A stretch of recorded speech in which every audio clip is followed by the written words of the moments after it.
Hello, everyone. Welcome to another episode of Web Audio TV. If you enjoy my content, make sure to subscribe to my channel and hit the like button.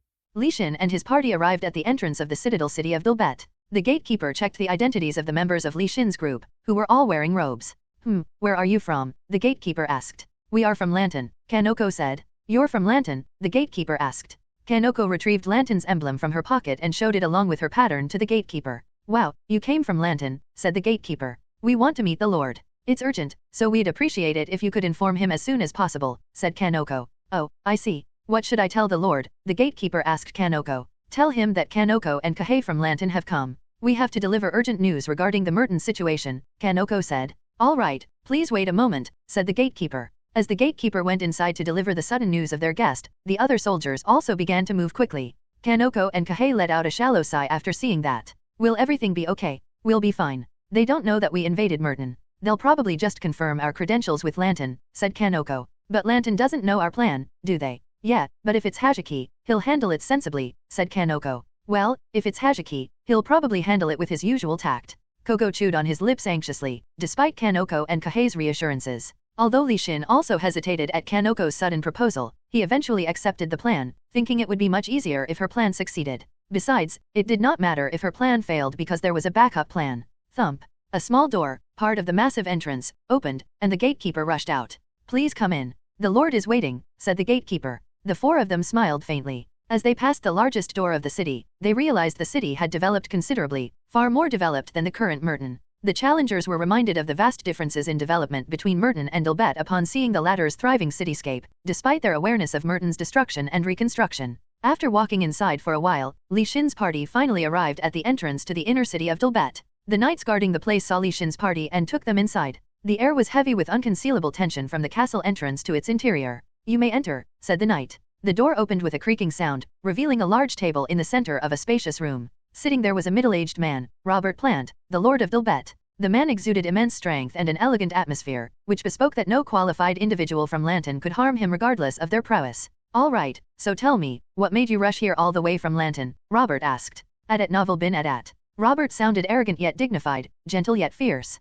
Kanoko and Kahei tried their best to hide that they felt pressured by Robert's aura, but they could not pretend well before Robert. Whoa. After looking at the members of Li Xin's party, Robert seemed interested. Although Kanoko and Kahei appeared to be the group's leaders, they were frightened, and the wizard behind them was tense. However, the man with a bat on his shoulder seemed unequivocally calm. He must be the real one. Robert's sharp gaze ignored the three challengers and targeted Li Xin instead. When Li Xin felt the gaze, he stared back at Robert. When their eyes met, sparks seemed to fly off. The sudden tension between Li Xin and Robert made the muscles of the others around tighten.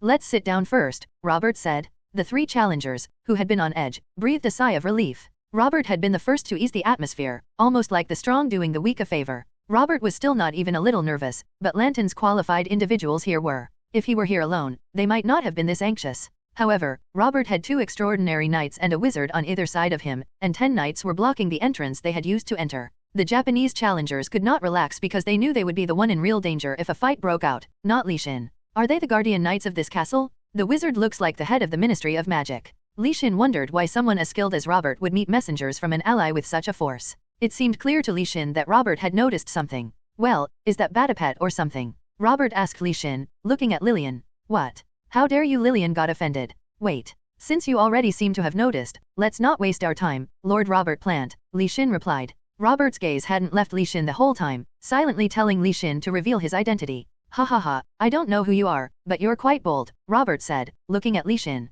I'll ask you directly. Where are Kim Kong-chun and Ji Ianju? Li Xin asked. For the first time, confusion flashed on Robert's face at Li Xin's straightforward question. Wait, has he not figured out who I am? Thought Li Xin. If Robert had figured that out, he would have been more attentive and guarding better due to the disappearance of soldiers and knights in the demon realm between Tetir and Merton. But if that wasn't the case, Li Xin had nothing to worry about. Kim Kong-chun and Ji Ianju? Why is Lantan looking for them? Robert asked. You don't need to know that, Li Xin replied. Strangely, someone with a mere orange pattern has such a strong influence. If you reveal your identity, we'll tell you where Kim Kong-chun and Ji Ianju are, Robert replied, looking at Li Xin. Are you serious? You still haven't noticed who I am, Li Xin said. The atmosphere in the room shifted suddenly. Robert's eyebrows knit together, and his expression hardened. Bang! Li Xin abruptly slammed the table, and his mana froze as it followed the resultant cracks in the table to attack Robert. Crack, clang, crack. Robert pulled out his sword quick as lightning and shattered Li Xin's ice. The soldiers and knights drew their swords with a resounding clang, preparing themselves for battle immediately. What the hell is happening all of a sudden? Kahei was shocked. Darn it. Kogo shouted. We have to stick together. Kanoko shouted.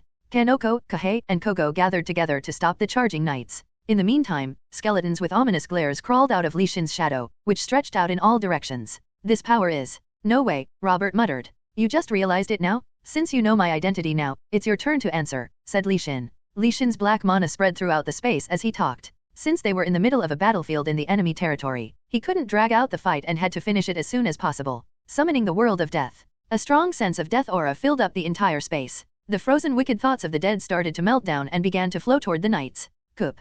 Darn it, my body feels so heavy all of a sudden. Hang in there, it's just a spell. This skill decreased the abilities of all living things, so everyone here was 10% weaker now except for Li Xin. Due to the effect of divinity class, all abilities have increased by 20%. At the same time, the divinity class increased Li Xin's strength. Weng Kwa. A black bolt flashed from Li Xin's finger and attacked Robert. The waves of thunderbolts swept around the entire space, and Li Xin's powerful dominance seized the area. Krah. Kak. The undead, immune to death's grip, tore apart the knights, mercilessly extinguishing the enemy's lives one by one. You have taken away the strength of Knight Philip.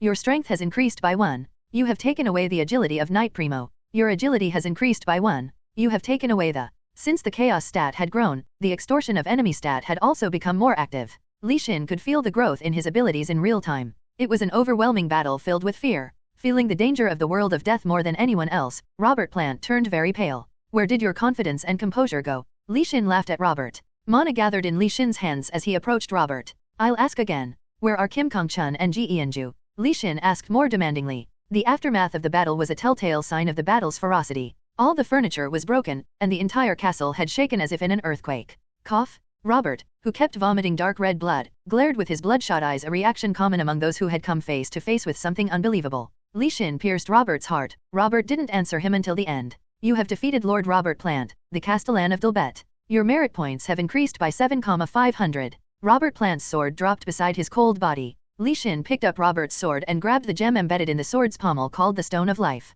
When Li Xin injected his mana into the gem and started to apply pressure, a crack appeared on the gem's surface. Crack. Finally, the Stone of Life turned into powder, and the castle shook. And soon, the castle became a dead city. You have shattered the Stone of Life of Dilbet. Your contribution to the fall of Dilbet is being calculated. You have acquired the merit point based on your contribution. Your merit points have increased by 99,800. If the first reason for invading Dilbet was to check whether Kim Kong-chun and Ji Ianju were alive, the second was to obtain these merit points. You have used 100,000 merit points. You have acquired the yellow pattern. Yellow pattern. You have received the qualification to go to the yellow zone. Hashtag your health and mana points increase by 9%. Hashtag your overall stats increase by 15%. Before the orange pigment on Li Xin's hand had even dried, it had turned yellow. The Japanese challengers who saw it could not help but laugh out loud. Wait, so he just got the yellow pattern. It hasn't been long since he got the orange pattern, though. He wasn't satisfied with just defeating knights, so he brought down a castle to get merit points. Is he from the same world as us?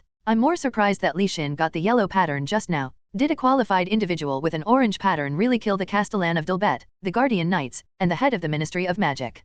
Kanoko asked. I knew he was powerful, but it's still unbelievable. The three challengers remained silent, in shock. In the meantime, Li Xin looked at the pattern on his hand, lost in thoughts. To get to the yellow zone as quickly as possible, where a full-scale war was happening, Li Xin thought destroying a castle was the best way. Additionally, starting from the yellow zone, Tetir and Merton had a ground travel route separate from the demon realm. Now that Li Xin had the yellow pattern, he also had a nice secondary route in that direction. What mattered to Li Xin now was whether Kim Kong-chun and Ji Ianju were alive. Get up. Li Xin ordered, looking at Robert Plant, who had become undead. Li Xin handed Robert's sword to the undead with glaring blue eyes. Your knights are helping you even in death, said Li Xin. Strengthening of the corpse. After strengthening Robert Plant with the night corpses around him, Li Xin asked Robert about Kim Kong-chun and Ji Ianju, hoping that his memories had not disappeared yet. I remember, Robert replied. Good, so where are they? Li Xin asked. They're heading to Narden through the yellow zone, Robert replied. What? Why are they there? Li Xin asked. To lure out the saviors hiding in Narden, Robert replied.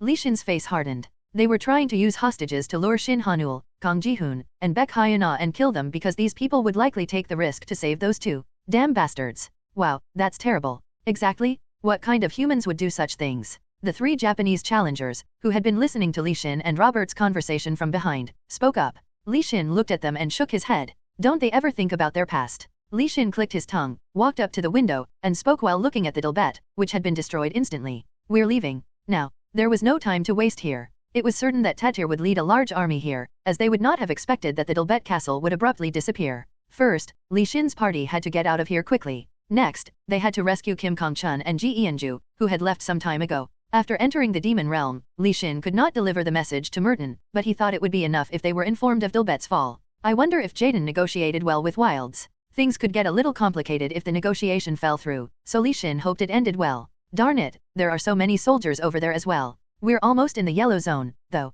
There are soldiers all around. My terrain detection has already detected so many of them. I think it will be hard to get out, Kanoko said. Trying to avoid Tetir's soldiers closing in from all directions, Li Xin and his group hid inside a mountain to observe the enemy's movements. Their current situation made it hard for them to avoid the enemy. I think it would be best to handle them quickly and get out of here. Li Xin had to use his mana, which covered a wide field, to locate the enemy's position and attack their weakest spot. We're just going to break through, so get ready, Li Xin announced his plan to the group. Li Xin's mana waves had detected a large group of soldiers that seemed slightly different from Tetir's soldiers. He moved north to confirm their identity and smiled after learning it. There they are. The reinforcements that Li Xin had been waiting for had finally arrived. The valley lay surrounded by towering cliffs, with the ominous demon realm looming overhead. Tetir soldiers erected an iron-barred prison in the heart of the valley to hold Kim Kongchun and Ji Yanju captive and then started to set up their camp near the prison. Have you contacted Narden? Asked the knight guarding the entrance to the valley. The messenger has gone, so the Merton people will probably find out soon, a soldier replied. Their expressions will be worth seeing, the knight replied. Kim Kongchun and Ji Yanju were bait to lure out the saviors hiding in Narden. The trap had been carefully laid to ensnare the qualified individuals who had revived Merton thus far. They won't have a choice but to come here, said the knight. But would this be enough? After all, we will be fighting those who overcame that hellish situation and took over Windsor, said the soldier. Hey, the situation now is completely different from back then, said the knight, looking at the soldier. He put his hand on the soldier's shoulder. Right now, there's no Park Juhyak or Baekhyun in Narden. The people with real power and strength are all in Windsor, so there's no reason to fail. Oh right, that's true, the soldier replied. Having confirmed the information from Ji Yanju, Tetir planned to use this opportunity to significantly reduce the enemy's forces. Reinforcements will soon arrive from Kormor and Amon, so we must kill and reduce the number of our enemies this time with their help, said the knight. While the trap was being set up in the valley, Narden received news of the situation through a messenger. Ugh, these damn bastards. Lord Shane Seymour, the Castellan of Narden, shouted and slammed his desk with a contorted face. Bang! Lord Shane was at a loss because forces from Tetir and Amon were besieging Narden, and the enemy forces held a decisive numerical advantage. If Narden's essential forces were to retreat, Narden itself could be demolished. However, Lord Shane could not stop the essential forces from leaving. As the lord of the castle and the defender of this place, it made no sense for him to walk into such an obvious trap, but the saviors did not think that way. Ever since Kim Kongchun and Ji Yanju were taken away, they had been suffering in despair. Call in the saviors, Lord Shane ordered. Shortly after, Kong Ji-hoon, Shin Hanul, and Baek Hyuna having received the news from the messenger entered Shane's room. You all know this, but 2 people are currently being held captive by Tetir, Lord Shane said. We have to go rescue them. The enemy is openly luring you in, Lord Shane warned the challengers. Sometimes you have to move even when you know it's a trap, Lord Shane, Baek Hyuna said calmly, drawing Shane's gaze to her. It was the same when we revitalized Merton and forcibly extended the front line to Aderta. We had Park Juhyak, Baekhyun, and Kim Kongchun back then, Lord Shane said with a fierce, cold glare. Lord Shane's words carried an implicit meaning. You do not belong among the 3. We were also there. Baekhyuna's determination and confidence shone through that sentence. No matter what you say to us, my lord, it doesn't matter. We will make a move, said Kong Ji-hoon. Please don't underestimate us, my lord, said Shin Hanul. Lord Shane recognized the strong will of Kong Ji-hoon and Shin Hanul, whose conviction radiated from their voices. I'm sorry, but do you even think you can succeed? Lord Shane asked the challengers. My lord, said Kong Ji-hoon. What is it? Lord Shane asked. There's one thing you don't know yet, said Kong Ji-hoon. Lord Shane tilted his head after hearing those words. He wondered what it was that he didn't know. Our master has come up, and he will kill us if we don't save these 2 people here, Kong Ji-hoon said, looking at Lord Shane. Ugh, honestly, I'm more afraid of the master than those enemies. Shin Hanul exaggeratedly shook his body, but the fear on his face was real. Are you guys talking about the qualified named Li Xin? Is he your master? Lord Shane asked the challengers. Yes, my lord. This is a really serious problem, said Baek Hyuna, who could keep his calm during anything, with a hardened face. Looking at Baek Hyuna's face, Shane couldn't figure out whether their words were real or a joke. Why so serious? Lord Shane asked the challengers. Didn't you hear the news that our master destroyed Dilbet alone? Baek Hyuna replied. I've heard it. But to be honest, I still can't believe that, Lord Shane replied. It's probably true. And that would mean that our master has already acquired the yellow pattern, said Baek Hyuna. She gulped. This means our master could come here even sooner. So, we don't have time to waste like this? We need to finish this quickly, before the master arrives. Her voice grew more aggressive, and an unsettling tension radiated from her attitude. Calm down. Why are you guys acting like this just because some Li Xin is coming here? Their reaction puzzled Lord Shane. What do you mean why? Didn't you hear what Shin Hanul said earlier? If we can't save those two people, we'll have to go through hell training? Hell training. Baek Hyuna shouted. At the mention of the word hell training, Kang Ji-hoon and Shin Hanul shivered. No, we can't do that. Please, not that again. We have to save them. We have to move right now. As the challengers suddenly panicked, Lord Shane began to see Li Xin in a different light. Li Xin must be a terrifying person. Jaden and the king did not say anything like that, but I guess I'll have to be careful. As darkness enveloped the blue sky and the bright sunlight gave way to moonlight, 6 figures dressed in black scaled the walls of the castle. Even though it's already pretty dark outside, this plain area makes it hard to escape the enemy's eyes. Don't worry, if I use my skill, we can sneak away unnoticed, said Baek Hyuna as she activated her mana. The curtain of darkness. Baek Hyuna's mana enveloped those around her, covering them up in the darkness. At novel bin at. Don't get more than 5 meters away from me, said Baek Hyuna. Okay.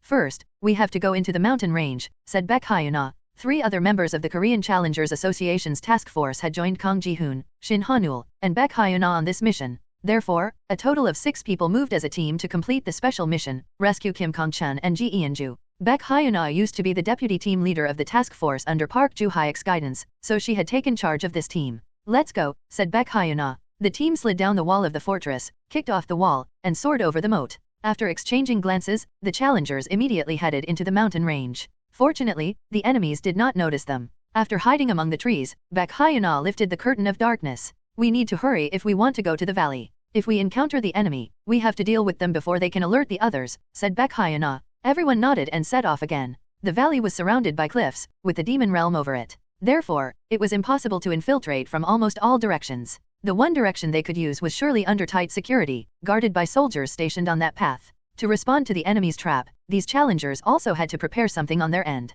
SHH. Baek Hyuna signaled the challengers to stop, raising her hand, and looked through the darkness at the enemies. While Narden had tall trees and plants, the open area here made it hard for the challengers to hide from the enemy, whose field of vision was much broader here. Lying down on a small hill, the special operations team communicated with each other through subtle eye signals as they observed the enemies slowly approaching. 3 of them would deal with the soldiers approaching from here, while the other 3 would handle the soldiers still far away. If the challengers failed to incapacitate them all simultaneously, they would be caught. Shin Hanul and Kang Ji-hoon moved about 100 meters away and looked at the finger Baek Hyuna was holding up. Baek Hyuna raised her fingers one by one, and as soon as the 3rd finger went up, the 3 of them ran toward the patrolman. Kang Ji-hoon dealt with the first soldier, and Shin Hanul dispensed the soldier a few steps behind the first one. The other patrolman, still far away, noticed the challengers and tried to shout. Wung slash. However, a dagger that Baek Hyuna had thrown pierced his throat, and he began to fall. Kang Ji-hoon darted, grabbed the falling patrolman, and carefully put him on the ground to prevent any noise from the impact.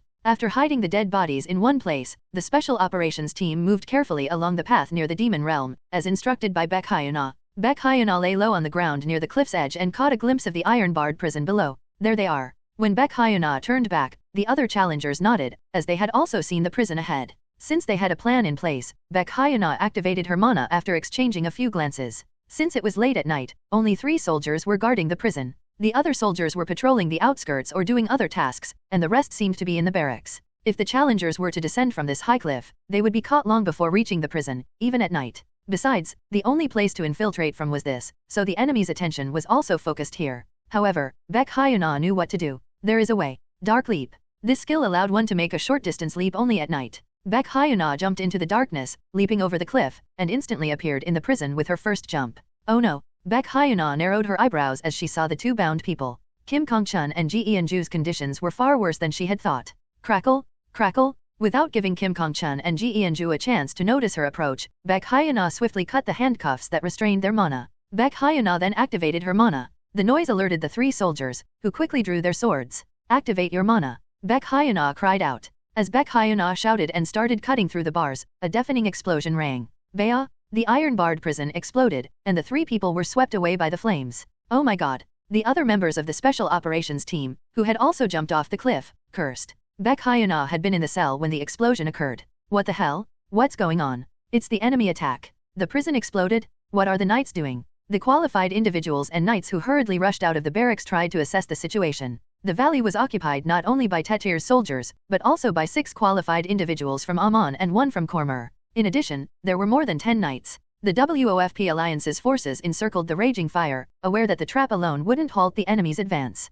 As they strategized their next move, a dark silhouette emerged from the thick dust and black smoke. Swish, thud, thud, splash. The 2 knights couldn't even react before they lost their lives to the sudden attack. However, Bek Hyunaa's sudden attack didn't move further and ended there. Clang! A qualified individual from Tetir had blocked Bek Hyunaa's sword. He smirked and licked his lips. Well, what are you going to do alone? Asked the qualified person. Bek Hyunaa took a few steps back and disappeared into the smoke again. Be careful, everyone. I think we have Bek Hyunaa here, looking at her fighting skills. Watch out for sudden attacks. Look for the mono waves. At the same time, the noise from behind grew louder and the soldiers started to shout. More enemies are coming down again. They are coming down from the cliff. The 5 challengers rushed forward, mercilessly slaying the soldiers. However, their path was soon blocked by Amman's qualified individuals and knights. We'll take care of them, said the qualified individuals and the knights of Amman. Move aside. Shin Hanul swung his fist, thinking that he needed to save Kim Kong-chun and Ji Eun-ju quickly. Bam! Shin Hanul punched a qualified individual, his strike producing a sonic boom. The qualified individual staggered backward with a low groan and glared back at Shin Hanul. It looks like Shin Hanul is here as well, the qualified individual muttered. The challengers of Merton had become so famous that their abilities and techniques had become common knowledge to the people in the same trade. A qualified individual with a navy pattern and 2 knights with similar abilities blocked Shin Hanul's path. And the 10 knights and even more soldiers were to fight Kang Ji-hoon and the other 3 challengers. Darn it. I don't think we have any other choice but to break through now. Do you think we can do it? Kang Ji-hoon looked over their shoulders at the flickering flames. As the smoke cleared, they could see the battered and bruised Kim Kong-chun and Ji Eun-ju. Bek Hyunaa also seemed to have suffered significant damage from saving the 2 of them. The pattern of the qualified individuals surrounding the 3 of them began to shine. The challenger with the bright, shining purple pattern looked at the 3 people engulfed in flames and smirked. Well, let's put an end to our annoying fate. We are almost there, said a knight. We should be able to see the valley soon. The knight who had guided Li Shin's party pointed toward the valley to show them the way. These Wilds knights had rescued Li Shin's party from Tetir's siege. So, you're saying that if we go that way, we'll come across the traps, right? Li Shin asked the knight. Yes, that's right. Since traveling with our army would slow you down, it may be better for you to go ahead if you're in a hurry, the knight replied. The 4 of them, including Li Shin, nodded in agreement. What kind of idiot came up with this plan? I know. We really can't afford a single misstep, said Kanoko. But, they are the saviors. Can't they come up with a way out? Maybe they can. Realistically, it would be tough. Besides, the main force of their group is in Windsor right now. Li Shin could not shake off a foreboding feeling as he listened to the 3 Japanese challengers talk to each other. When he extended his mana, he sensed a violent mana wave emanating from the valley's direction. It seems like it's already started, said Li Shin. What? Already? The 3 challengers froze in alarm at Li Shin's words. The sense of death is getting stronger and stronger. The sensation of death had become so intense that it now seemed like an omen. This feeling continued to heighten Li Shin's senses. What's the matter, master? Lillian asked Li Shin. I have a bad feeling, Li Shin replied. Li Shin unconsciously clenched his lips and activated his mana.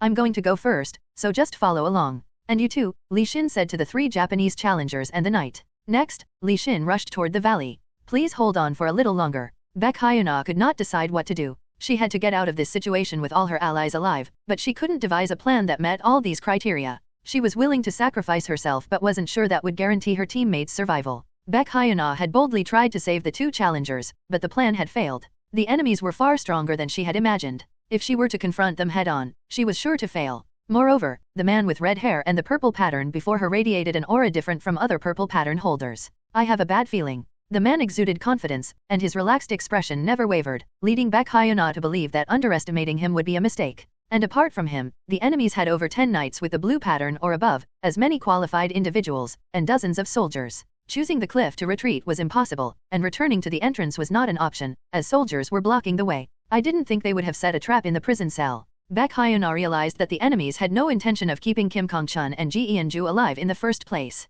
She had mistakenly assumed they would want to take her and the other saviors as prisoners along with Kim Kong-chun and Ji Eun-ju. Alright then. I'll have to reduce the number of enemies quickly by dealing with the weaker ones first. Stealth movement. Bek Hyunaa assimilated into the background and disappeared. Then, she suddenly appeared behind a knight looking for her. Thud, swish. A chill went down the knight's spine as he narrowly avoided the attack. His throat would have been cut had the red-haired man not kicked him away. Seeing that her sudden attack had failed, Baek Hyuna quickly changed direction to run away, and then, she met eyes with the man with the red hair. The man glared at her viciously, seemingly urging her to show him more. Damn it! Baek Hyuna saw the man move away from her, so she darted toward him. Clang! The man seemingly had Kim Kong-chun and Ji Eun-ju in his crosshairs, but he quickly turned around and swung his sword at Baek Hyuna. Her remarkable reflex helped her barely deflect the sword, but she failed to dodge the kick aimed at her abdomen and was pushed back. The knights then launched a series of attacks. As she struggled to fend off the assault and drifted further away from Kim Kong-chun and Ji Eun-ju, she gritted her teeth. Kim Kong-chun still seemed to be in a daze from that explosion, and Eun-ju was having trouble controlling her body. Baek Hyuna had no time to waste, as they needed to be rescued quickly. At novel bin at. St stone, Kup. Ji Eun-ju gasped. Ji Eun-ju tried to push away her captive, but the red-haired man struck her with a whip-like kick. She fell and rolled a few times on the ground a few times. Eun-ju! Baek Hyuna shouted in shock. The scene shocked her, but she had no time to save Eun-ju, as she was barely surviving her own fight. Baek Hyuna felt that her defeat would be immediate if the red-haired man also joined the knights. But, for some reason, he stayed at bay. Damn it, what is that guy up to? The man seemed uninterested in the fallen hostages, as if enjoying the situation. It was odd how he was different from typical challengers. Nuna! Shin Ha-neul shouted. Whoosh bang! Shin Ha-neul's fist hit the ground, creating a large crater, and the impact threw back the surrounding knights and challengers. He forced his way through the qualified individuals of Amon and stood next to Baek Hyuna. Are you okay? Shin Ha-neul asked Baek Hyuna with a worried look. I'm fine. We need to take care of these guys quickly and go rescue them, Baek Hyuna replied. Baek Hyuna replied in a low, almost inaudible voice, impossible to hear unless you were standing beside her. Don't worry about those two for now. The enemies don't seem to have any intention of harming them yet, Shin Ha-neul said. Okay, Baek Hyuna replied. Shin Ha-neul glanced at the collapsed Kim Kong-chun and Ji Eun-ju. He then met eyes with the red-haired man standing before them. The man's eyes were eerie. Shin Ha-neul's face froze in shock, and he turned away quickly. Bring it on, you bastards! Shin Ha-neul shouted, looking at the qualified individuals. Shin Ha-neul taunted, beckoning with his fingers. The qualified individuals frowned and charged toward him. He easily parried their sword strikes like a nimble dancer performing a well-choreographed set. And when Shin Ha-neul saw an opening, he concentrated his mana into his fist and punched a knight's chest with full force. Crack! The knight's armor caved in, and he collapsed, coughing blood. Suddenly, a wizard at the back aimed his wand at Shin Ha-neul. Acid bomb! The abrupt acid attack caught Shin Ha-neul off guard. And since he only had light armor on, he frantically waved his mana to deflect it. But this gave his opponents with swords an opportunity, which they used to leave a deep gash on his side, his flesh torn apart like a piece of cloth. Tisk! Shin Ha-neul clicked his tongue.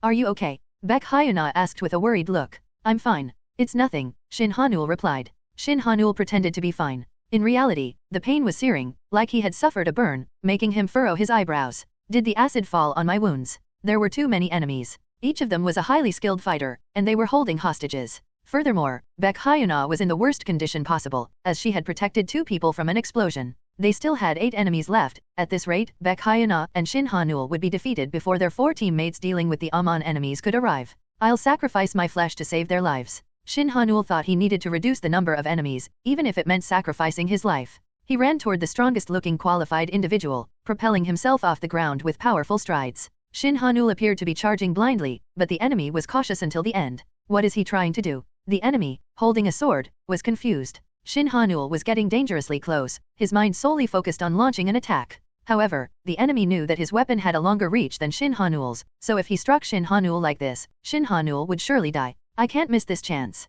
With this thought in mind, the enemy engraved his mana on his sword and tried to attack Shin Ha-neul. The enemy had confidence that he could not miss Shin Ha-neul from here, no matter what. The enemy activated his magical power to deal with Shin Ha-neul in one blow. Unexpectedly, an intangible airwave hit the enemy's arm, making him stagger. Damn it! The attack damaged a few of his mana vessels, disrupting his flow of mana. As a result, his attack slowed down, and his trajectory slightly twisted, causing his sword to pass by Shin Ha-neul's side, not his heart. Swoosh! Crack! Blood spurted out from a deep, gaping wound on Shin Ha-neul's chest, extending from his chest to his armpit. The man responsible for the wound received a punch from Ha-neul, which snapped his neck, killing him on the spot. Shin Ha-neul gritted his teeth in pain, but he did not make a sound. Acting like nothing had happened, he looked at the other knight rushing toward him with his sword. Then, he noticed a dagger flying past him, accurately piercing the knight's neck. Ha! Ha! Baek Hyuna was out of breath. Shin Ha-neul and Baek Hyuna, her shoulder bleeding, stared at the knight she had killed with devilish expressions. There were 2 corpses around Hyuna, and she had seemingly lost her right arm to obtain that outcome,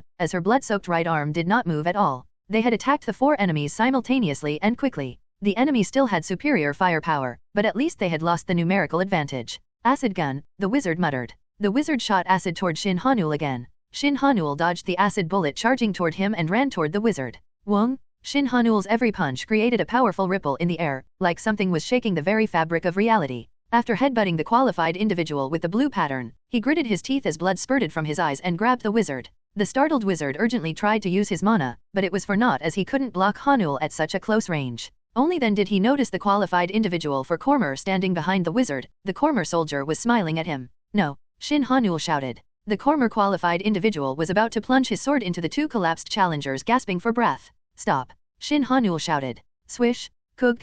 Kim Kong-chun gasped in pain. Kim Kong-chun had pushed Ji Eunju away, putting himself in the sword's path. Swoosh! The sword had pierced Kim Kong-chun's back and had then been yanked back out. Kong-chun! Kong Ji-hoon cried out.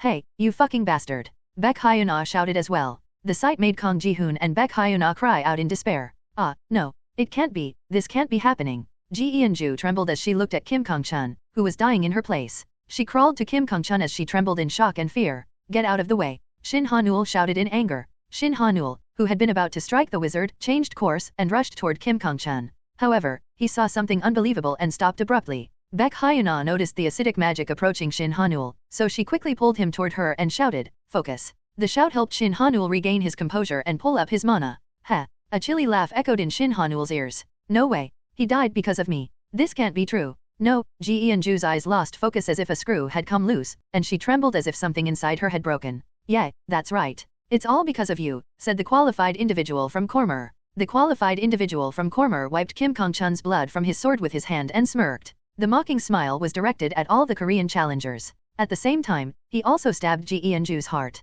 Thunk!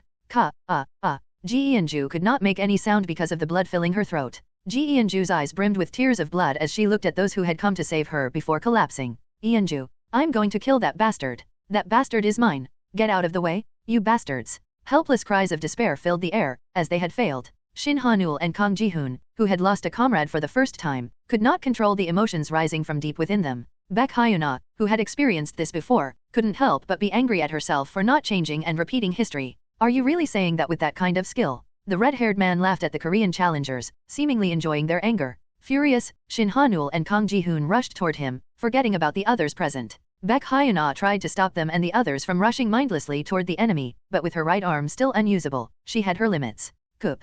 Baek Hyuna groaned in pain as she got hit by her opponent's sword. Her muscles screamed in agony, her breathing became labored, and she felt her mana would deplete anytime. Kong Ji-hoon forced his way through the enemies but was hit by a sword. He eventually fell to the ground. However, Shin Hanul went berserk, losing her senses and changing forward like a bull ignoring his wounds. Although Tetir and Amon's people were slightly surprised by Cormer's arbitrary actions, they were grateful that they now had the advantage because the enemies had lost their minds. A qualified individual from Cormer had utterly broken the enemy's morale, and they gradually gained momentum. Kyuh!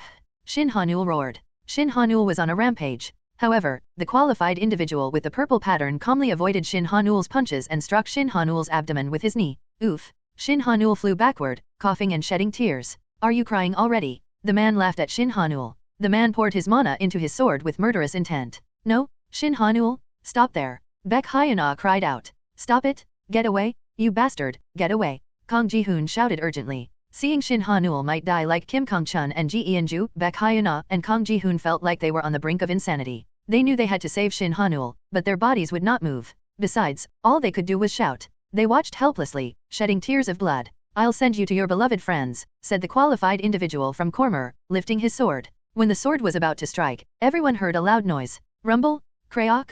A lightning bolt from the sky had stopped the qualified individual from Cormer. The black flash of lightning struck was aimed at the man, leaving only a grey mark on the ground before disappearing. Ugh! The man had barely avoided the lightning. He groaned and frowned at the sudden attack. The qualified individual saw a man with a yellow pattern standing between him and Shin Hanul. There was a cold, distorted expression on the newcomer's face. What is going on? In the Eltsa castle, Jaden, who had been waiting for news of the battlefield, could not sit still and kept walking back and forth in his room. Would Alan have done a good job, Chancellor? Jaden asked, looking at the Chancellor. He should have. Alan is someone who does things orderly, the Chancellor replied. Still, it's fortunate that everything went as planned, especially making an alliance with Wilds. I never thought it would succeed, said Jaden. You're right. I think Mr. Li Xin is truly an amazing person. How does he know so much and how is he so strong? The Chancellor muttered.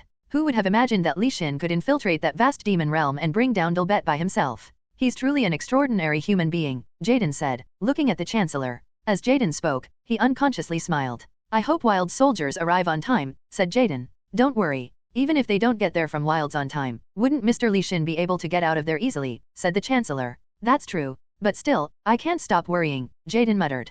Currently, neither Tetir nor Amon knows that Wilds has joined our side, so if we succeed in contacting them, we can pass through the border smoothly, said the Chancellor. Yes, well that would be nice. And I heard that the saviors of Nardan had gone to save Kim Kong-chen and Ji Ianju, who were taken hostage, said Jaden. Besides, Mr. Li Xin went to Tetir for the purpose of saving those two, so wouldn't he be aware of that as well? Maybe he'll rescue them, Chancellor replied. Ha! Jaden sighed and approached the window to look outside. The reason why this city had looked so peaceful was the efforts of the qualified. This time as well, if it weren't for Li Xin, they might have been facing an even worse situation by now. I feel like I've been getting too much help from you, Li Xin. But still, please help me just one more time. Jaden closed his eyes and prayed. The air in the valley suddenly became heavy. The atmosphere of the battlefield was completely changed with the appearance of one person. Rumble crack? Suddenly, dark clouds covered the sky and lightning flashed through them, making the air tremble with electricity, as if showing off its ability to strike at any moment. Master. Suppressing the emotion that rose in him, Kang Ji-hoon called out to Li Xin. Ugh. Sob. Baek Hyuna released the tears she had been holding back upon seeing Li Xin. Is that Li Xin? Said a person from the enemy group. That person is Li Xin, another person asked. Gulp.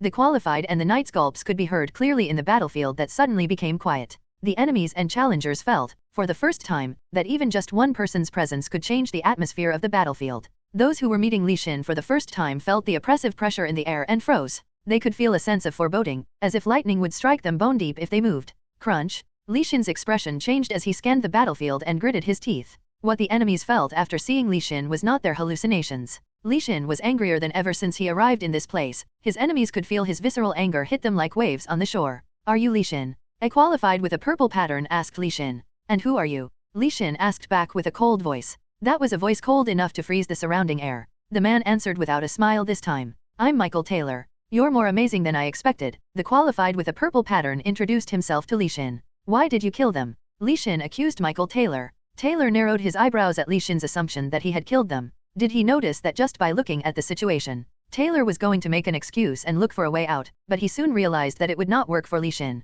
Well, is there a problem? They are nothing more than my enemies, Taylor replied. Is that why? All right then, Li Xin said. Li Xin's calm voice, as if he understood the other's perspective, made Taylor feel even more uneasy. The pressure he was sensing from Li Xin was too much for him to handle. Was there anyone else who made Taylor feel such a sense of danger since he had come up here? Taylor's senses were sharpened. Well, if you don't want to die here, drop your weapons and surrender. I'll give you 5 seconds, Li Xin said. It was a statement that could hurt the pride of those who were listening. Many were already dead or injured, but the majority were still on the side of the WOFP. However, these enemies did not openly rebel against the statement Li Xin made. The enemies only glanced at each other. At that moment, a smile flickered across Taylor's lips as he swung his sword. Swoosh, clang. The extended blade swung toward Baek Hyuna, but a thunderbolt from the sky struck the sword, neutralizing the attack. Don't be afraid. We'll all die if we just go along with his words. Taylor shouted. As Taylor shouted, Baek Hyuna and a challenger beside her was swept away by the shockwave of the lightning bolt. The challenger made a move out of reflex, accidentally reigniting the fight. Boom, crack, thud, crack. However, successive lightning strikes attacked them all, and the rebellion was suppressed in just a few seconds. Ugh, Coop. Li Xin kept his relaxed expression even while maintaining that enormous electric current. It was impossible for one to estimate just how much mana Li Xin had. How dare you, Li Xin said. Thunder explosion. Crackle, crack. The thunderbolt exploded before Taylor's eyes as he tried to retreat. At the same time, Taylor's mana transformed into demon power. The blackish red demon power swallowed the thunderbolt. Taylor transformed into black fog and flew toward the demon realm that was located on top of the cliff. So, he's a demonized human. As Li Xin's gaze quickly fixed on Taylor, who was now a cloud of black fog, he sent his mana to where Taylor was. Frozen wall. Crack. Ice began to form a wall around Taylor on the cliff. At the same time, the divine power of Li Xin had awakened. I can't let him escape. Although Li Xin could not do much, he thought that compared to any other species, his attacks could be a more critical blow to the demons. The sacred cross. Li Xin thought he had trapped Taylor. Li Xin raised his index and middle fingers and drew a cross in the air, activating his divine power. The cross grew in size and flew toward Taylor. Li Xin thought this was the end of their fight. In front of the ice wall, a black portal appeared and Li Xin saw a black fog come out of it. Li Xin was wrong. His eyebrows furrowed. I didn't expect him to be able to teleport through space. Realizing that he had let his guard down, Li Xin immediately tried to hit Taylor with a strike of lightning. Bomb! Taylor narrowly escaped the sacred cross, but was hit by the lightning bolt. The fog scattered and slowed down a little, but Taylor still made it safely into the demon realm. Li Xin could have followed Taylor into the demon realm to catch him there, but Li Xin chose not to do that because he would be leaving others behind. Besides, even if Li Xin had left his subordinates behind and went into the demon realm, their mana connections would be cut off, so there was nothing Li Xin could do about Taylor at this point. Tisk. Li Xin clicked his tongue and thought that he could catch him later on. Li Xin sighed and looked at the people who had collapsed in exhaustion. He felt both sorry and grateful for them. Then, Li Xin slowly walked over to the two cold bodies and put his hand on the shoulder of Shin Hanul, who was sobbing and holding on to them. Master. Shin Hanul sobbed. Shin Hanul, his eyes red with tears, backed away when he saw Li Xin's gaze. Those who had been subdued by Li Xin just stood there, gasping for air, showing no more will to fight. Baek Hyuna and Kang Ji-hoon seemed exhausted as well. Kanoko, Koe, and Kogo, who had entered the valley late, saw Li Xin's back as they pushed past the soldiers. They could see that Li Xin was holding on to Martyr. The pure white sword was shining in the darkness. Li Xin stared blankly into the empty space and then sighed. Then, Li Xin swung his sword, cutting through the air. Wong! There was a sound of rushing wind and then a moment of stillness. Although it was just a swing of a sword in the air, everyone held their breath, waiting for what would happen next. Rustle rustle. People's gazes dropped to the ground. Kim Kong-chun's body, stained with blood and pierced at the heart and throat, began to twitch. The golden light of divine power from Martyr flowed out and seeped into Kim Kong-chun, healing the wounds that had caused his death. Adat novel bin adat. Ugh. A weak groan came out from Kim Kong-chun's mouth. Many people let out sighs of amazement upon hearing Kim Kong-chun's voice. Everyone witnessed the power of Martyr. What was impossible had been made possible in front of many people. Kim Kong-chun woke up from what seemed to be a short but deep sleep, and his gaze turned to Li Xin. Master. Kim Kong-chun looked surprised. His head was throbbing. With furrowed eyebrows, Kim Kong-chun looked up at Martyr, which Li Xin was holding onto, and then his body.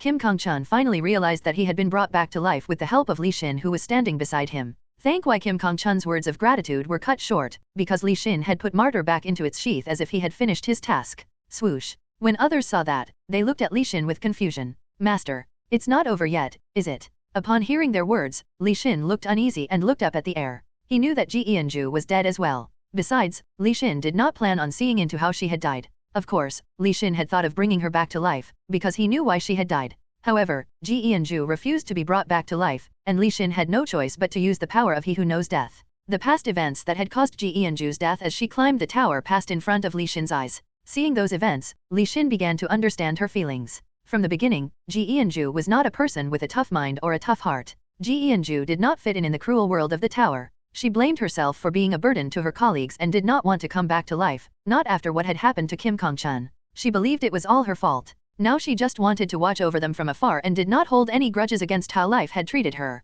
Okay, now live your life after death in peace. Seeing her wandering as a soul, Li Xin thought she seemed even more peaceful now. Ji Eunju can't come back to life, Li Xin said. What? Eunju doesn't fit with the tower. It's time to let her go, Li Xin replied. But still, she's asking us to let her go, Li Xin said. Sorry. She asked me not to save her and let her go, Li Xin explained once again. With the firmness in Li Xin's voice and the subtle bitterness it contained, other challengers could not say anything else about Ji Eunju. Baek Hyuna sobbed and closed her eyes tightly, while Kang Ji-hoon and Shin Hanul tried to hold back their tears. Eunju. Kim Kong-chun, who had narrowly escaped death, cried out as he looked at Ji Eunju, who was still spread across his knees with her eyes closed. I'm sorry, that I was too weak. Sob, Kim Kong-chun cried. Although there were other precious people to him, Eunju was the person Kim Kong-chun had been with for the longest time and the one who he thought of the most. Knowing that Ji Eunju would blame herself when things went awry, feeling apologetic toward her colleagues because she did not fit in with this cruel world had always hurt his heart. Even though Kim Kong-chun knew this well, he tried to ignore this fact and tried to help her adapt to this world, without realizing that she was already dying inside.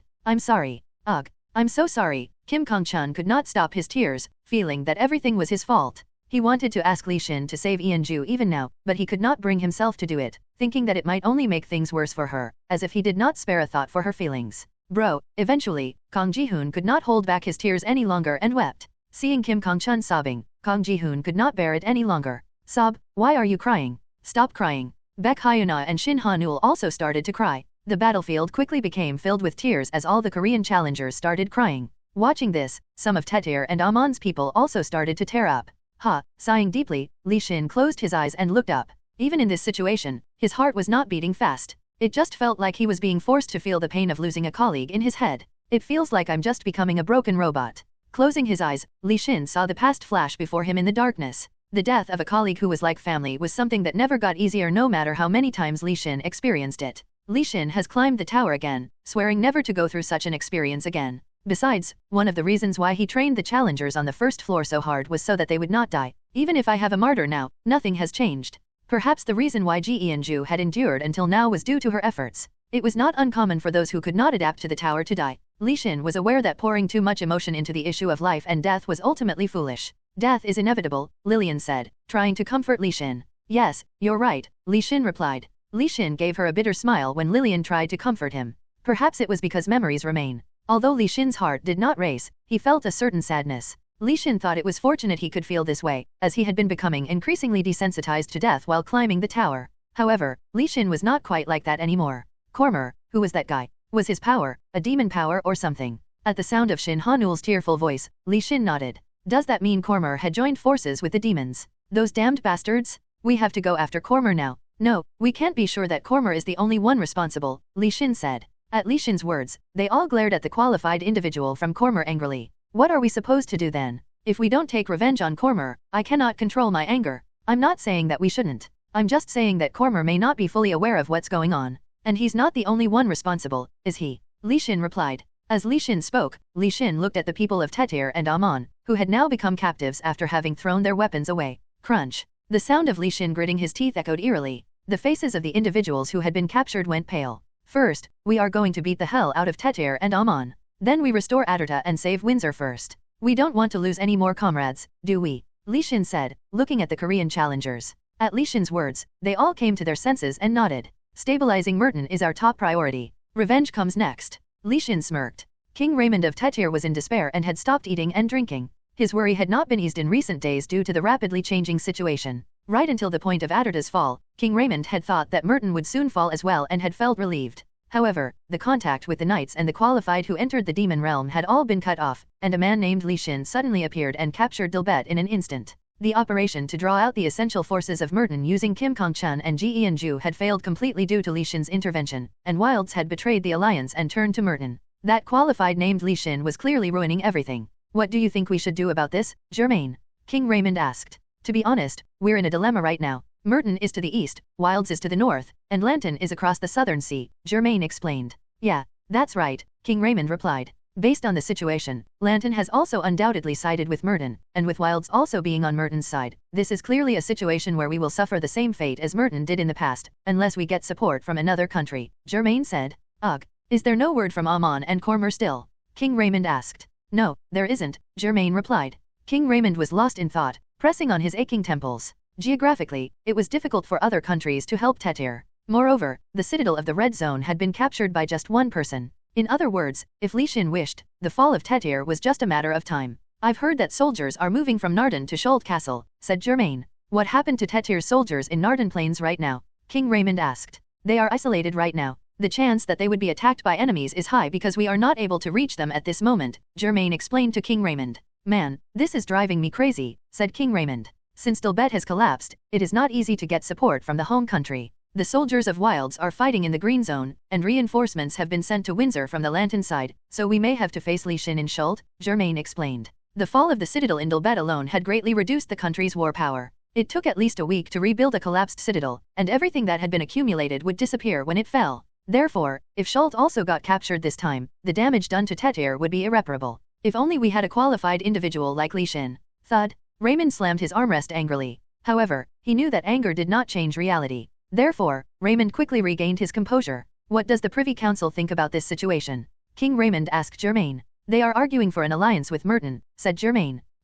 Is that the best decision we can make at this point? King Raymond muttered. Yes, but that would not be easy either because of the things that we have done to them, Germain explained. All right then, we should have a meeting then, said King Raymond. Shall we set a time? Germain asked. Yes, and when will we communicate with Merton? King Raymond asked. They will contact us soon. Also, it will be a good idea to consider an alliance with them, Germain suggested. All right, I understood, King Raymond replied. Not long after the conversation between the two, communication was established with Merton, and the kings of the two countries came face to face with each other. The face of Merton's king, Adolf, appeared on the screen. Raymond's expression hardened as he saw Adolf's arrogant and relaxed expression. You don't look too great, Raymond. Well, it can't be good because of someone, Raymond replied. That's how I used to feel. Adolf's cold voice contained the anger that had been building up all this time. Since Raymond noticed this and understood Merton's position, Raymond could not easily find the words to say, "I'm sorry." Where did the arrogant Raymond from before go? People change with the situation. Indeed, you've changed a lot. Let's get straight to the point, said Raymond. Sure, I don't want to talk much with you either. I suppose Tetir wants to form an alliance with us? What did you say? Raymond shouted. Although Raymond had expected the other side to know his intentions, Raymond could not hide how stunned he was, because Raymond did not think Adolf would be so brutally upfront at this point. We will send an envoy from our side to discuss the conditions for Tetir to form an alliance with us. Adolf continued on as if Tetir would definitely want to form an alliance, without even hearing Raymond's response. Seeing Adolf's attitude, Raymond narrowed his eyes. Why should we accept your conditions and form an alliance with you? Even if Merton is doing well, you will still be crushed by WOFP. Don't you think so? Raymond asked Adolf. Well, that's WOFP's position, not Tetir's, don't you know that? Do you really think a silly wordplay will work with me here? Raymond could not say anything in return. Do you even know how many captives from Tetir we've got this time? I mean, if we add the ones who are dead, there should be many more. So, if we form an alliance with you, will you release the captives? Raymond asked. That will depend on what Tetir does. Thud. Raymond slammed the armrest of his chair with his fist again. What kind of alliance are you babbling about? Raymond shouted at Adolf. Shut up, Raymond. Some of us are holding back our anger, you know? Adolf's glare was searing, like a flame, and it seemed like he was about to explode in anger. Just because Merton is forming an alliance with Tetir doesn't mean we have become friends. We're showing mercy. Understand? We still remember Tetir's past atrocities. Again, Raymond could not say anything. I won't say it again, so listen carefully. If you don't want to be killed, start begging for your lives and join us. Then we'll show mercy and stop the war with Tetir and include you in the alliance. Raymond could no longer rebut even after hearing Adolf's tough words. Tetir had neither the legitimacy nor the power to retaliate. The army of Tetir and Amon still camped in front of Nardan. While waiting for news about luring the saviors in Nardan out using Kim Kong-chen and Ji Enju, a knight looked up and saw an army coming down the mountains in the far distance. When the knight saw an army, his eyes widened in surprise. What is that? The knight muttered. Oh, it's an army of undead.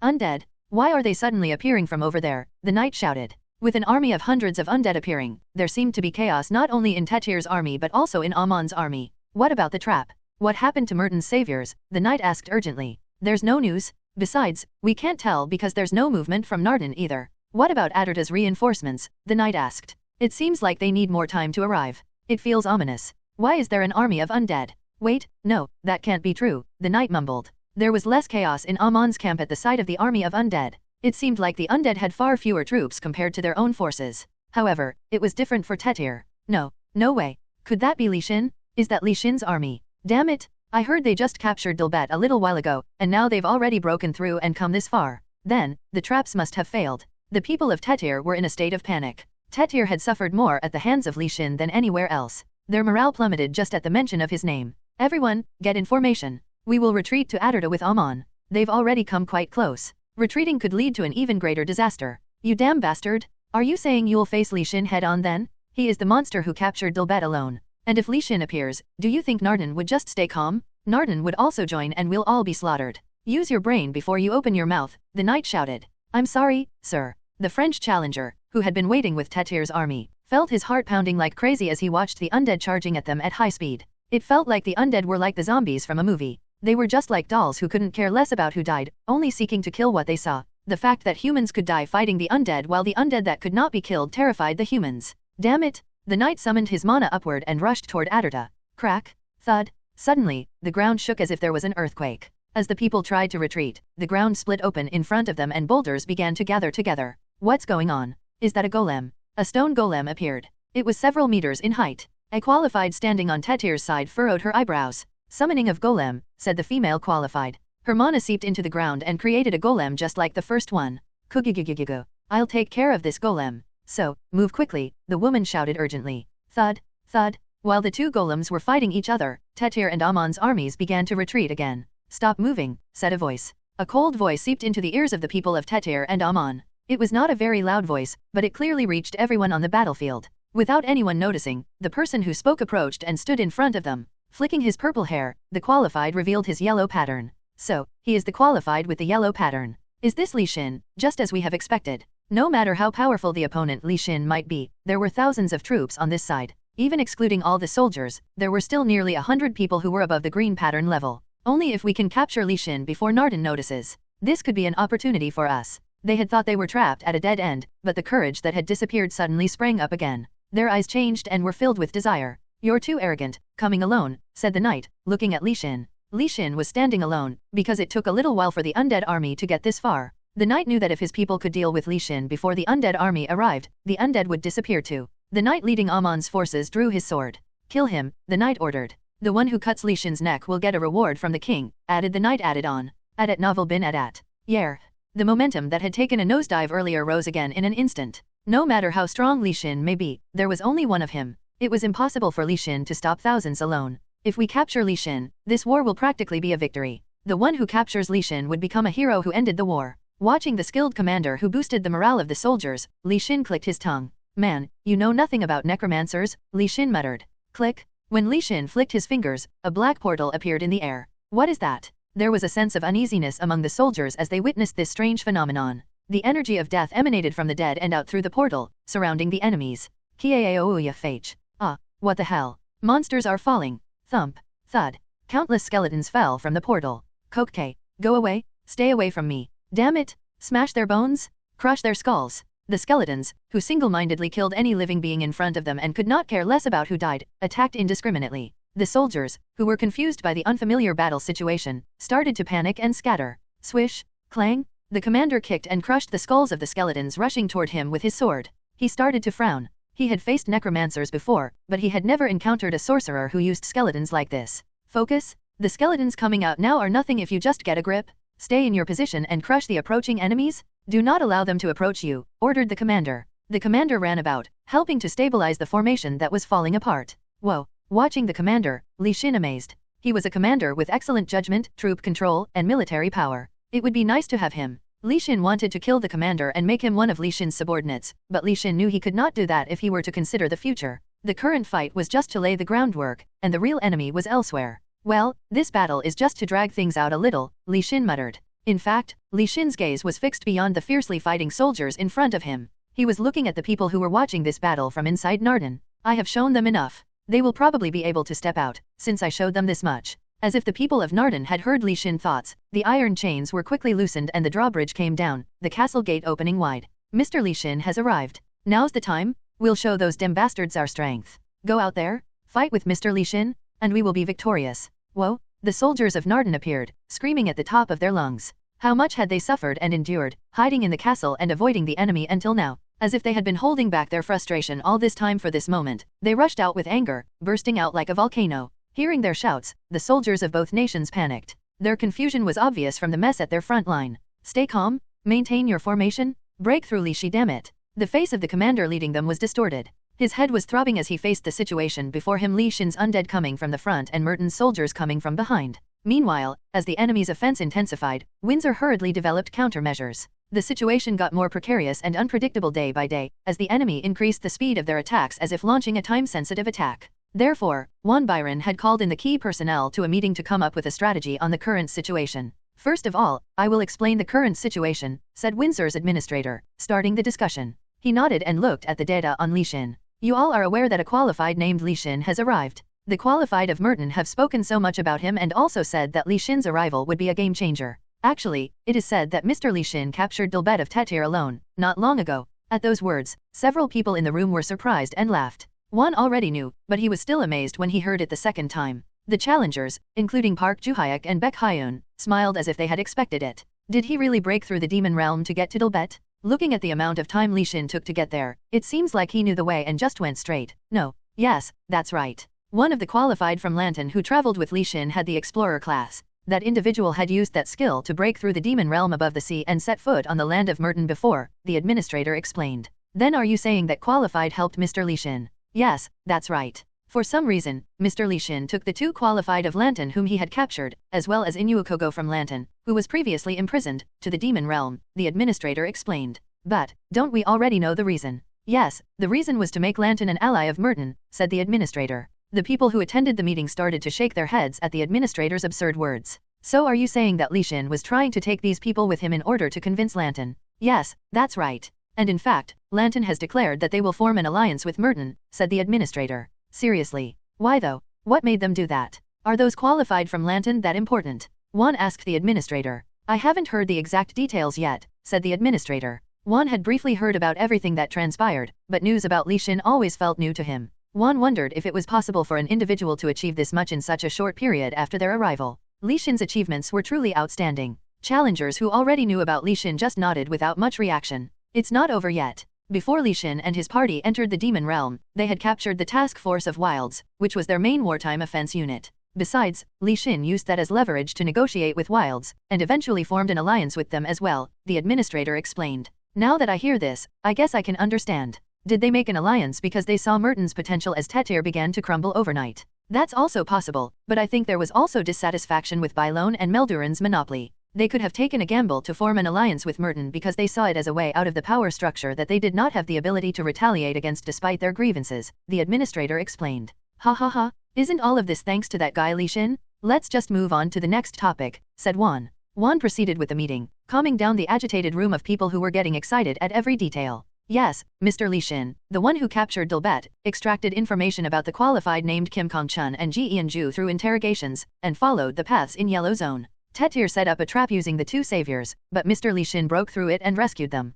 In the process, Mr. Kim Kong-chun came out alive, but Ms. Ji Ianju did not make it, the administrator continued. What did you say? Ianju. Ianju is dead. Only now did Park Ju-hyuk, Baek Hyun, Park Hye-won, and Wang Kong-wong hear the news, and they could not find the words to say in response. Their faces were full of bewilderment. Even when Ji Ianju had been taken captive, they had not felt like this, as if their hearts sank to their stomachs. Yet now, hearing this piece of news, their brains seemed to have stopped functioning, like a broken machine. But why? Why did Ianju have to die? You said the master went to save them? But why did she have to die? Besides, the master must have had Martyr with him, so why? Park Hye-won stood up from her seat and shouted at the administrator, in denial. Stop it, Hye-won. Wang Kong-wong grabbed her and tried to stop her, but she could not sit back on her chair. She breathed heavily. But, well, just like Hye-won said, our master, I mean Mr. Li Xin can revive the dead. If so, why couldn't Ianju come back to life? Did the enemy burn Ianju's body? Or was Mr. Li Xin not able to find her dead body? Park Hye-won asked.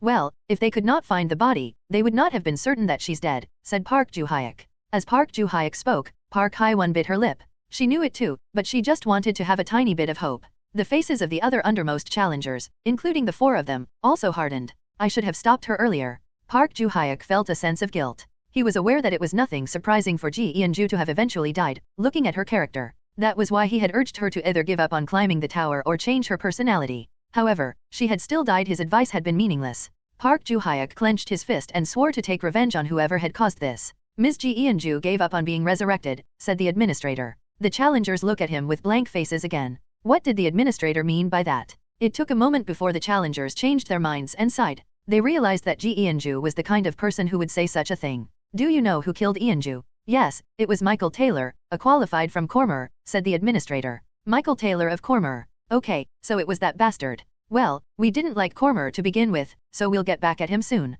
The challengers gritted their teeth and etched the names Cormer and Michael Taylor deep in their hearts. But, it's hard to be certain that it was Cormer's intention to kill. It was mentioned that Michael used demon power before he fled, the administrator explained. Demon power? No way. Could he be a demonized human? At novel bin at. These demon bastards. Stop. Stop it. It's time for us to come up with a strategy for Windsor. Juan stopped them from being riled up again, and tried to round up the conversation. Alright then, let's finish up. Anyway, after that situation, all of the soldiers of Amon and Tetir, who were surrounding Nardan, were captured and escorted. They will soon capture Aderta and come to support Windsor. Tetir might join our alliance. That's the situation in Merton for now, said the administrator. Okay everyone, as you can see, the enemy alliance has become impatient. That's why the enemy's attacks suddenly intensified. We'll win if we just hold on and let time go by, said Juan. But holding on is not as easy as it sounds, said the Minister of Magic with a serious face. Since Windsor was activated, Merton has put in a lot of merit points into Windsor, but the fact is that Windsor is still lagging behind the enemy. I think it will be hard to hold on for a long time with the performance of our refraction shield.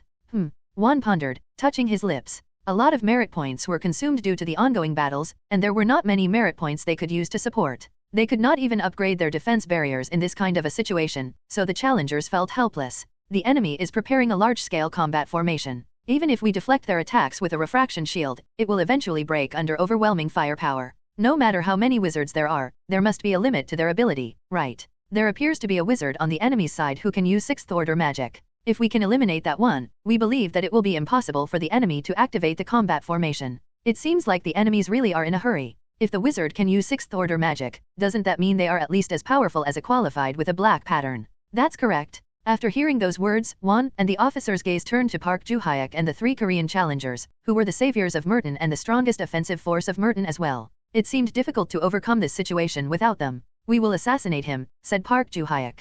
I think you guys can do it, Won replied. Park Ju-hyuk looked at Park Hae-won and Baek Hyun. The 3 of us will do it. Mr. Wang, please take charge of strengthening the castle walls, said Park Ju-hyuk. Understood, Wang Kong-won replied. All right, currently, Bailon, Stan, Amon, and Kormer are sending their troops here. We'll hold out no matter what, because the best reinforcements will come soon, Won declared with a satisfied smile. At night, Park Ju-hyuk, Baek Hyun, and Park Hae-won sneaked out of the citadel and watched the enemies. The most important person in this operation was Park Hae-won. With her wind spell, their team could easily snipe the enemy wizard on the battlefield. First, we have to find a sniping position without being detected by the enemy. The combat formation will need at least a few more hours to activate, so let's find our positions before then. The 3 people entered the mountain range that was several kilometers away. The distance was far enough that people looked like ants to the naked eye. The choices for a sniping location were highly limited since there could not be any obstacles blocking the view between the enemy's forces and the sniper. After checking several possible locations, the 3 settled on one, and as soon as they scanned their surroundings and confirmed it was safe, they got ready to snipe.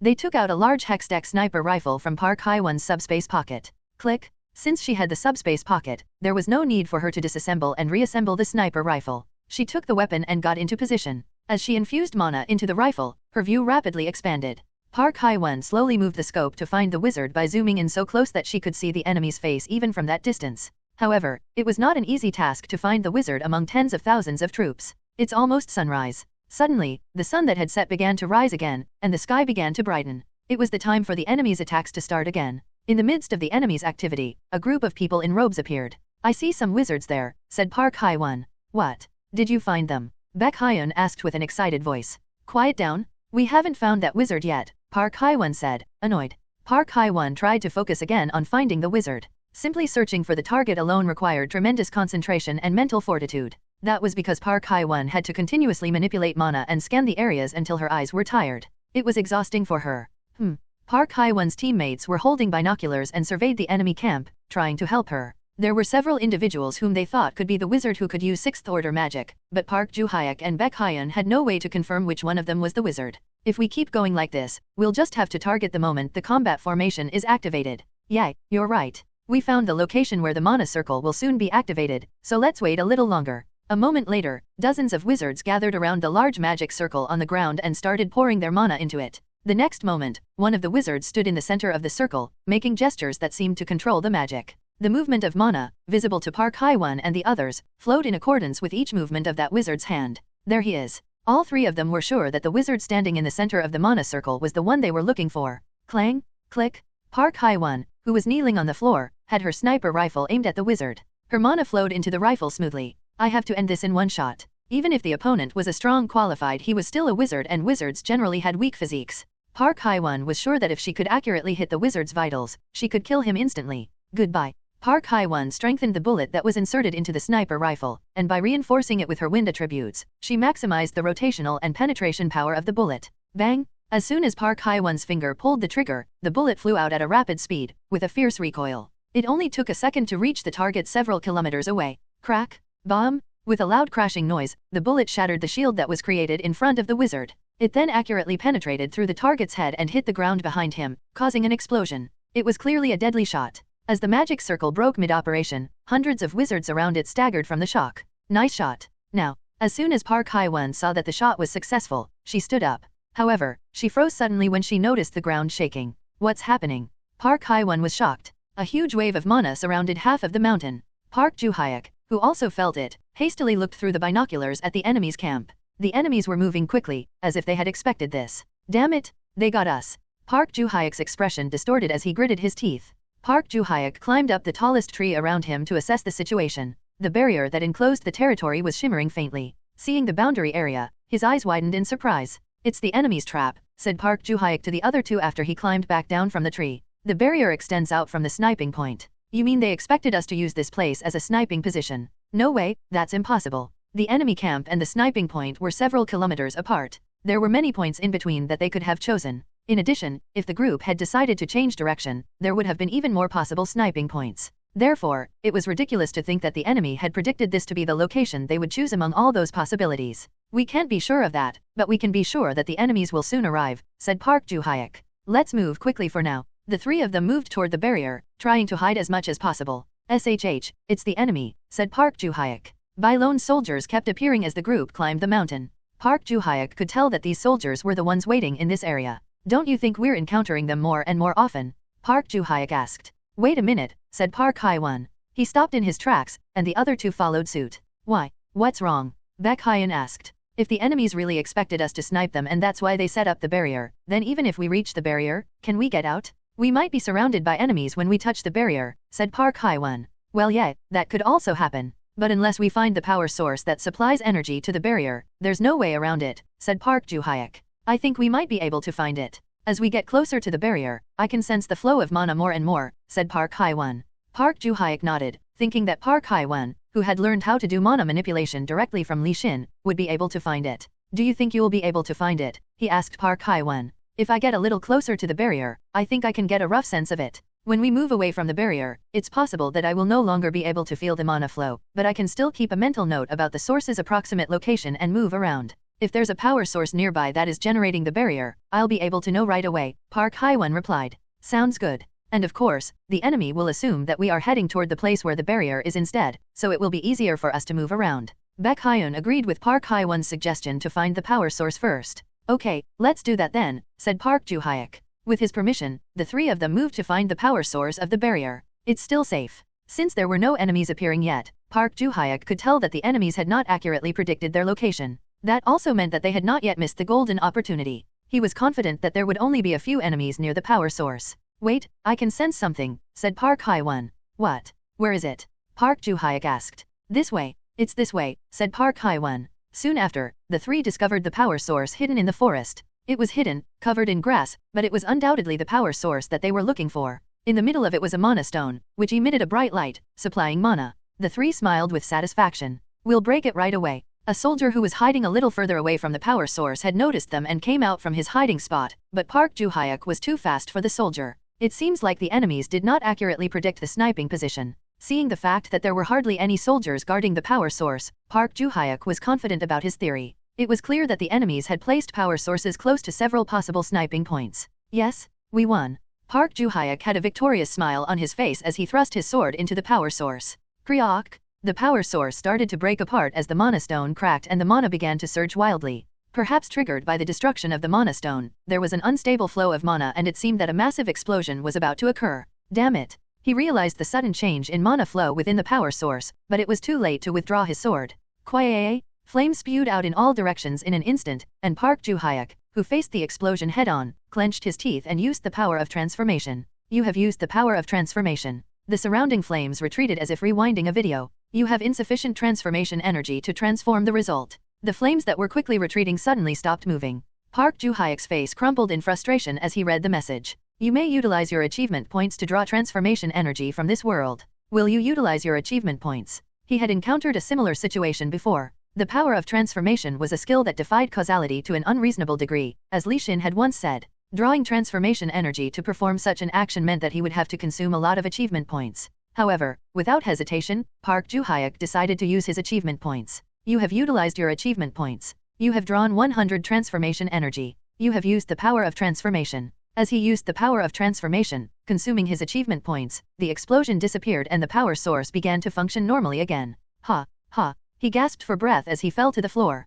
He felt his power sharply dropping. Who the hell? Now that Park Ju-hyuk had experienced it firsthand, he realized that the barrier was designed as a trap to lure them in. They were never concerned about setting up barriers for defense. The power source was designed to release all its energy for this explosion. Someone on the enemy side had been convinced that their opponent would not go through the barrier but instead come looking for the power source, and they had consequently devised this strategy. Park Ju-hyuk had fallen into that trap. AHH. A soldier who had just witnessed the explosion screamed in surprise. Baek Hyun, who had been frozen, came back to his senses at the sound of the scream. He then immediately slit the soldier's throat and unleashed his mana to detect the soldiers hiding nearby, killing them as well. Appa, are you okay? Park Hae-won asked Park Ju-hyuk. Yeah, I'm fine, he replied. Park Hae-won supported Park Ju-hyuk, who was sweating like crazy. Because he had forced the transformation energy out, he was about to faint. The situation had just taken a nosedive. What should we do? Park Hae-won asked. Bro, do you think you can move? Baek Hyun asked Park Joo-hyuk. We don't have time for this. If we don't get out of here quickly, they'll come for us, said Park Joo-hyuk. He felt that they were in a greater crisis now than ever before. He thought that the bigger problem than losing his strength was the unknown strategist on the enemy side. He felt that they had played into the strategist's hands this whole time. In fact, he could not even imagine how the other side would react now. For the first time in a long while, Park Joo-hyuk felt like his mind was going blank. Well, there are 3 paths we can use as an escape route, he said. Park Joo-hyuk continued to think as he listed the 3 escape routes. Which of the 3 paths would allow them to escape the enemy's grasp? Or should they move to a different place outside of these paths? Where could the enemies be now? Since he realized that his strategy had been predicted by the enemy, he started to feel as if all of his thoughts were exposed to the opponent's scrutiny. His judgment started to be clouded by a feeling that nothing he did would work against the enemy. Let's go this way, said Park Joo-hyuk. He had no choice but to choose the path along the mountain ridge that the enemies would be least aware of. The 3 tried to suppress their anxiety and moved toward the area. The mountain ridge is exposed to enemies. Therefore, it will be difficult for the enemies to anticipate, because people in danger will not take such big risks. Park Joo-hyuk, determined not to be seen through this time, took the risk and chose the mountain ridge. The surroundings of the mountain ridge were wide open, and this route would make them easily exposed to the enemy. However, if the opponent had not prepared a trap in advance, he thought they would be able to escape. From now on, we have to speed up. Otherwise, we will definitely be caught by the enemy, said Park Joo-hyuk. When the 3 arrived at the starting point of the mountain ridge and were about to take a deep breath in preparation to set off, a stranger's voice stopped them in their tracks. Well, there's no need to do that, because you've already been caught. Ha ha ha. As if declaring a checkmate, a man spoke and walked slowly toward Park Joo-hyuk and his group. Nice to meet you all. I've always wanted to meet you, said the man, waving a flag that covered half of his face. The 3 could not find the words to respond, and their expressions stiffened. In an instant, the mana wave in their surroundings surged. A number of people who had been hiding in the area revealed themselves at once. Damn it.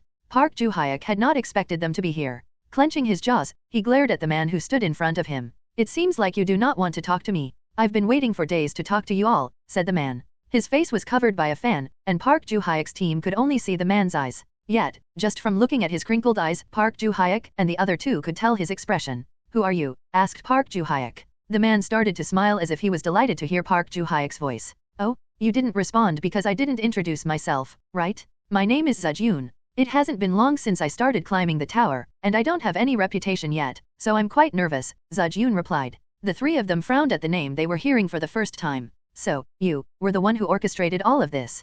Park Hae-won asked, looking at the man as if she could not believe that everything that had happened until now was plotted by one person. Yes, that's correct. I came up with everything, from pretending to prepare the combat formation to lure you in, to setting up traps at the sniping point, and even to setting a trap in the power source for the barrier. All of these were my ideas. Ha ha ha, Zejun replied. Behind his laughter was an expression that geniuses, especially real geniuses, had. It was a look that they subconsciously acquired as they lived in a world different from ordinary people. Having encountered such people twice in the past, Park Joo-hyuk could recognize that same look in Zejun as well. He gritted his teeth and bit his lips. How did you know that we would come here? Well, that part wasn't so difficult, but I was a little disappointed because it was too predictable. I had higher expectations of you, Mr. Park Joo-hyuk.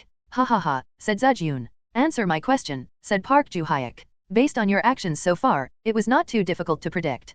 Considering the kind of magic circle we have in Windsor, the 3 of you are the most suitable to deal with it. Of course, Park Hae-won, who can snipe, was bound to be here, and since she couldn't come alone, the probability that the 2 of you followed her was high, given that you have the greatest combat power, Zejun explained. Although Baek Hyun is outstanding in terms of strength, his judgment is inferior to the 2 of you, so if only 2 were to come, I thought it would be Park Joo-hyuk and Park Hae-won who would come together. And if 3 people were to come, I expected that it would be Baek Hyun who came along. Wang Kong-wong is needed on the other side for defense, so I excluded him, and the other challengers are not that outstanding in terms of combat power. Besides, having too many people involved in an assassination plan does more harm than good. Zejun looked at them as if asking if they could understand what he was saying. Baek Hyun frowned, noticing that the man was talking to them like a teacher giving a lesson to his students. Seeing Baek Hyun's face distorted, Zejun chuckled again and continued. We knew that time was on Windsor's side, and we had to bring down Windsor quickly. Well, both sides knew that. While Bailon was a more urgent problem to deal with, Windsor would soon be captured by the enemy if nothing was done. Windsor had to stall for time no matter what, and what was the way to do that? Of course, the only way was to snipe. Park Joo-hyuk tried to recover as much as possible while listening to Zejun's words. Zejun continued with his explanation slowly. There were a total of 23 points that you could use for sniping. Among them, the places that you could go to in a hurry were the west and east side, which excluded the northern region from the equation. Since Windsor's castle is near a cliff in the west with numerous demon realms around it, it would have made it difficult for you to find a sniping point, which would have caused you more pressure. The odds were almost 9:1 that you would go to the point in the east. Of course, you could always do something that defied the odds, but I knew that you guys wouldn't take big risks when you have a reasonably safe path in such a crucial moment like this, Zejun explained. As Park Ju-hyuk and the other two listened to his words, their expressions became increasingly stiff. Then out of those remaining possibilities, there are 8 mountains where you could find good locations, with a dozen sniping spots across them. The farthest mountain from where Park Hae-won's shot could reach us was this one. Oh, but I didn't predict exactly where you would go. The point with the highest probability was here, but I couldn't be sure. So I put the same barrier on all those points, said Zejun. This was just as Park Ju-hyuk had expected. China had enough financial strength to support such an operation. I installed a mana detection device on the power source and set it up so that the barrier would be activated when a sniper attack occurred. Then, I thought about it more. Will Park Ju-hyuk and Park Hae-won go to the barrier, or will they look for the power source? But the two of you have always been shrewd, always having tricks up your sleeves in any operation. You've always thought about other possibilities and intentions of the enemies before you moved and acted, continued Zejun. So, we placed only a few soldiers and had them move like crazy after the sniper attack to make you think that this is a trap and increase the probability of you guys finding the power source. It would have been nice if the explosion occurred as it should have, but since that didn't happen, then Park Ju-hyuk must have used his unique ability. Then the probability of you surviving from there would be close to 0%. Now, here is the problem. How did you behave in the previous operation to recapture Windsor? The three frowned. Once more, the man in front of them was talking as if he was educating some children. Oh, I guess you don't know the answer. The answer is that you took risks and found the way with the highest effectiveness. When you encounter danger, you seem to prioritize effectiveness over efficiency.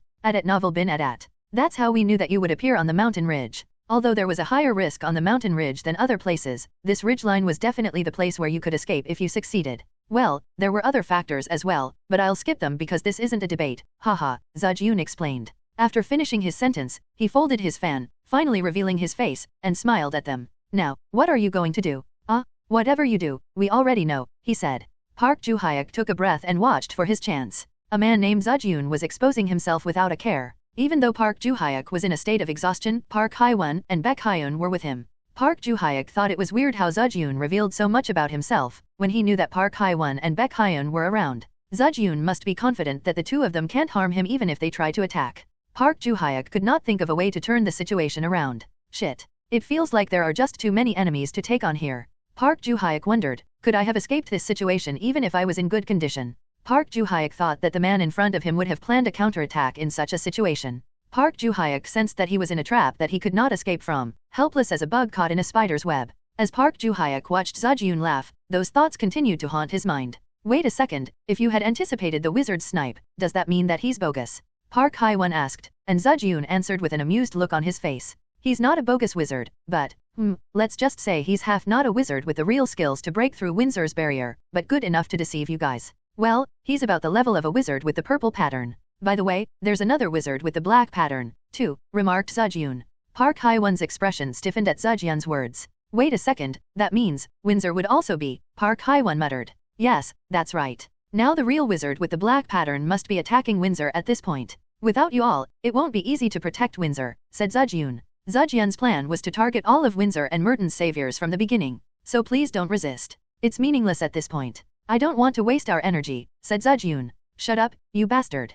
Baek Hyun shouted. In an instant, Baek Hyun unsheathed his sword and charged at Zejun. At first glance, Zejun did not seem to have any defense. Only if I can defeat this guy here. Wind drills. A current of air gathered around Baek Hyun's blade, rapidly spinning toward the tip. It was an attack that could pierce through a shield and kill an enemy in one blow. That won't be enough, said Zejun. Wong. With a swift swing of his fan, Zejun unleashed a sudden gust of wind toward Baek Hyun. What the hell? Baek Hyun was startled. The wind was so powerful that it dissipated the air currents that Baek Hyun had mustered and flung the sword out of his hand. Baek Hyun, who was bewildered, hastily retrieved his sword and backed away. Are you okay, Baek Hyun? Yeah, but what is up with that fan? How did he disperse my wind? Baek Hyun muttered. Baek Hyun could not hide his frustration and confusion at such a situation that he had never experienced before. It felt like the wind he had created had given into the opponent's wind and vanished. Zejun just blocked Baek Hyun's skill with just one wave of a fan.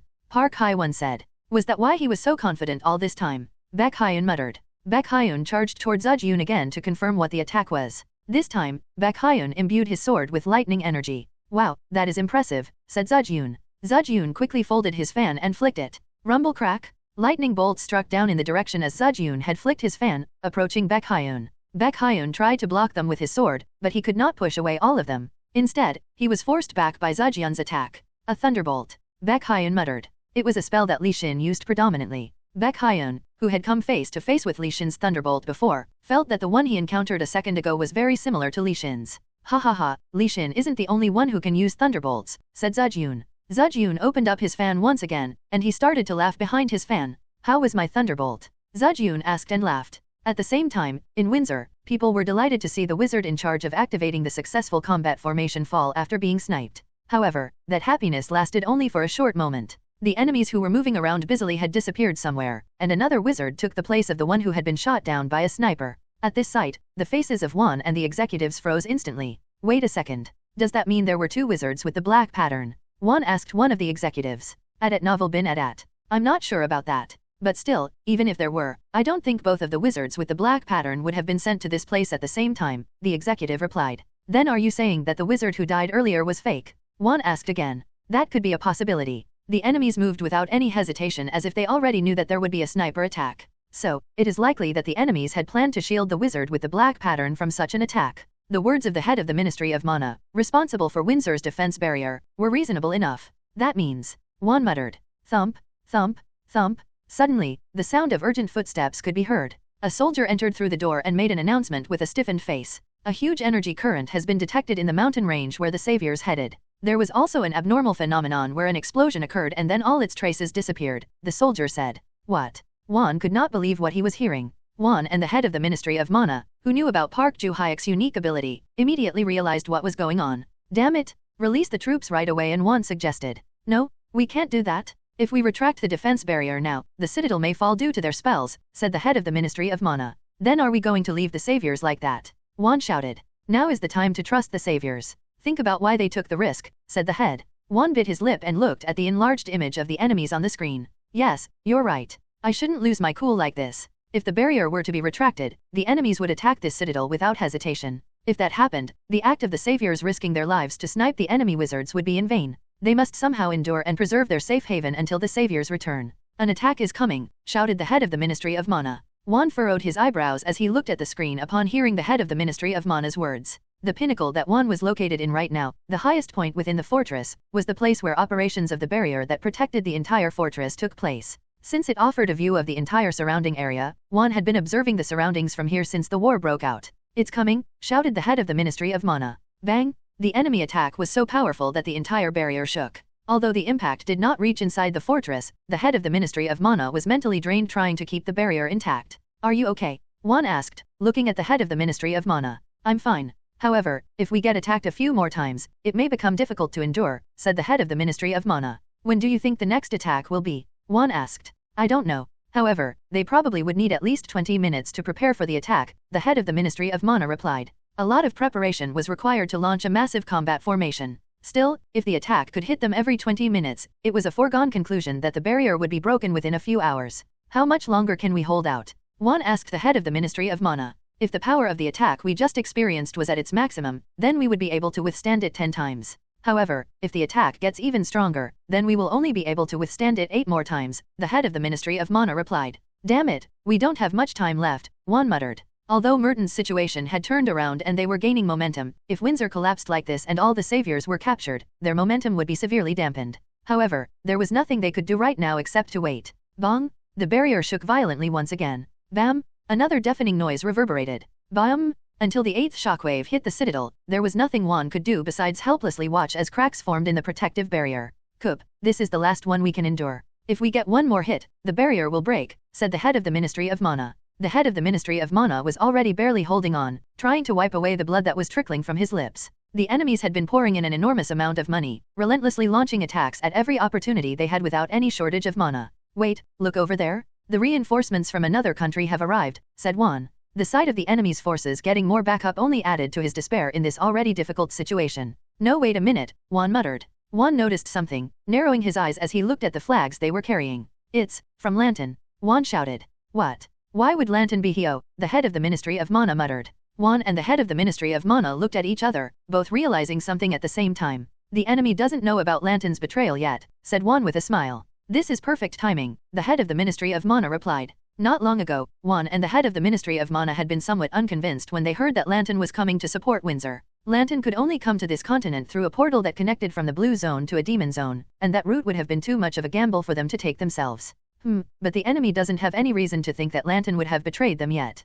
Keeping Lantern for their finishing blow might have been a more powerful card to play, but there was no need for that as long as Li Xin was on their side. If Lantern could save Windsor from this crisis, now would be the most appropriate time to leverage on them. Both Juan and the head of the Ministry of Mana stared at the screen, which was filled with Lantern soldiers passing through the enemy lines as if it was natural, and the commander approached the wizard who was preparing for another attack. Before the commander, who wore a helmet, started activating a mana circle, he approached the wizard, who was gathering his mana. What is he trying to do? Juan asked, looking at the head of the Ministry of Mana. I'm not sure. Talking like that won't buy us any time, the head of the Ministry of Mana replied. The two of them were filled with doubt, but their questions were quickly answered. The soldiers of Lantern slowly moved toward the wizards, and the commander drew his sword. He struck, as fast as lightning, and sliced through the left arm of the lead wizard, and then simply continued on its path. Really, the wizard muttered. At the same time, Lantern's soldiers began slaughtering the wizards. Since the wizards had already activated the combat formation several times, they were exhausted. Running out of capacity to put up much resistance, the wizards died one after another.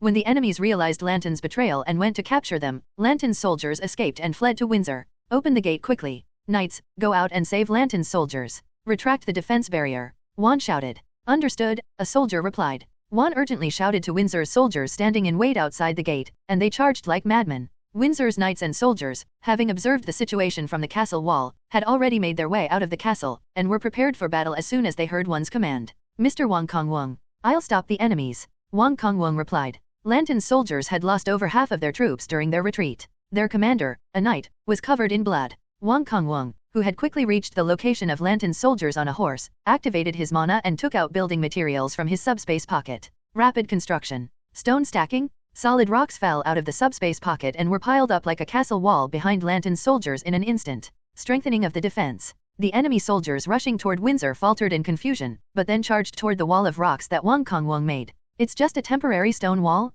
Break through it, ordered the enemy commander. When Wang Kongwang saw the enemy soldiers charging toward the stone wall with swords raised, Wang Kongwang scattered his mana once again. Explosion of the stone wall. The wall made up of rock was built more for attack than defense. Knowing that the angry enemy soldiers would try to break through the wall instead of bypassing it, Wang Kongwang had installed explosives in the wall from the beginning. Ba-ba-bam, crack, bang, the wall exploded and hot rocks scattered in all directions. The soldiers caught in the explosion fell off their horses and writhed on the ground, and their army's formation collapsed and crumbled in an instant. After confirming that he had successfully blocked the chase, Wang Kongwang quickly headed back with the soldiers of Lantern. The soldiers of Lantern have returned, a soldier shouted with excitement. Yay! The soldiers cheered for their fellow soldiers who were returning with great achievements, and for Wang Kongwang, who had rescued them. The soldiers of Lantern, who used to be Windsor's enemies, had fought and risked their lives to help them. Although Windsor had more conflict with Lantern than any other places in the past, Lantern had washed away that past with their own blood. Ha, ha. Juan Byron greeted the commander of Lantern, who was out of breath. Thank you, said Juan Byron. I just did what I had to do, replied the commander of Lantern. If it had not been for the exploding rock wall at the forefront of the enemy lines, Lantern would never have survived such a reckless act. It was remarkable that the soldiers of Lantern managed to survive after doing such a reckless act. Lantern had sacrificed these soldiers for the sake of rescuing Windsor. Besides, these soldiers had accepted their fate to sacrifice and fought without a word of complaint. Now you are no different than our comrades, Juan said, looking at the soldiers of Lantern. Then could you allow our soldiers to take a rest? The commander of Lantern asked Juan. Of course. Take care of these soldiers from Lantern. Provide them with food and help them recover, Juan ordered. Yes, sir. What's your name? Juan asked, looking at the commander of Lantern. It's Venomino, sir, replied the commander of Lantern, named Venomino. Venomino. I'll be counting on you from now on, said Juan. Yes, sir, Venomino replied. Juan smiled with satisfaction and stretched out his hand. As they shook hands, Venomino gave him a glance. Do you have something to tell me? Juan asked Venomino. Our mission is to protect this place until Li Xin comes, Venomino said. Is that so? Juan replied. And to protect the saviors. Where are the saviors anyway? Venomino asked Juan. Well, they are. Juan mumbled. Juan's expression stiffened as he spoke. The demon realm was filled with black fog. Li Xin commanded his subordinates, the undead, to attack and eliminate any nearby demons to collect merit points. You have used 170,000 merit points. You have acquired the green pattern. Green pattern. You have received the qualification to go to the green zone. Hashtag your health and mana points increase by 12%. Hashtag your overall stats increase by 20%. The pattern on his hand radiated green light. Great. I'll be able to get there faster than I thought. Li Xin had collected more merit points in the previous demon realm than he had expected. And then capturing Dilbet had given him another 100,000 merit points. Thanks to that, it took him only a short time to get to the green pattern. Li Xin stopped moving. As Li Xin was about to leave the demon realm, he sensed a strange demonic power from an entity hovering above him. Even though the sky was not visible inside the demon realm, Li Xin could sense it clearly by expanding his sensory range with his mana wave. Necklace of the Forest Guardian brings you serendipity. Li Xin had not thought about this ability because it had brought him no good opportunities even after the cooldown time had passed. Does that mean this demonic beast is a chance? Li Xin promptly extended his mana. No one could have even imagined doing this inside the demon realm. Of course, Li Xin was different. Psychokinesis. The intangible force extended in an instant and gripped the flying demonic beast. Kiik, the bird-like demonic beast, made a bizarre noise as Li Xin pulled it. The demonic beast had a fierce-looking beak and sharp eyes with red pupils. It glared at Li Xin, trying to get away from him, but failed. At novel bin at. What is this? Li Xin muttered. Li Xin had never seen a demonic beast like it before. He grabbed its neck and examined it closely. It resembled an eagle, and though it struggled under Li Xin's mana, the creature did not seem to have exceptional combat power. The demonic power behind those eyes is different from the others. After a moment of thought, Li Xin ended the creature's life. You have defeated the bird who never closes its eyes, Eagle. Your merit points have increased by 8,500. You have acquired the skill, Eagle's Eyes. Eagle's Eyes. Hashtag allows the user to see through the demon realm. He was momentarily taken aback after seeing the merit points he had just earned. However, after using Eagle's Eyes, he chuckled. Li Xin could not believe that he could see through the demon realm now. This ability was the most efficient among all the abilities in Isosha. Li Xin immediately looked around. The surroundings were now clear as if he was outside the demon realm. Li Xin felt like he had just been released from prison. He felt liberated. He could now clearly see the trees, the ground, the rocks, and even the demonic beasts around. I should give this creature to the others if I capture another one next time. The ability wasn't all that helpful for Li Xin, as he could freely manipulate mana even within the demon realm. The difference between having and lacking this ability was significant. Li Xin felt that if someone like Park Ju-hyuk or Baek Hyuna possessed it, their efficiency would surpass his own. When Li Xin left the demon realm, Lillian appeared through the bloodline channel, responding to his call. Lillian had returned to the bloodline because she hated the stuffiness of the demon realm but had now returned at his request. When are we getting out of this annoying place? Lillian grumbled, looking at Li Xin. We won't be leaving here that fast, Li Xin replied.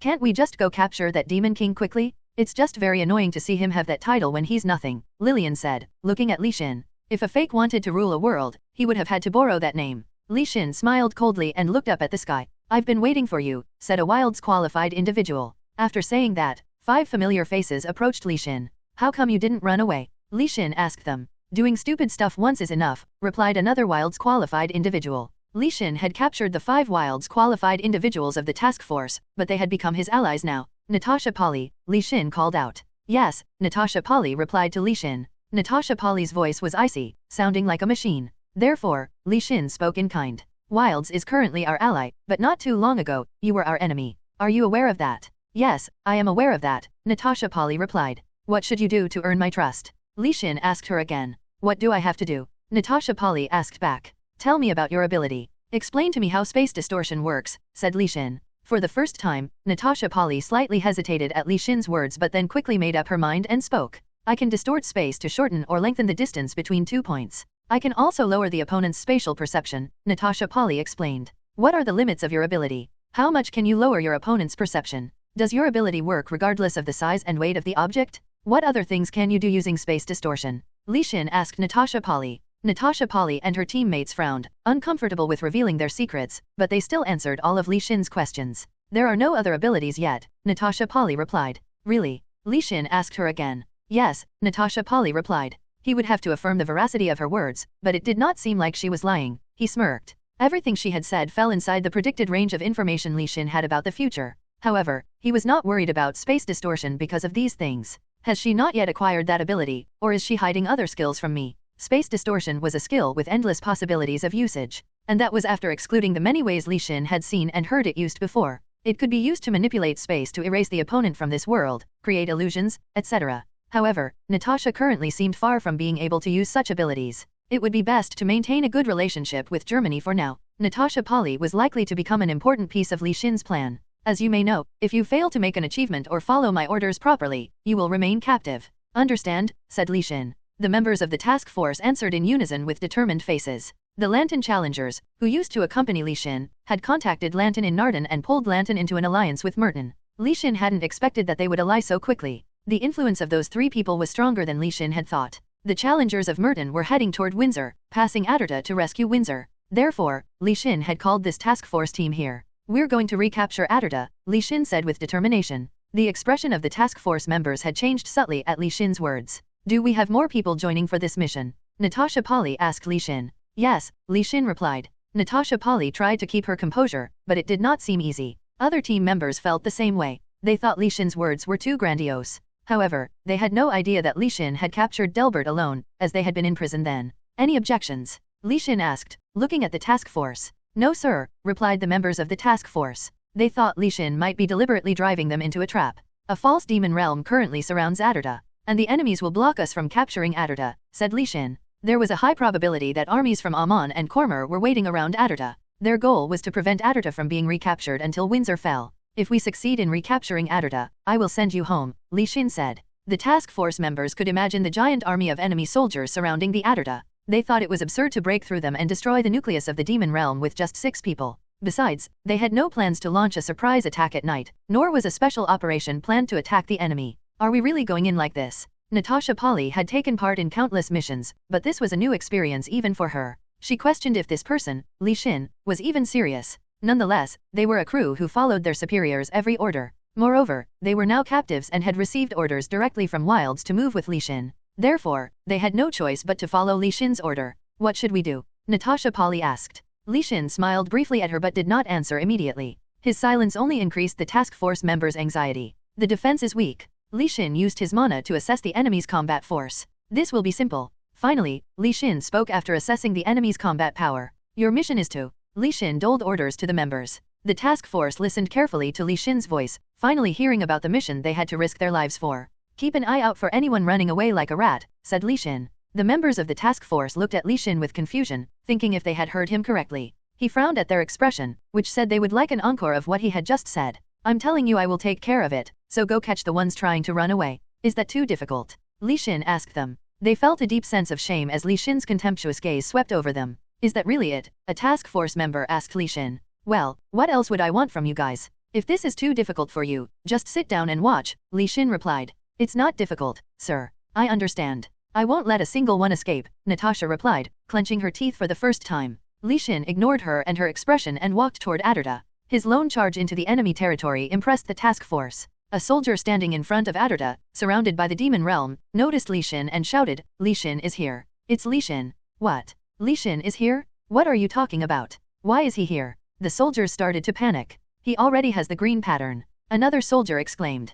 Chaos erupted in the enemy territory. Whether Li Xin was aware of it or not, his calm footsteps did not halt even for a moment. Shadow space. Li Xin's shadow stretched out behind him. And every time he took a step, undead rose from the shadows around. Get ready to shoot him. A soldier shouted. Gather the people who can use divine power. Another soldier shouted. Hundreds of undead had instantly materialized to form an army. Li Xin's dominance had rapidly increased since the 20th floor and now exceeded 500. With the power of the pattern, it was almost 600. Furthermore, the title Death Ruler further strengthened Li Xin's dominance. You have called out Nighthausen. Due to the Death Ruler's effect, Hausen's required dominance had reduced from 8 to 6. You have called out the Night Judkal. Due to the effect of the Death Ruler, Judkal's required dominance had reduced from 7 to 5. You have called out the Knight, Martin. Charisma of the Conductor. Hashtag there is a 10% increase in dominance when conducting more than 50 troops. The charisma of the conductor also increased Li Xin's dominance. The existence of this military force made him a one-man army. The sight of hundreds of undead emanating black mana and approaching the citadel was a premonition of imminent death.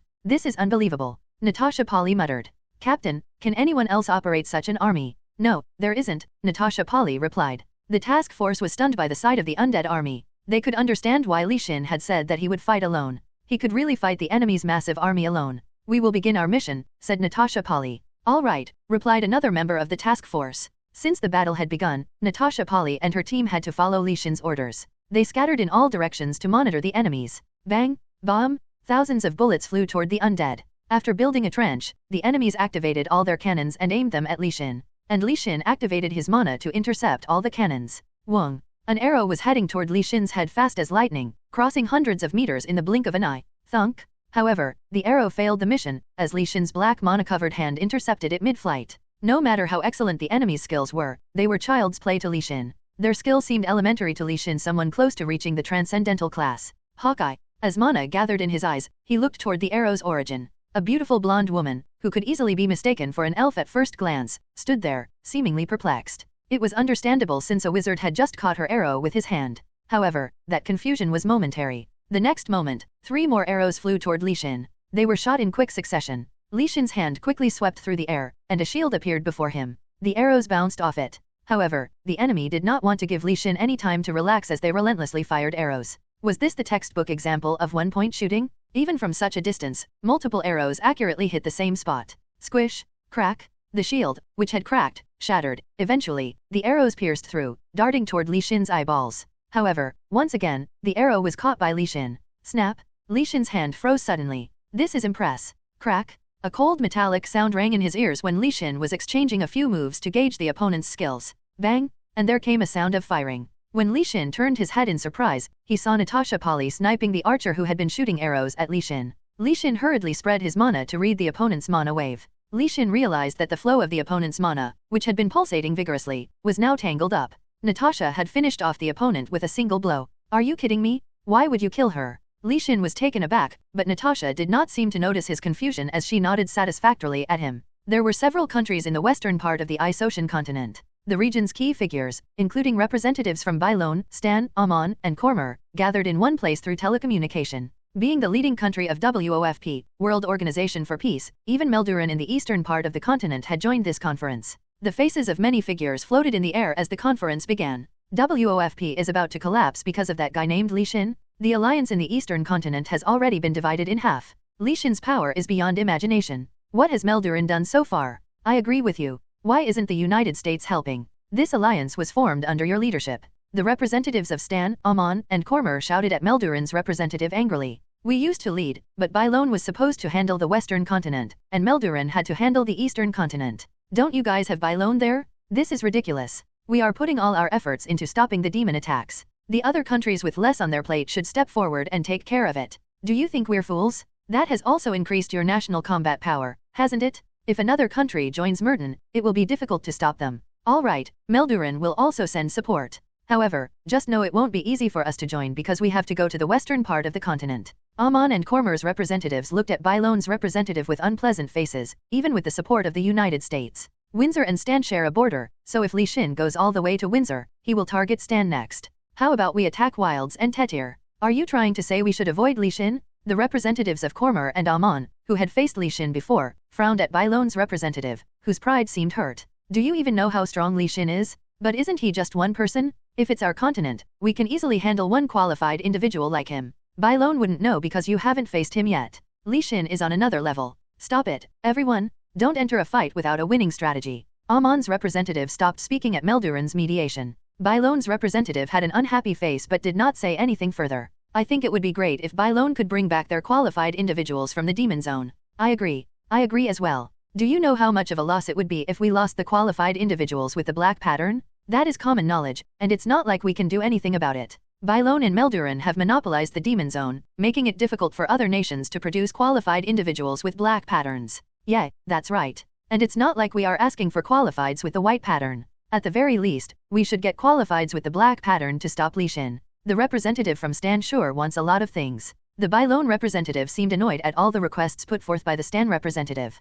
If Stan failed to capture Windsor, the enemy's next target would surely be them, so this time, they had to get Bailon's support. Melduran will also send qualified individuals with black pattern. What about you, Bailon? Melduran's bold move made it hard for Bailon to back down. Okay, Bailon will dispatch 2 more qualified individuals with the black pattern. Alright, good. So, we'll have 2 from Bailon and 1 from Melduran. With 3 qualified individuals possessing the black pattern and support from other qualified individuals with varying pattern levels, it should be possible to defeat Li Xin. WOFP began preparing another giant trap to capture Li Xin. Li Xin had assumed the challenger shooting arrows at him was the most skillful here. So, he was a little surprised to see Natasha take care of her in one shot. Even if the opponent was tired and focused on fighting Li Xin, Natasha's top-notch skills were undeniable. Natasha. Li Xin called after her, warning, don't do anything I didn't ask you to. Yes, sir, Natasha replied. Don't kill the qualified individuals. Just capture them, all right? Plus, don't do anything else because I'm going to capture and kill the rest of them, said Li Xin.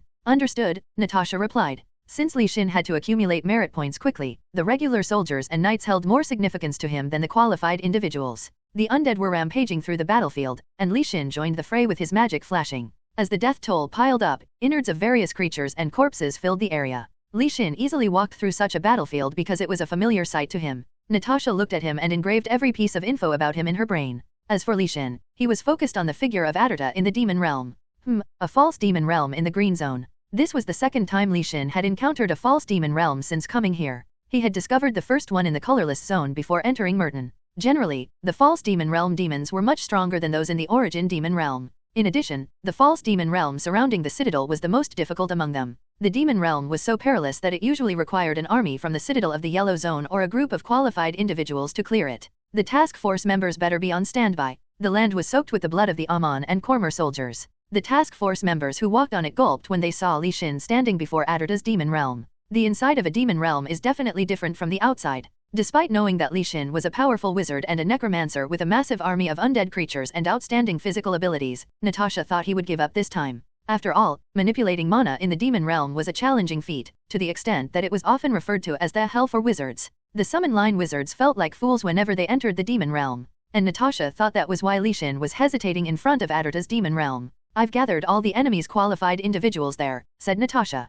Li Xin turned his gaze to that place upon hearing Natasha's words. Compared to the dead, only a handful of qualified individuals remained, including some whom he believed had already perished. Among them was the blonde woman who had shot arrows at Li Xin. He felt lucky that she was still alive because she possessed some great skills. Stay here and watch these guys, Li Xin said. But shouldn't we move the captives? Natasha asked. Li Xin looked at her with a puzzled expression. Adarta is right in front of us, so should we go all the way to Narden? Li Xin asked Natasha. Are you saying you want to go in here? Natasha asked. Didn't I say I would reclaim Adarta? Li Xin had said that, and Natasha had heard him say that. Nevertheless, she had assumed it to be a metaphorical expression about dealing with the enemies surrounding Adarta. When Natasha looked into Li Xin's eyes, she found them calm, with no fear or tension. Li Xin's calm face made it seem like he was discussing washing up before sleeping. She wanted to argue but decided to keep quiet, as she realized that she couldn't judge the man using conventional standards. You're right, Natasha answered his question after organizing her thoughts. Then wait here. Li Xin smiled lightly. Natasha was intrigued by Li Xin, but he was proving difficult to understand. She hadn't encountered anyone like him before, so she did not know if it was simple curiosity or something else. Can I come with you? Natasha asked Li Xin. Natasha's unexpected question made Li Xin look at her once again. Her pupils seemed very calm, without any sign of wavering. Is she serious? Li Xin wondered why Natasha would want to follow him, but since he had no intention of hiding his combat power from her, he agreed. Thank you, said Natasha. The reply was blunt and unemotional, but he could sense the hint of delight hidden in her words. While the task force members guarded the captives, Li Xin and Natasha entered the demon realm. Before long, the familiar thick black fog disrupted their sight, but it did not affect Li Xin. Natasha frowned and had difficulty finding the way out, while Li Xin calmly found the way out. This prompted more questions in Natasha's mind. How did you find the way out so easily? Natasha asked Li Xin. Because it is easy, Li Xin replied. Natasha knew she couldn't get the answer she sought from him, so she just followed him without asking any more questions, assuming the other answers would be similar. After walking a little, they could see the castle wall in the distance. Suddenly, numerous arrows flew toward them. The arrows were so fast that dodging them would have been nearly impossible had Natasha not sensed them with her mana. Barely managing to evade one that grazed her neck, she broke out in a cold sweat. Dozens of arrows were coming at them. If they did not dodge or block them, they would die. Besides, the man in front of her seemed to have no intention of helping her. Li Xin did not even tell her to follow him. This was something she had to endure alone. The demon realm encircling the Citadel City had a slightly thinner fog compared to the origin demon realm, making the figures of the demons faintly visible through the black haze. Crack, bong, Li Xin repeatedly and incessantly aimed and fired his gun. He was relentless, and one of the blurry figures in the distance disappeared every time he shot. Bam! Natasha's eyes flickered open at the ear-piercing noise, and she turned her head toward the sound. A huge steel fist pounded the castle gate. The fist made Citadel's gate, which had seemed quite firm, crumble like mashed potato. Natasha could not come up with another word to describe Li Xin besides monster. He was using such incredible magic in this demon realm without having much trouble. Fight for your life, or else you will really die, said Li Xin in a cool and indifferent voice. Those words struck Natasha deeply. Li Xin had seemingly said that he did not care whether she died or lived and that she shouldn't rely on him. However, Natasha was already used to it. She had survived in enemy territory many times by only trusting herself. Moreover, she had not even used all her strength in the fight with the soldiers of Kormer and Amon. Therefore, she was in peak condition. Li Xin was moving in front of her, sweeping away most of the demons.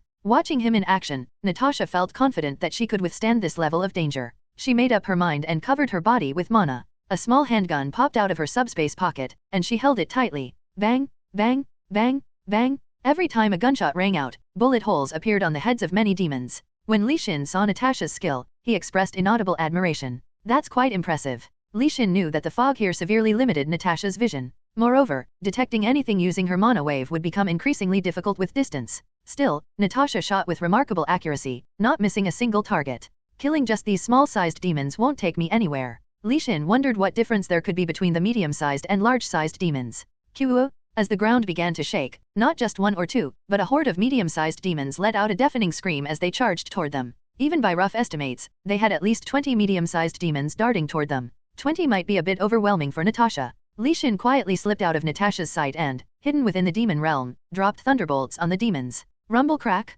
Queek, the demons screamed in pain. The golden spears rained down from the sky, incinerating over 10 medium-sized demons instantly. However, 10 still remained. These medium-sized demons looked like oxen but were 5 times larger than an actual ox. These demons could not be killed with just a few gunshots. Li Xin wondered how Natasha, as a gunwoman with limited vision, would deal with them. Will she call for help or reveal her hidden power? Even if she asked for help, Li Xin was not planning on helping her immediately. He wanted to push her to the absolute limit, to the brink of her capabilities, because he wanted to see her go all out. Crack! A rough metallic sound echoed in the darkness. The sound of Natasha loading her gun conveyed her determination to survive in this hellish place. Swoosh! Natasha pulled a grenade from her subspace pocket and yanked the safety pin. With all her strength, she threw it ahead and started running toward it. Whoa! The sound of the grenade exploding rang in the area. The shards did not fully penetrate the medium-sized monsters but caused fatal injuries when they got stuck in their bodies. Despite the monsters swarming from all directions, Natasha managed to take down 2 medium-sized ones. Natasha knew the shards couldn't pierce through the body of the medium-sized monsters, so she climbed up the tallest building.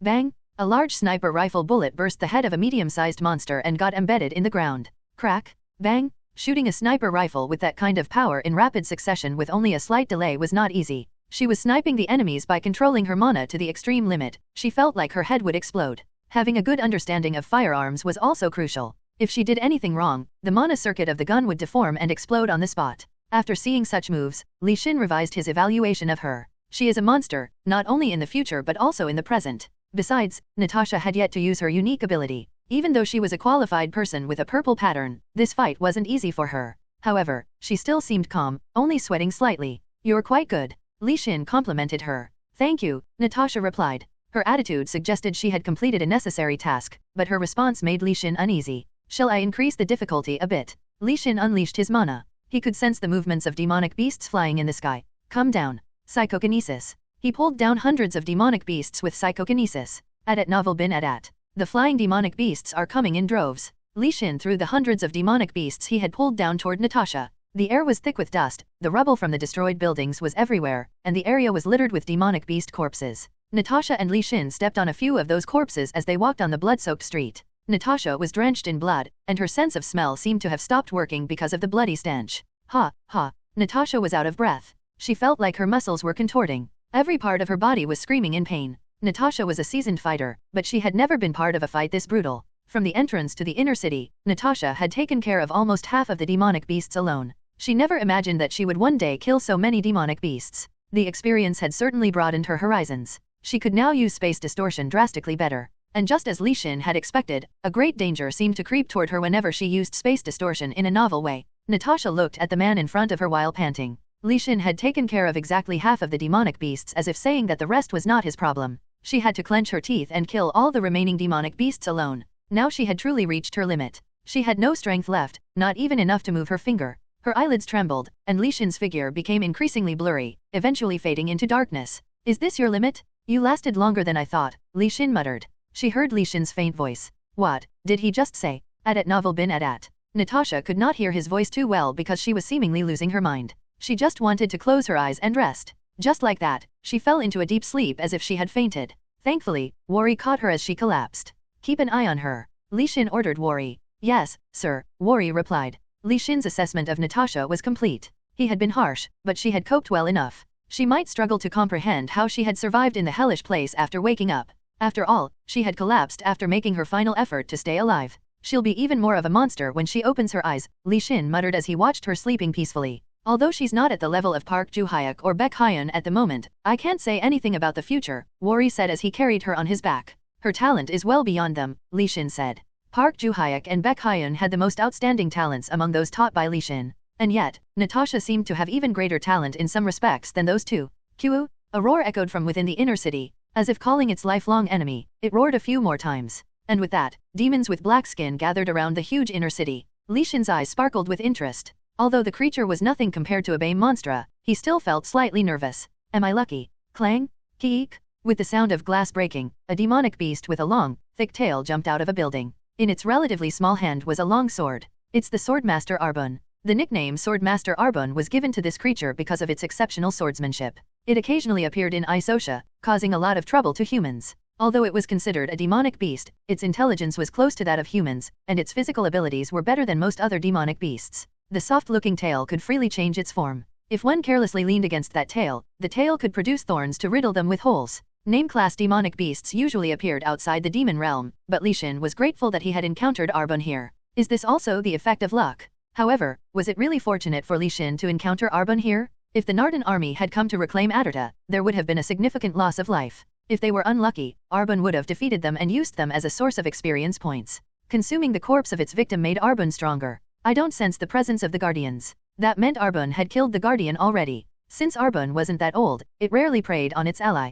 Keek! A screech-like roar echoed throughout the castle. And then, the nearby demonic beasts and demonized humans rushed toward Lee Shin. Were you scared? Shrieked the creature. If the creature had more experience, it would have realized the skill gap between itself and Lee Shin and would not have recklessly charged toward him. Lee Shin's mana revolved along his index finger. The past days flashed before his eyes. The screams of the many Arbun had killed echoed in his ears. You will regret not running away. Lee Shin's cold eyes were fixed on Arbun. The revolving mana accelerated gradually. The air had split in the direction of the mana, and the wind blew. The atmosphere instantly changed, sending a chill down Arbun's skin. Keek. The demons around Arbun had no idea what Lee Shin was planning and were acting lazy, which frustrated Arbun. Arbun decided to move independently instead of waiting for the other demons. Swish. Clang. However, black chains, which seemed to have come out of nowhere, suddenly wrapped around him. Keek. Arbun could not avoid the chains and thus couldn't move further. The black chains pierced his body, but he felt no pain. Arbun looked at Lee Shin. The air around Arbun became even hotter. Lee Shin's revolving mana had become even more powerful in the meantime. Kiak! Arbun cried out. Arbun shouted to others to kill that human, but it was meaningless. Before those useless things could get close to Lee Shin, the spiral mana was before Arbun, who couldn't even try to dodge it. Bang! Let alone dodge, Arbun couldn't even think a few moments after that, as the spiral mana had pierced Arbun's skull, and the corpse fell from the tower to the ground. You have defeated Arbun. Your merit points have increased by 7,400. Lee Shin's heart was pounding as he processed the surreal feeling of having defeated Arbun, a creature that had caused despair to many humans. Arbun's death had seemingly agitated the demonic beasts nearby. They were confused because their controller was no more. So, Lee Shin decided to free the confusion from them. Lee Shin released his mana into the sky. The golden light shone brighter and brighter until it finally rained down to the ground. The deafening sound of thunder echoed through the space, and the world became silent after. Lee Shin stepped forward, and all he could hear was the dying echoes of the thunderbolt in his ears. He went into the castle. The nucleus of the demon realm was here. Crack! Breaking the nucleus of the demon realm was all too easy. The only thing in front of the nucleus was a demonic beast, but its head had already been chopped off. The nucleus of the demon realm has been destroyed. Aderta is getting reactivated. Your merit points are being calculated. The top 3 challengers will obtain the blue pattern. First, Lee Shin, 61,300 points. Second, Natasha Polly, 27,100 points. Third, none. You have acquired the blue pattern. A blue pattern appeared on Lee Shin's hand. Blue pattern. You have received the qualification to go to the blue zone. Hashtag your health and mana points increase by 17%. Hashtag your overall stats increase by 26%. The appearance of the once destroyed and ruined castle began to change rapidly. New figures began to occupy the space, and the corpses of the demonic beasts in the castle turned to dust and disappeared. The demon realm was lifted, revealing a clear blue sky. The task force members waiting outside the castle walls were shocked to see the demon realm dissipating. This can't be happening. It was an unbelievable sight, but they could not deny what was happening right before them. They couldn't even fathom how it had been accomplished. Even the bounded qualified of Amon and Kormer, who had been laughing at them, could not hide their surprise. Natasha and Lee Shin had managed to break through the demon realm alone. Man. It hasn't even been that long. Lee Shin and Natasha had been gone for half a day at most. It was an unbelievably fast speed. No, wait, we don't have time for this right now. Let's go in first. Okay. The 4 of them led the captives and entered Aderta. Aderta's Castellan, Louis Battenberg, exchanged only a few simple words with the savior who had revived this place. After that, he left the castle without conversing with others, saying that he had things to do. Li Xin, a qualified from a foreign country, had greatly contributed to the recovery of this place. Li Xin had entrusted Natasha's recovery to Louis and told him to receive the qualified from Wilds, who would soon arrive at this castle. Louis had given the order as requested by Li Xin and was now looking out the window. He had heard that the two of them, Li Xin and Natasha, had cleared the demon realm surrounding Aderta. One of them, Natasha Polly, had collapsed from fatigue, but the other qualified, Li Xin, did not even rest and immediately left for other tasks. Louis felt a surge of fighting spirit because he wanted to try competing against Li Xin once. Oh well, it's too bad I can't do that. However, it was crucial to get a grasp on Merton's current situation now, so Louis refrained from making such a proposal to Li Xin. Louis promised himself that he would be in peak condition by the time Li Xin returned, so he could challenge him to a competition then. Li Xin headed straight to Windsor after leaving Aderta. Windsor would soon get the information that Aderta had been reclaimed. Something doesn't feel right. Li Xin pondered this inexplicable sensation because it was beyond his five senses. As one approached the realm of transcendence, one could experience supernatural phenomena. Li Xin did not think that what he felt was meaningless. Shadow space. A large skeleton capable of flying sprung out from Li Xin's shadow.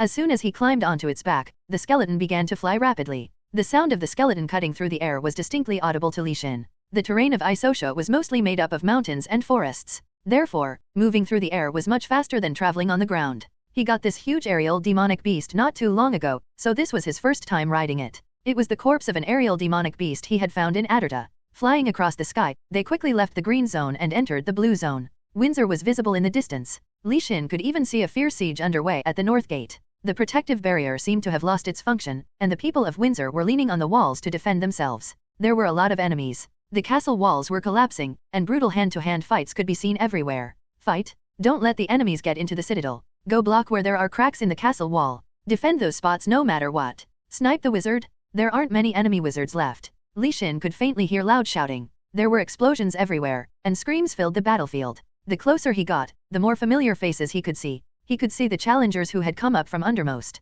Li Xin's face froze as he watched the fight. Why aren't they here? Park Ju-hyuk, Baek Hyun, Park Hai-won, and others, the saviors, seemed absent. Even those who had left before Li Xin, such as Kim Kong-chun's group and the qualified of Lantan, were not here either. He could see soldiers in Lantan's armor but not the qualified from Lantan. Li Xin realized this was what his instinct had warned him about. He did not seem to be concerned about the state of the partially collapsed castle wall or the impending threat of Windsor being breached, as it had not yet happened. However, the absence of those who should have been on the front line to stop the enemy was a severe concern for Li Xin. Therefore, he swiftly flew to the battlefield on his skeleton crow. Whoosh whoosh. A strong gust of wind swept over the heads of the soldiers, causing them to look up in surprise. As they did, a large shadow fell upon their faces. The sudden appearance of a giant skeleton made both the besieging enemy and the allies flinch. Mr. Li Xin. Someone who recognized Li Xin's face greeted Li Xin warmly. Why did you come so late? Wang Kongwang, who had been smashing an enemy's head with a pickaxe, looked relieved and said with a smirk. Li Xin. Li Xin came. Then that skeleton is. Li Xin's name was unbelievably influential. Just hearing that name on the battlefield increased the morale of allies and disheartened enemies. Li Xin landed on the intact castle wall and quickly scanned his surroundings. There was no danger. Even Arbon, who had not fully grown, was more dangerous than the enemy currently on the battlefield, according to Li Xin. If you surrender now, you will be forgiven. Li Xin shouted, using his mana to make his voice echo throughout the battlefield. It was to avoid the hassle of combat. The enemy soldiers began murmuring among themselves. Li Xin knew he had to capitalize on the confusion caused by his sudden appearance. He unleashed his black mana into the sky. Dark thunder. Thunderbolts replaced the negative emotions dominating the battlefield, and Li Xin's fierce mana became active. Dreadful thunder began to ring in the sky. Rumble Kwaya. Thick black flashes poured down on the battlefield. The name contained thunder, but it was like a bombardment from the sky. The thunderbolts left remnants that spread in all directions. Soldiers who had thought they were at a safe distance were hit and paralyzed by the descending thunderbolt. With one magical blow, Li Xin had neutralized the enemy soldiers. This is insane, muttered the knight commander who had witnessed the dark thunder from afar. To those who encountered Li Xin, he was a natural disaster in and of himself. The war surrounding Windsor was swiftly concluded, almost as if it had never happened. Was it due to the overwhelming might of dark thunder or the reputation and influence of Li Xin? The enemy soldiers lost their morale in an instant. The knights did not drop their swords but could not swing them either. The wizards gazed at the now empty land in disbelief as dark thunder dissipated. The enemy qualified fell into anguish when they recognized the challenger as Li Xin. The soldiers hiding in Windsor poured out like a flood, realizing they no longer had to stay within the castle. The enemy knights advised their people to retreat, so the confused enemy soldiers ran away haphazardly. However, Li Xin had no intention of letting them go just yet. He suspected that the enemy might know something about the absent challengers from Korea and Japan. Li Xin released his mana onto the ground, spreading it throughout the land. Crackle, pizzicato, the lightning energy flowed over the ground. Reverse thunder. The lightning energy shot up from the ground into the sky in front of the fleeing enemy soldiers. The victims of the thunderbolt trembled and fell to the ground, unable to defend themselves. What the hell? Shit, where are all these things coming from? Fine, I won't run away. I surrender, all right. Those other enemies had seen what the lightning energy on the ground could do, so they simply threw down their weapons with anxious eyes. Bai Lon's wizard, fleeing with these people, trembled as he realized the overwhelming gap between him and Li Xin. It seemed like Li Xin's mana was everywhere. No one knew when or where his thunderbolt would strike. Besides, these people couldn't gauge how much control they had over the mana. The enemy wizards used to boast that no wizard on this continent was stronger than them. However, this wizard named Li Xin was an unparalleled master. An enemy wizard sweated profusely as he thought about the thunderbolt that might strike him from the ground. If this wizard had not lost an arm to some lantern knight, he would have had a little more room to breathe, but he knew that he could not have escaped still. I surrender. The enemy wizard raised his only arm above his head without any resistance. When the others around him saw that, they also gave up and surrendered. We won. Whoa, the Knights of Windsor shouted in excitement. They wiped away the blood on their faces and screamed in victory. We've protected Windsor. Merton won. Mr. Li Xin has ended the war. Windsor's bloody siege ended like that, with numerous casualties. Following one's orders, the challengers who had set out to find Park Ju-hyuk, Baek Hyun, and Park Hye-won wandered through the mountains, looking for them. Look over here, there are signs of someone moving, Kim Kong-chun said. The depressed soil suggested something heavy used to be above it. Kim Kong-chun examined the faint footprints around the area and suspected that they might be related to the 3 missing people. Didn't people say a barrier was set up? Kim Kong-chun asked. It's probably a power source, said Baek Hyun. Baek Hyun carefully examined the traces. The incident here led to the disappearance of her team leader, Park Ju-hyuk. Therefore, she couldn't miss or overlook a single thing. Did an explosion happen here? And they disappeared after? Kim Kong-chun asked. It must be team leader Park Ju-hyuk's unique ability, Baek Hyun replied. They concluded that Park Ju-hyuk and the team had fallen into a trap. Seeing that even a barrier had been set up in this place beforehand, they could tell that a skilled strategist was undoubtedly on the enemy side. The dimensional energy is probably running low. Then that means Baek Hyun feared that if Park Ju-hyuk had experienced that recoil again, the chances of him and the other 2 being in danger would increase even further. With Park Ju-hyuk incapacitated, they would have tried to escape without encountering the enemy. If they tried to escape from here avoiding the enemy, there are only 3 places to go, said Baek Hyun. Where do you think they went? Kim Kong-chun asked. They would have likely gone into the forest. It has the most cover and can help shake off the enemy, Kang Ji-hoon suggested. The others nodded in agreement with Kang Ji-hoon's opinion. Typically speaking, that's true, but I think it's too obvious. I don't think the team leader or Park Hye-won would have chosen such an obvious route. Baek Hyun thought differently. That's true. Shin Ha-nul agreed with Baek Hyun. But, think about the situation. They were in a life-threatening crisis, and any wrong move could prove fatal. The forest seems to be the least risky option compared to the other 2, as following the ridgeline or the riverbank would increase the chances of being caught by the enemies. Kim Kong-chun disagreed with her opinion. Oh, I guess that's also true. Shin Ha-nul nodded at Kim Kong-chun's words. You shouldn't think that the risk is low because the probability of encountering enemies is high. Therefore, the risk is not low, said Baek Hyun. Right, we're trying to avoid the enemies, Shin Ha-nul murmured in agreement. Hey, Kang Ji-hoon, who had been watching them, hit Shin Ha-nul on the back of his head. Hey, what are you hitting me for? Shin Ha-nul cried out. If you don't know, then just be quiet. Don't mumble next to me, Kang Ji-hoon said. Why are you getting mad at me for speaking? Shin Ha-nul frowned and decided to close his mouth. Then let's just do this. Since we don't have much time, let's split into pairs and look for traces. If there are none, we'll go in another direction, Kim Kong-chun suggested. Then what about the remaining route? Baek Hyun asked. We'll have to exclude that one because splitting into 3 groups here would be too risky, said Kim Kong-chun. Baek Hyun agreed with Kim Kong-chun's suggestion. Then, Ji-hoon and I will go together, and Hyun and Ha-nul can go together. How does that sound? Kim Kong-chun said. Sure, Baek Hyun said. After reaching an agreement, the 4 of them were about to split into 2 groups when they detected movement among the trees. Instantly, they drew their weapons. Hey, it's us, so put your weapons down. The 3 individuals who emerged from the forest were the qualified from Lantern. When Inuokogo sensed the tension and the fierce atmosphere, he raised his hands to indicate that he had no intention of fighting. What are you guys doing here? The 4 Korean challengers didn't know that Lantern was now an ally, and even though these Japanese challengers had been with Li Xin, they used to be their enemies, so their abrupt appearance cautioned the group. We came to help. Kanoko stepped toward Kogo. Who sent you? Lord Wan sent us to go help.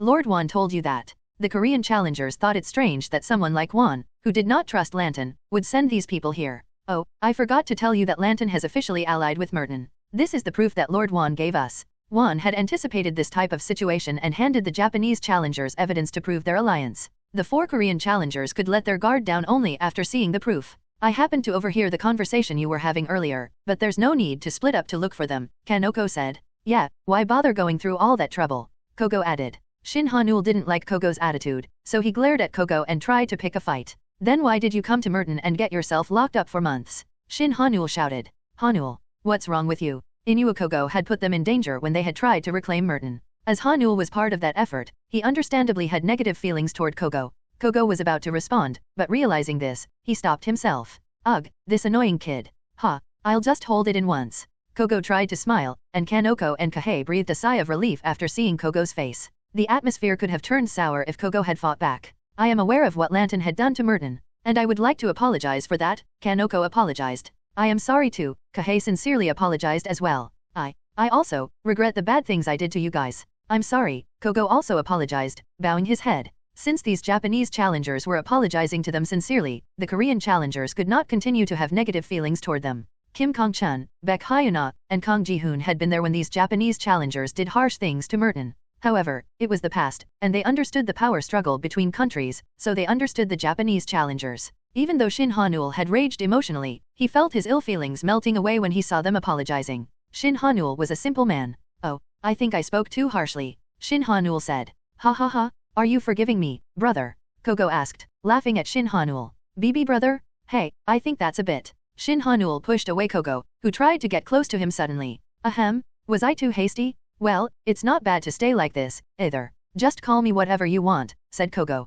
Okay, Shin Hanul replied. With the situation ending well, Kanoko resumed her story. My class is an explorer, so I can find them. After saying that, Kanoko immediately dispersed her mana. Trace search. Trace search could find artificial traces. Kanoko soon found footprints seemingly belonging to Park Ju-hyuk, Baek Hyun, and Park Hye-won. I found them. Kanoko shouted. Awesome. Kanoko confidently took the lead, as the Korean challenger's problem was solved instantly. Follow me, said Kanoko. They followed the mountain ridge. At the halfway point, Park Ju-hyuk and the group had seemingly stopped, and the traces of many others were discovered. I think there was a fight here, said Kanoko. There was no need to use Kanoko's ability here. Kanoko noticed various traces, including burn marks on the ground that seemed to move out in multiple directions from a central point. Kanoko crouched down and examined the pile of ash. She quickly realizes that a powerful thunderbolt strike had made this mark on the ground. Could this be Mr. Li Xin? Kanoko muttered. You think it's the master? Isn't this a mark from a thunderbolt? I think it is. It was definitely a mark of a thunderbolt from the sky. The qualified of Lanton, who had seen Li Xin's thunderbolt strike several times, were sure that it was a trace of lightning. But Mr. Li Xin can't be here, can he? Right, when we parted ways, he had a yellow pattern. Well, you never know. Maybe he obtained a blue pattern in the meantime. No way. I don't think that's realistic. It hasn't been that long since he came here, though. It's impossible. Yeah, it would take him a week to get to Windsor. Or at least 3 to 4 days. While other challengers were arguing about Li Xin, Kanoko closely examined the trace left by the thunderbolt. This is definitely different from Mr. Li Xin's thunderbolt. She had never closely observed Li Xin's thunderbolt before, but she could tell there was a power difference. If it were his thunderbolt, the trace wouldn't have been this small and insignificant. I don't think this is Mr. Li Xin's thunderbolt. The trace is too small to be his, Kanoko said. What if the master adjusted his power? No, that's a meaningless question. If Mr. Li Xin had been involved, we would see the corpses of the owners of these footsteps scattered around here. But we don't see many traces of that battle or blood, Kanoko replied. Yeah, we'll just have to assume that the enemies also have a wizard that can use thunderbolts. Kanoko immediately examined the traces again. It was impossible to find footprints with the naked eye. The enemies had seemingly thoroughly erased their traces before they had moved on. So, Kanoko had to use her ability again. They went this way, said Kanoko. We have to hurry. The traces showed that the enemy had captured Park Ju-hyuk and the others following the battle. Unfortunately, if the enemy took them back to their homeland, there was no guarantee they would survive. This was a real concern, as they had already lost a comrade, Ji Ianju. Wait a minute. Kanoko suddenly stopped walking and frowned. What? Why? The footprints once visible due to the trace search had abruptly disappeared. The footprints. Kanoko muttered. Wait a second. What's up with the ground? The challengers had stopped because the ground beneath their feet was transforming. They had been traversing a mountain, but in an instant, it had transformed into a plain and then a forest, leaving them disoriented and surprised. Swish. Whoosh. Suddenly, a vine of an underground tree sprang up and charged toward Shin Hanul. All he heard was the sound of fierce wind in his ear. Ugh. Shin Hanul gasped. The tree vine brushed past Shin Hanul's neck. The sharp vine would have pierced his neck if he had not reacted quickly and avoided it. At novel bin at. Everyone be careful, Shin Hanul shouted. The trees surrounding these challengers began to move all at once. Swish swoosh whoosh. The challengers tried to cut down the vine, but they grew back very fast and continued to attack the challengers from all directions. As if they were in a swamp, avoiding, blocking, and attacking all seemed useless. Therefore, Kim Kong-chun thought he might have to burn down the entire forest to escape, so he infused his great sword with his mana. Kim Kong-chun's class was explosive swordsman, and he could cause an explosion by swinging his mana-infused sword. Kim Kong-chun swung his sword and scattered his mana around. Ba ba ba bam! Explosions occurred all around them, and flames shot up. The trees writhed in agony and could not attack them anymore. Inuokogo also immediately worked with the flames to create a wall of flames around them. Thanks to him, the group could relax for a moment. Damn, this is insane. What the hell is going on? It's not like we're in the demon realm or something. This is a combat formation, said Inuokogo. Kanoko and Kahei nodded in agreement, exclaiming softly at his words. A combat formation. Yeah, I learned it in Japan before. So I am sure our enemy is using a type of combat formation, said Inuokogo. That's a skill that many challengers from China use. Is this really a combat formation? Baek Hyuna asked. Baek Hyuna was aware of combat formations but could not grasp them immediately because it was her first time seeing one. Do you really think our enemies set up this combat formation? How did they know we would come here? Baek Hyuna asked. How would I know? But the important thing is how are we gonna get out of here, said Kogo. Do you know how? There are two ways to break through the combat formation, either find the living gate made by its sorcerer or deliver a strong blow to the formation, Kogo said. The challengers knew that the former was impossible. If this sorcerer could install such a high-level combat formation, they must be skillful. For those unfamiliar with the combat formation, finding the living gate would be an arduous task like searching for a needle in a haystack. Looks like we'll have to hit the formation. The only other option would be to use brute force and break apart the combat formation. Usually, the combat formation requires a medium. It uses objects like rocks or trees as a medium. We have to break that medium, said Kogo. But how do we know where it is? Applying an overwhelming amount of force to the combat formation will cause it to break, as the medium can't withstand such pressure, Kogo explained. Kogo could sense that the combat formation was becoming slightly unstable due to the flame. But we have to exert all our strength at once, said Kogo. Okay, Kim Kong-chun replied. Kim Kong-chun called Shin Hanul. I think the two of us should do it, Kim Kong-chun said, looking at Shin Hanul. Why? Wouldn't it be stronger if more of us did it together? Shin Hanul asked. No, we have to synchronize our powers. If we mess up, the situation could get worse with the combat formation. Besides, I think only we can unleash a strong force at on, said Kim Kong-chun. Wait a minute. I have confidence in my power too. Kahei interrupted Kim Kong-chun with a frown. His pride in his ability was clear in his eyes, so Kim Kong-chun nodded. Okay, the three of us can do it then, said Kim Kong-chun. The trio synchronized their timing and extended their mana in different directions. Kwaya! The space began to shake as they used their strongest skills on the formation. It's breaking. The space wavered, and the formation shattered, returning the challengers to where they were before. Oh, great! The combat formation is gone, Inuokogo said with a satisfied expression. Everyone looked relieved, but Kim Kong-chun's expression was subtly different. My power has definitely decreased. Li Xin had resurrected Kim Kong-chun after his death, but Martyr was not all-powerful. Kim Kong-chun could tell that some of the achievements he had built up had evaporated in death. Kim Kong-chun felt as though his overall ability had decreased by roughly 10%. His stats were still the same, but he couldn't use them all. Therefore, a bitter expression appeared on his face. Zhejun, who had been transporting the captives to Stan, abruptly stopped. What's wrong? A comrade next to him asked. Zhejun unfolded his fan and covered his face with it. Have the trackers caught up to us already? It was faster than Zhejun had expected. He had erased almost all traces of their movement on their journey. And since Windsor was under heavy attack, the enemy didn't have the luxury of time. This indicated that the individuals were likely newly dispatched to Windsor. Additionally, they had seemingly abandoned Windsor to rescue the captured saviors, so they are bound to be skilled. Zhejun's mind conjured up the names and faces of several highly skilled individuals from Murden, Kang Ji-hoon, Shin Hanul, and Baek Hyuna. Tetir's plan had failed. And if Zhejun had guessed the individuals correctly, then it was reasonable for him to assume that they had rescued Kim Kong-chun and Ji Eunju. If the two had died, the two countries would have taken longer to sign a peace treaty. Moreover, the individuals dispatched from Amman and Kormer were also missing. The question remained, who could escape from Narden and rescue them? It seemed implausible that only a few individuals could have captured all the forces of Amman, Kormer, and Tetir. That means Li Xin got involved in that fight by appearing in the yellow zone. Zhejun had received news that Dilbet had fallen without a clear cause. Dilbet was not the kind of place that could collapse suddenly when there wasn't even a sign to indicate that before. Li Xin was the only person who could make such an implausible thing possible. Li Xin's involvement had enabled effective negotiations with Wilds and a gradual recovery of Murden. It was a plausible story based on his achievements in the tower. But, this is too fast. Zhejun muttered. What do you mean? One of Zhejun's comrades asked, hearing his muttering. Leave him alone. It seems like he is lost in his thoughts again, said another person beside him. Zhiyun indeed did not respond to his question and continued to walk. You think too highly of yourself, you arrogant brat. Zhiyun's comrade, who had been ignored several times, muttered as he walked away. Unaware of it all, Zhiyun looked up at the sky and noticed that the clouds resembled a flock of sheep. Zhiyun heard the sound of wind blowing and leaves rustling. These sounds seemed to be stronger than usual. It's going to rain. The sky was getting darker. They were close to reaching Stan's blue zone as they had planned. Despite everything going according to plan, Zhiyun's expression remained the same. This is interesting. Even if he took Li Xin's magical abilities, judgment, and drive into account,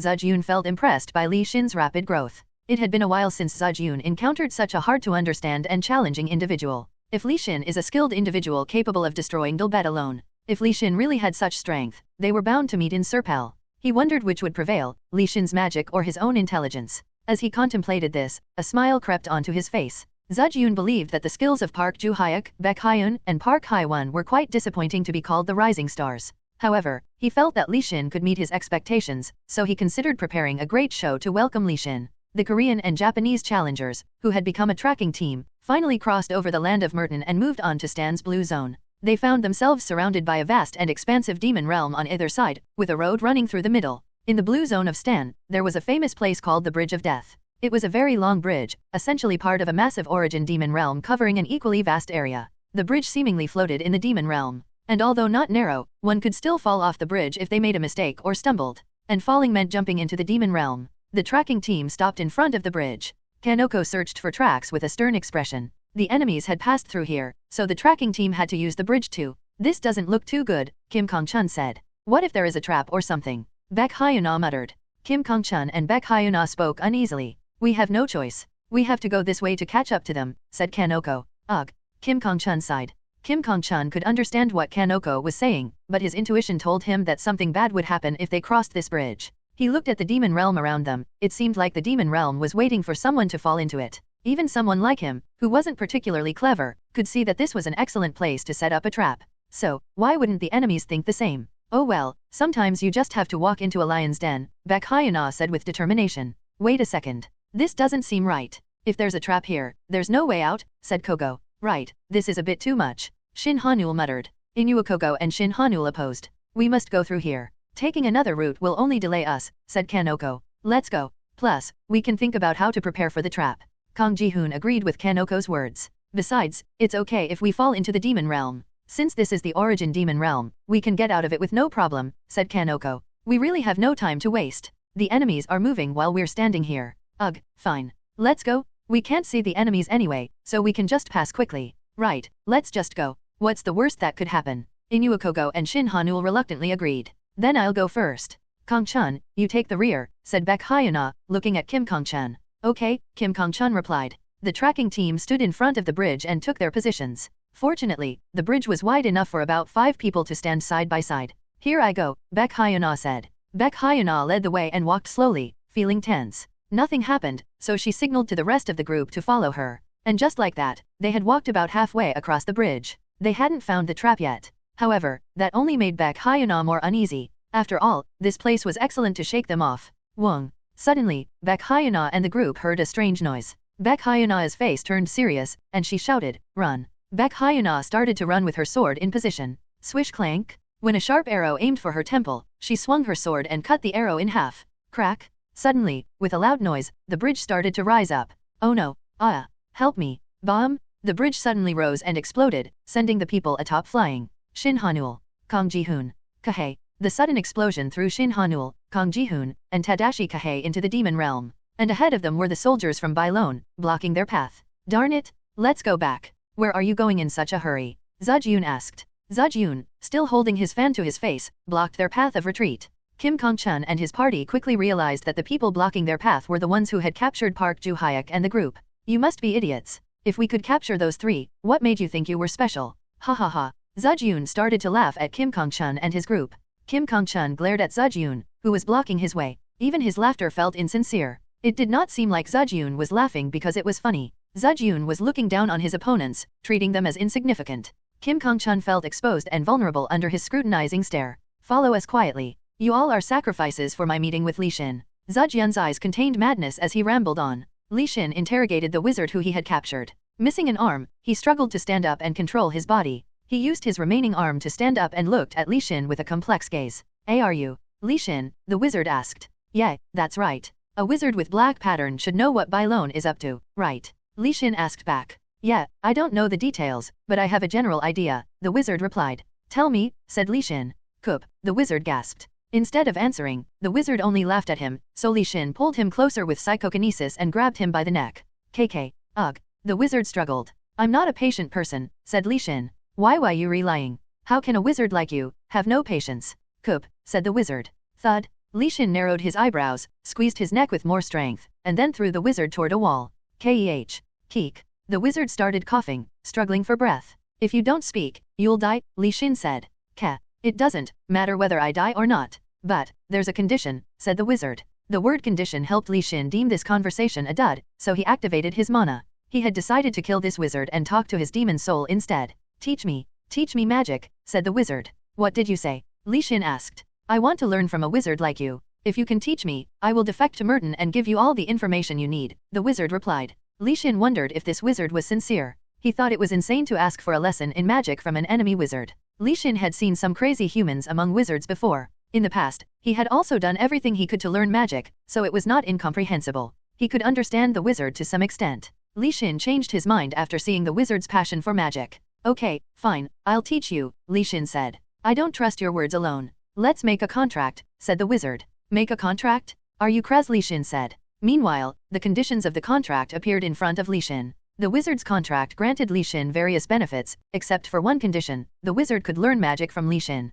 After looking at all the conditions, Li Xin thought it was not a bad deal for him. Li Xin was speechless in amazement. Li Xin looked at the wizard. The wizard's eyes were boiling with a desire to learn magic. Well, okay, said Li Xin. As Li Xin poured mana into the contract, the mana seeped into the surroundings of the two, and the contract was complete. Finally, with a satisfied expression, the wizard opened his mouth. There is a strategist named Zhiyun in Bai Lone. All the situations so far have gone exactly as he had envisioned. He has also likely captured all the missing qualified and taken them to Serpel, said the wizard. Zhiyun? Li Xin asked. Yeah, be careful of him because he has a special ability. Go to Serpel, the wizard said to Li Xin. Adat novel bin adat. Thank you, Li Xin replied. If you're grateful, teach me magic when you return, the wizard said. Li Xin was about to laugh, looking at the wizard's face full of anticipation. The old man seemed to have nothing but magic in his head. For a second, Li Xin wondered if it would be okay to trust the wizard because he had easily betrayed his comrade. With this thought in his mind, Li Xin closed the iron bars of the prison and left the castle.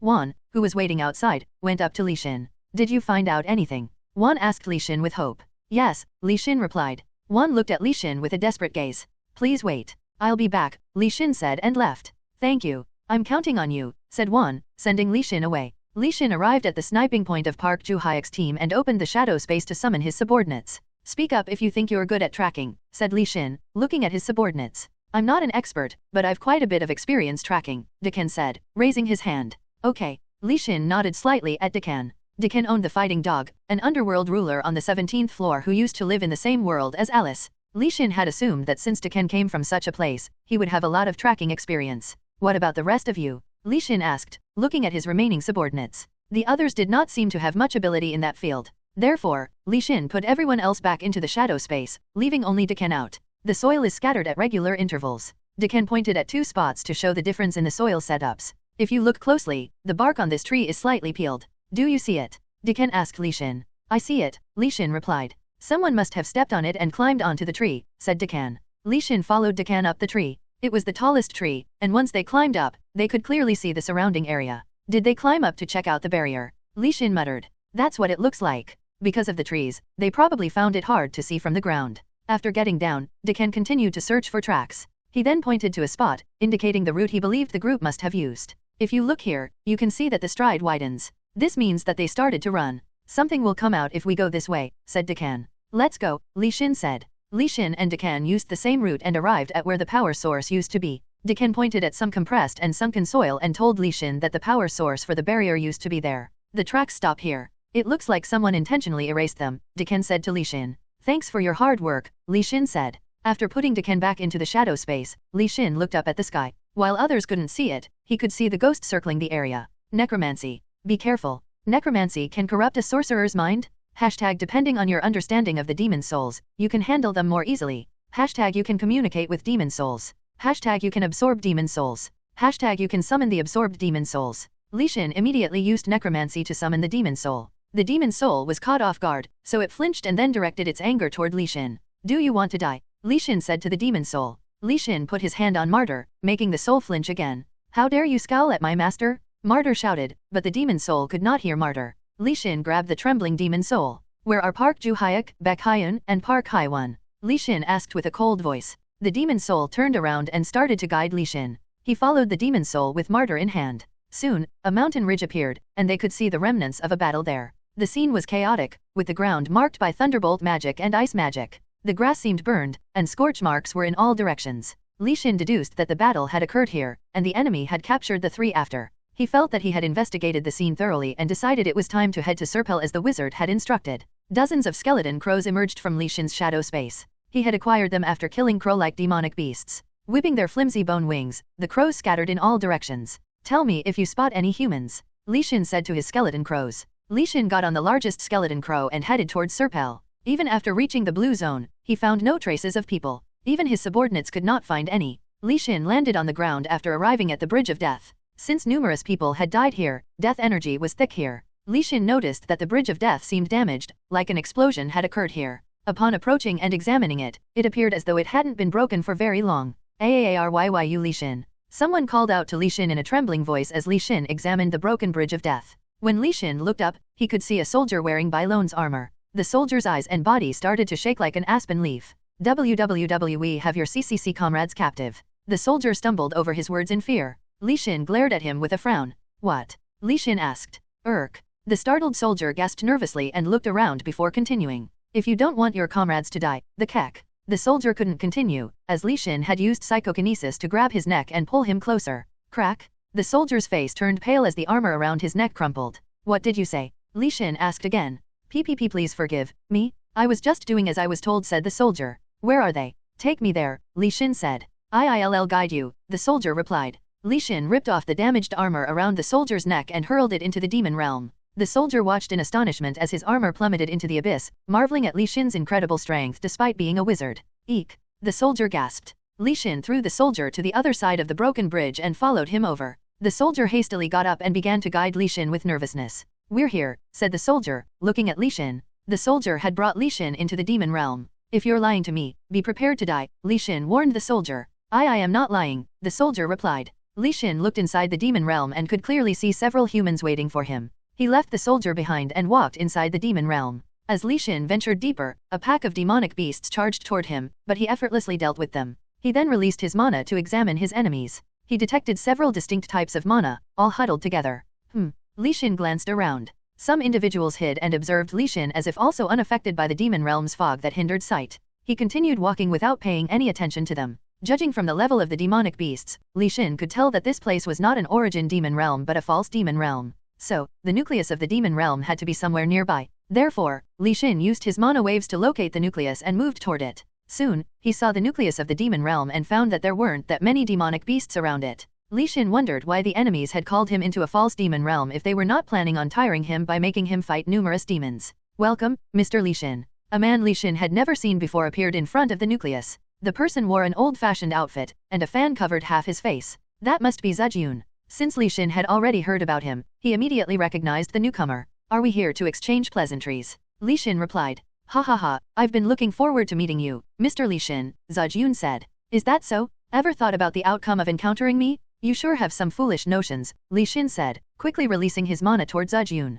An ice spear materialized and charged toward Zejun's heart with pinpoint accuracy. Crack! Zejun frantically swung his fan and shattered the ice spear easily. A faint smile tugged at the corners of Li Xin's mouth, but Zejun's eyebrows furrowed in frustration. You're too impatient, said Zejun. Do you really think I am impatient? Li Xin replied with a slight smile. Li Xin smiled because he had deduced the true nature of Zejun's fan with just one move. Zejun's jaw started to swell, so he quickly unfolded the fan and covered his face with it. You'll regret this, said Zejun. Zejun turned around and ran away, disappearing into the darkness. Li Xin did not chase after him because he knew he couldn't catch Zejun even if he used his magic. Besides, there were things that Li Xin had to take care of first. Several challengers approached Li Xin, and their mana had a hint of dark red demonic energy, creating a potent and ominous aura. Is Bailone openly admitting that they're dirty players? Li Xin muttered. Li Xin muttered quite loudly, as he knew that they were listening in on this. Die. A challenger with pitch-black eyes charged at Li Xin, swinging their long fingernails in a vicious attack. Air bomb. The air in front of the demonized humans' faces rippled.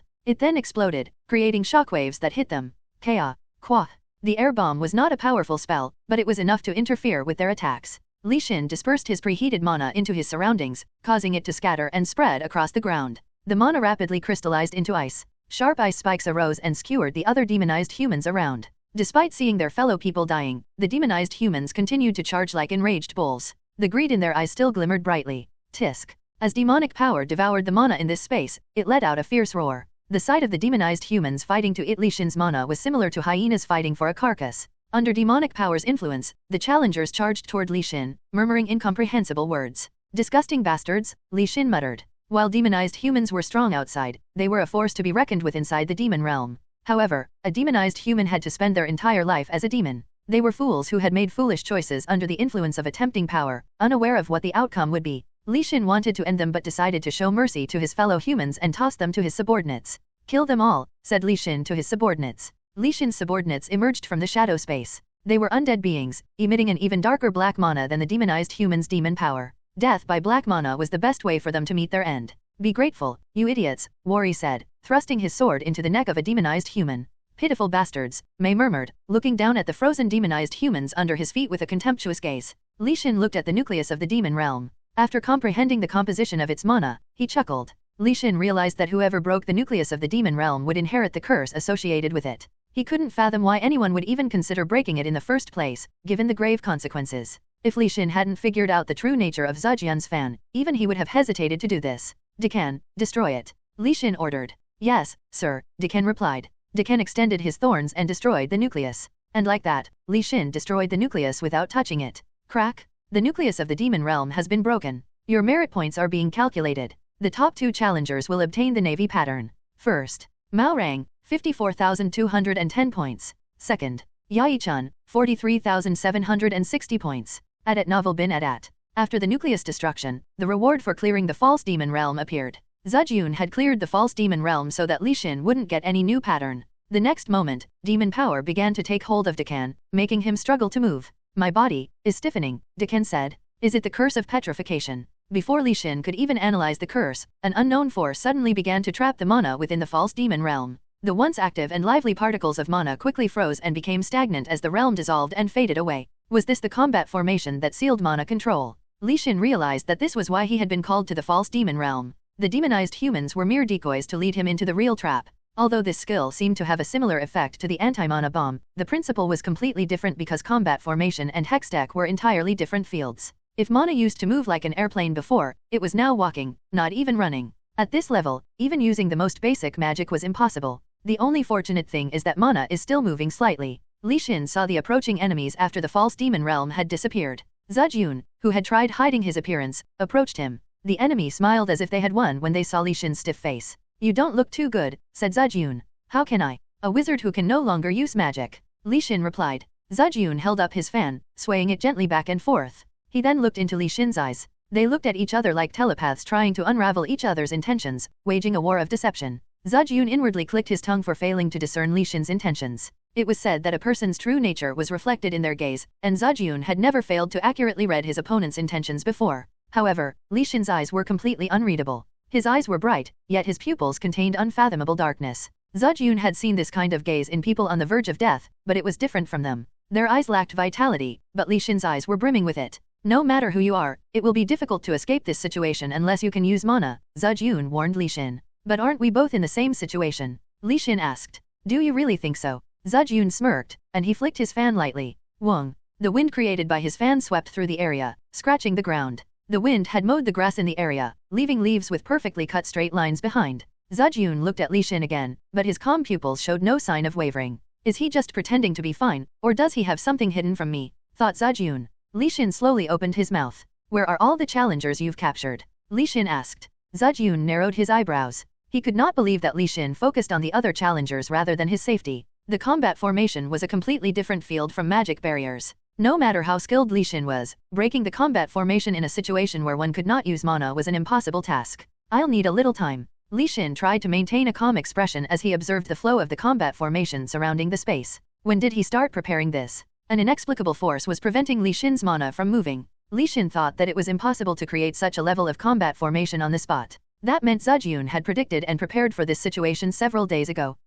Li Xin could not predict what Zejun had planned. Besides, it was surprising that Li Xin had never heard of this guy in his past life. It's weird, because with this kind of ability, Zejun would have definitely risen to power in China. Li Xin looked at Zejun with a relaxed expression, not showing any signs of surprise. They are all safe, Zejun replied. Are you sure? Li Xin asked. Yes, so please don't worry about them, said Zejun. Li Xin could not be sure whether Zejun was lying or not, but since he could leave this place and confirm it himself, Li Xin just nodded. You seem very relaxed, said Zejun. Do I? Well, maybe I am, said Li Xin. Zejun's mouth twitched slightly at Li Xin's veiled provocation. Well, then I'll see whether it's all just hot air or not, said Zejun. The next moment, Zejun folded the fan he was holding and swung it diagonally. Swish. A blade of wind, emerging along the ends of the fan, flew toward Li Xin's shoulder. Bam! However, the blade of wind was stopped by a challenger from China and exploded without hitting its target. What are you doing? I don't think the conversation is over yet, the man accused Zejun. Crushing the opponent's morale is another way of conversing, Zejun replied. What if it gets destroyed? Is there any meaning in that? The man shot a glance at Zejun and turned his head to look at Li Xin. You can't do anything now that you can't use mana. Do you want to live? Then come over to China. Then, we'll save the Korean challengers who are currently captured by us. Plus, you will be saved, said the man. Li Xin pretended as if he was lost in thought at the challenger's proposal. Is that so? If I cross over, I can live. Li Xin asked. Wait, what are you doing? Why is China taking Li Xin? A challenger from the US shouted. Hey, stay out of this. If Li Xin wants to come over, he'll come over. What does America have to do with this? Said the challenger from China. Oh yeah, Li Xin, come to America. We'll give you a better deal than China. There are already many Korean challengers who have crossed over to Melduran, said the American challenger with the black pattern who had come to support them. Li Xin's expression almost stiffened at those words, but Li Xin managed to keep his cool. The Korean challengers who had crossed over to Melduran must have been desperate, seeing Merton fall under the enemy's attacks. What they were doing was as good as forcing the Korean challengers into slavery. China and the United States seemed no different from each other, talking about their proposal as if it were something to be proud of. There are also many Korean challengers in China. We can help you settle down in China with them and give you the same rights as the Chinese challenger offered. China was being ridiculous. Their offer to a Korean challenger was to give them the same treatment as the Chinese. The Chinese had turned the Koreans into slaves and they were now telling Li Xin to show some appreciation for making Li Xin only a peasant. After hearing this, for the first time, Li Xin failed to control his expression. However, the man continued to raise his voice, seemingly unconcerned about Li Xin's feelings. Don't talk nonsense. Do you know what happened to the Korean challengers who crossed over to China? Said the challenger from the United States. Shut up, the challenger from China shouted. After saying that, the Chinese challenger attacked suddenly. The American challenger was startled, but managed to block the attack. Do you think Melduran will ally with Bailon forever? Once Li Xin joins us, there will be a war again between Melduran and Bailon. The change in the Chinese challenger's attitude shocked the American and he frowned. It was a bold attitude as if China had already seized control of the situation. China thought that there was no one who could stop them from acting as they pleased. Hold on. This is not the time to fight with the United States. Maybe Li Xin intended for this. Zejun tried to stop the fight. Killing the American here won't change the situation, said the challenger from China. We never know, though. Why don't we first capture Li Xin? And Zejun could not finish his sentence. I'll make a contract, said Li Xin. With a nonchalant tone, Li Xin interrupted Zejun, fully intending to make the situation worse. Did you just say, you'll make a contract? Yeah, if we make a contract, can you trust me? Li Xin asked. Zejun's expression stiffened, knowing that they had no choice but to trust if Li Xin put it like that. So, who are you going to make a contract with? Asked the Chinese challenger, who stopped in his tracks. Li Xin's gaze shifted to the American challenger. I wanted to make a contract with the United States, but their abilities are not as great as I thought. Is this all you can do? I didn't think you would be so foolish, said Li Xin. If you don't know anything, shut up, said the challenger from America. What don't I know? Can you get me out of here? If you can, let's make a contract right away. I prefer the United States, but if there's no hope, I'll have to go to China, said Li Xin. The American challenger had a complicated look on his face. The Chinese challenger glared at the two of them, gritting his teeth. What you can do? We can get you out of here. If you make a contract right now, we'll sweep these Chinese guys and take you to Melduran. We'll also rescue the Korean challengers who have been captured, said the American challenger. Li Xin smiled at his words. Really? Then show me what you can do. I'll make a contract right away, said Li Xin. All right, the American challenger replied. Huh? What can you do alone? You're a guy who can't even use mana, said the Chinese challenger. At those words, the gaze of the American challenger turned cold. Do you think you're the only ones with artifacts? The American challenger said. The American challenger pulled out a giant great sword that was wrapped in black cloth from behind his back. When Zejun saw that, his eyes widened. Oh shit. Zejun frantically swung his fan, but the sword had already been thrust into the ground and the wind that Zejun had sent out disappeared as it collided with the sword. Wuong. Connect, said the American challenger. As he spoke, a fierce wind arose surrounding the sword, and a portal began to materialize in front of it. What is that? It's a mythological weapon called Bertgang. It's said that if the user has the ability to wield this weapon, they can connect with all dimensions, the American challenger explained. How did you guys get hold of such an artifact? The Chinese challenger shouted. It's not the challenger who has it, but the United States, said Zejun. Zejun watched as people walked out from the portal. After about 20 people emerged, the portal closed. The American, a qualified with the black pattern, sat down as if he was exhausted. What happened? Ren, a woman with her long yellow hair tied up asked Ren, the American challenger. China betrayed us.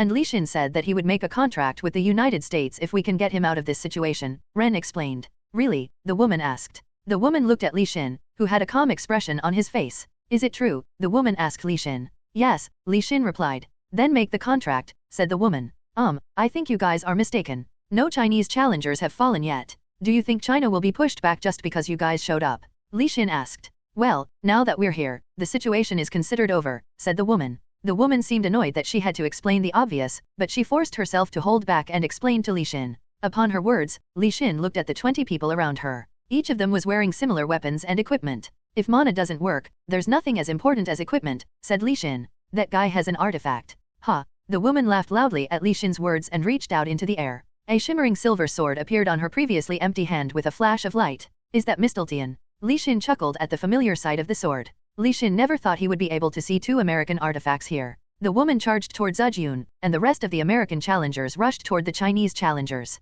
Although the Chinese challengers were greater in number, the individual abilities of the American challengers were superior. Armed with armors and weapons, they were stronger than the Chinese challengers in a situation where they could not use mana. You must be Selena, right? Zejun, who was blocking her attack, asked. Who are you? I've never seen you before, replied the woman named Selena. My name is Zejun. Ha ha ha. Even in a situation where the odds had been reversed, Zejun still laughed. Selena narrowed her eyes. What is that fan? Her Mistletoe was a weapon that handled light attributes. However, the opponent's fan was not easy to deal with, as each swing sent forth an attack of a different attribute. Rumble crack? A lightning bolt struck from the sky. Selena was pushed back by a sudden lightning strike and lost her opportunity to deal a blow. The ground shook and the wind came rushing toward her, as if the forces of nature were also helping Zejun and targeting Selena. Until now, Zejun had not moved from his spot. He's quite good. Selena gripped her sword even tighter. Li Xin observed the abilities of the artifacts as he watched the fight between the United States and China. Seeing it in person was completely different from watching it on video, and Li Xin thought that there was a need to understand those artifacts in detail.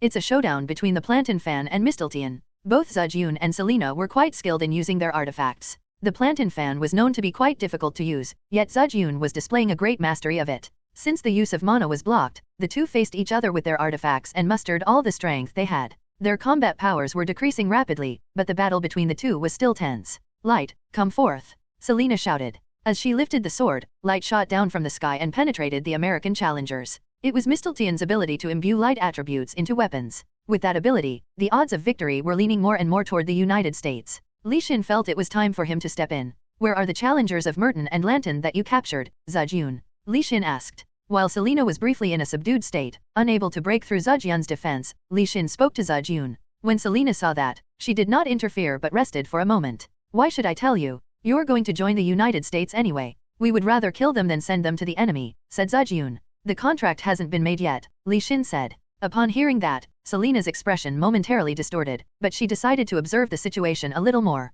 I think I made it clear that I wanted to join a country that can show me their abilities well, Li Xin said and looked at Selena. What is it that you want to say? Selena asked Li Xin. Did you know that Zejun didn't even move a step from his spot despite your continuous attacks? Li Xin said to Selena. Upon hearing that, Selena's expression changed, and Zejun looked at Li Xin with surprise. I get that your abilities are better shown in a team environment. But, even if your comrades win, if you can't beat Zejun, you will be losing the fight, Li Xin said. What are you talking about? Why would I lose? Do you think this is all I have? Selena shouted at Li Xin. Then show me. If you can make Zejun move even one step, I'll sign the contract with the United States immediately, Li Xin said. At novel bin at. Selena's lips trembled at Li Xin's provocation. Her pride was hurt and her aura changed. I'll make you regret saying those words, Li Xin. Did you say one step?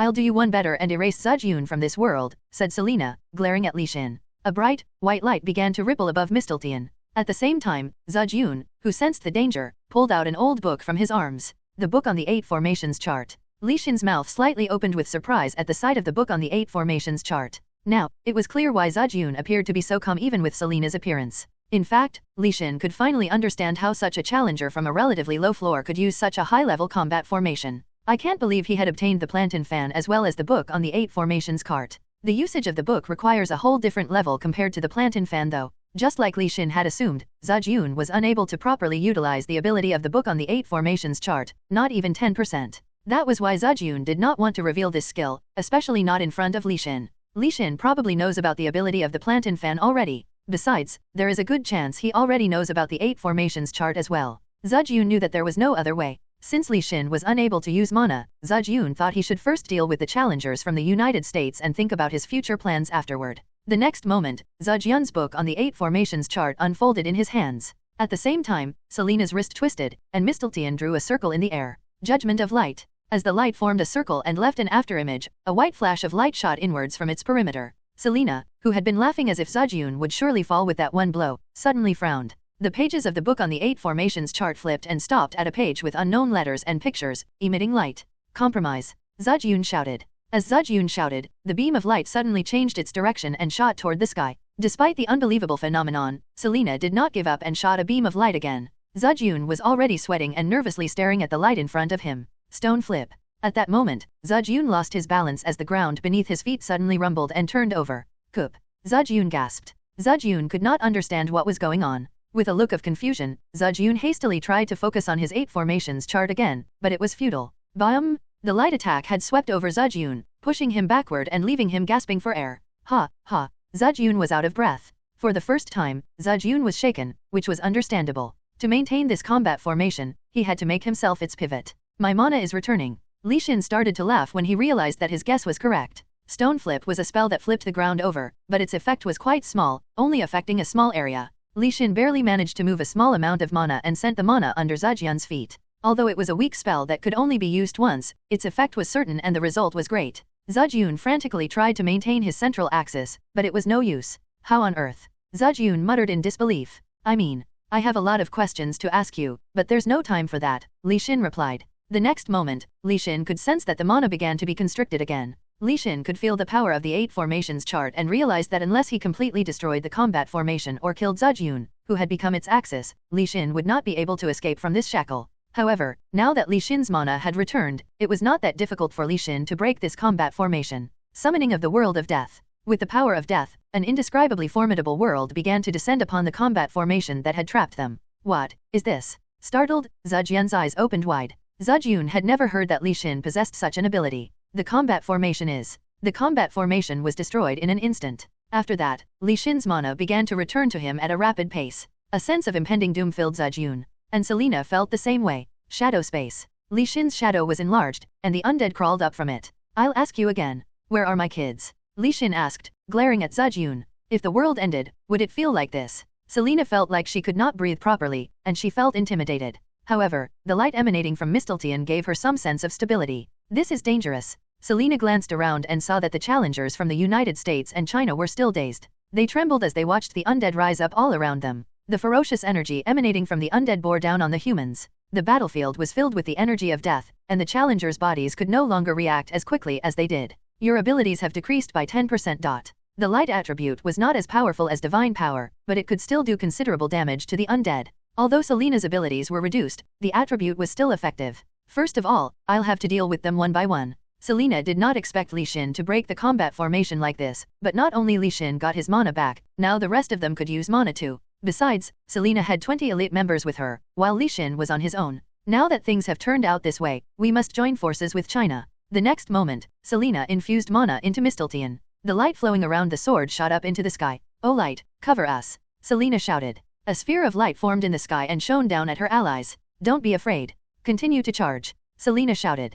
Grace of Light, one of Mistletoe's powers, prevented those under its influence from damage for a period of time. The challengers from the United States, upon hearing Selena's words, charged toward the undead without any fear of injury. Damn it! First, we need to kill the undead. Since we've got our mana back, use it. Selena shouted. In an instant, the situation reversed, and the challengers from the United States and China began to attack the undead. Damn it! Selena could not sustain the grace of light for long, because she had already consumed a lot of energy thanks to Zejun. Therefore, she had no choice but to conserve her power and grip her sword tightly. Damn it! Get out of my way! Selena shouted again angrily. The undead blocking her path were too strong. There was one with glowing red eyes, another one in a robe firing various elemental spells, one using water magic very skillfully, and one wielding a massive sword. Every single one of them was an incredibly skilled fighter. This is insane. While dealing with the American challengers, Li Xin also neutralized Chinese challengers. Selena looked at Zejun. He was frowning. Selena knew that in order to capture Li Xin, she had to join forces with Zejun. Did someone purposely manipulate the information on Li Xin, or did we just have a wrong gauge of his abilities? Selena could not believe what she was seeing. Li Xin was controlling such a horde of undead and using an unfathomable level of skill and magic to dominate the battlefield right before her eyes. Anyone who could accomplish a fraction of what he was doing would be considered a monster, yet he was doing all three impeccably. The United States and China were mistaken. Selena realized that capturing Li Xin was not a job for a few challengers. The whole nation had to get involved. You're too slow, Li Xin said to Selena. Li Xin's black mana spread in all directions. The pressure Selena felt was completely different from anything she had felt before. This one is real. Selena activated her mana once again, this time, to use her power of a deity. The next moment, a black lightning bolt struck from the sky. The light from Mistletoe surrounded her at the nick of time. Bam! A pitch-black thunderbolt struck over the barrier made up of light. Although the thunderbolt did not penetrate the barrier made up of light, it split up into dozens of light flashes that scattered and flowed in all directions into the ground. Try blocking it until the end, Li Xin said. Along with Li Xin's voice, the sound of thunder echoed through the battlefield once again. Rumble, crack, bam! Li Xin's attack was not over. Li Xin continued to unleash his dark thunderbolt as if he was taunting. Let's see who would win this battle. Coop. Selena gasped in pain. Selena's entire body trembled. She barely managed to survive this situation by mental strength. Groans of pain kept escaping from her mouth. Selena was struggling just to defend herself, let alone attack. Just withstanding Li Xin's force took all her strength. Ha, ha, Selena was out of breath. Finally, the sound of the thunder that had been echoing through the sky stopped. Selena collapsed to the ground, drained of energy. The area was filled with black lightning energy. All the screams of the challengers echoed in Selena's ears. When the dark thunderbolt that covered the battlefield disappeared, Selena slowly looked around. Everyone had fallen to the ground. There was no one who escaped the disaster. Only she and Zejun were left. Damn it! Selena shouted. Curses burst out of her mouth when she realized how powerless she was. Selena thought there was no meaning in being the sole survivor. Despite having borrowed the power of her nation, she had accomplished nothing and was about to lose everything. While she was lamenting, the thunderbolt that had been crawling on the ground suddenly changed direction and started heading toward her. Am I going to die like this? Pizzicato. The thunderbolt hit her, leaving her shaking, before she finally collapsed. Until the moment she passed out, she thought she was going to die. However, Li Xin had no intention of killing her. You're quite impressive, Li Xin muttered as he approached Selena. Li Xin was a little surprised as he looked at Selena, who had withstood his dark thunder for so long. He had adjusted his power, but it was still impressive. On the ground next to her was her Mistletoe. Li Xin picked it up.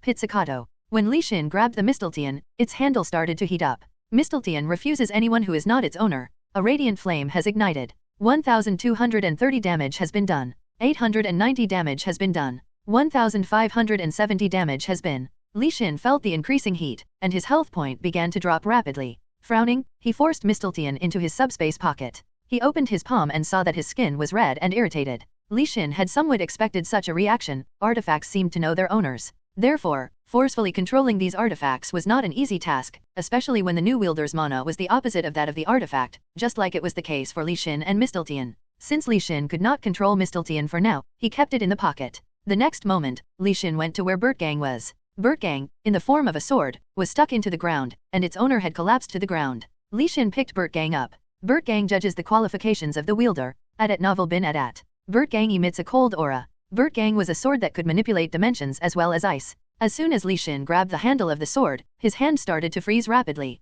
He immediately activated his mana to melt the ice that was forming and unleashed a series of strong flames. Bertgang laments in pain. Bertgang connects dimensions. Suddenly, a dimensional rift opened, and Li Xin immediately tried to stop Bertgang with his mana. However, Bertgang slipped out of Li Xin's grip and disappeared into the rift. Damn it! Li Xin cursed in disappointment. Unlike Mistletoe, Bertgang did not have a conflicting nature with Li Xin's mana. Therefore, Li Xin was planning to suppress the power of Bertgang with his dominance. However, it ended up escaping into another dimension. As Li Xin turned his head, he saw Zejun flinch. Are you going to take away my artifact as well? Zejun asked Li Xin. Zejun's face fell in defeat. It appeared to Zejun that Li Xin did not think it was important whether he could use the artifacts he took or not, since he had forcibly taken Mistletoe anyway. Zejun assumed that Li Xin would do likewise and take his artifact. That depends on how you act from now on, Li Xin said. It's up to me, Zejun asked, looking at Li Xin. Yeah, that's right. Li Xin pulled out the contract from his subspace pocket and rolled it open in front of Zejun. You do me a favor, and I'll let you and these challengers go free. Plus, I won't take your artifacts, Li Xin said. Are you sure? Zejun asked. Yes, of course, Li Xin replied. Li Xin engraved the contents of the contract and handed it over to Zejun. The contract was simple. Zejun had to obey Li Xin's words from now on. That was it. I think this is too lopsided of a contract, said Zejun. The current situation is lopsided too. If you don't like it, I can just leave you to die like this, Li Xin said. Then we won't be able to find the whereabouts of the disappeared challengers forever, said Zejun. You don't have to worry about that. I have a way, Li Xin replied. Zejun could not say anything for a while. Zejun seemed to be lost in thought for a moment before he nodded. Fine, I'll do it, said Zejun. After saying that, Zejun immediately infused mana into the contract. Li Xin furrowed his eyebrows slightly at Zejun's action, because he thought that Zejun would try some other moves, but the agreement came more easily than Li Xin had thought. First of all, Park Juhyuk, Baek Hyun, and Park Haiwon are probably here. Zejun took out a map from his sleeves, unfolded it and pointed to a spot. They should be hiding here. What do you mean? Weren't you guys holding them captive? Li Xin was stunned by what Zejun said. Actually, we lost those three during the capture. I didn't expect them to break through all of our forces and escape when Park Juhyuk was weakened, Zejun explained. Despite having lost them, Zejun seemed completely unconcerned, which Li Xin found strange. Li Xin also felt there was something amiss in his words. But then how would you know where they are? Li Xin asked. The only place where three people can escape and hide is there, Zejun explained. So you knew that, but you still haven't caught them yet? Li Xin asked. Well, I didn't think I would have to be in a hurry when I already know where they are, Zejun tried to explain. No, I don't understand how you could have lost them when you already knew they would escape to that place. Especially since you were the one who anticipated my arrival and set up this combat formation in advance, Li Xin said. As Li Xin threw him a suspicious look, Zejun looked back with a faint smile. You overestimated me too much, said Zejun finally. Are you sure you didn't intentionally let them go? Li Xin asked. No, I didn't, Zejun replied. Li Xin was curious as to what Zejun was thinking, but it seemed like Zejun did not plan on revealing his intentions. All right then, but do you think you can secretly bring those three people out? Li Xin asked. Yes, if we send some people there, it should be enough because Bailon still doesn't know the exact location, said Zejun. So, you're saying that Bailon doesn't know and you're the only one who knows? Li Xin asked to clarify. Well yes, because there is no need for everyone to know all the information, Zejun replied. Okay, well, I'll listen to your reasons later on. What about the rest? Li Xin asked. Kim Kong-chun, Baek Hyuna, Inuokogo, and Miura Kanoko are captured in a nearby cave, said Zejun. And what about the others? Li Xin asked. The others will be somewhere in the demon realm, said Zejun. Did they fall off the bridge of death? Li Xin asked. Yes, that's right, Zejun replied. Li Xin sighed and grabbed his throbbing head. I had a feeling but didn't think it would have actually happened. Li Xin muttered. They will be all right. Besides, looking at their skills, they won't be affected by the origin demon realm in the blue zone, Zejun spoke calmly. Do you really think so? Li Xin asked. Li Xin was not completely ignorant of that, but his expression still did not ease up as he still had some worries. To be honest, the demons in this world have been getting stronger and more irrational, said Zejun. What do you think is the reason for that? Li Xin asked. I'm not sure of that yet. There's a saying that the demons get stronger as the Demon King lives longer, but even if that's true, it's still strange, Zejun explained. Zejun smiled bitterly. The high-ranking officials of Bailon and Melduran would probably know the reason, said Zejun. Oh, really? Then I guess you'll have to become one of those high-ranking officials, said Li Xin. Me? Are you kidding me? Zejun said. Yeah, take down Bailon's corrupt leadership and take control. I'll help you, Li Xin said. Li Xin thought that it would not be difficult for Zejun to achieve that status considering his abilities. Besides, since Zejun was bound by contract, there was no way he could betray Li Xin. Ha, ha ha ha, ha ha ha. Zejun suddenly laughed like a maniac. As expected, truly talented people recognize their own kind. Of course, you're different from those idiots. Zejun's expression, which had been in despair, changed to a confident look. Understood. His cold gaze swept across the Chinese challengers who had fallen on the ground. Shin Hanul and Kang Ji-hoon, who had fallen into the demon realm, were lucky enough to run into each other. It was because they fell in the same direction. Do you think everyone is okay up there? Kang Ji-hoon asked. They should be okay. After all, they have Hyuna and Kang Chun, Shin Hanul replied. We should hurry and get out of here since they will be worrying about us, said Kang Ji-hoon. But where is Kahe? Shin Hanul asked. Shin Hanul wondered whether they would be able to find Kahe in this dark demon realm. If Shin Hanul were to be honest, he was not even sure if they could escape from here, let alone find Kahei. Kaok? A chilling scream could be heard. The leaves on the trees shook vigorously.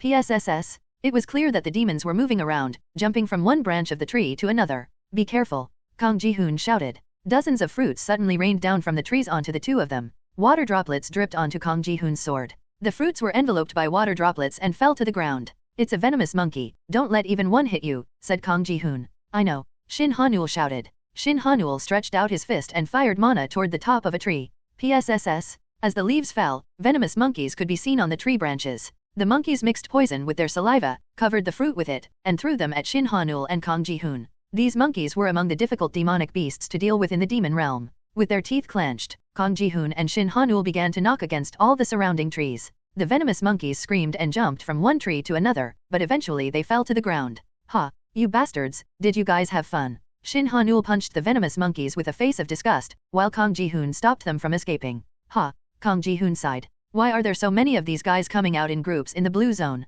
Shin Hanul asked Kang Ji-hoon. I don't know. Don't they usually appear starting from the demon zone? Why are they here? Kang Ji-hoon replied. The two of them took a break and tried to catch their breaths. While they were wondering and muttering if the origin demon realm was always like this, Shin Hanul flinched. What's wrong? Kang Ji-hoon asked. Don't you hear people's voices from somewhere? Shin Hanul asked. You hear people's voices? Kang Ji-hoon asked. At Shin Hanul's words, Kang Ji-hoon also held his breath and listened carefully to the sound. Kup. The two could hear someone groaning in pain. The two looked at each other at the same time. Could that be Kahei? Kang Ji-hoon said, looking at Shin Hanul. I think it is. Shin Hanul replied. The two got up immediately and headed toward the direction of the sound. When they arrived at that place, they found Kahei tied up on a demonic beast in the form of a tree, hanging helplessly. Kahei. Shin Hanul shouted. Shit. Kang Ji-hoon shouted and rushed toward the demonic beast that looked like a tree. Chop, chop, chop, swoosh. Kang Ji-hoon cut down the tree trunk, and Shin Hanul popped open the body of the demonic tree beast. Kahei, are you okay? Kang Ji-hoon propped Kahei up, who had fallen to the ground. Kahei looked very pale, and black spots were all over his face. Something's wrong with him, Kang Ji-hoon muttered. Kek, kek, ugh. Kahei coughed repeatedly and then opened his eyes. What's wrong? Are you okay? What happened to you? And what's with your face? Kang Ji-hoon asked Kahei. I got attacked by a demonic beast. Kahei replied. A demonic beast? What kind of demonic beast? Shin Hanul asked Kahei. Let's get going, because we don't have the time for this right now. We need to get out of here as soon as possible, said Kang Ji-hoon. As the two Korean challengers struggled to support Kahei and get up, they felt a strong vibration from the ground. Creak thud. What's going on? Suddenly, black tentacles rose from the ground and attacked the three of them. Kang Ji-hoon, clenching his teeth, cut the tentacles and blocked them by spreading his water droplets. Some of the tentacles pierced through the droplets, and some hit the droplets and rebounded. Run! Kang Ji-hoon shouted. Dozens of tentacles came after the trio and it was difficult for them to even identify what kind of demonic beast was attacking. Something's not right with the demonic realm here. Kang Ji-hoon could quickly realize that the demonic beasts here were too strong for the blue zone. The only thought he had was to escape from this place as soon as possible. Ha, ha, Shin Hanul was out of breath. Ha, they're not chasing us now, said Kang Ji-hoon. Shin Hanul and Kang Ji-hoon gasped for breath. Kahei, are you okay? Kahei, Kang Ji-hoon shouted. When the two of them looked at Kahei and checked his condition, they realized that something was wrong with Kahei. His eyes had turned black and there were more dark spots on his skin than before. Kahei, who was losing his consciousness, opened his eyes and looked at the two of them. Please save me, said Kahei, struggling. What happened to you? Kang Ji-hoon asked. I was cursed by the demonic beast. I'll die if you don't kill that demonic beast. Kahei muttered. A curse? Shin Hanul asked. Please help me. Kahei's condition, which seemed stable a few minutes ago, suddenly worsened. Seeing how he looked, Kang Ji-hoon and Shin Hanul frowned. What should we do? Shin Hanul asked Kang Ji-hoon. It's too dangerous to go back inside, and Kahei's condition isn't good either. The demon realm looks too suspicious right now for us to attempt to fight the demonic beasts and protect Kahei at the same time, said Kang Ji-hoon. Kang Ji-hoon could not shake off the ominous feeling that lingered over him. Anxiety overwhelmed him as he looked up at the forest. Although the forest was covered by thick fog and difficult to see clearly, it seemed as if the fog was telling them to come closer. You're right. It seems like escaping should be our priority, said Shin Hanul. When Shin Hanul agreed, Kahei suddenly opened his eyes. Wait a second, are you guys just going to leave me here like this? Kahei shouted. No, we're not leaving you behind, Shin Hanul tried to explain. How can you abandon your comrade so easily? Am I not important to you guys? Is that it? Kahei shouted at the two. Kahei, calm down and listen to me. We're not abandoning you. If we make a mistake and enter the demon realm again, it could put all of us in danger, including you. So we need to first go outside and find a way to break the curse, Kang Ji-hoon tried to explain. Shut up, don't give excuses. Are you just saying that because you're afraid you'll get into danger? Fine, be like that. I'll enter the demon realm alone, said Kahei. Kahei, who was looking as if he was about to die just a few seconds ago, was suddenly filled with rage and glared at the two. Shin Hanul was too taken aback by Kahei's outburst to say anything, while Kang Ji-hoon hurriedly tried to calm him down. Okay, we'll help you. So please calm down, said Kang Ji-hoon. Really? I knew you guys would help me? I always believed in you guys. Kang Ji-hoon and Shin Hanul stood stunned as they just witnessed Kahei switch from crying, getting angry, and then laughing in the blink of an eye. I know where that guy is hiding, said Kahei, referring to the demonic beast that put the curse on him. Oh really? That's good, said Kang Ji-hoon. What's the big deal? We just have to kill that damn thing, Kahei said confidently. Kahei took the lead and started walking, and the two followed him. Kang Ji-hoon whispered to Shin Hanul as he watched Kahei's back. Isn't he a bit strange? Kang Ji-hoon whispered. You think so? I mean, he does seem a little odd. But isn't that just his usual personality? Shin Hanul said. Is that so? Kang Ji-hoon replied. Kang Ji-hoon bit his lip in unease. He had no other choice, even if Kahei was acting strange in this situation. He could not just leave Kahei behind, and even if he did not know the way out. For now, Kang Ji-hoon planned to follow Kahei and see what happens. What are you doing? Hurry up and follow me. Kahei called out to the two who were falling behind. Yes. Shin Hanul replied. Okay. Kang Ji-hoon replied as well. The two caught up to Kahei and walked closely behind him. It was not long before a large clearing in the forest appeared in front of them. Cruer. When the group approached the clearing, there was the demonic beast that Kahei mentioned, making a noise. SHH, it's a giant demonic beast, said Kang Ji-hoon. I've never seen this one before, said Shin Hanul. The demonic beast in front of them was about the size of 10 cows combined. Its front legs had large hooks and tentacles came up from its mouth, wriggling and sweeping the ground. Its body was covered in sturdy-looking armor that seemed difficult to penetrate. Shin Hanul was terrified at this grotesque sight he had never seen before and frowned. We can win, right? Shin Hanul asked with a terrified look. It's okay, we can win, Kahei replied. The next moment, Kahei drew his sword and charged straight toward the demonic beast. However, its tentacles slammed into the ground and shot up from under Kahei. Ah! Kahei screamed. Kahei was thrown to the ground as a tentacle ripped his side. Shin Hanul and Kang Ji-hoon joined the fight as they watched Kahei's struggle. Kahei, you take a rest at the back, Kang Ji-hoon said, looking at Kahei. Yeah, we'll take care of it, Shin Hanul shouted. The fight between Kang Ji-hoon, Shin Hanul and the giant demonic beast continued. They slowly but effectively attacked the demonic beast with perfect coordination, as if to prove that they had been working together as a team for a long time. Keek. The demonic beast groaned in pain. Its tentacles were cut off and exploded into pieces. A painful scream echoed throughout the air. The two felt that they were about to win. However, a moment later, a strange sound came from the demonic beast. A mysterious high-pitched sound rang, a frequency that people could not normally pick up. PSSS. Soon, Shin Hanul and Kang Ji-hoon could feel the presence of other creatures surrounding them. It seems like this demonic beast is summoning others of its kind, said Shin Hanul. We have to finish this quickly, Kang Ji-hoon shouted. Stall for time. I'll finish it, said Shin Hanul. Got it, Kang Ji-hoon replied. Shin Hanul planned to use his most powerful technique. He specialized in attack, while Kang Ji-hoon specialized in defense. Perfect coordination was possible. Shin Hanul activated his mana without holding back or worrying about his surroundings. He tried to demonstrate the skill of the first fatal strike of the Aeromancer class. It's not perfect yet, but still. Shin Hanul was aware that he had no other options now. If he used this skill, he would experience tremendous recoil as he had not mastered it fully yet, but he had no other choice. Shin Hanul had to focus on the movement of the mana. He detected tiny fissures that were created by the collision of mana particles and started weaving them together. Pizzicato. Sparks flew from Shin Hanul's fist. Destructive punch. This skill was the strike of an Aeromancer, one who was created to destroy everything. Shin Hanul tried to perform that skill, which required extreme sensitivity to mana. Swoosh. Coop. However, Shin Hanul failed. A sword had pierced through his body all of a sudden. Kuafh Shin Hanul groaned. Shin Hanul looked down as he felt the sensation of a cold blade in his abdomen. He could see that a familiar-looking sword was sticking out of his body. Drip drip drip. Blood flowed down the blade. Kuafh blood rushed up to his throat, making it impossible for him to speak. Shin Hanul. Kang Ji-hoon shouted in shock. Since Kahei came to help them fight off the demonic beast, Kang Ji-hoon had let him stand next to Shin Hanul. However, Kahei had stabbed him with his sword. Swoosh thump. As Kahei pulled out his sword from Shin Hanul's body, Shin Hanul collapsed on the ground.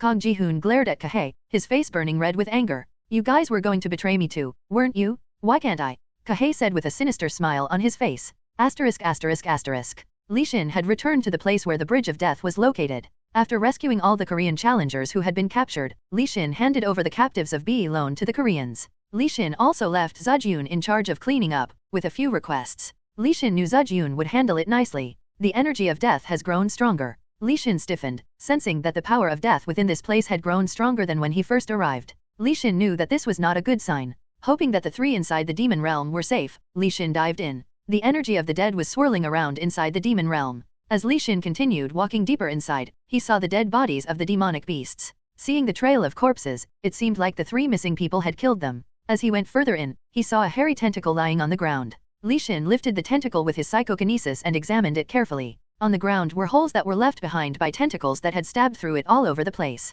Could it be the Pestilence King? Li Xin muttered.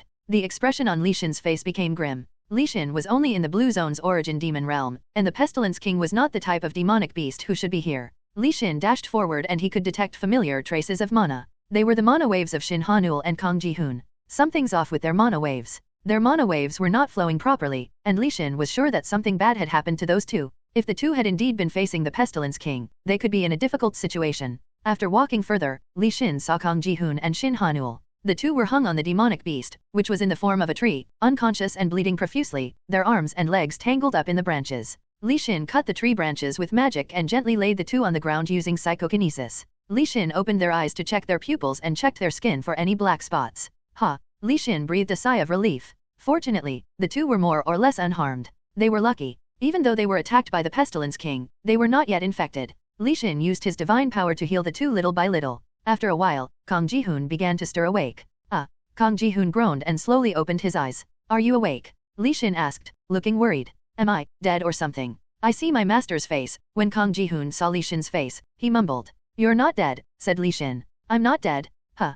Kang Ji-hoon finally came back to his senses and glanced around. He found himself in the demon realm, and it was really Li Xin standing before him. Master! Kang Ji-hoon cried out. What happened? Li Xin asked Kang Ji-hoon. Well, Kang Ji-hoon explained what had happened so far to Li Xin. Li Xin nodded. You guys were lucky. You were caught during its rest period. Since the Pestilence King had spent a lot of energy infecting Kahe, the demonic beast didn't infect you guys right away, Li Xin explained. But, Kahe. Kang Ji-hoon could not hide his mixed feelings when he thought about Kahe. Let's get out of here first, said Li Xin. Li Xin summoned his skeleton crows and placed Kang Ji-hoon and Shin Hanul on top of them. We're going to get out of the demon realm, said Li Xin.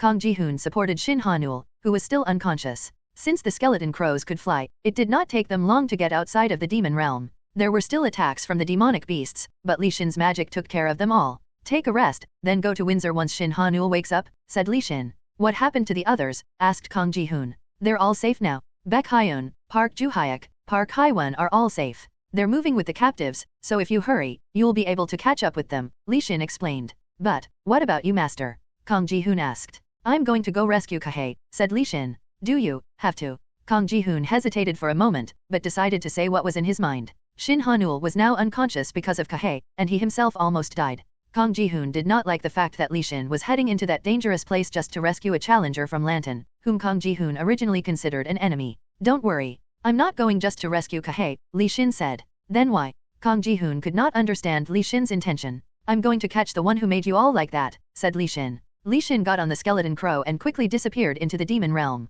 Watching blankly as Li Xin left, Kang Ji-hoon muttered to himself, who did I think I was worrying about? Kang Ji-hoon laughed bitterly, leaned against the tree, and closed his eyes. He felt the exhaustion of the past few days wash over him as he thought about how he was finally returning alive. At the same time, Li Xin had entered the demon realm. He summoned the undead. Find the guy with the tentacles, Li Xin ordered. Should we fight the demonic beast if we encounter it? Mei asked Li Xin. Avoid direct confrontation as much as possible. If you're careless, you might get hurt, Li Xin said. Oh, I'm curious, though. How strong is that demonic beast?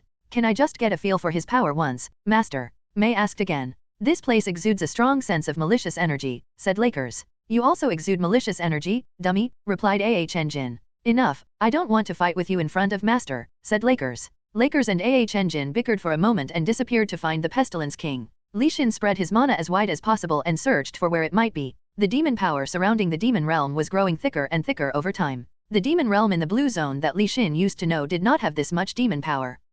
This is strange. The Pestilence King is a name-class demonic beast that operates in the black zone and beyond. With Arbon appearing in the demon realm of Adarta and the Pestilence King showing up here, it was evident that something was changing. Found it. Wari began to draw in a lot of mana. As Li Xin spread his mana power toward the place Wari found, he could feel strange mana emanating from the area. Li Xin immediately moved towards the location. Upon arrival, he saw that the Pestilence King, Wari, Jin, and Lakers were engaged in a fight. Demonic beasts under the control of the Pestilence King were rushing in toward the undead from all directions. Li Xin raised more undead to match the demonic beasts. At novel bin at. Block it, Li Xin ordered. The Pestilence King was a demonic beast that had to be dealt with.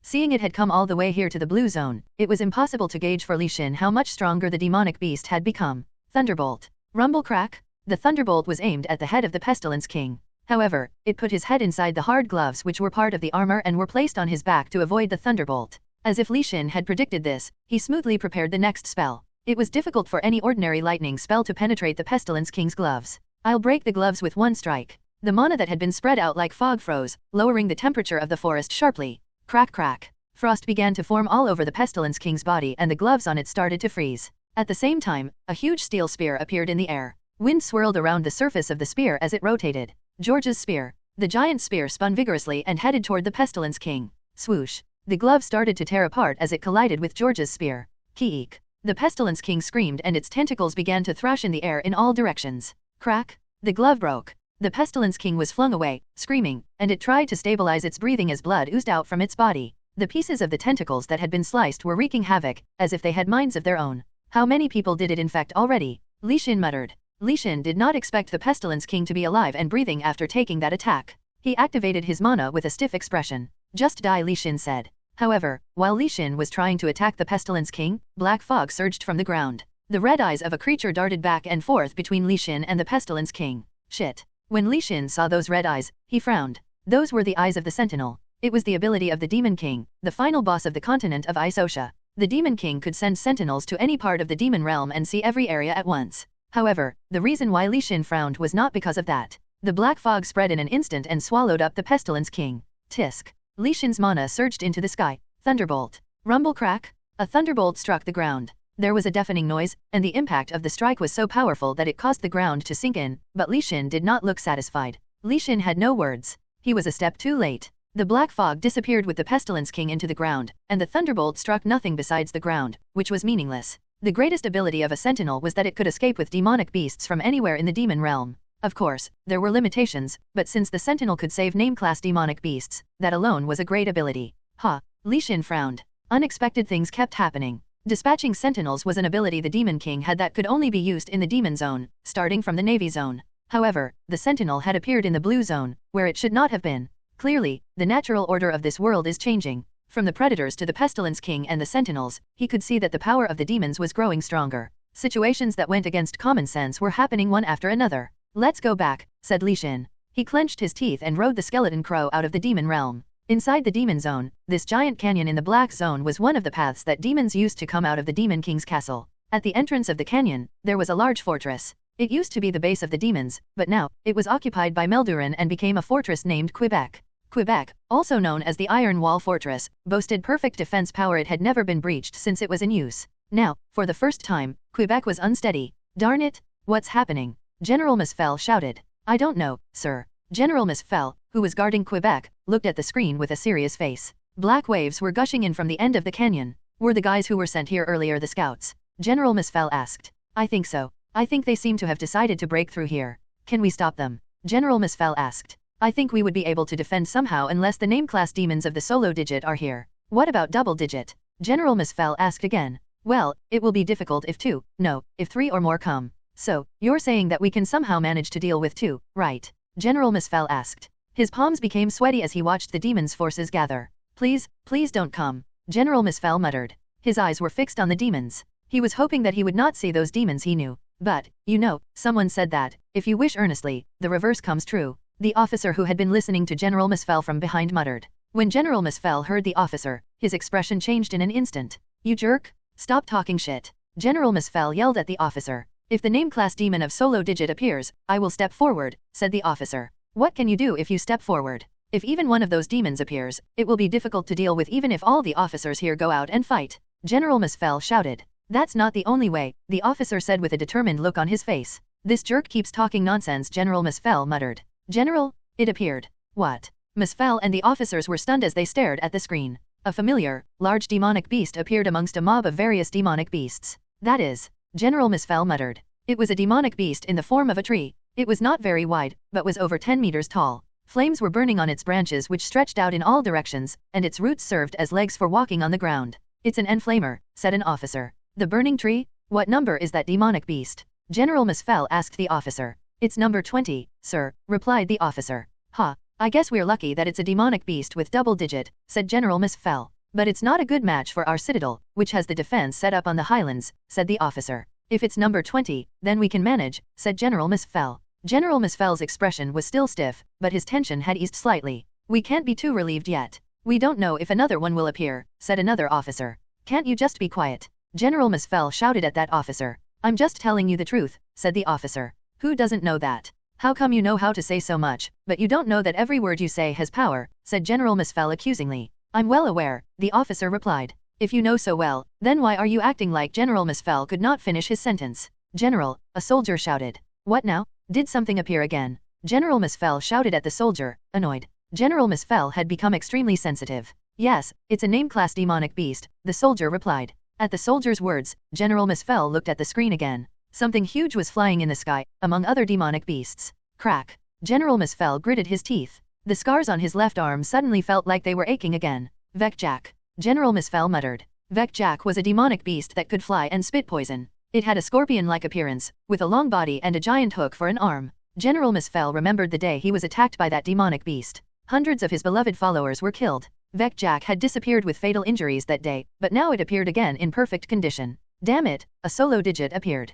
General Misfell muttered. This demonic beast is number 7, sir. I know that. General Misfell clenched his fist. They were already in a difficult situation dealing with the enflamer, but now Vekjak, a solo digit, appeared as well. It seemed as if it would not be long till Quebec fell. I will sacrifice myself, said the officer with determination. General Misfell, who would have normally yelled and told him not to spout nonsense, said nothing. He looked at his left arm once again and then back at Vekjak on the screen. Do you think you can handle it? General Misfell asked the officer, although he was not looking at her. The officer understood the meaning right away and replied, I was always prepared. Thank you, said General Misfell. No problem, sir, replied the officer. I'll take care of Vekjak, so block the enflamer, said General Misfell. Yes sir, I'll kill it no matter what, replied the officer. General Misfell and the officer left the command room and headed toward the walls of the citadel. The demonic beast surged toward them like waves, and Vekjak and enflamer were leading the army at the front. The officer slowly activated her mana and began to destroy her mana vessels one by one. Shortly after, her mana surged rapidly throughout her body.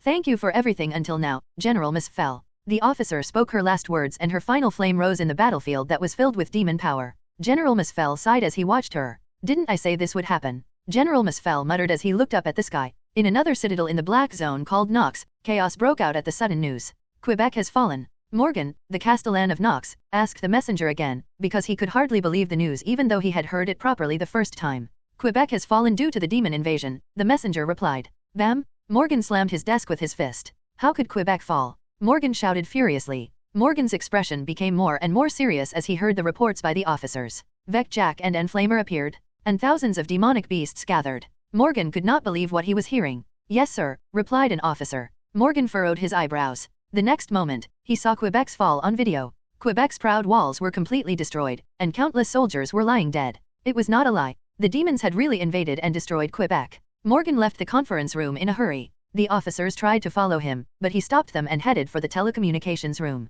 He kicked out all the signalers there and connected with the homeland by himself. He was quickly connected, as communication with the homeland had been established earlier. This is Morgan, said Morgan. I heard the news, Morgan. It was Clark, who was known as the schemer in Melduran. Yeah, looking at the scowl on your face, I guess you know what has been going on. Tell me why things are happening this way, said Morgan accusingly. We are still trying to figure it out. Damn all this figuring out. How long are you going to be doing that for? Quebec has completely fallen apart. Do you know how much damage has been done? Do you know how many soldiers died there? Morgan shouted in anger. We are sorry for your loss. We will definitely seek revenge for this. Morgan felt frustrated by the robotic response he received and thumped his chest. Isn't this different from what we have negotiated before? Morgan asked. Yes, that's right. That's why we have already sent 2 people. Misfell is dead, the one who had always opposed this negotiation. He insisted that the demons would betray us, and he protected Quebec by himself until the end. He died because of your careless thinking, said Morgan. Well Morgan, you didn't stop him until the end either. Bam!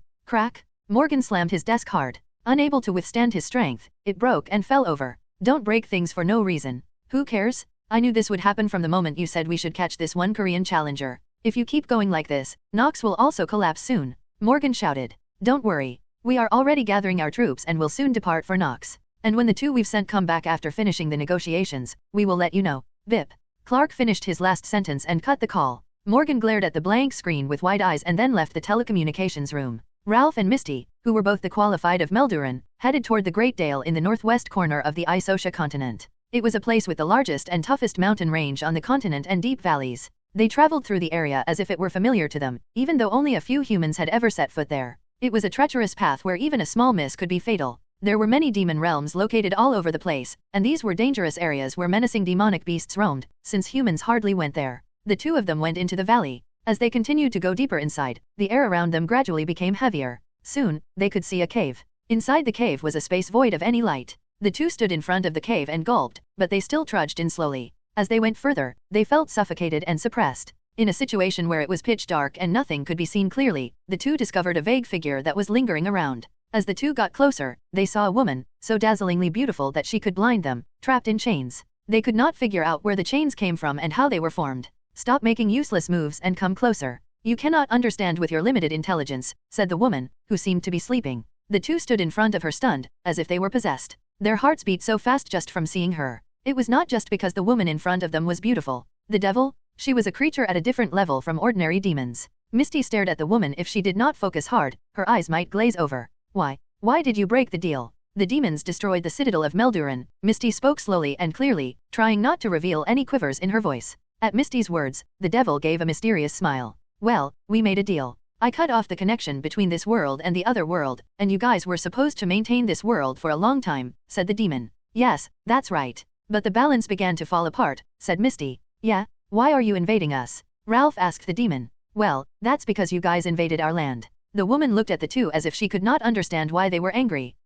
Misty did not understand what was going on. Our deal was to prevent the Demon King from dying and the Demon Zone from getting reset, said the woman. And so, to do that, we agreed to adjust the power on the front line, don't you remember? Misty shouted. Well, I guess, said the woman. Well, I guess? Does that mean it is not the case anymore? If you come out like this, we will have no choice but to kill the Demon King too, said Misty. Adat novel bin adat. Go ahead, if you can, said the woman. The woman looked calm and the two people sensed that something was going wrong as they saw her reaction. Making a deal with the devil to catch that one, he who knows death. This is why humans are so foolish, said the woman. Their faces turned pale instantly upon hearing her words. Did she just say he who knows death? Does she already know that we're targeting Li Xin? At this point, the two could not tell how much she knew. Ha ha ha, you foolish humans. Deals are only made when there is a balance of power. Why should I keep my deal with idiots who don't even know how this world works? The demon laughed at them. Well, we are bound by a contract in the system. If you break it, then you'll, ugh. Ralph gasped. The devil used her demon power and gripped Ralph's neck as he spoke, and she brought Ralph close to her and licked his cheek with her tongue. Lies are everywhere, the woman said. As her demon power grew stronger, Ralph's pained groans grew louder. But, how? We're bound by a contract, so you shouldn't be able to attack us, Misty said, trembling with fear and dropping to the ground. The devil looked at Ralph and Misty with cold eyes. If you two spend a night with me, my opinion might change, the woman said. At her malicious smile, Ralph and Misty disappeared in the flood of demon power. One could see a base in this desert-like wasteland, which was where the Korean challengers had gathered. How long do we have to stay here? One of the Korean challengers asked. That jerk? We wouldn't be here if it weren't for Deer, another replied angrily. Ugh, here they go again, someone muttered. With nothing interesting to do or see, they ended up saying and doing the same stuff every day. They had been hiding their identities for a while now, so even they had realized that acting like a broken record was part of their routine. Hey, did you guys all hear the news? Shouted a man who had come running into the base. What news? The challengers asked. The news about Li Xin? He has arrived here, the man exclaimed. Most people in the base looked at the man with skeptical expressions. That's old news. We heard that last time, said a challenger.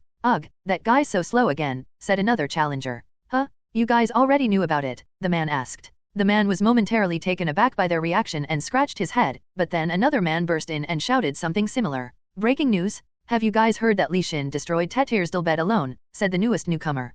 We know that already, the challengers replied with annoyance. Ugh, too many people here are so slow with the news, said another challenger. Huh? I've never heard of it, replied another person. Me neither. Li Xin destroyed Dilbet alone, another one asked. Unlike before, half of the people there seemed unaware of the second news. Their reaction made the newest newcomer continue with pride. That's not all. Merton has also taken back all the land up to Windsor, said the newest newcomer. Really? All the way to Windsor? Wow, he's really amazing. There wouldn't have been much support, though. What's the point? It will be pushed back again. Shouldn't we go help him? Don't you know that we shouldn't step forward unless it's the right time? Isn't it the right time? That's up to the commander's decision. And just like that, they began debating among themselves with zeal. After all, fighting over a little gossip was the entertainment they had missed. Without it, they might have died of boredom. That's not the end. Wilds and Lantern have allied with Merton. Are you sure? Wilds and Lantern really did that?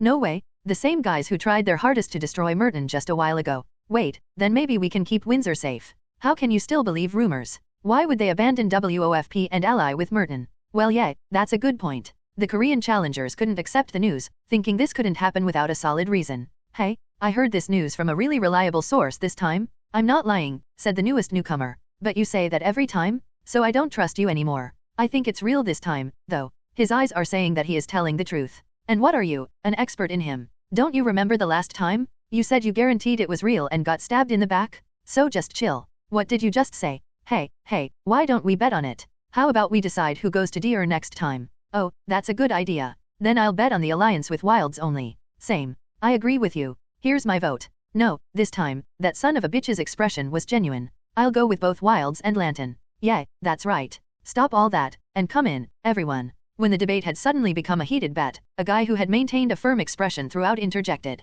How come everyone is so excited to talk about that? Is that the right reaction to have? Said the person angrily. When others heard his trembling voice, they all turned to look at him. Those bastards betrayed Merton just to catch one guy named Li Xin. So why the hell would it matter whether they allied with Merton? The atmosphere among the challengers quickly turned sour. The heated atmosphere cooled down like it had been doused with cold water. You're overreacting. We're just confirming if it's true or not. Huh? Am I the one overreacting? Don't the names of those countries make your teeth chatter, said the guy, glaring at the person who had commented. Maybe they don't bother you, but they bother me so much. Just hearing those guys' names makes me angry, said the colleague. I guess that's true. We've been hiding here for too long. We're so nonchalantly betting on those guys. Well, you have a point. Even if Melduran and Bylone led the way, the fact is that Wilds and Lantern were also involved. The reminder helped the Korean challengers remember the anger of that forgotten day. Thinking about it again, I am opposed to allying with those guys, said one of them. Yeah, no way, never, another agreed.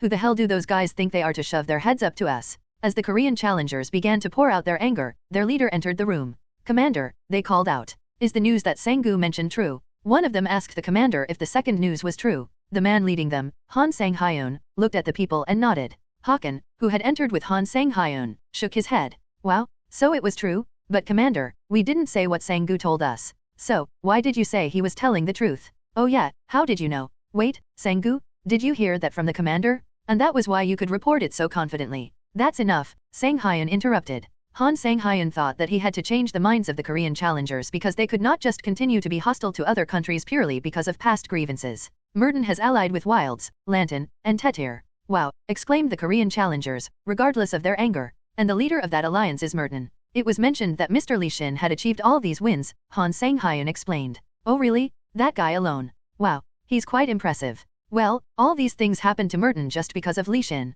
So, yes, he is impressive. Merton has been revitalized. Li Xin had pushed Bylone, Kormer, Amon, and Stan out. Now is the time, said Han Sang-hyun with a determined look. At Han Sang-hyun's words, the lively atmosphere suddenly fell silent. The phrase now is the time had hit them hard. So, are we going to make a move now? Yes, replied Han Sang-hyun. Then what about our relations with other countries? What about what happened to us before? They've decided to provide adequate compensation. And I will add one other thing. I told them not to fuss about it even if you guys punch them. At Han Sang-hyun's words, the group members swung their fists in the air and cheered. So feel free to vent your anger until you're satisfied, but if you end up getting beaten up by them, be prepared to get beaten up by me as well, said Han Sang-hyun with a smile. Of course, Commander. We won't lose against those bastards. One-on-one, we will trounce them. I'm already looking forward to it. I didn't forget their faces for a single day. Hakan, who had been quietly watching beside Han Sang-hyun, exchanged a glance with Han Sang-hyun and stepped forward. We dear will request an alliance with Merton as well. And probably Tashira will join us too.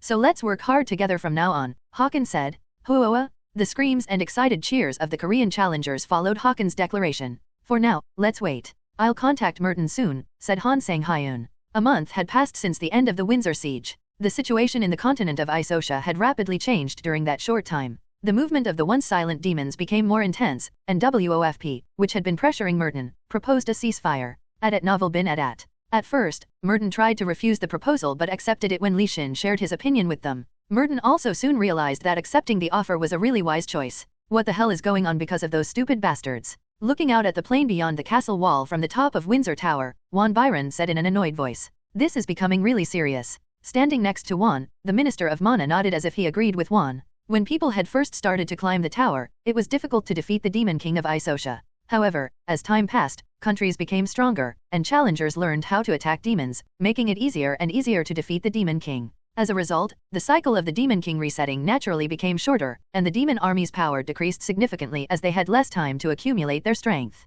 And consequently, challengers forgot the past demon army's infamy. The past is bound to be forgotten, but still, Juan muttered. After Melduran made a contract with the demon, changes occurred in this world as it began to settle without self-purification. The demon's power increased significantly, as did the number of name-class demonic beasts. Even single-digit demonic beasts that only existed in history appeared one after another. The demon army previously couldn't even leave the White Zone, the Demon King's castle location, but now they had invaded the Black and Purple Zones, all in just 1 month. I'm afraid that they will push us out of here, said the Minister of Mana. Don't say that. I don't want to see those annoying bastards, Juan replied, thinking about the demons. However, Juan Byron believed the demon army was already invading the plains. Bylone and Melduran were fighting against the demon forces to collect all the merit points of the Black Zone. This ensured that other countries could not achieve the same growth as them and had difficulty stopping the demons. Moreover, this created weak spots in the front lines, making the people on the front lines retreat even faster. The demon forces used this fact to capture many of the bases of the small countries in the Purple Zone.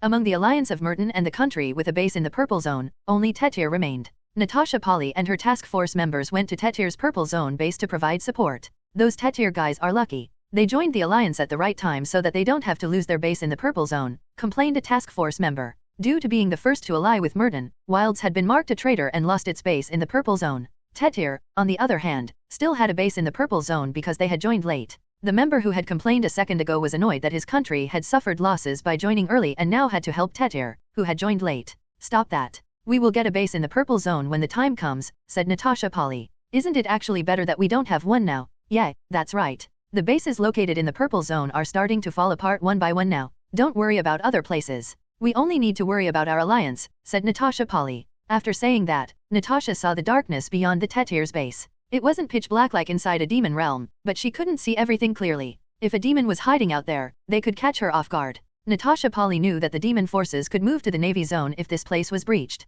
And since Wilds and Tetir's bases were in the Navy Zone, the best thing for the two countries was to combine their forces to stop the demon forces here. Do you think we can stop them? A member of the task force asked Natasha. Natasha found it hard to answer the member. She knew that the vast space would soon be filled with demons, to the point where seeing them all at a glance would be impossible. The base could deal with regular demons, but she doubted they would win against name-class demons. I have to defeat at least one on my own. Natasha wasn't sure she could defeat a solo digit, but she was confident she could defeat a double-digit demon. Don't worry. Merton said they're coming to help, Natasha Polly replied. Will Mr. Lishin come? A task force member asked Natasha. When that name came up, hope lit up their faces. That person isn't coming, said Natasha Polly firmly. Oh, that's too bad. I was terrified when he was an enemy, but now that I think of him as an ally, there's no reliable comrade like him. How can you say that in front of the leader? Oh, ha ha ha. Natasha did not care for those words. Her heart beat faster, and her sensitive senses warned her of danger. What if he was here with us? As Natasha thought about Li Xin, she shook her head and erased that thought.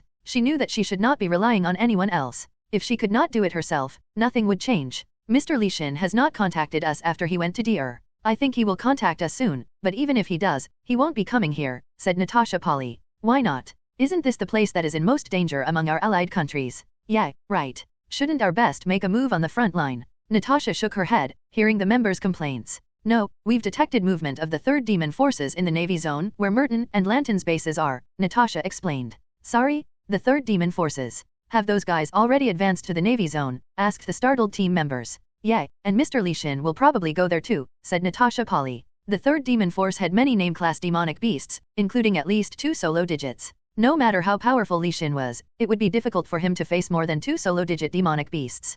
Please don't die. Natasha Polly wanted to show Li Xin how much she had improved. The challengers had been waiting at Merton's Navy Zone base. The negotiations with Bylone saw them receiving the base's infrastructure in exchange for not giving their captives to other countries. After all, using the negotiations to benefit itself without suffering losses was better for Merton than gaining an enemy. Man, they're swarming like bees. Yeah, you're right. Their numbers keep increasing with time. Kanoko, who had come to support Merton's base, nervously fidgeted with her arm as she observed the approaching 3rd Demon Force. The atmosphere was tense, and everyone present shared a sense of hesitation about confronting the 3rd Demon Force. The name-class demonic beasts haven't shown up yet, said Park Hai-won.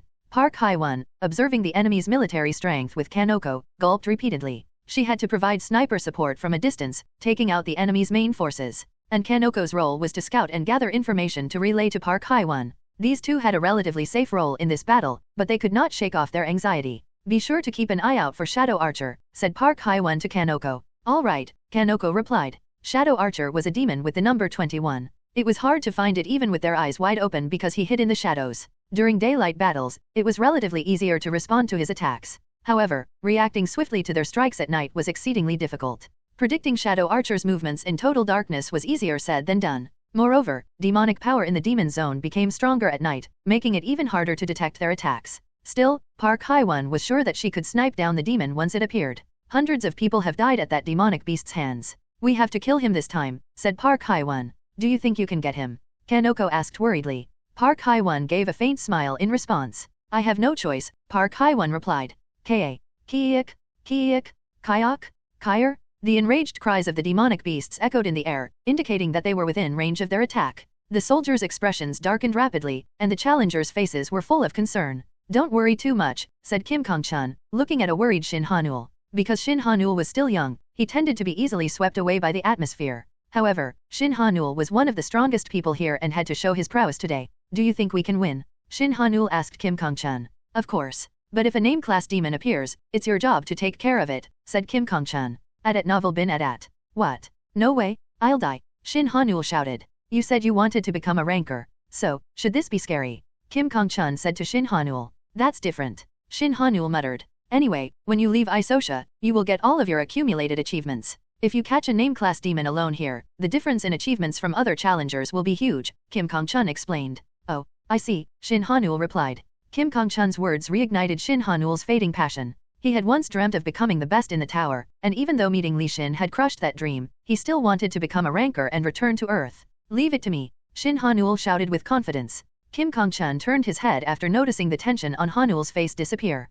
He wondered how many demonic beasts had gathered there. It looked like there were tens of thousands of them already. They, on the other hand, had 2,000 troops at best waiting at the base. Merton's people had no choice but to rely on the defense and attack power of their base. They're coming. The fastest demonic beasts of the third demon force, referred to as Kuriks, charged forward. The cannons at the base fired, and the challengers lying in wait ambushed the enemy. Woong bang, bang, bang, bang, the ground shook and exploded. The meaty chunks from the dead demons' carcasses flew around, and their dark red blood painted the battlefield. As time passed, the soldiers found blood and sweat covering their faces. The shouts of the challengers echoed throughout the battlefield. The laughter of the demonized humans irritated the challengers. Thankfully, Merton and Lanton were currently winning. The allies had suffered no casualties or injuries, but the number of dead demonic beasts in the third demon force had already exceeded 4 digits. All of this was thanks to the challengers slaughtering the demons on the front line. However, the demonized humans taunted the allies as if nothing had happened. Belkman, commanding from the base's control room, frowned at the annoying laughter of the demonized humans. Snipe the demonized humans. Even though we're winning, the morale of our allies is decreasing, Belkman commanded. Understood. The hidden snipers revealed themselves, and their hextech weapons spewed fire, abruptly silencing the laughter of the demonized humans. Suddenly, the soldiers fighting on the front line felt like they had awoken from a deep sleep. And the commander who had just given the order felt the same way. What order did I just give? Belkman looked confused. As if possessed by something for a moment, Belkman had employed the hidden snipers faster than necessary. Wait, how was I hearing their laughter? Even though Belkman was in the control room, he had vividly heard the demonized humans' annoying laughter. The soldiers felt the same way. No demonized humans were near them, but they had heard the laughter as if they were right before them. Seconds after they had discovered this anomaly, the snipers began dying one by one. The Shadow Archer has appeared. He's sniping the snipers. Damn it! Order all the snipers to hide. What about Park Hae-won? What happened to Park Hae-won? Belkman asked, looking worried. Belkman urgently ordered and turned the screen toward Park Hae-won's supposed location. Kanoko, who was on the same team, was also missing. Belkman bit his lip and rubbed his forehead with nervousness. Find Park Hae-won? Right now, Belkman ordered. Yes, sir. The soldier left the control room immediately. Belkman trembled after experiencing what was known as the nightmare of the third demon force, which he had only heard about. Belkman could not even comprehend the demonic ability, but he felt as if he had been dreaming that whole time, half asleep. He slammed the table angrily, realizing that his people had suffered without even being able to resist. Have the name-class demons appeared yet? Belkman asked. Not yet.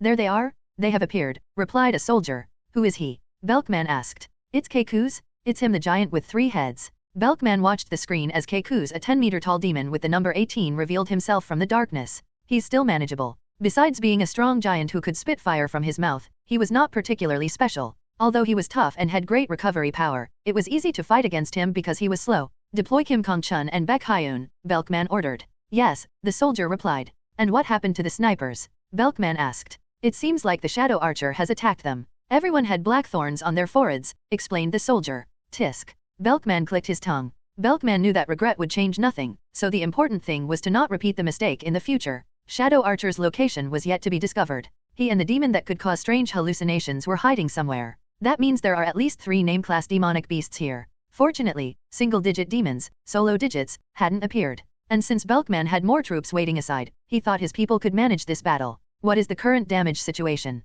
Belkman asked. Since the snipers are out of commission, our casualties have rapidly increased. We have 21 fatalities, 20 seriously injured, and 113 with minor injuries.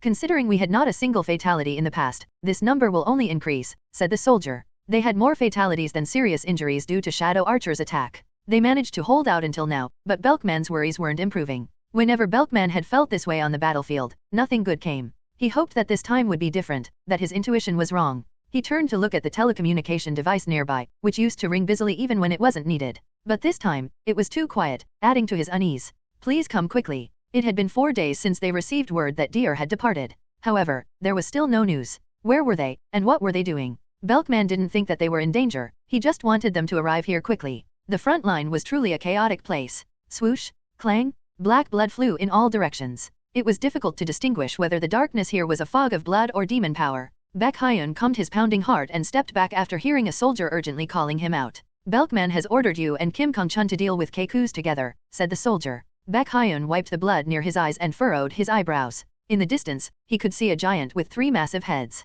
Don't we need 3 people to take down all that? Baek Hyun asked the soldier. Belkman said there's a lack of manpower, said the soldier. Tisk. Baek Hyun clicked his tongue. While Baek Hyun was still talking with the soldier, Kim Kong-chun arrived. Hyung, did you hear that? Baek Hyun asked Kim Kong-chun. Yeah, let's try it on our own, replied Kim Kong-chun. If it's number 18, honestly, I could do it alone, Baek Hyun said. Stop showing off, said Kim Kong-chun. Kim Kong-chun smirked as he noticed Baek Hyun's eyes shake slightly, betraying his words. Hey, you seem calmer than I expected, said Baek Hyun, looking at Kim Kong-chun. Really? You think so? Kim Kong-chun replied. Kim Kong-chun's facial muscles twitched for a moment. He slowly touched his face with his fingertips and noticed that the corners of his mouth had lifted slightly. He quickly lowered his lips and turned his head. Let's get going. Do you want to bet who'll cut off more of that guy's necks? Baek Hyun suggested. Okay, let's do it, Kim Kong-chun agreed. Baek Hyun ran toward the demonic beasts, and Kim Kong-chun followed him, lost in thought. Why am I like this? Kim Kong-chun felt strange. Perhaps he had become numb from spending too much time in the tower. He was seemingly becoming indifferent to death, or maybe he was even welcoming it. For now, I should concentrate on the fight. As the two approached Keiku's, their allies cleared a path for them. Keiku's noticed them and breathed fire from his mouth. The flames had come out from his middle head, targeting Baek Hyun. However, Baek Hyun quickly dodged the attack and slid into the gap between the demonic beast's legs. Wind drill. Air amassed and revolved on the tip of Baek Hyun's sword before a sword aura strike flew straight toward Keiku's. But Keiku's evaded the attack and countered with a swift kick. Thump bam! The attack sent Baek Hyun flying hundreds of meters with a resounding crash. Seizing the opportunity, Kim Kong-chun struck Keiku's right leg with his great sword, making him lose balance and fall, crushing the countless demonic beasts behind him. Kim Kong-chun climbed Keiku's body to reach his head. Keiku's had a strong physique, but he was not smart. This is it? Kim Kong-chun's sword swung, but a sharp thorn abruptly pierced his abdomen. Kup. Kim Kong-chun groaned in pain. Keiku's lifted his foot to crush Kim Kong-chun, who had fallen to the ground. Huong, bam! Shin Ha-neul suddenly appeared next to Kim Kong-chun and struck Keiku's foot. And Keiku's consequently fell again. Hyung, are you okay? Shin Ha-neul asked, looking worried. Thanks, man, Kim Kong-chun said. Shin Ha-neul supported Kim Kong-chun. If not for Shin Ha-neul, Keiku's could have had fatally injured Kim Kong-chun. Kim Kong-chun stood up and yanked out the black thorn in his abdomen. He then glanced in the direction where the thorn had come from and saw a demon with thorns all over his body. The demon quickly hid under the ground. Shadow Archer was intelligent and could skillfully predict his opponent's moves. He usually aimed for the head to kill the opponent in one shot, but this time, he hadn't because he had assumed that Kim Kong-chun could dodge the headshot. Demons are becoming stronger and smarter as well. Kim Kong-chun frowned and clicked his tongue. Tisk. Where's Hai-won? Kim Kong-chun wondered about Hai-won's safety and asked. She's probably somewhere out there, targeting that demon. Baek Hyun then returned to the battlefield, gritting his teeth. I'll kill that bastard. I'm going to chop his head off. Baek Hyun glared at the demonic beast. Be careful. Shadow Archer is still targeting us, Kim Kong-chan warned him. Haiwon will protect us from somewhere, said Baek Hyun. Baek Hyun charged toward Keikus again, and Shin Hanul followed him, pushing aside the surrounding demonic beasts to protect him. Kim Kong-chan scanned the area and spotted Shadow Archer aiming at Baek Hyun with a thorn in his mouth. Watch out! Kim Kong-chan cried out. Wong bam! Suddenly, a light beam flew toward Shadow Archer. He frantically dug into the ground, but the beam relentlessly pursued him until it struck him. The light beam disappeared, leaving only a trace of black blood behind. However, Shadow Archer could not be seen. They had missed their chance to take it down. Kim Kong-chan looked toward where the beam had come from and found Park Hye-won. Good, Kim Kong-chan muttered. They had Park Hye-won here to counter Shadow Archer. Kim Kong-chan thought that he could leave Shadow Archer to Park Hye-won. Kim Kong-chan returned to the battlefield, where the fight grew fiercer by the minute. The fight had already taken countless lives, so he desperately hoped for a miracle amidst the despair. He decided to make room for that hope to come in. Kim Kong-chan tightened his grip on the great sword and darted toward Keikus. The blue sky had turned black. The two worlds looked utterly different along a line, and it seemed that someone had forcefully put them together. This was the boundary line of the Demon Zone. Li Shin's party had entered the Demon Zone from the Blue Zone, and the sense of looming death made Li Shin's expression stiffen. Mr. Li Shin? Han Sang-hyun asked. It seems like it won't be a good homecoming, said Li Shin, looking at Han Sang-hyun. It's okay. I've been through worse, Han Sang-hyun replied. Han Sang-hyun answered with a forced smile. Merton's base is in danger, so I must go first. Follow me but take your time, said Li Shin. Would it be that dangerous? Han Sang-hyun asked. Yeah, so hurry up if you want to return to your hometown. I'll provide you with transportation, said Li Shin. Li Shin then fell into thought with a stern expression. He had found Bergang's whereabouts thanks to Zejun after searching for it for a long time, but he was already behind schedule to acquire it. Li Shin had not expected to obtain the sword here, but now that he knew of its existence, he had to take it at all costs. With just this sword, he could significantly accelerate the plan he had set in motion. Anyway, I have to go quickly. The situation was turning urgent. Li Shin summoned his skeleton crows from the shadow space and left alone. Those who remained trembled at the sight of Li Shin's skeleton crows. Commander, this is. Stop talking nonsense and get on quickly. Han Sang-hyun shouted. With a gulp, Han Sang-hyun climbed onto the skeleton crow. Commander, we've never ridden this before. The skeleton crow with Han Sang-hyun on flapped its wings and rose to the sky. Me neither. Han Sang-hyun screamed as the skeleton crow accelerated. The other members, watching with their mouths agape, quickly climbed on the skeleton crows. Ah, wow, this is actually pretty fun. I'm scared of heights. Save me. As the crows took to the sky, only the members' screams rang in the area. Swoosh, thump. With a loud thump, one of the giant heads of the demonic beast fell to the ground. Its head was heavy, and the neck was sturdy, leaving Baek Hyun's wrist momentarily numb. Take a short break, said Kim Kong-chun looking at Baek Hyun. Kim Kong-chun sent Baek Hyun to the back, deciding to fight Keikus alone for the moment. Despite losing a head, it was still going, albeit a bit weakened. The anger made Keiku's movement erratic, making it even harder for Kim Kong-chun to deal with it. Ka. The flames pouring out of Keiku's mouth swept in all directions. Kim Kong-chun noticed that the flames hadn't spared a single spot. Tisk. Kim Kong-chun bit his lips and plunged his sword into the ground, creating an explosion to block the flames. SHHH. He heard something cutting the wind and realized that it must be Shadow Archer's thorn. The first thorn brushed Kim Kong-chun's arm and fell to the ground. He frowned and was about to turn around when he heard Hanul's shout. I'll stop him. Shin Hanul shouted. Shin Hanul took a stand behind him in defense, so Kim Kong-chun nodded toward Hanul and charged at Keikus. Keikus had a strong physique and powerful flame power. However, every time Keikus lost a head, its demonic power weakened. Swoosh. Kim Kong-chun's sword cut through the demon's knee, spraying blood all over the ground. Keiku's screams echoed on the battlefield. Good, Kim Kong-chun muttered. Losing a head had weakened Keiku's defense. Kim Kong-chun took out one of his swords from his waist and stabbed Keikus in the side. Keikus, in agony, punched Kim Kong-chun. However, Shin Hanul, who had approached Kim Kong-chun unnoticed, blocked the punch and made room for Kim Kong-chun. Get in there. Shin Hanul shouted at Kim Kong-chun. Kim Kong-chun jumped up while avoiding the punch, stepping on the sword he had plunged into the demon. He instantly reached Keiku's shoulder and looked straight into the monster's eyes. Now, Kim Kong-chun shouted. Kong Ji-hoon, waiting under Keiku's, threw the sword toward Keiku's head. Quay! Keiku's second head spewed flames, but Kong Ji-hoon's sword shattered in midair. The sword fragments became blades layered with water and sliced through the flames. Although Kong Ji-hoon's magic had neutralized Keiku's flames somewhat, it was not enough to completely stop them. Therefore, Kim Kong-chun used his great sword to block the flames and dove deeper. The flames burned Kim Kong-chun, reaching around the sword. Goop! Kim Kong-chun gasped. Kim Kong-chun had dove deeper because he had assumed explosion swordsmen would give a high resistance to flames. However, he felt he was about to lose consciousness due to the unexpectedly strong power. His flesh was burning, but Kim Kong-chun clenched his teeth and finally stabbed the sword into Keiku's neck. Swoosh! The sword then exploded, making the demon's flesh and blood rain down. It's done. A happy smile appeared on Kim Kong-chun's face. However, as his consciousness gradually faded and flames engulfed him, Kim Kong-chun collapsed. Hyung. Kong Ji-hoon hurriedly supported Kim Kong-chun. Meanwhile, Keiku's huge second head fell to the ground, and unable to endure the pain, he started to run toward the other side. Hyun. Kong Ji-hoon shouted. Don't worry, Baek Hyun replied. Baek Hyun, who had rested enough, jumped toward Kim Kong-chun. Unaware of Baek Hyun approaching, Keiku's unwittingly exposed his neck to him. Swoosh thump. Ha, ha, Baek Hyun was out of breath.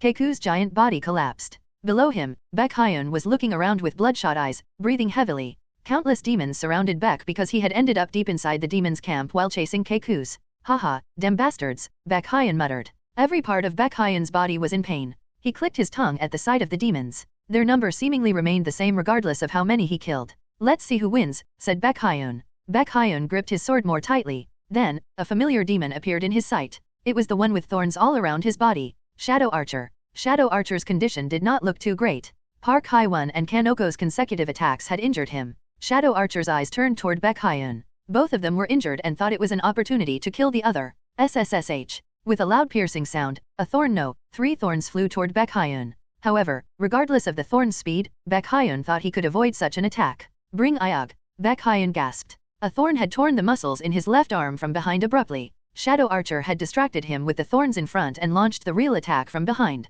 Damn it. When did he? Baek Hyun clenched his teeth in frustration. His left arm was bleeding heavily, and his body was begging him to stop, but he could not stop now. Baek Hyun. Baek Hyun turned his head when he heard someone call his name. He could see his comrades fighting their way through the horde of demons to reach him in the distance. While it might have been safer to spare Shadow Archer and join his comrades, Baek Hyun couldn't stand the smug smirk on Shadow Archer's face. That bastard. To Baek Hyun, Shadow Archer's hissing and glaring seemed like an affront. It notoriously hunted from the shadows in battles, so Baek Hyun thought that he would regret it later if he missed this opportunity. Baek Hyun needed just one shot. He was confident that he could end the demon if he could just hit it once. Shadow Archer couldn't shoot multiple arrows without any downtime, so this was an opportunity for Baek Hyun. I don't want to regret missing this chance. Baek Hyun was determined to kill Shadow Archer. He gripped his sword tightly, imbued mana into his legs, and charged forward. In an instant, Baek Hyun was near the demons. Attacks from the demons came at him from all directions. He swung his sore arm and sliced through one of the demons. Slash. One head fell to the ground. Baek Hyun swung again, and another head fell. Slash slash slash. In a short time, Baek Hyun had chopped the arms, legs, shoulders, and heads of many demons. He was now quite close to Shadow Archer's position, so he quickly swung his sword a dozen more times. SSSH. Shadow Archer's thorns came flying again, but dodging them was not difficult since Shadow Archer couldn't use shadows yet. However, a wolf-like demonic beast was also simultaneously trying to claw at him. At novel bin at. If Baek Hyun dodged the thorns, he would be ripped apart by the claws, and if he blocked or dodged the claws, the thorns would riddle him. Besides, Baek Hyun had to save up his mana to deal with Shadow Archer and escape. I'll give up one arm. His left arm was already a bloody, gory mush, so he decided that any more damage to it would be inconsequential. Then, Baek Hyun raised his left arm toward the incoming thorns. Swoosh swoosh swoosh. Coop. Baek Hyun groaned in pain. 3 thorns pierced his left arm, and the poison seeped into his body. He then almost simultaneously spun his body to rent the wolf-like demonic beast with the sword in his right hand.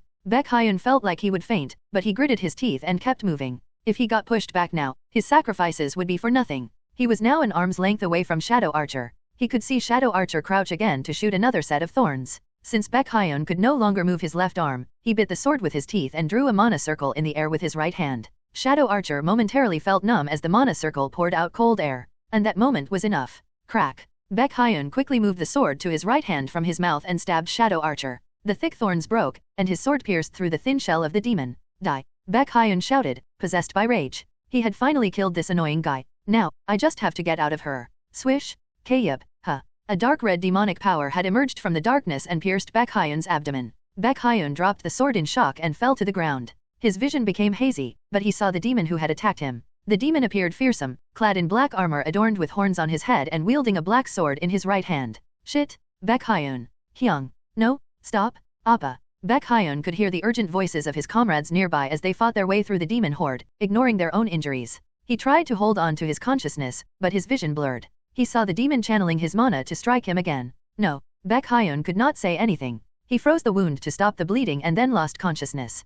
Kanoko, also running toward him with the others, was shocked when she saw that armor-clad demon. Was she mistaken? She rubbed her eyes and realized that it was indeed the demonized human that usually appeared in the third demon force. He's Beltzark? A solo digit? Number 9. Kanoko shouted, now sure of the enemy's identity. Park Hye-won urgently looked at Beltzark. The demonic power emanating from this demon was scary. Fuck. Park Hye-won sent a demonic beast nearby flying with her magic and took a stand there, holding her wand. Kang Ji-hoon and Shin Ha-nul moved quickly to save Baek Hye-eun, and Beltzark was trying to impale him with his sword. Pale gun. An invisible wind bullet flew toward Beltzark. Beltzark changed the direction of his sword, now aiming for Park Hye-won. Terrain movement. Seeing that, Kanoko quickly used her skill. As the ground shook, Kanoko moved Park Hye-won close to herself. Consequently, Beltzark's sword mowed dozens of demonic beasts instead. Thank you, said Park Hye-won. No worries, but what do we do now? Kanoko looked worried. The appearance of a solo digit was a disaster for the challengers, as capturing a double-digit demon alone was difficult enough for them. It would have been tough to deal with it even if they were in tip-top condition, but they were all currently exhausted and injured. Therefore, they had no choice but to escape somehow. Kogo. Kanoko shouted. Darn it, I don't know if I'll be able to do this. Kogo shouted back. Inua Kogo, who had been protecting Park Hye-won and Kanoko, poured out his mana with a frown. Flames shot up in all directions, and the flames moved around like living things, separating the challengers from the demons. Take advantage of this gap, Kogo shouted. Meanwhile, Kang Ji-hoon and Shin Ha-nul rescued Baek Hye-eun, who had collapsed. Fortunately, he seemed to be alive but was in grave condition. What about Shadow Archer? Park Hye-won asked the two who had saved Baek Hye-eun. Baek Hye-eun killed him, said Kang Ji-hoon. Kang Ji-hoon's words made Park Hye-won breathe a sigh of relief. We don't have time to hesitate. Move quickly, Inua Kogo shouted. The demonic beasts began to throw themselves into Kogo's flames, seemingly unafraid of death. Soon, the corpses of the demons piled up in the fire. Swoosh bang! A thick sword covered with demonic power had pierced through the flames and landed near the challengers. Beltzark had thrown the sword without caring about the mounting casualties on his side. Kup. Kang Ji-hoon and Shin Ha-nul, who had blocked the sword's spell, fell back, and Inua Kogo sweated profusely as his mana depleted. Kanoko looked for a way to escape. In the distance, she could see allies approaching them to help these people. No, if they come, only our death toll will increase. Kanoko was failing to devise a solution. The demons were gathering.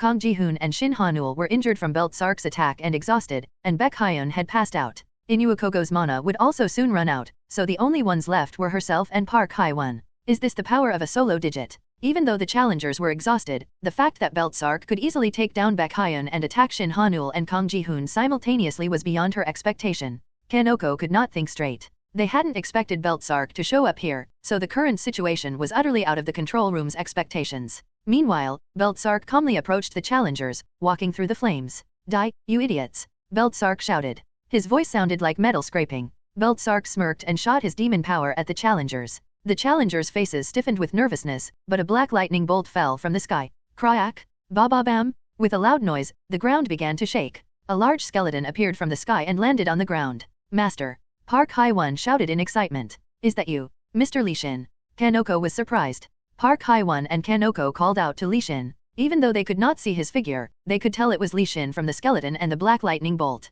One person descended from the giant skeleton, and it was Lee Shin. Master? Hye-eun is. Park Hye-won teared up and explained the situation to Lee Shin. Lee Shin turned around and looked at Baek Hye-eun, who was gasping for breath and looked bloodied and battered. His expression stiffened, and he walked toward Baek Hye-eun. However, a dark red demonic power attack flew toward Lee Shin. Bang! As if he had expected it, Lee Shin created a shield by gathering mana with his left hand, blocking the demon's attack. Then, he glared at Beltzark coldly. Wait just a second. I'll kill you soon, said Lee Shin authoritatively. Beltzark's expression hardened, and he gritted his teeth. You arrogant bastard. Baek Hye-eun was on the floor, gasping for breath, and the shadow of death loomed over him ominously. If he did not receive treatment soon, he could really die. You arrogant bastard. Beltzark shouted at Lee Shin. Beltzark's anger-filled shout echoed on the battlefield, but Lee Shin didn't have time to waste on him. Shadow space. Mei, Wari, Lakers, Jin, and Dekan appeared from Lee Shin's shadow space. Block him, Lee Shin ordered. Lee Shin's subordinates charged toward Beltzark. Get out of my way, you insignificant pests. Beltzark shouted as he swung his sword at Wari. Wari glared at Beltzark with his red eyes as he tried to block Beltzark's attack with his sword. However, Beltzark pushed him back as there was a great difference between their strengths. Lakers and Jin had to rush in to stop Beltzark's follow-up attacks. Clang, clang, clang, clang. The clash between demonic power and mana created shockwaves that engulfed the Korean challengers. The dusty winds from the shockwaves made Lee Shin squint his eyes. It was a brief fight, but it became apparent that even the five of them together couldn't quickly subdue the demon. Honestly, Beltzark had pushed back Li Shin's subordinates a bit too easily. His demonic power is abnormal. Wari and Mei were managing fine, but Beltzark had quickly recognized that Lakers, Jin, and Dekan were the weak links and thus focused on them. Master. Li Shin noticed that more demons were approaching him, so he called out even more undead. Dozens of undead rose from the ground and surrounded the challengers, pushing back the attacking demons. Tisk. He looks terrible. Li Shin clicked his tongue, looking at the unconscious Baek Hyun. His abdomen had been punctured, and the mana in his body was flowing unstably. Baek Hyun had an exceptional physique, but he could have put his life in danger if he had continued to fight. Martyr. Li Shin called out, pulling Martyr from his waist belt. Yes, master. Can you heal him? Li Shin asked. It may take some time, but I can do it. For now, just keep him from dying, said Li Shin. Okay, understood. Li Shin pointed Martyr at Baek Hyun and then stabbed him with it. Master. Li Shin's action baffled Park Hye-won. Park Hye-won was surprised because it was her first time seeing Martyr in action. Kanoko, however, simply grabbed Park Hye-won's arm and reassured her. Martyr could not cut anything alive. Although Martyr had pierced Baek Hyun's abdomen, there was no sound of flesh tearing. Please give me some divine power. Okay, Li Shin replied to Martyr. Golden divine power left Li Shin's hand and seeped into Martyr. It wasn't a substantial amount, but it was sufficient. Martyr's origin was Saintess Belle, so this much divine power was enough to partially replicate her abilities and heal such a level of injury. Kak, Kup. Baek Hyun, whose breathing had been shallow, spat out blood and moved for the first time in a while. Blood was finally flowing properly in his body. Appa. Mr. Baek Hyun. Are you okay? With Martyr's divine power, new flesh grew to mend the hole in Baek Hyun's abdomen. How is it? Li Shin asked Martyr. I just prevented his condition from worsening, but he needs to recuperate in a safe location to recover fully. Thank you, Li Shin replied to Martyr. Li Shin removed Martyr from Baek Hyun's stomach and called for his subordinates, who were pushing back the demons. You guys need to go back to the base, said Li Shin, looking at the challengers. Yes, sir. But there are too many demons here, Mr. Li Shin, Kanoko said as she looked at the battlefield saturated with demons, her hands trembling a bit. Don't worry. Help is coming, Li Shin said. Help? Kanoko asked. She looked around but only saw demons. She wondered where the help would come from. Suddenly, Shin Hanul looked up at the sky and saw a murder of skeleton crows flying toward them from far away. Look over there. Shin Hanul pointed to the sky and shouted. Ah hey, stop, stop it. A piercing scream echoed through the air, catching the attention of the challengers, who looked skyward, curious about its source. As the skeleton crows drew closer, the challengers could finally see the people riding them. The skeleton crows landed on the ground, trampling the surrounding demons. And then dozens of Korean challengers dismounted from them. Who are you guys? Nice to meet you. I'm Han Sang-hyun. Han Sang-hyun, the leader of the group, introduced himself. The faces of those who had come down from the skeleton crows were pale. Are you okay? Haha, I'm fine. No, I'm okay. Barf? Barf? Hey, are you okay? Han Sang-hyun was relatively okay, but some others vomited on the ground and complained of pain. Get up, you bastards. Han Sang-hyun lifted those who had collapsed. Take these guys to the base, Li Shin said. At Li Shin's words, Han Sang-hyun looked around and nodded. Come with us to the base. Are you sure you're okay? Shin Hanul looked at the group. Yeah, we're fine. Han Sang-hyun looked at Shin Hanul and raised his sword. At Novel bin at. As the challengers gradually left the scene, Li Shin called his subordinates that were fighting Beltzark.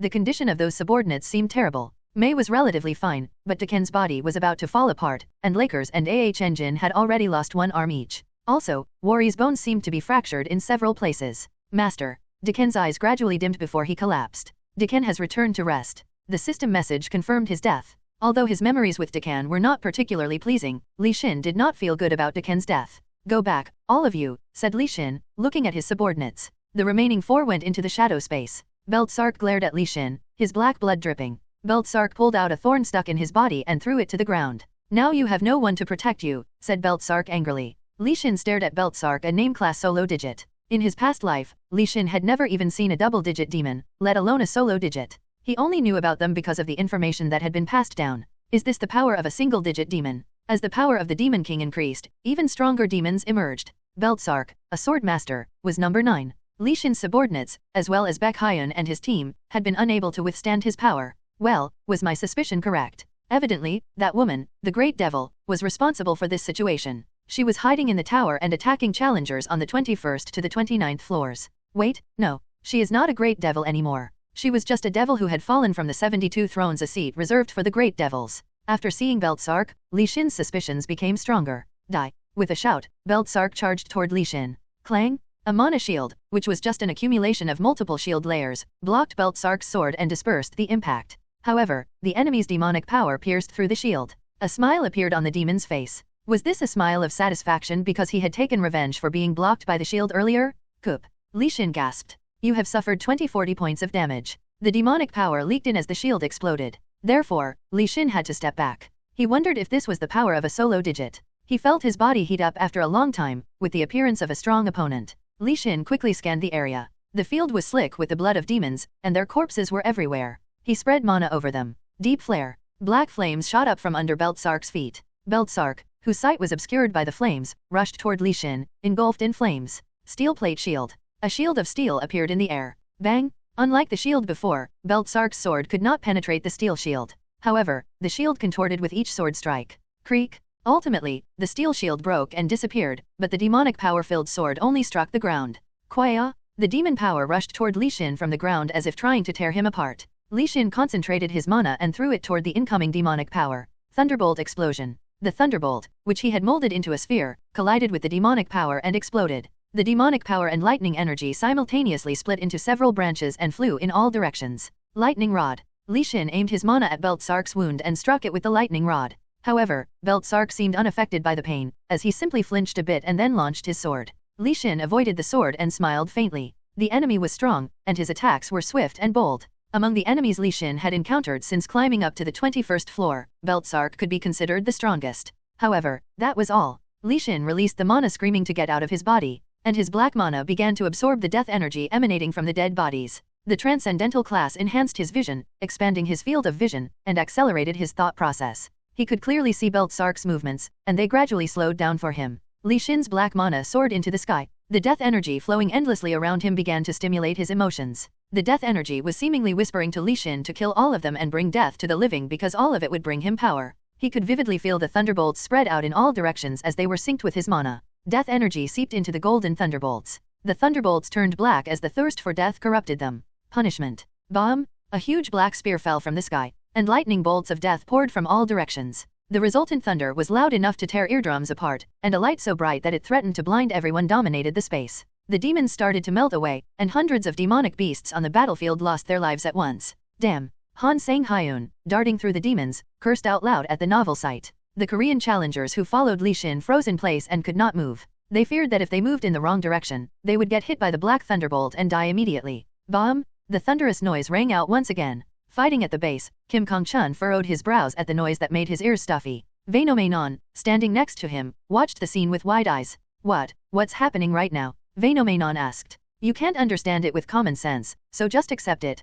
Kim Kong-chun replied. Vainomenon, the commander of Lantan, watched with his mouth agape the black thunderbolts falling from the sky. Sanada Hajiki, Lantan's strategist, was also inside the base and couldn't move from his spot. They couldn't see the target of the black spear, but it was obvious. Could a solo digit survive getting hit by this spear? Sanada Hajiki could not imagine the demonic beasts surviving that hit. The black thunderbolts were evaporating the demonic beasts in real time. All of her strategies and everything she had planned seemed inconsequential now. If only we had Li Xin. Gulp. Sanada Hajiki gulped as she got lost in her thoughts about someone, something she did not normally do. The battle should soon come to a close. Cough. Beltsark coughed. Beltsark knelt heavily, putting his sword on the ground, and coughed up black blood. Since the lightning attack had paralyzed him, he could not move his hands or feet. The lightning rod had precisely struck the area exposed by his broken armor. The spear of death felt like a punishment from the god of death. He felt a volley of strange emotions after getting struck by the black spear. Defeat, despair, frustration, and other negative feelings overwhelmed him, drowning him. If not for the Demon King's power, I would have died on the spot.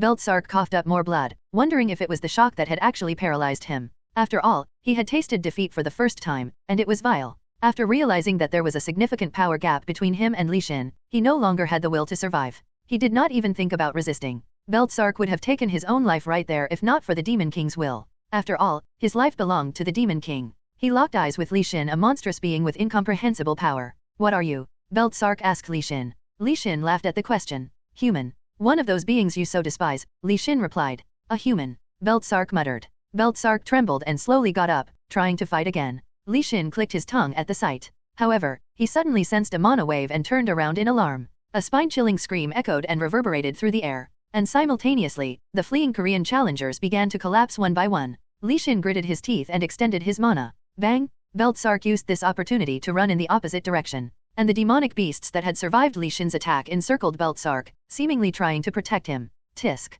Li Xin clicked his tongue. Did the demonic beasts think Beltzark could escape if they held the humans hostage? Li Xin spread his mana in both directions, which swept the ground. Reverse thunder. A thick thunderbolt line crawled along the ground like a snake and then shot up from under Beltzark. Piz. Kiaof. Beltzark screamed in pain. The thick thunderbolt had struck Beltzark's heart through the damaged area of his armor. Therefore, he shook and died immediately on the spot. Li Xin spread a mana barrier to protect the humans, and the demonic power filling the space disappeared soon after. Quickly tracking the traces, Li Xin approached Beltzark.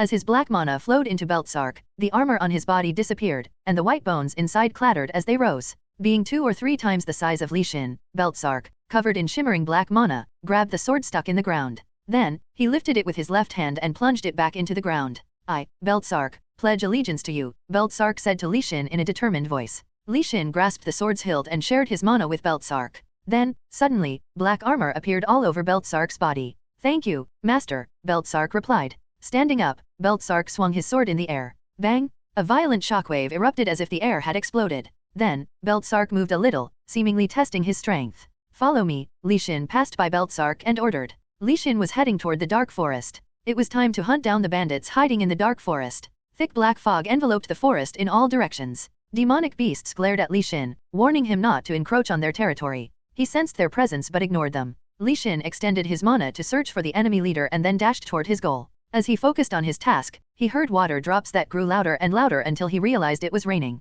He looked around in confusion, noticing the darkness had vanished, replaced by a forest filled with trees and dirt. He stopped running and turned his head to look around. A towering cliff stood in front of him, blocking his path. As Li Xin leaned back to see the end of the cliff, he noticed something watching him from the top. Ba-ba-bam! The mountain began to shake, and huge boulders tumbled down from the cliff. Thud-thump-thump, thud. The slow drizzle suddenly turned into a downpour, and a thick fog rose, obscuring everything from view. Is this an illusion? Li Xin gave a bitter laugh and smirked. He then quickly spun the mana wriggling inside his body. Psychokinesis. Li Xin extended his hand toward the object at the end of the cliff, quickly snatching it from the air. The once distant edge of the cliff now felt much closer. Li Xin pulled his arm back, and the small object grew rapidly. Was it you who made people hallucinate? Thud. Li Xin slammed the demon into the ground, giving rise to a dust cloud. Once it cleared, he looked at the demon pinned to the ground beneath him with a smirk. The demon had long, white hair that covered his plump body, and Li Xin saw bulging veins on his hunched back and thick arms and legs. The peculiar appearance helped Li Xin quickly identify the demon. Mun. Mun could make his target hallucinate. The mountain range, the rain, and everything else were an illusion. And as soon as Li Xin realized that, he became certain that the demon was Mun. Hallucination was nothing if the caster was caught, but if the caster remained free, it was a tiring ability. The demons likely set up this trap because they knew the fact. So that's why they're getting impatient. Li Xin turned to the side with a smirk, but then the ground began to shake. He frowned as demonic power approached him, splitting the ground. It seemed like an attempt to save Mun, but it was useless. The surrounding area was already within Li Xin's control. Having roughly estimated the strength of the demonic power, he bound his mana and created a shield. Bang! With a subdued explosion, the demonic power scattered, and the shield disappeared. The surrounding background began to blur, and the cliffs and mountains disappeared. The illusion had disappeared, so only the forest full of darkness remained. Given the situation, what they'll do is obvious. Li Xin immediately scattered his mana around him. Swoosh! Several thorns flew out of the black fog, flying toward Li Xin. The enemy seemingly wanted to kill him by any means necessary, which he found pathetic. While the demons had blind hatred and bloodlust, Li Xin's had an utterly calm mind. His mana particles spread like fog before gathering to form a shield. Bang! Bang! Bang! Bang! Li Xin's shield deflected the thorns effortlessly, so the wolf-like demonic beasts lurking in the trees charged toward him. Sensing the danger, he swiftly created mana circles infused with lightning energy in all directions. Lightning field. Swoosh! Li Xin's field magic expanded to fill a 30-meter radius around him, something only the 6th level or above wizards could do. Despite the common notion that using magic in the demon realm was almost impossible, he seemingly had no problem manipulating his mana. The lightning energy, split into particles, riddled the wolf-like demonic beasts. Sizzle, pizzicato, kia. The wolf-like demonic beasts writhed in pain and collapsed. Li Xin furrowed his eyebrows and looked around. Demonic power seemed to accumulate and ripple wherever he looked. Is that a sorcerer? The demon's number indicated that they were part of a massive attack. So, the sorcerer behind the spell had to be here. The demons attacking him from all sides proved that they were trying to prevent Li Xin from interfering with the sorcerer's spell, but he did not care. Lightning burn.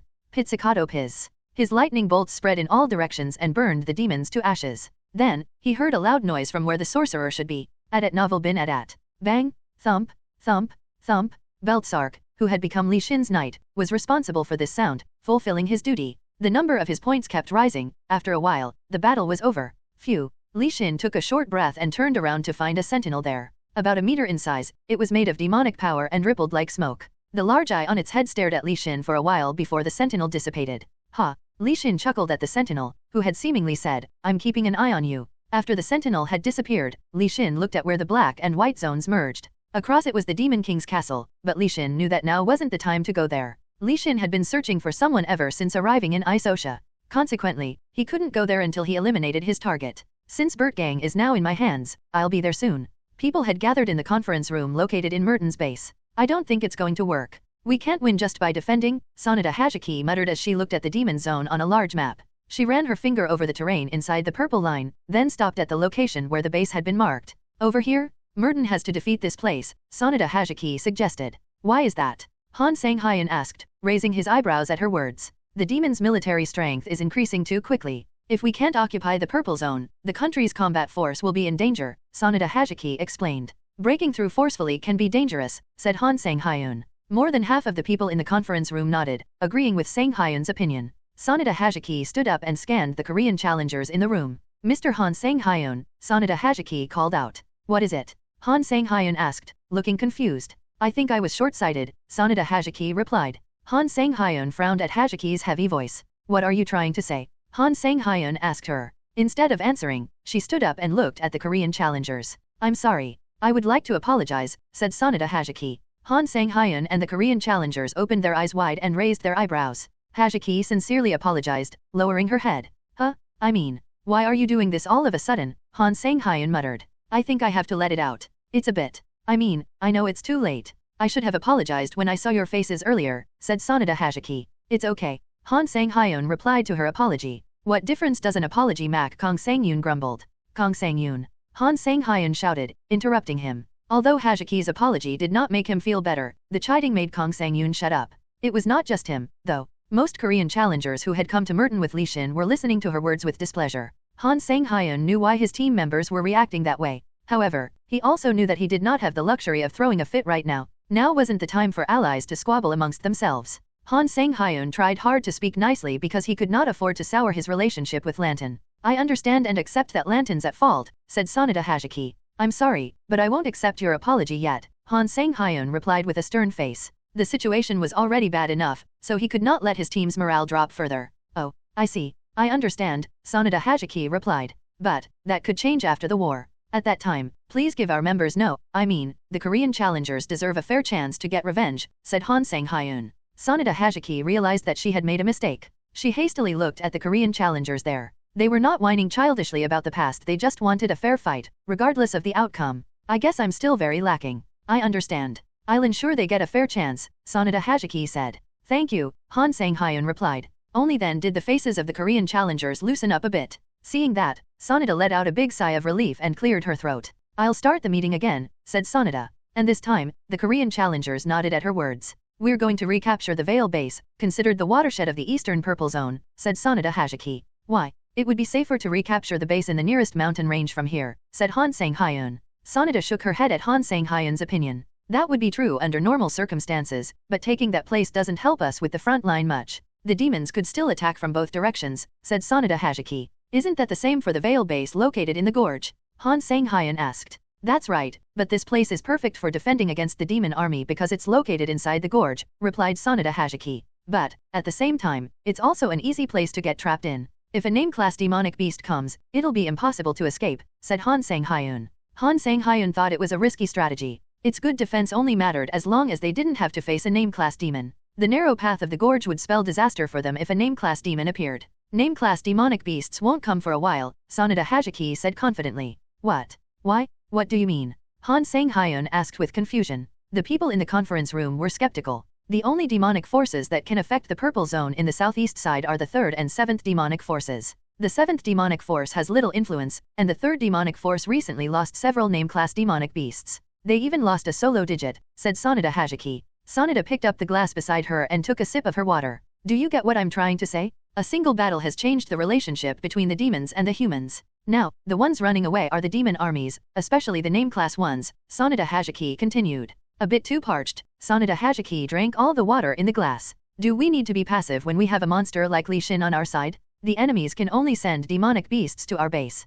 In this sense, no reason not to take Veil, said Sanada Hajiki. I forget about the existence of Mr. Li Xin. All right then, I understand. Han Sang-hyun nodded in agreement. As you know, there are mana stones at the demon base. As the danger level in the gorge is high, a large mana stone is located there. The longer it takes to recapture, the faster the country's merit points and our alliance will grow, said Sanada Hajiki. But won't the name-class demonic beasts attack us when Mr. Li Xin leaves? Han Sang-hyun asked. The Demon Corps are smarter than you think. The Demon King would not want to lose more name-class beasts. Even if Li Xin leaves openly, the suspicious 3rd and 7th demonic forces will never invade this place, said Sanada Hajiki. The people in the conference room nodded in agreement. Rather than attacking a place Li Xin might return to, attacking other countries' bases is a much safer option. Moreover, we can easily block the demonic beasts here with the Merton challengers, as long as we don't encounter solo digits, Sanada Hajiki suggested. Well, since Beltzark is dead, any other solo digits can hardly come here, Han Sang-hyun added. Yes, that's right. Other solo digits are supervising other countries from different places, said Sanada Hajiki.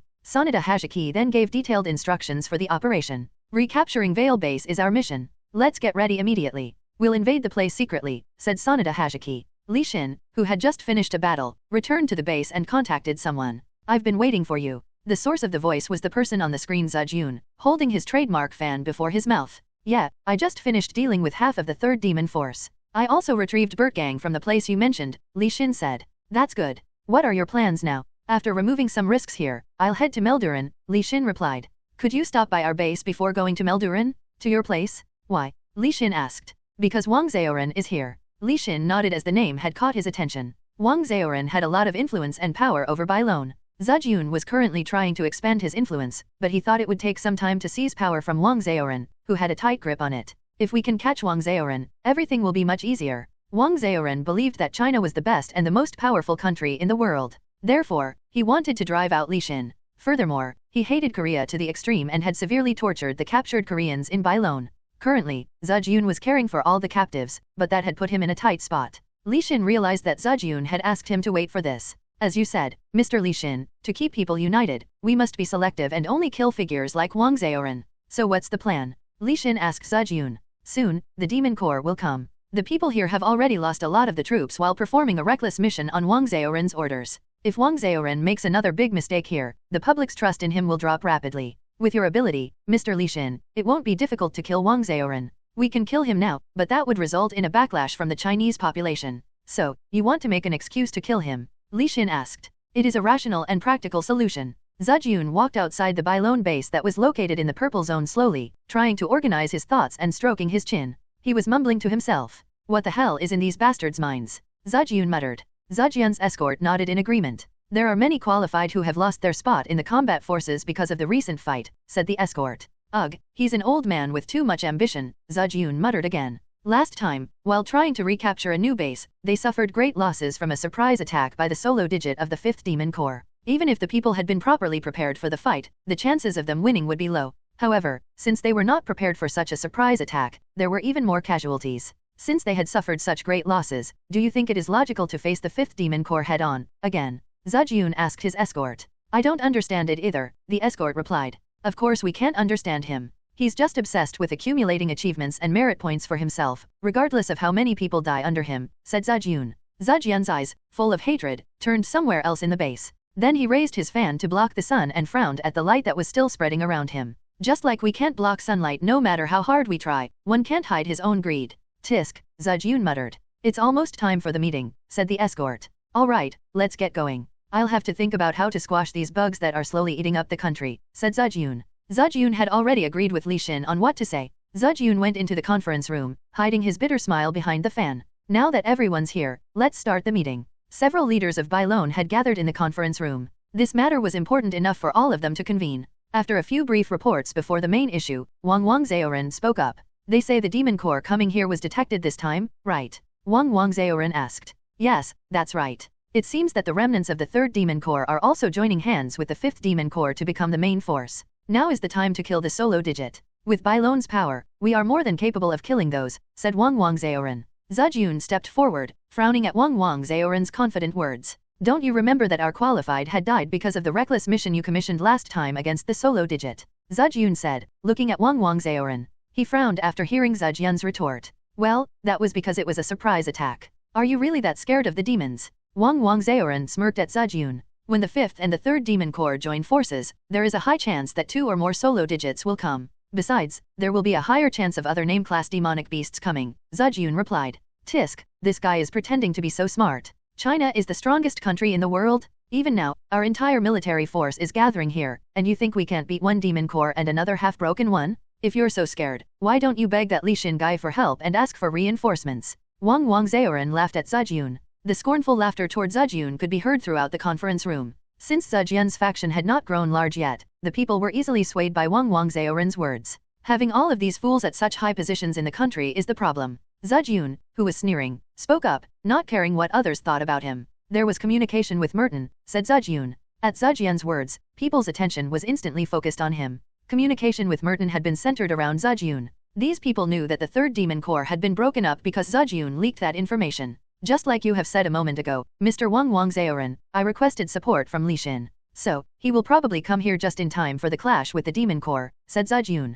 The atmosphere in the conference room changed in an instant. Li Xin's arrival was not something they could take lightly. Wang Wangzaoren's expression also changed. What? How could you do that? Why would you ask for help from a challenger of such a small country? Wang Wangzaoren shouted at Zejun. Yay, I agree with Wang Wangzaoren. Why did you do that without consulting with us? Well, think about it. If we clash head-on with the Demon Corps, the combat power of Bailon will surely decrease rapidly. Shouldn't we cut our losses? Zejun asked the people gathered at the conference room. The people started to exchange opinions with serious expressions. Wang Wangzaoren also listened to the opinions of those around him and changed his expression. Now that I think about it, that's a good point. Since we have a chance to deal with someone who will become a nuisance to China, let's take care of him now that we have the chance, said Wang Wangzaoren. Does that mean you'll kill him? Zejun asked with his eyebrows furrowed. Yeah, ha ha ha. We'll just pretend like we're dealing with the war, and send Li Xin off to the Demon Corps' stronghold. Then they'll destroy each other. After that, our great army will sweep away both Li Xin and the Demon Corps.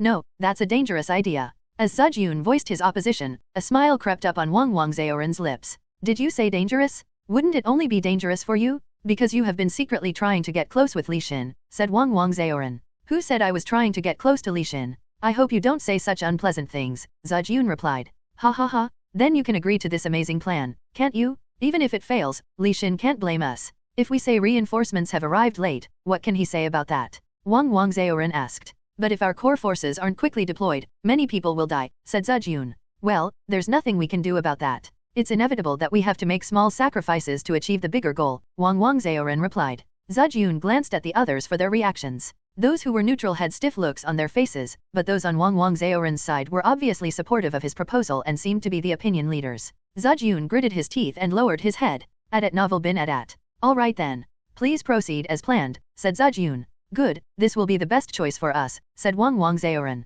Zejun went to his office after the meeting and slammed his desk with his fist. An old man with such greed. Zejun shouted. Please calm down. Zejun took several deep breaths, then sat down and stroked his chin. Wait a second. If you think about it, it's actually a good opportunity, said Zejun. What do you mean? Li Xin is a challenger who has many achievements to his name as he climbed the tower. What will I get if I kill him? Won't I become known for being even more superior to such an accomplished man? Zejun asked. I see. So, that's why you agreed so easily to Wang Wangzaoren's plan. Yes, I must go to the battlefield myself. Be careful not to let that old man catch on, said Zejun. Yes sir. With the Heshi's glasses, I can find Li Xin no matter where he is in the chaotic battlefield. I'll go and kill him as soon as he becomes tired, said Zejun. The next moment, Zejun took the glasses out of his pocket and smirked. Meanwhile, Wang Wangzaoren was in his office, but his room was surrounded by an invisible barrier.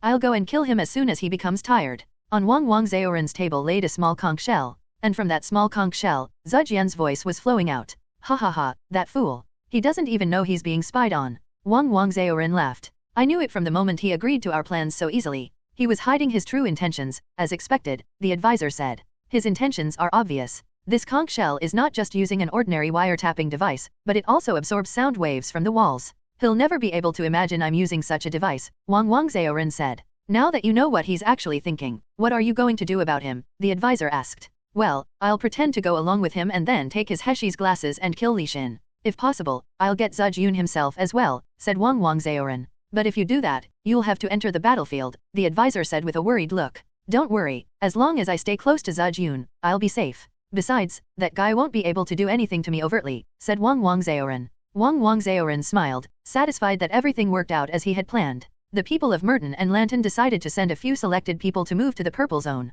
The Vale recapture team consisted of only 6 people. Keeping a small team was to avoid being noticed by the demons. Did they all really run away? Baek Hyun, who was participating in the recapture operation, shook his head as he noticed fewer demons than expected on their way to the gorge. Baek Hyun and the team arrived at the destination too easily, when they had expected it to be a rough journey. Still, there should be guys stationed at Vale, Kanoko suggested. Inyu expressed his agreement. Right, it's not good to let our guard down, no matter whether Li Shin is there or not. Baek Hyun laughed at Inyu. It's funny that you're the one talking about letting our guard down. Inyu's expression changed. When did I let my guard down? Inyu shouted. Han Sang-hyun stopped them from fighting. Stop it, we're at the gorge now. As they looked at the bottom of the gorge, there seemed to be a huge number of demons. Besides, there was also a name-class demonic beast among them. Get on. I'll take care of the name class, so you guys can just focus on finding the Mana Stone, Li Shin said. With those words, Li Shin brought the skeleton crows out from the shadow space. They had to ride the crows to go down the cliff. Han Sang-hyun got on the skeleton crow without hesitation. This time, there was a certain level of comfort in his expression, as if riding it once before had helped. Are you sure this is okay? Park Hae-won asked with a worried look. This seems like fun. Park Hae-won climbed onto the skeleton crow with a worried expression, clutching the bones of the creature as there was nothing else to grab onto. Let's go. Li Shin, skillfully controlling the skeleton crow, descended the cliff first. Han Sang-hyun, Baek Hyun, and Park Hae-won followed suit. Then, Inyu and Kanoko descended after them. Ah! Inyu screamed, shocked by the speed he was experiencing for the first time in his life. Master, stay focused. Kanoko opened her eyes wide, waiting for the right timing to get off. Han Sang-hyun, who was in front of her, demonstrated the right timing. Thud! The skeleton crow landed on the ground, using one of the demonic beasts as a landing pad. The other 4 also landed around Han Sang-hyun. A group of demonic beasts rushed toward them, which caused the tension that had been eased slightly to suddenly increase again. Damn, there are a lot of them. Baek Hyun, who had come down from the skeleton crow, grumbled and drew his sword. Kaeah! The demonic beasts screamed as they rushed toward the group. Swoosh! Baek Hyun's sword sliced the demonic beast's neck. It was not difficult. By now, small demonic beasts like these were hardly a threat to them. Can you take me back up please? Park Hae-won saw the demons flocking toward her and spoke to Skeleton Crow. While she was unsure if the crow had understood her, it flapped its wings and lifted off into the air, and she grabbed onto its feet. Park Hae-won arrived at the top of the tallest building and scanned the gorge below. Flying-type demonic beasts hid all over the cliffs, and demons were gathered at the far end of the gorge. She could not see many name-class demonic beasts, but there were many lower-class demons that kept pouring in. Are they trying to tire us out? Rumble crack? At that moment, Park Hae-won turned her gaze toward the direction where the loud sound of a thunderbolt came from. She saw that the number 26 demon, who had been protecting this place, was in a battle against Li Shin. To be more exact, Li Shin was practically thrashing him. The demon, which looked like a T-Rex with a large head and sharp claws but relatively small hands and feet, charged toward Li Shin with its ferocious teeth, trying to bite him. When Li Shin jumped from a tree and ran away, the dinosaur-like demonic beast tore the tree apart with its teeth. How powerful its biting force was! If anyone was bitten by those teeth even once, their bodies would be torn into pieces. However, even such menacing power was useless if the demonic beast could not get close to its opponent. Thunderbolt. A bolt of lightning struck down from the sky following the movement of Li Shin's fingers. It pierced through the thick skin of the demonic beast, electrocuting it. Chaos? The demonic beast opened its mouth wide and screamed in agony, writhing in pain. Psychokinesis. Steel plate. Penetration. Torque. A while ago, because of the demonic beast's teeth, a branch of a tree was broken off. Li Shin used his mana to sharpen the end of the branch and it turned into a spear of sorts. Then he threw it into the open mouth of the dinosaur-like demonic beast. Li Shin had covered the tree branch with steel and added more rotational and penetrating power to it. The demonic beast tried to bite and break the tree branch apart, but it was useless. Crack! The branch, wrapped around with steel, burst out from the back of the demonic beast's head. You have defeated Dual Cars. Your merit points have increased by 35,000. When Li Shin clenched his fist in the air and then pulled back, the large tree branch stuck in the mouth of the fallen Dual Cars was extracted. At the same time, Li Shin's black mana wrapped around Dual Cars. Get up and sweep away the rest, Li Shin ordered. The undead Dual Cars, made of bone and decaying flesh, stood up. It took only a few minutes for Dual Cars to become undead.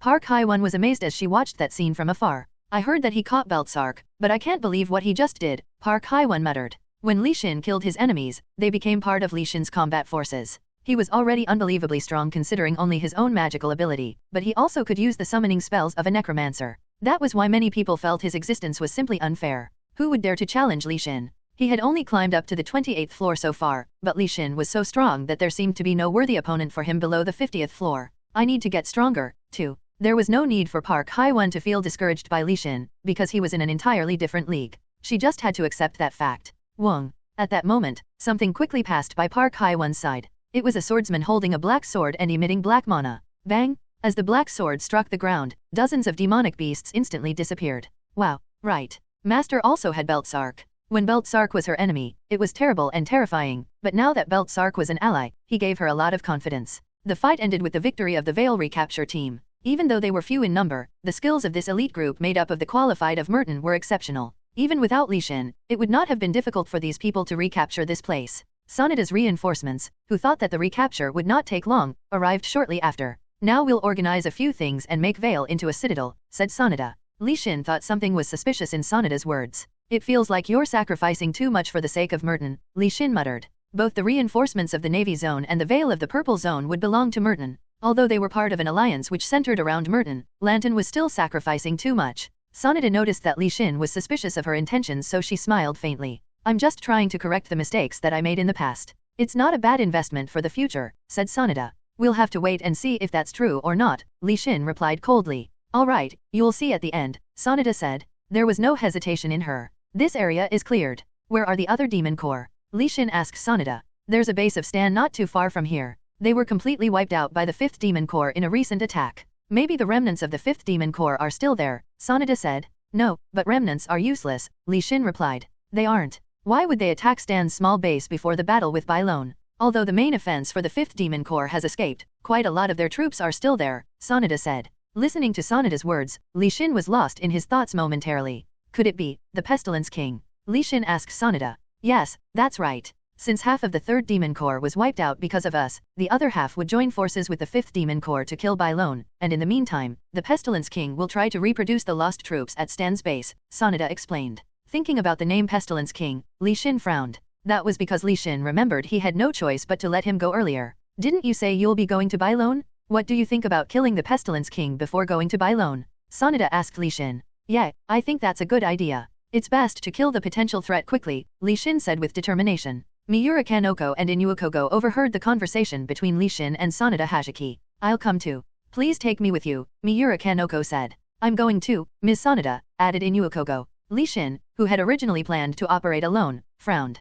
Sonata, who also wanted to honor Li Xin's plans, looked at him with a troubled expression. And when Li Xin was about to answer, another person showed up. Wait a minute, Mr. Li Xin, I want to join too. Please take me with you, Baek Hyun said. Mr. Li Xin, I want to go as well, Han Sang-hyun said. Seeing Kanoko and Kogo, now Baek Hyun and Han Sang-hyun also wanted to follow. When Li Xin looked at all of them, his expression became even stiffer. No, absolutely not. Go back, all of you, Li Xin said. Why not? We won't get in the way, said Baek Hyun. That's right. Mr. Li Xin, I want to fight properly now that I've returned to Merton, Han Sang-hyun said. Baek Hyun and Han Sang-hyun clung to Li Xin in order to show how desperate they were, but he was unmoved. Li Xin thought that there was a high probability that more time would be wasted if he were to have them come along. Moreover, he had to quickly deal with the Pestilence King before he went to Bailon. I can't take you guys with me this time. Besides, you guys have to protect this base while I'm gone. You two need to wait here because we don't know what might happen, Li Xin said, looking at Baek Hyun and Han Sang-hyun. But, Baek Hyun muttered. We're not as strong as these two, so please take us with you, Kanoko said, interrupting Baek Hyun. Inuokogo felt a little upset by her words but kept his mouth shut because she was not wrong. Don't push it, Li Xin said. Kahei has been taken by the Pestilence King. We have to save Kahei, said Kanoko. I can save him even if you don't come, Li Xin replied coldly. What about after you save him? His being injured could become a burden for you, Mr. Li Xin. We'll do the job of taking care of him, said Kanoko. Kahei is our country's challenger and our colleague. Please let us help, said Inuokogo. Adat novel bin adat. Kanoko and Kogo asked Li Xin desperately. Li Xin looked into their eyes and it seemed like they were not planning on giving in. Suddenly, Li Xin's past came to mind, the past where he had failed to save his comrades and lost them. That image burned in his mind as he looked at these two people standing before him. Tisk. Li Xin clicked his tongue and nodded slightly. Wow, thank you. Kanoko was so excited that she could join Li Xin. Great. Kogo was glad too. What about us? Baek Hyun and Han Sang-hyun asked Li Xin once again, watching the happy faces of the two. No. Li Xin rejected them again. Li Xin set off with Kanoko and Kogo. Riding on the skeleton crows, the three rode in the sky for a while until they saw the base of Stan. Above Stan's base was the Demon Realm. Thankfully we're not late. The fact that the Demon Realm was still there meant that there was a high chance that the Demon Corps were still inside. Well, waiting for the Demon Realm to dissipate would be foolish, wouldn't it? Inuokogo spoke hesitantly as he looked at the Demon Realm. Then, you stay out of this, Kanoko said. Hey, I didn't really mean it. Let's go in, said Kogo. Although the two Japanese challengers might not be able to see inside the demon realm, Li Xin could. Inside the demon realm, which covered the base, was a complete disaster. The base was in ruins, and the debris from what used to be buildings were scattered everywhere. The only strange thing was that Li Xin could not quite see the dead bodies. Let's go in, Li Xin said. Wuong. As if being covered by a cloud, the three were engulfed by the demon realm and entered inside. Damn, I can't see anything around here. Inuokogo grumbled and cursed while entering the demon realm for the first time in a while. It's surprisingly quiet, said Kanoko. Despite walking for almost 5 minutes after entering, no enemies attacked them. Although the aftermath of a fierce battle could be seen everywhere, only a few dead bodies lay on the ground. As Kanoko got suspicious about this, there was a sudden sound of footsteps. Clomp clomp clomp clomp. Kanoko flinched. The next moment, humans, who looked like zombies, appeared around the corner. They were demonized humans whose bodies were covered with demon power. Judging from their clothing, most of them were clearly the qualified as well as soldiers from Stan. Are they testing the waters? Li Xin, who covered his face with a robe, realized that the Pestilence King was testing the waters to decide whether he should run away and abandon the infected individuals, or kill the new intruders who had come to attack. Li Xin had been trying to hide his presence and find the Pestilence King, but he could not sense the Pestilence King's mana waves properly. Did he acquire a mana tool, or an artifact? Or is this his unique ability? Li Xin was aware that the Pestilence King had not fled. That meant that the Pestilence King was using a special power to prevent Li Xin from detecting his mana waves. But that doesn't mean there's no way to find him. Li Xin expanded his mana waves throughout the entire base and changed the pattern of the waves. Li Xin then had to find a place where the flow of mana was unlike the rest of the base. Or, it could be a place that seemed out of place with its surroundings. I found it. A thin smile appeared on Li Xin's face. He had no reason to delay any longer. Now stay focused. If you can't keep up, I'm going to leave you behind, Li Xin said. Huh. The two people looked at Li Xin, puzzled. The black mana that was hovering above Li Xin's hand now gathered in his palm, emanating an ominous aura. Then, it dropped down. Baya, bam, thud. The floor of the building began to crumble and collapse. Ah! Kogo screamed. This is not following, but being dragged along. Kanoko shouted. Ignoring their complaints, Li Xin focused on what was at the bottom. Thud, thud, thud. They kept falling deeper underground for what seemed like an eternity. Every time their feet touched the ground, it collapsed, and after 7 times, the deafening noise finally subsided. Thump thump. Kanoko prepared herself for the impact of falling 7 floors. However, when she landed, the ground felt surprisingly soft. Kanoko and Inuokogo bounced off and landed somewhere adjacent onto something soft again, and then again, before landing on hard ground with a thud. However, Li Xin used psychokinesis to cushion the impact of his fall and landed firmly on the ground on both feet. Kanoko looked around with a confused look, because she could see nothing in the darkness. Li Xin immediately illuminated the surroundings with magic. This is... Kanoko muttered, looking at her hands. Kanoko had used her hands to push herself up from the floor. When she could finally see, she realized there was something sticky on her hands. They were surrounded by cocoons. These were cocoons made by the Pestilence King. Kanoko never thought there would be such a huge space underground. Half of the space was filled with cocoons. In the midst of them, the Pestilence King was swinging his tentacles, expressing his hostility toward them. Stay focused if you want to save your comrade, said Li Xin. After hearing Li Xin's words, Inuokogo and Miura Kanoko looked ahead, eyes wide open. In front of them stood a familiar-looking man with a sword. Kahei. Kanoko muttered. Kahei. Inuo shouted. Despite noticing the two of them, Kahei only looked on with a blank expression. Meanwhile, Li Xin found the source of the power that was surrounding them. When Li Xin got closer, he was able to understand. This power was not from a simple mana tool. It was more like a power from an artifact or unique ability. Whatever it was, it formed some kind of a barrier that separated a space from another. In a way, it was a higher-level concept than that. The reason why Li Xin could not locate the Pestilence King at first was because of this. I have to find the user of this power. Li Xin did not know what was possible in this space. Besides, his senses had started to be gradually distorted as soon as he entered this space. Tisk. Dozens of humans surrounded the Pestilence King, demonized humans. Their eyes were glaring. Shadow space. Undead rose up from the expanding shadow, exuding a strong energy of death. Kill them all, Li Xin ordered. As soon as Li Xin gave the order, the undead rushed toward their enemies. At the same time, the Pestilence King's tentacles extended in all directions, cutting open the large cocoons. The sticky mucus oozed out from the split cocoons. Through the holes, large demonic beasts came out. Their name class. Kanoko shouted as soon as she recognized them. Were they recovering from the wounds they sustained during the battle inside the cocoon? Even so, there were only 10 name class demonic beasts. It was nothing compared to the number of Li Xin's core. When Beltzark and Dual Cars appeared from the shadow space, the Pestilence King seemed to be bewildered. Darn it, there are too many enemies. Kogo shouted. I'll try to lure Kahei over, Kanoko said. Inuo manipulated the flames to create barriers to seal the enemies away, trying to move toward where Kahei was. However, it was difficult to deal with both the demonic beasts and the demonized humans through his efforts. There's no need to do that, Li Xin said, when he saw what Inuokogo was doing. Li Xin, who noticed their difficulties, cast his mana toward where Kahei was. Psychokinesis. Li Xin clenched his fist in the air. KO, ugh.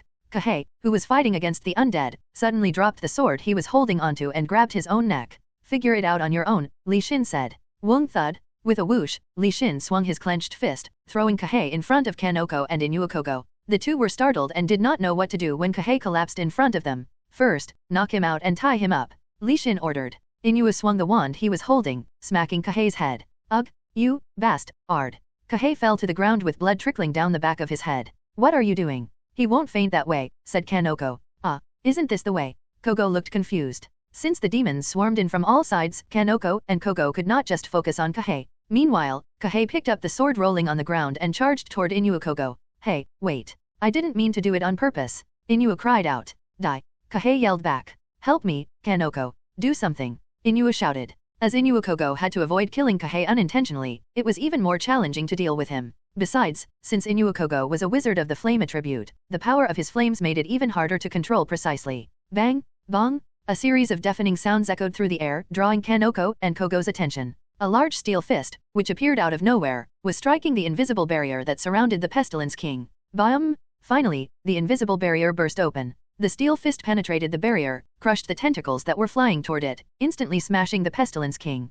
Keek, the Pestilence King shrieked. As soon as the barrier burst, one of the demonized humans who was near the barrier vomited blood. Seeing this, Li Xin extended his left hand and shot mana at the man's location. The black mana slashed through the air like a sharp bolt of lightning, piercing his neck before disappearing. Thud. Darkness descended and followed the man as he died. The next moment, Li Xin could sense the energy that messed with his senses fading away. However, the demon realm was still intact, and a familiar power was still present in this place. It won't work this time, Li Xin muttered. A black thunderbolt appeared above Li Xin's hand. At the same time, the power of death started to emerge around the Pestilence King's surroundings. The chain of death. Suddenly, the Grim Reaper appeared above the Pestilence King and swung his scythe at him. Swoosh cling. Black portals emerged all around them. Chains emerged from those portals and started to bind the Pestilence King. No one alive could escape these chains, not even to resist. The black chains, just like the demon's soul, surged forth, dragging the living into the world of the dead. Kup, ugh, the Pestilence King groaned. I will definitely kill you this time, Li Xin muttered, looking at the Pestilence King. The pitch-black spear of Thunderbolt, containing immense power, revealed itself in front of the Pestilence King. Wong crack. The spear pierced through the Pestilence King's body, and the lightning energy inside the spear ran through its body mercilessly, shredding it into pieces. Piz. Ka. The black lightning energy divided into several branches and spread in all directions. As a result, the demonized humans belonging to the Pestilence King started to tremble uncontrollably and fell to the ground. You have defeated the Pestilence King. Your merit points have increased by 65,000. The body of the Pestilence King, whose internal organs had melted away, slowly dropped to the ground. At that sight, the Demon King's sentinel, who had revealed himself to take the Pestilence King away, disappeared. The power of the demon realm that covered the space began to shrink gradually. Has anything changed? Li Xin muttered. The Pestilence King was certainly dead. However, the humans who had already turned into demonized humans still remained the same. Most of them were swept away and died in the aftermath of the attack. The remnants could be handled by Li Xin's subordinates. He turned around and saw Kogo and Kanoko, who were still dealing with Kahei. Inuokogo was trapped under Kahei's body, struggling to block Kahei's attack. Kanoko was trying to pull Kahei away from Inuo while keeping an eye on the demonic beasts that were around her. However, she seemed to be having a hard time. Li Xin clicked his tongue when he saw how hesitant these two people were in dealing with Kahei. Thinking of Kahei as their comrade, Kogo and Kanoko could not attack Kahei properly, so they just seemed helpless. Get out of the way, Li Xin said coldly. Li Xin pushed Kanoko, who was blocking his way to Kahei and Inuo, to the side and pulled Martyr out from his waist belt. Mr. Li Xin. Kanoko was surprised at Li Xin's action. Li Xin approached Inuokogo, who was lying underneath Kahei, grabbed Martyr in the opposite direction and raised it up. What are you trying to do? Inuokogo panicked. Swoosh. Ignoring Inuokogo, Li Xin stabbed Kahei in the back with the sword. The sword passed through Kahei's body and pierced Inuokogo's chest. Why are you doing this to me? Inuokogo said with a fading voice. Inuokogo sighed as he looked at the sword stuck in his chest and rolled his eyes. Is this how I'm going to die? Cough. Kahei, who was lying on top of Inuokogo, coughed up blood, which landed all over Inuokogo's face. Ugh, what is this? Inuo shouted at Kahei in disgust, frowning. Inuo furrowed his eyebrows as he felt some wriggling movements on his face. When Inuokogo tried to grasp at the blood on his face, he found several small larvae-like creatures, writhing in agony.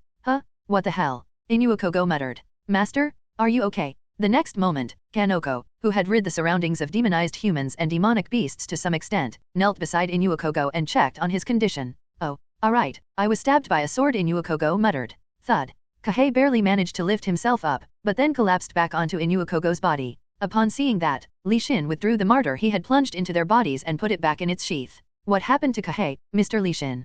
Kanoko asked Li Xin with a worried voice. "He'll be fine now. I just removed the cause of the infection," Li Xin replied. The Pestilence King infected living beings by putting parasites in one's body using its tentacles. Since the infection had progressed considerably, it was difficult to separate the parasite from the host without a sufficient amount of divine power. "This level of infection isn't that difficult to heal, Master. With Martyr, healing one person was a piece of cake, but there were dozens of infected humans lying around. At Li Xin's current capacity of divine power, it was impossible to heal them all. The original power of Martyr was the power to destroy demons. Without divine power, Martyr would only kill those who had already become demons. However, there was no time for Li Xin to replenish sufficient divine power and save them. Move these infected people using the skeleton crows. They will be able to survive if they can have sufficient time to receive treatment using divine power," Li Xin said, looking at Kanoko and Kogo. "But what about you, Master?" Kanoko asked Li Xin. "Since I finished dealing with the Pestilence King, I will be heading south," Li Xin replied. The invasion of the 5th and 3rd Demon Corps would soon begin. Li Xin had to hurry if he did not want to be late.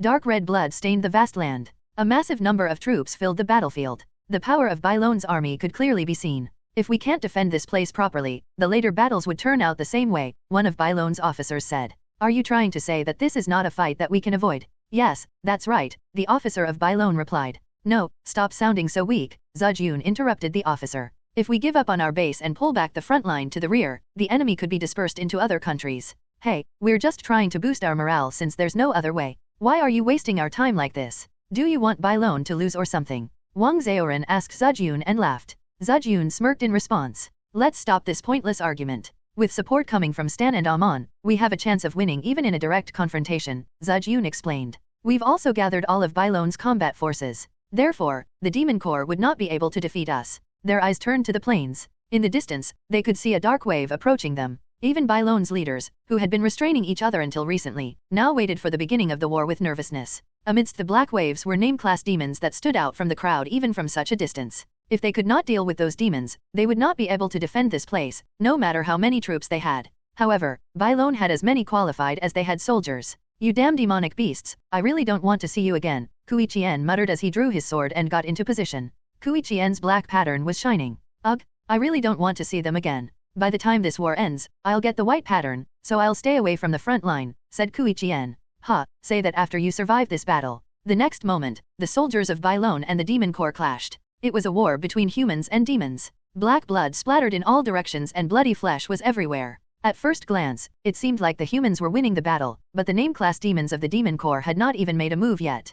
"Kyuo!" A fierce roar echoed from the Demon Corps' side, and the name-class demons started to push past the demonic beasts and rushed out. Crack! Swoosh! Coop! Ah! A demon jumped out from among the demonic beasts, bit the neck of a qualified and let out a fierce roar. "It's a name class? Watch out, everyone! It's a male demon. There's a high chance of a female demon around him, so be careful." The battlefield was getting hotter. Every time the hot blood splattered into the air, the temperature of the battlefield rose a little. Kui Chien, wiping his sweat and breathing heavily, looked toward the Demon Corps, which was constantly charging forward. The real deal hasn't appeared yet. At best, only the double-digit demons were participating in this battle at the moment. The solo-digit ones had not revealed themselves yet. "I will repay my debt to my country with my life." Kui Chien clenched his sword tightly and activated his mana, then charged forward again. Meanwhile, Zhajun, who was watching the scene from the top of the tower, had a stern look on his face. So far, the humans had a slight upper hand in the battle, but the number of casualties was accumulating. Moreover, the solo-digit demons had not even appeared.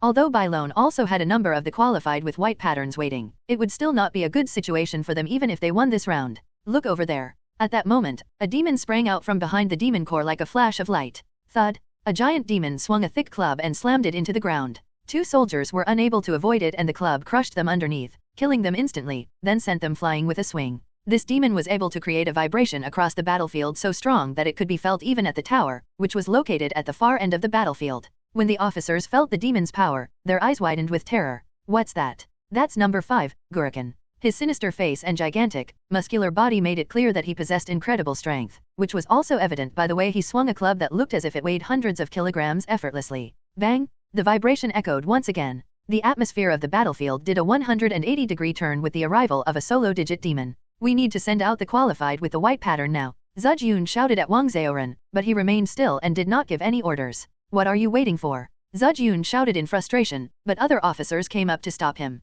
When is Li Xin coming? Wang Zhaoran asked Zejun. At novel bin at. Li Xin is not what's important right now. Our soldiers are dying. Zejun shouted again. You've lied to me. So, Li Xin is not coming, is he? Wang Zhaoran glared at Zejun and yelled at him. After noticing how nervous Wang Zhaoran was, Zejun smirked. Li Xin will be coming, said Zejun. Things like this are happening because Li Xin is not here on time, said Wang Zhaoran. What are you saying? Zejun replied. If Li Xin doesn't come, you'll have to pay the price for it. For example, by returning your book on the 8 formations chart or plant-in fan to the country, said Wang Zhaoran. Zejun frowned, seeing Wang Zhaoran's obvious intentions, and covered his face with his fan, because he was afraid that his expression would give him away. All right, I understand. But don't do any harm to Li Xin. If you make a mistake and upset him, he will put pressure on us and we won't be able to win the war no matter how hard we try, said Zejun. Wang Zhaoran sneered at Zejun's words. You devious one. It seems like you're trying to capture Li Xin by yourself, but I'm not going to let you do that. Wang Zhaoran, who thought he had read Zejun's inner thoughts, nodded.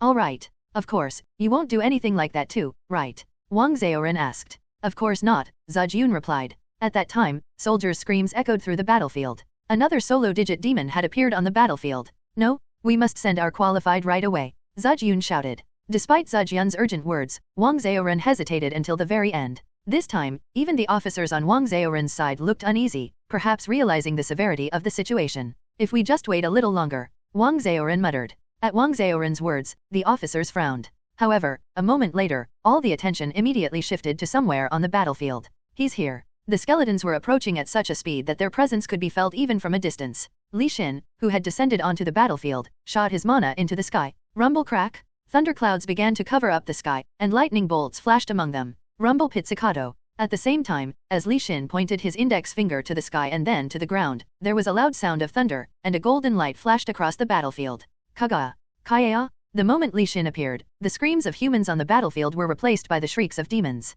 The officers of Bailon who witnessed this let out a sigh of amazement. Wang Zhaoran, with a smirk on his face, called for his assistant the moment Li Xin appeared. After a short eye contact, the assistant disappeared from the scene. Li Xin fights really well, said Wang Zhaoran. I agree. His reputation seems to be well-deserved, said the officers who were standing next to Wang Zhaoran. I don't think we need to waste our troops here. Let's leave Li Xin to fight a little more, Wang Zhaoran said. The officers nodded in agreement at Wang Zhaoran's words, and Zejun also nodded. You're finally listening. Don't think I don't know what you're thinking, you idiot. You have no idea that your subordinate has betrayed you. Wang Zhaoran laughed at Zejun. The next moment, Wang Zhaoran looked at the battlefield. Amidst the chaotic battlefield, a challenger wearing orange glasses quickly made his way through the gaps and approached Li Xin. There he is. Heshi's glasses only allowed one to lock on a target within a radius of 50 meters. The man saw Li Xin firing spells among the demons. Wow, that Li Xin guy is surely impressive. I'm not sure what they are trying to do by doing a lock-on such a monster, but if I succeed, a definite reward is guaranteed.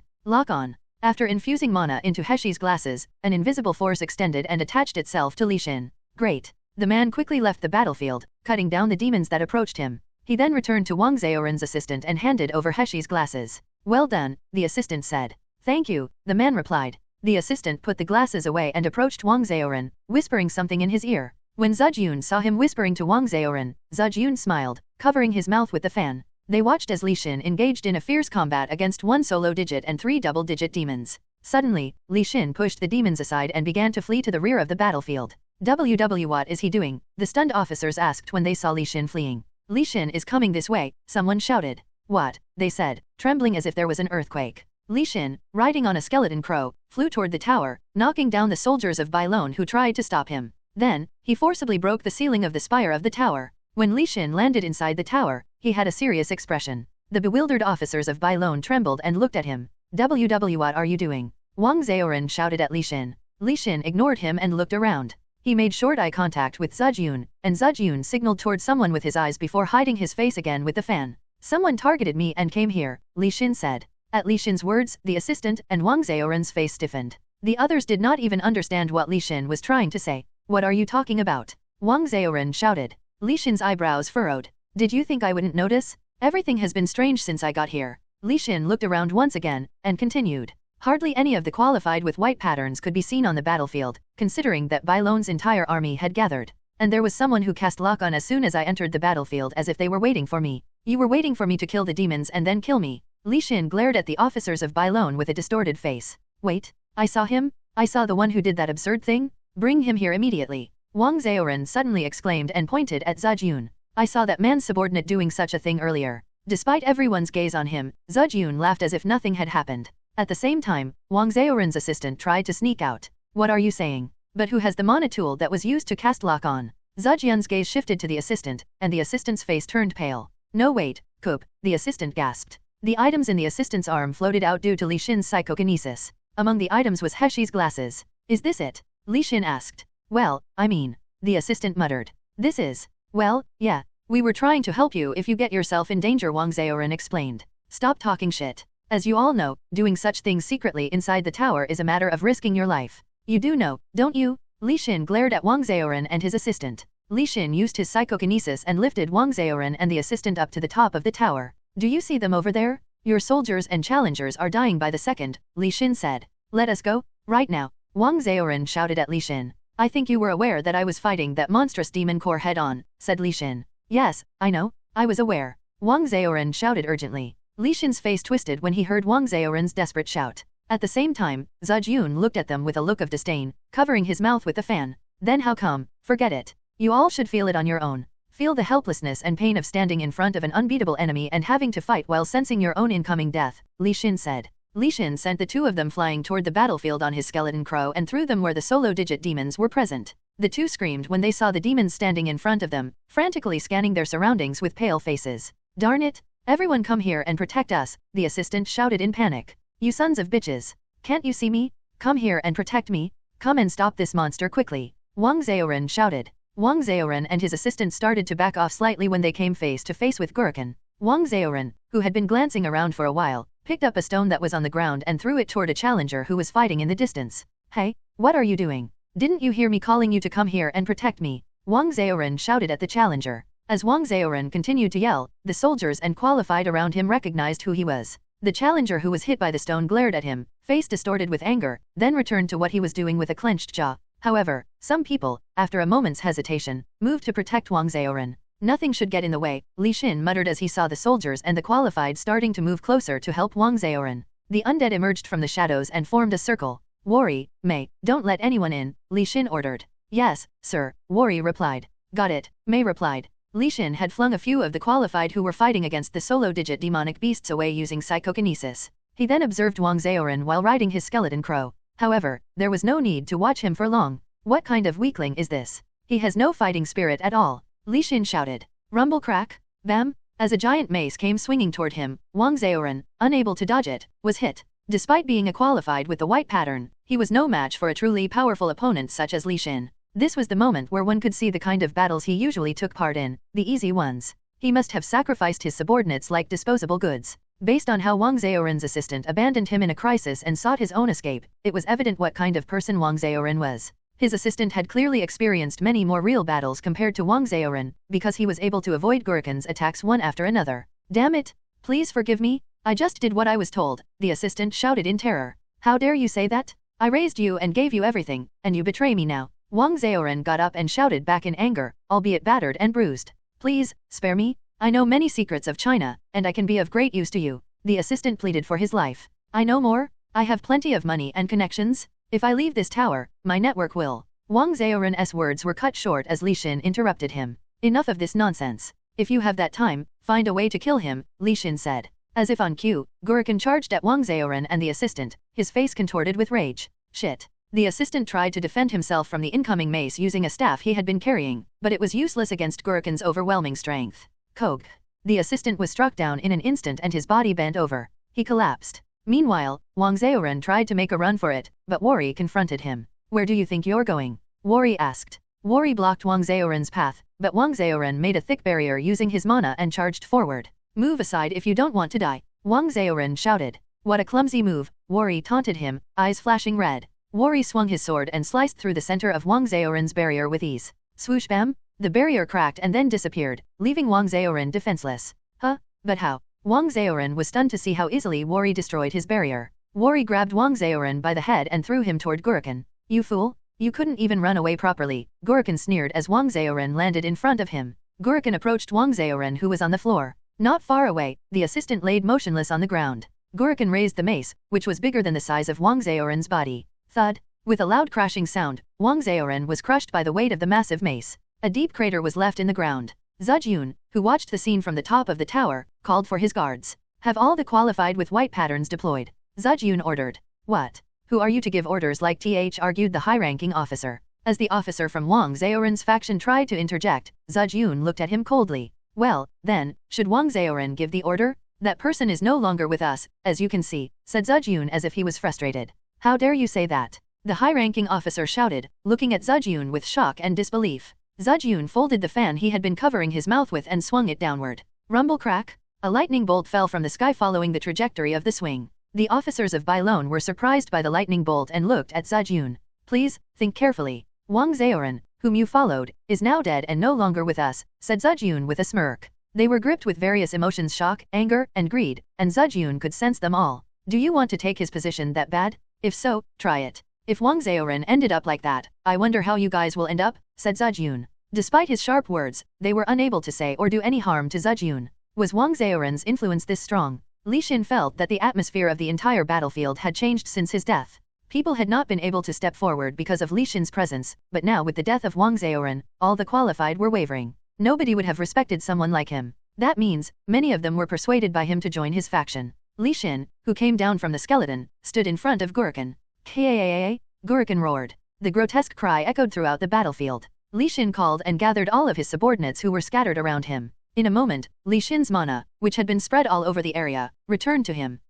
This should be enough. Summoning hundreds of undead and trying to fight at the same time not only interfered with Li Xin's concentration, but if everything was resolved like this, the challengers would not grow from this experience. Therefore, Li Xin intended to defeat the solo-digit demonic beasts, but leave the name-class demons and other demonic beasts for them to resolve themselves. SSSS. Li Xin could feel the chill in the air. He quickly scanned his surroundings. A gentle breeze brushed against his skin. Li Xin could not see or hear anything. He could only sense and infer that something was wrong with the mana wave of the atmosphere. Is it over there? Li Xin activated his mana and made a shield in the air while letting his mana flow under his feet. Crack bam! Even though Li Xin had frozen the ground, a black hand broke through and emerged from underneath. However, he had already anticipated this development. He took a small step back and dodged the black hand by leaning backward, but the hand changed its course and headed straight for his heart. Psychokinesis. Li Xin used his mana to grab the black hand. The fingers squirmed in midair and the sharp nails moved along, teasing him. The demon power emanating was beyond the level of an ordinary demon. This hand itself is a double-digit demon. As Li Xin was confident in his deduction, he put more mana into his psychokinesis. At the same time, something unpleasant was riding the air currents and flowing toward him. Is it poison? The one who released this poison was hiding in the darkness. Even though this poison might not be fatal, it was still enough to disturb Li Xin. Flare burn. Whoosh! Red flames, surging out from Li Xin, spread it in all directions and started to burn the toxic powder dispersed in the air. Wong! A heavy mace appeared through the smoke. Raise ground. Bam! As Li Xin stomped his feet, the ground lifted along with his footsteps and knocked the mace away. Crack! Li Xin tore the black hand that he had been holding onto with his strength in half. You have defeated Velperk's hand. Your merit points have increased by 55,000. As soon as its dark red blood was scattered, it was engulfed in flames. Li Xin, who threw Velperk's hand over the towering flames, had a stiff expression. Did they prepare this to greet me? In the time after Li Xin briefly confronted Gurikan and then went away to deal with Wang Zaoran, the response of the demons had changed. The appearance of Velperk's hand seemed like an attack that was prepared in advance. Li Xin frowned at the smoke that filled the surroundings. He sensed that what was blocking his view was part of the enemy's tactics and so he sent his mana out. His sharp senses gave him immediate information about his surroundings, even if he could not see anything properly. He did not care even if he could not see anything. He was even fine with the demon power disrupting his senses. He was no longer tense in the face of such deterrence. Velperk's hand was burning, and the stench made his nose itch, but he did not seem to care. Li Xin turned his head and saw a cat-like demon screaming, rushing toward him. Cock! Its wicked claws were about to tear Li Xin's face, but he caught it with psychokinesis in time, leaving it flailing in the air. Whoosh! Suddenly, a dagger flew toward Li Xin. He immediately made a shield of steel and the dagger slammed into it, making a fierce sound on impact. Li Xin's head was pushed backward. The solo-digit demonic beast, which had flown into the sky in the blink of an eye, was now laughing slyly as it twirled its long arms and legs. Threatening shock waves emanated from above. As soon as this demonic beast threw the cat demon at Li Xin, he raised the shield over his head. Bang! The shield shook as it stopped the dagger, which then fell and stabbed into the ground. However, to assume that there was only one attack from the enemy was hasty judgment. Bam, bam, bam, bam. The one who rode on the eagle-like demonic beast attacked Li Xin in the sky, firing shock waves one after another. On the ground, daggers were being thrown at Li Xin from various directions. Shield. With a delicate control of mana such that nothing could even come near to him, as well as an excellent combat sense that accurately predicted the trajectory of incoming attacks, Li Xin blocked all the attacks without a single mistake, in a precarious situation where a wrong judgment at any moment would spell his ruin. Are they trying to tire me out? The poison continued to flow into the space, and the enemies attacked relentlessly from a distance. Gurikin swung his mace, looking for a weak spot to strike. At least 2 demon corps consisting of name-class demonic beasts were targeting Li Xin. I would say, this is rather good. Li Xin liked this situation, because he could handle all the enemies in one spot without having to search for them elsewhere. If this is all you have, is it my turn now? Li Xin muttered. He was only murmuring with a small voice, but to the enemies, it sounded as if it had been spoken right into their ears. Li Xin shot black mana into the clouds. Dark thunder. Li Xin stared at the demon power that began to loom in the darkness. Bayam! Black lightning struck from the sky, flashing over the battlefield, and loud thunder roared in all directions. The shock waves that were directed toward Li Xin disappeared without a trace due to the lightning strike, which then scattered in several directions, spreading across the ground. The movement of the demons slowed down due to the lightning that filled the space. At the same time, Li Xin made fast motions with his fingers, as if he was unraveling tangled threads. Pizzicato. A demon, who fell to the ground having been hit by the dark thunder, looked at Li Xin with his limbs twisted. Mana gathered around its mouth as it supported its body on his face. When Li Xin noticed it, he gathered up the lightning energy flowing through the ground and shot a thunderbolt at it. Pizzicato. Even while being electrocuted, the demon fired a shock wave as it crawled on the ground. Wait, this is... The humans and demons that filled his surroundings disappeared into the darkness, and the shock waves that had been directed toward Li Xin also vanished into the darkness. The next moment, Li Xin looked down at his palm. Darkness was gradually consuming his body from his fingertips. Li Xin tried to inhale deeply through his nose, but there was no smell. He could not hear any sounds or feel anything with his sense of touch. He tried to generate mana, but he could not feel any sensation. As soon as he realized that something was wrong, a system message appeared in the air. The nightmare of the dark is trying to invade your consciousness. You became immune to it. The darkness that had filled the surroundings disappeared in an instant, and a demon with a large blinking eye on its round body appeared in front of Li Xin. Mont Blanc. Suddenly, several arms sprang out of the round body and stretched toward Li Xin. He had just realized that his abilities had been nullified. At the same time, Li Xin realized that a thick wave of power was approaching him fast. He opened his eyes wide, made a shield in the air with his left hand, and shot a thread of mana with his right hand to match the movements of the attacker. Bomb! The shield Li Xin had created instantly dispersed on the first impact, and as the shield shattered, he created another shield simultaneously. Toward his right, the black mana he conjured wrapped around Mont Blanc's arms that were swinging around. Swoosh! Dozens of arms were pulled out of the round body of the one in an instant. Nevertheless, Mont Blanc only blinked his eyes as if it was no big deal. Smoke began to emerge from the holes where the arms had been.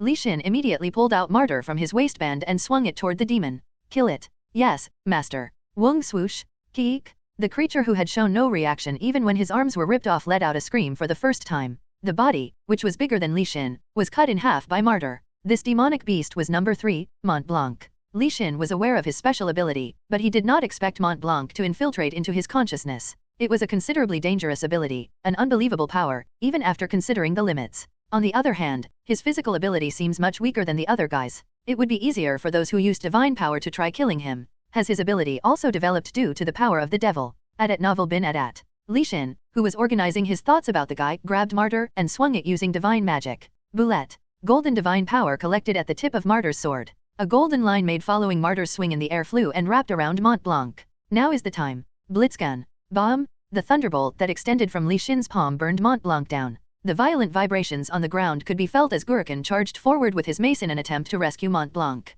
However, the tide had already turned against him. 2 of the 3 solo-digit demons had already lost their combat force and collapsed to the ground. Rumble crack! A bolt of lightning struck Gurikin's head. Kreia! Gurikin roared in pain, shaking, having been weakened by a hit from an earlier thunderbolt. Stone hammer! A hammer made of rock appeared from the ground and struck Gurikin's side. Krayok! Gurikin roared again. Psychokinesis! As Gurikin was screaming, he was caught by Li Xin's psychokinesis and thrown toward one of the fallen solo-digit demons, whose limbs were broken. I'll kill you in one shot. A spear lay on the ground by Li Xin's feet. He stepped onto one end of the spear and grabbed it as it bounced upward, launching it at Gurikin. Strengthening of the penetration. Strengthening of the rotation. Correcting of the target. Strengthening of the durability. Mana swirled around the flying spear. Gablg's spear. The spear was not directly summoned by Li Xin, but rather, he cast a spell using a medium. By adding the spell to something that already existed in the material world, the difficulty and mental strain on the user were reduced while the power increased. Swish air. The fiercely spinning spear pierced through Guriken's thick skin with a loud booming sound. Kup. Guriken gasped and breathed his last. You have defeated Guriken. Your merit points have increased by 95,000. You have defeated Anantis. Your merit points have increased by 99,000. Anantis was right behind Guriken when Li Xin launched the spear, and so Anantis was killed at the same time. Li Xin looked around. The demons were greatly shaken by what just happened. All of their leaders were dead. I could not feel the power of the Demon King. Was the Demon King already exhausted from using too much power? Or did the Demon King deliberately abandon them? The odds in this war were already overwhelmingly favorable for the Bailon Union when the qualified with white patterns were deployed. With Wang Xiaoran and his assistant dead, those who now had no leader had no choice besides relinquishing their power to Zhejiun. Now, even the authority to make decisions was in Zhejiun's hands. The challengers from China would probably follow Zhejiun now. However, Li Xin thought that Zhejiun's goal was not simply about gaining power in China, because it seemed like he did not have good feelings toward China. Well, that's not important right now. Li Xin's gaze turned toward where Bailon's base was. Even though it was far away and he could not have seen any faces, Li Xin could feel that Zhejiun was looking his way. Since Li Xin had fulfilled his request, it was time for him to move elsewhere. Li Xin summoned his skeleton crow and rode on it, leaving the battlefield. Although the war with the Demon Corps was not yet over, everyone watched as Li Xin disappeared into the distance. Zhejiun smiled in satisfaction and bowed in his direction slightly. Then he looked at the officers standing around him uneasily. As soon as this war is over, I'm going to reorganize Bailon, said Zhejiun. Do as you please, said an officer. What can I do to make it up to you? Another officer asked Zhejiun. Some of the quick-wit officers immediately changed their attitudes. The lifespan of the demons in this round won't last much longer. Soon, Mr. Li Xin will kill the Demon King and the qualified with white patterns will go up to the 30th floor, said Zhejiun. Zhejiun covered his mouth with a fan and spoke. I will uproot Bailon. There's no time to waste, so think carefully. I don't think anyone is still hesitating at this point, said Zhejiun. There is definitely no devil in the west. Thanks to Zhejiun, Li Xin had used the power of Bailon to explore most of the eastern continent, but he could not find any traces of devils. When he went to Deir to liberate the Korean challengers who were held captive there, he had searched the south but found nothing as well.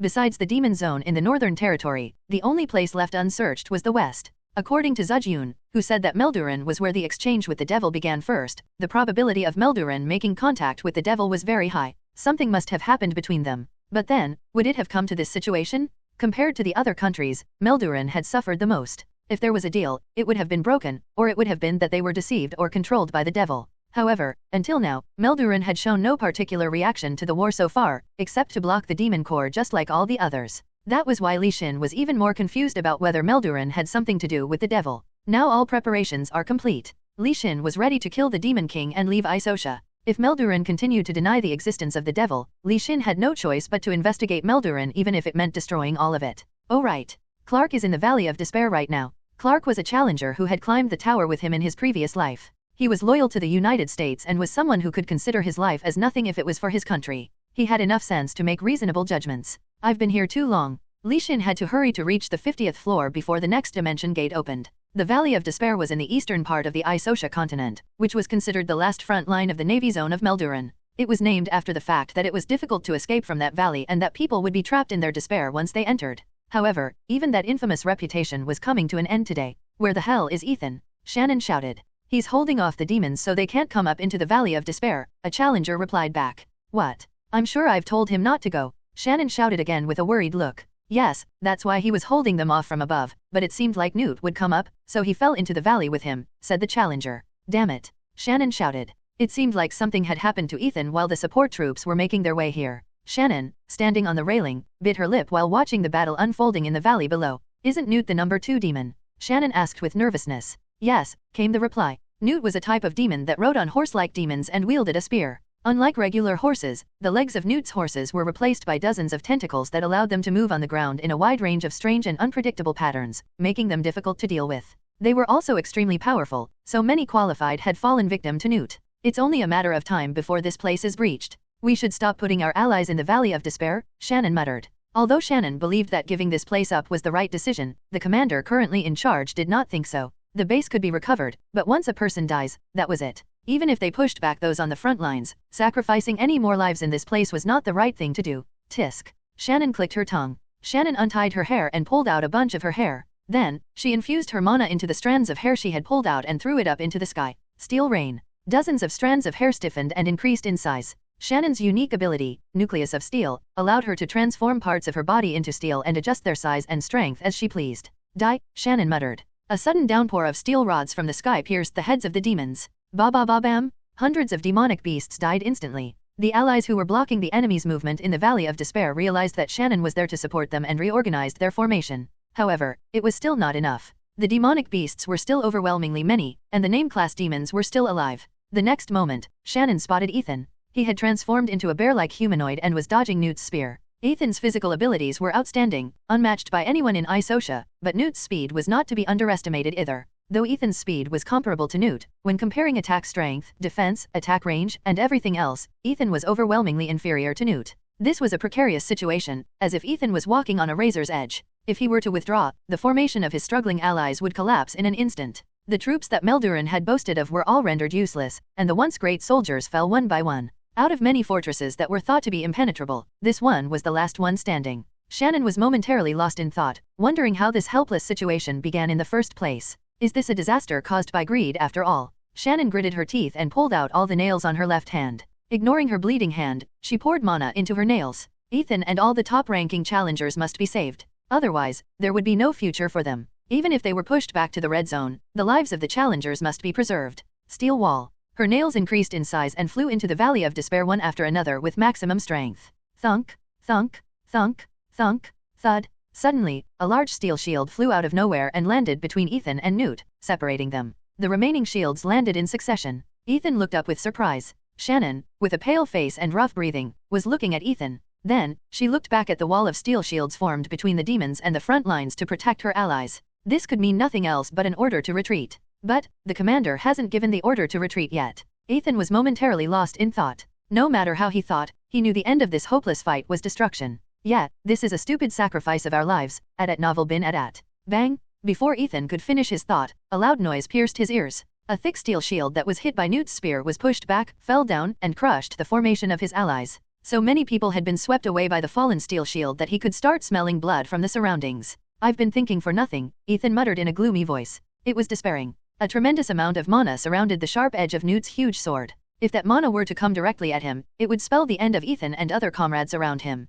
If I dodge, hundreds of my comrades will die, and if I block, I die. Ethan's choice was ultimately his own death. It was not an efficient choice from a national perspective, but it was a choice he could not avoid. Death was not frightening, but Ethan was afraid of living a cowardly life. That was Ethan's belief. Bring it on, Ethan shouted. Ethan gathered his mana, and his entire body swelled as if his muscles were about to burst. No. He heard Shannon's desperate cry, but ignored it, relieved that she would not end her life with him here. Rumble rumble. A sudden sound of thunder boomed in the sky. Huh? What's going on? Why are there so many dark clouds all of the sudden? Although the weather was not considered good, there had not been a dark cloud in sight. Now, the sky was covered with dark clouds, and lightning energy flashed. What's up with the weather all of the sudden? Ethan's gaze was fixed on Newt again. However, Ethan could sense that something was amiss. He tilted his head because Newt, who had been emitting demon power, reacted strangely. What's going on? The demon power, which had seemed like it could easily take down its opponents at any moment, began to shake unsteadily as if frightened by something. Newt's bewildered gaze was directed somewhere else. I don't know what's going on, but it's an opportunity for me. Ethan realized that Newt's moment of hesitation was his last chance. He clenched his teeth. Now is the time. With his nails and feet filled with mana, Ethan sprang off the ground. It was the perfect opportunity to deal a fatal blow to Newt. As Ethan approached Newt, his shaking spear suddenly swung toward Ethan at high speed. Wong. Newt, who had seemed frozen, was faster and sharper than Ethan had imagined. Cack. Desperately twisting his body, Ethan managed to avoid the spear as it grazed his arm. If it had hit him directly, it would have been powerful enough to kill him instantly. He quickly backed away, but Newt did not pursue him. Is he not interested in me anymore? It seemed as if Newt's attention was focused on something else. Although it seemed like Newt had suddenly become unstable, he was more alert than ever. When Ethan furrowed his eyebrows and kept his eyes on Newt, an intense mana suddenly appeared in the sky, and a black lightning bolt struck directly at Newt. Quaya! The turbulent flow of demon power, which had been unstable, turned ferocious and gathered at the tip of Newt's spear, extending in a straight line toward the black lightning bolt. The fading moonlight failed to vanquish the darkness on the battlefield. A pitch-black thunderbolt suddenly shattered the tranquility and pierced the ground. Its overpowering energy and presence caught everyone's attention amidst the darkness. Kup! A muffled moan broke the silence brought by the thunderbolt. This is... Ethan had seen the thunderbolt strike Newt, so he was at a loss for words. The seemingly indestructible and invulnerable monster had turned charcoal black and groaned in pain. Its presence that once dominated the battlefield had disappeared, and Ethan found the sight of the monster writhing in pain strange. The thunderbolt had instantly killed Newt's horse, so its corpse remained still on the ground. Using his spear as support, Newt struggled to get up. Newt was quite a remarkable fellow. Even after being struck by such a thunderbolt, he stood up again like it was nothing. No, wait. It was something for him. However, from Ethan's point of view, it was still a shocking scene. The thunderbolt had exploded on contact, and its fragments had then spread in all directions and targeted the demons around. The ones who had managed to stay alive were now struggling more than Newt. Ethan! Shannon shouted desperately. The voice was gradually getting closer. Ethan turned his head upward to the source. Shannon was coming toward him. Are you okay? Shannon asked with a worried look. Me? Yes, I'm fine. Ethan replied. Ethan looked dazed, glancing from side to side. While the thunderbolts had ignored him and everyone around him, they had mercilessly attacked the demons. This could only happen if the spellcaster of the attack wanted it to happen.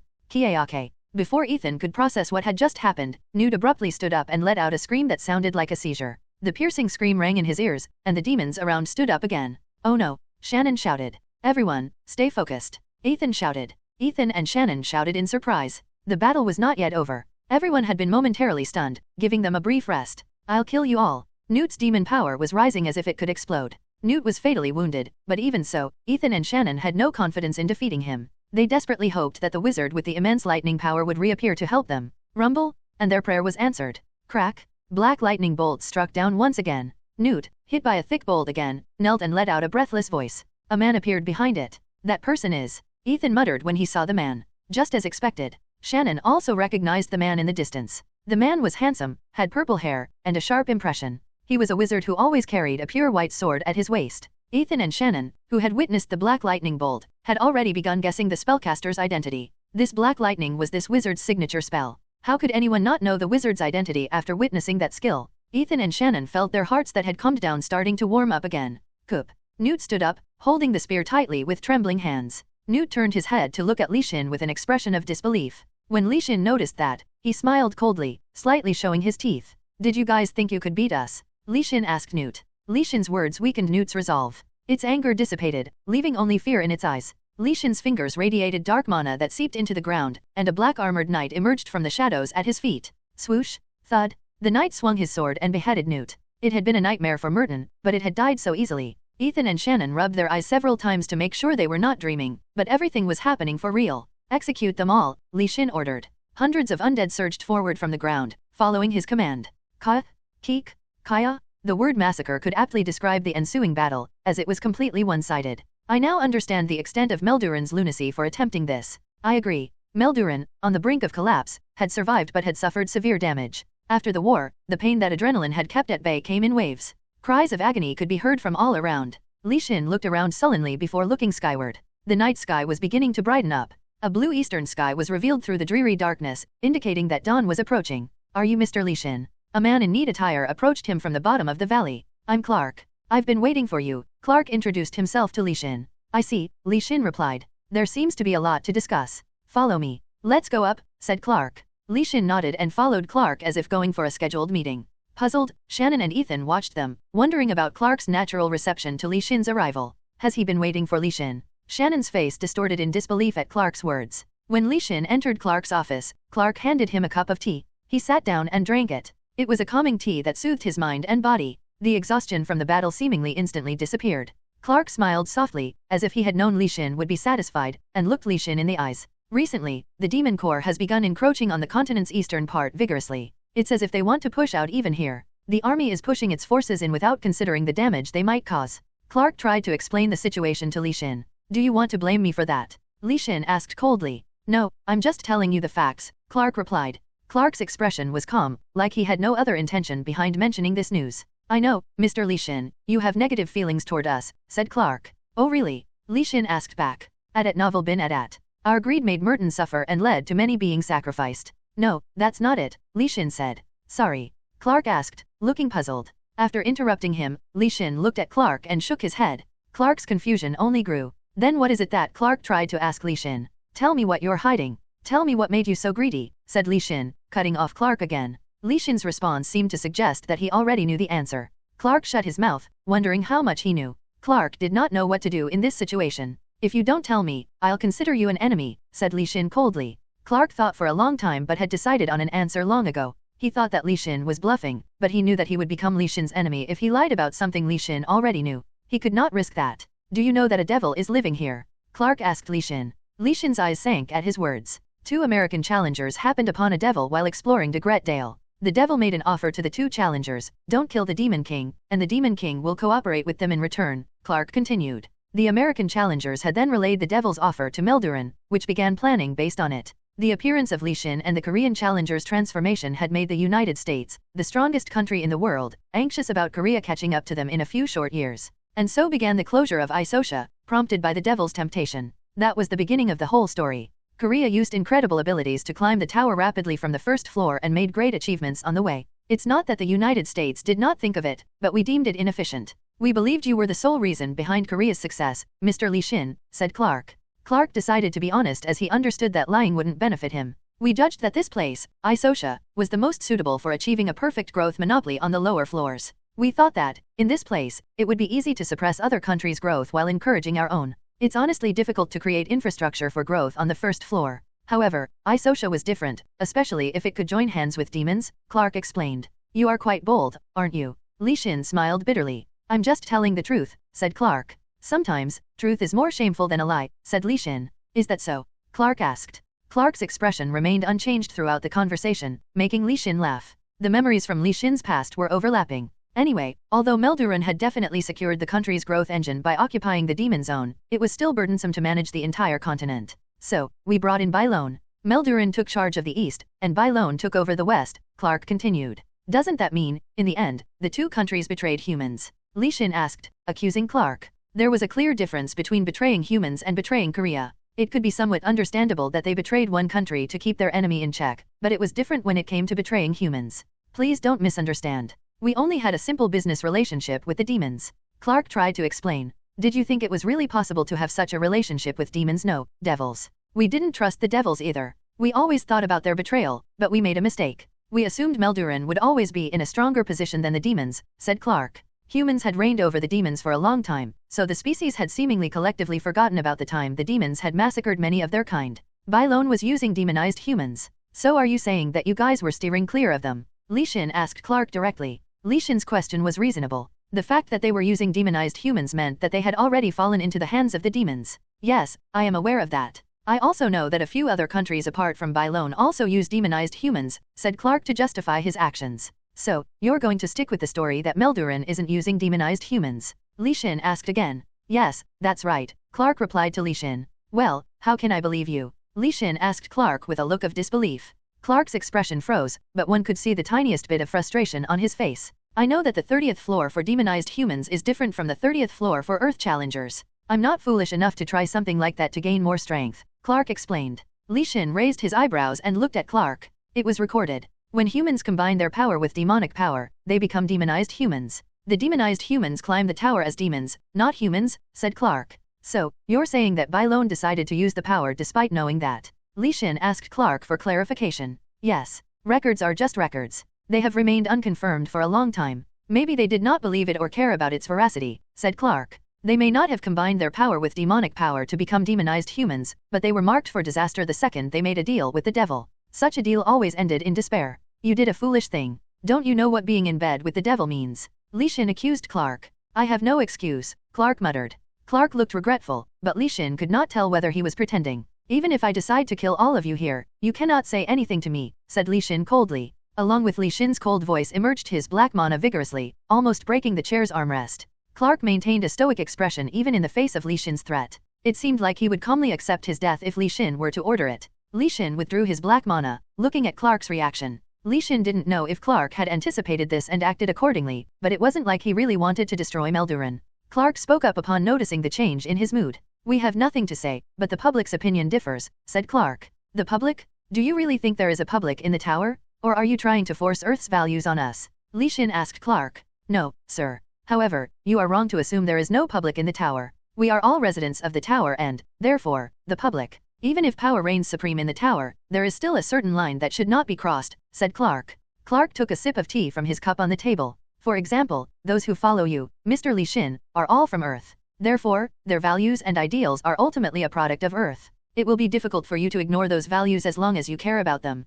Clark spoke as if he was untouchable thanks to other humans. Is that supposed to be a threat? What are you so confident about? Li Xin asked Clark. It's not a threat. It's just my personality. I simply think that this person, Li Xin, likely really cares about public perception, said Clark. And why is that? Li Xin asked again. I believe you are fundamentally a person with human ethics. Although you were born in the tower, your behavior matches that of someone born on Earth, said Clark. I have never said I was born in the tower, said Li Xin. Then, are you really Korean? Clark asked Li Xin. Clark's eyes gleamed sharply. He might not learn much from Li Xin's reaction, but it would still be valuable information. Li Xin laughed, realizing Clark's intention. Yes, I am Korean, Li Xin replied. Ah really? Clark's pupils widened. Even if I say it's true, would you believe it? Li Xin asked again. At that question, Clark's trembling pupils gradually became normal. Li Xin was right. The veracity of this information, provided by Li Xin, could be confirmed by one person only, Li Xin himself. Since Clark could not discern the truth, there was no way to confirm it. I guess that was a meaningless question, said Clark. Clark took another sip of his tea. Anyway, in my opinion, you are not much different from the humans on Earth, said Clark. I've killed many people, Li Xin replied coldly. I think that was inevitable. Even in those situations, there were some lines that you didn't cross. Typically, the norm for humans from other dimensions differs from Earth challengers, said Clark. Li Xin did not say anything after that. Li Xin wanted to stop arguing with him. Conversations like this with Clark would only lead to passing information to him. Therefore, he finished his tea and coldly stared at Clark. Let's get to the point. Where is the devil? Li Xin asked Clark directly. I don't know, Clark replied. Swoosh. Coop. Clark gasped. Li Xin had abruptly extended his mana and grabbed Clark's neck. Clark couldn't move from his place, so he glared at Li Xin with bloodshot eyes. His veins bulged out as he groaned. If I only had that morality, I wouldn't have killed you here, said Li Xin. Coop. Kek, please, listen to me, ugh. Clark barely managed to speak. Li Xin stopped using psychokinesis, and Clark gasped for breath and grabbed his throat. Clark quickly downed his tea and then slowly opened his mouth with a red face. KRK. The two people who knew the devil's location disappeared, said Clark. Even so, I don't think it makes sense that Melduran did not ask them about the demon's location in advance, Li Xin replied. All we know is that the devil is hiding in Degretdale. After traveling away from the location, the two people simply forgot the location. Clark tried to explain and convince Li Xin. Li Xin furrowed his eyebrows at those words. Then how did they find the devil again? Li Xin asked Clark. Their memory returned whenever the devil wanted. However, the system was set up so that these challengers could not talk about it. Clark hung his head down in dismay. We could not even send other people behind them because every member on the first team we sent died. The devil denied entry to everyone. The ones who followed those two challengers closely to negotiate were also treated the same way. Consequently, we couldn't even discuss the current situation, Clark explained. Degretdale. I'll have to go there then, Li Xin touched his lips and muttered. Are you going there alone? Clark asked. Yes, Li Xin replied. I'll have a guide go with you. There's someone who knows the geography of Degretdale to some extent, said Clark. Li Xin nodded. Also, I have one last request for you. Could you please keep this promise? Li Xin asked Clark. A request? What is it? Clark asked Li Xin. Well, Li Xin started talking about his last request. Li Xin arrived at Degretdale with the guide Clark had provided. There was no point in trying to explore the vast Gretdale, so the guide took him deep inside from the get-go. This place is almost untouched by humans. People in Melduran think it's because of the devil, explained the guide. The deeper one went inside, the more powerful the demons they had to face. In addition, there were countless reports of people getting lost and disappearing while wandering around, so many people simply gave up on exploring this place altogether. But I think it should be fine if I'm with you, Mr. Li Xin. I saw you at the Valley of Despair a few hours ago, the guide said. Oh, is that so? Li Xin asked back. Yes, you are truly amazing, exclaimed the guide, pressing herself tightly against Li Xin.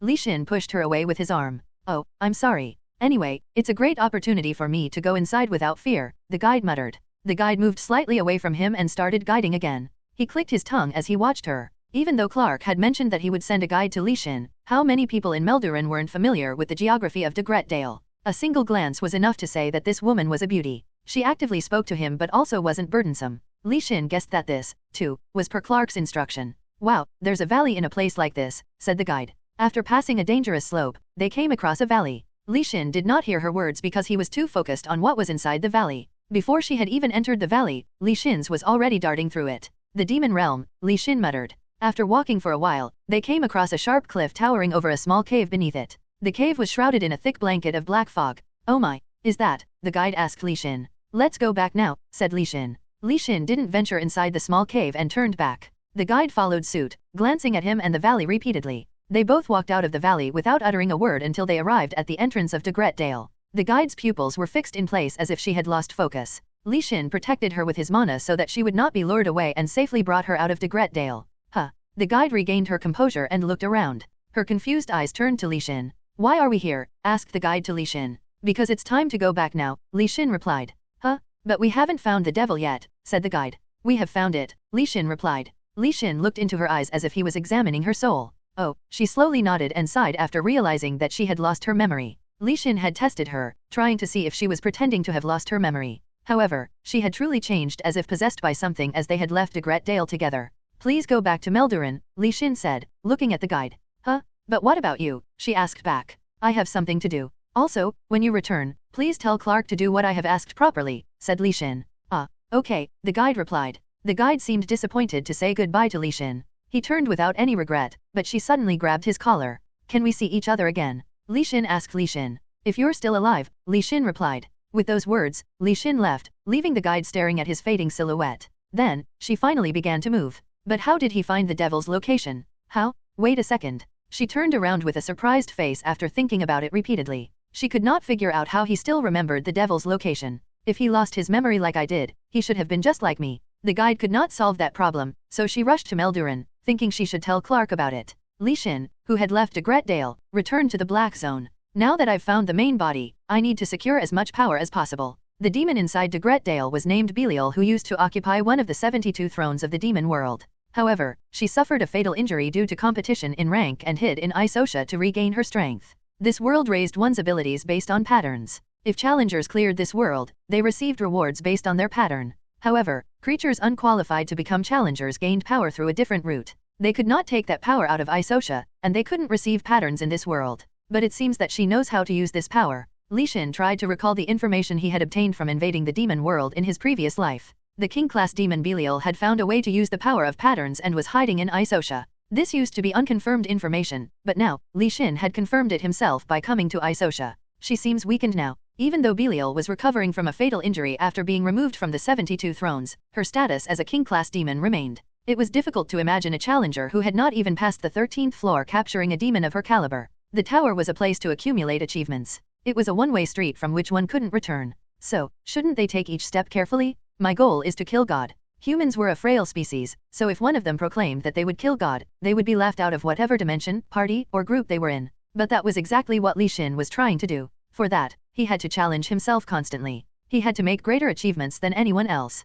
Kiik. Kruk, who are you? Li Xin arrived at the demon's castle in the Black Zone closest to Degret Dale. The demons there roared when they saw someone invading their territory. I'm sorry, but you'll have to be my sacrifice, Li Xin said, looking at the demons. Only a few merit points were left for Li Xin to obtain the white pattern. Despite there not being many name-class demons in the castle, there were enough for him to acquire the white pattern. Kruk, you must be out of your mind, shouted one of the demons. The demon slammed his thorn-riddled hammer on the ground here and there. Kill that guy, the demon ordered. At the command of that demon, many demons rushed in from all sides. Humans hardly visited this place because of its proximity to Degret Dale. So, the demons here secretly increased their strength under the influence of the devil's power. However, Li Xin only saw these demons as potential merit points. Rumble crack! The thunderbolt striking from all sides turned all the demons near him into ashes. When one bolt of lightning hit the ground, at least 2 or more demons died immediately. You have defeated Quaret. Your merit points have increased by 500. You have defeated Roop.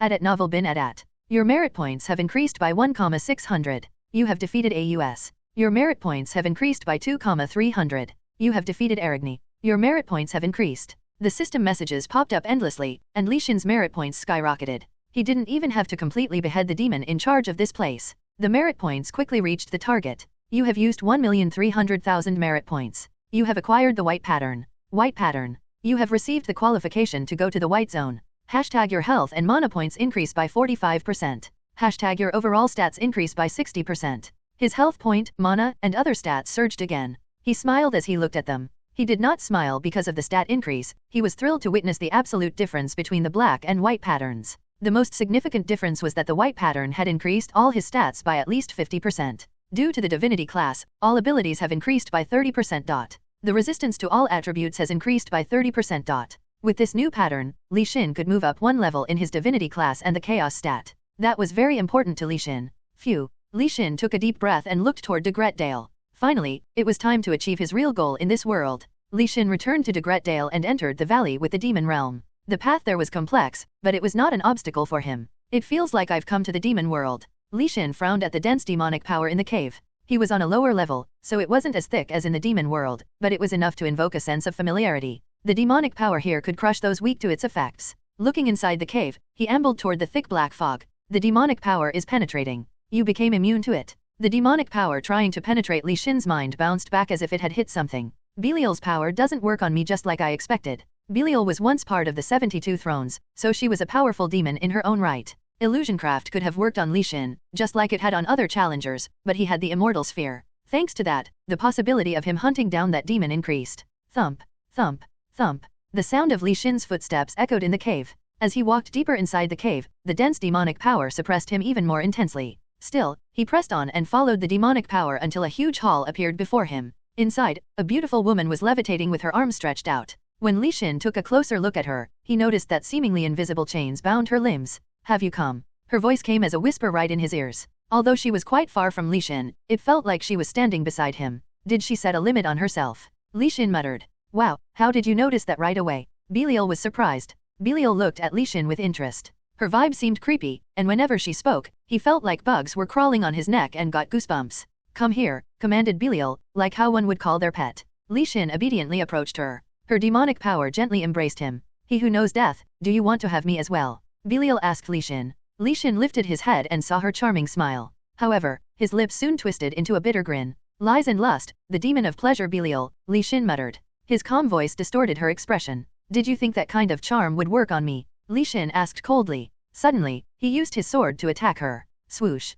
Kup. Belial gasped. She quickly released demonic power to counter the attack. Still, the strike managed to graze her leg, making her groan in pain. How do you know about me? Belial asked. If you're curious, use your fancy power to find out, Li Xin replied. Li Xin took a few steps back and held out Martyr. Its pure white figure didn't conform with the space Belial had created. That's an annoying weapon you are holding, Belial commented. At novel bin at. Really? Feels quite pleasant to me. Li Xin laughed at her. With a shallow smile, Li Xin neutralized the demonic power Belial had unleashed. The demonic power could not even penetrate Martyr. Noticing her attacks were useless, she retracted her power and glared at him. So you could withstand the demonic power at the entrance because of that thing. Why are you using a weapon that doesn't suit your name? Belial asked. And when was that rule set? Didn't get the memo, Li Xin replied. Li Xin did not bother to correct her mistake that it was not Martyr's power that allowed him to resist the demonic power at the entrance. Huh? What a cute kid, said Belial. Her demonic power spread from behind her, relentlessly attacking Li Xin. Thump,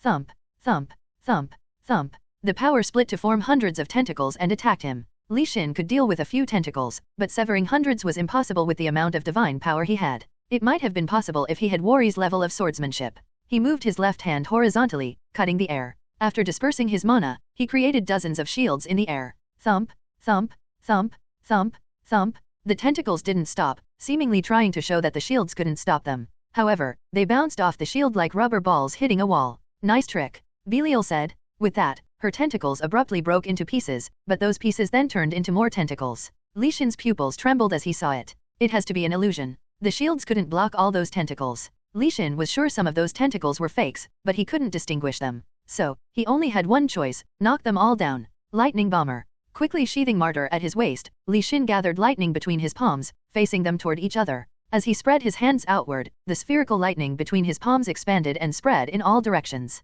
Pizzicato pizzicato, the lightning energy and demon power met and evaporated. Thick black smoke soon began to fill the air. You're quite impressive, after all. A human who hasn't even reached the 30th floor already has such divine power. Belial was amazed to see Li Xin's skill. But you're not as great as you think, Li Xin replied. Ha ha ha, you're funny, Belial replied. Her black pupils flickered. She released her demonic power, and two women that looked like Belial materialized next to her. You are a cheeky one, said a Belial. I'll play with you and then kill you painfully, said the other Belial. Two Belials rushed toward Li Xin. The demonic charm of the two women constantly tried to sway him, trying to stimulate his sexual desire and cloud his judgment. He spread his mana to protect his mind, which required considerable mental fortitude. Wung crack! A fingernail from one of the Belials darted toward him. It cut through the air but ended up plunging into the ground. Li Xin had turned slightly to avoid her attack. Then, he stretched his hand toward her face. Blitzgun. Swoosh! The lightning attack shot through Belial's head. However, this Belial just turned into demonic power and reappeared a few steps behind.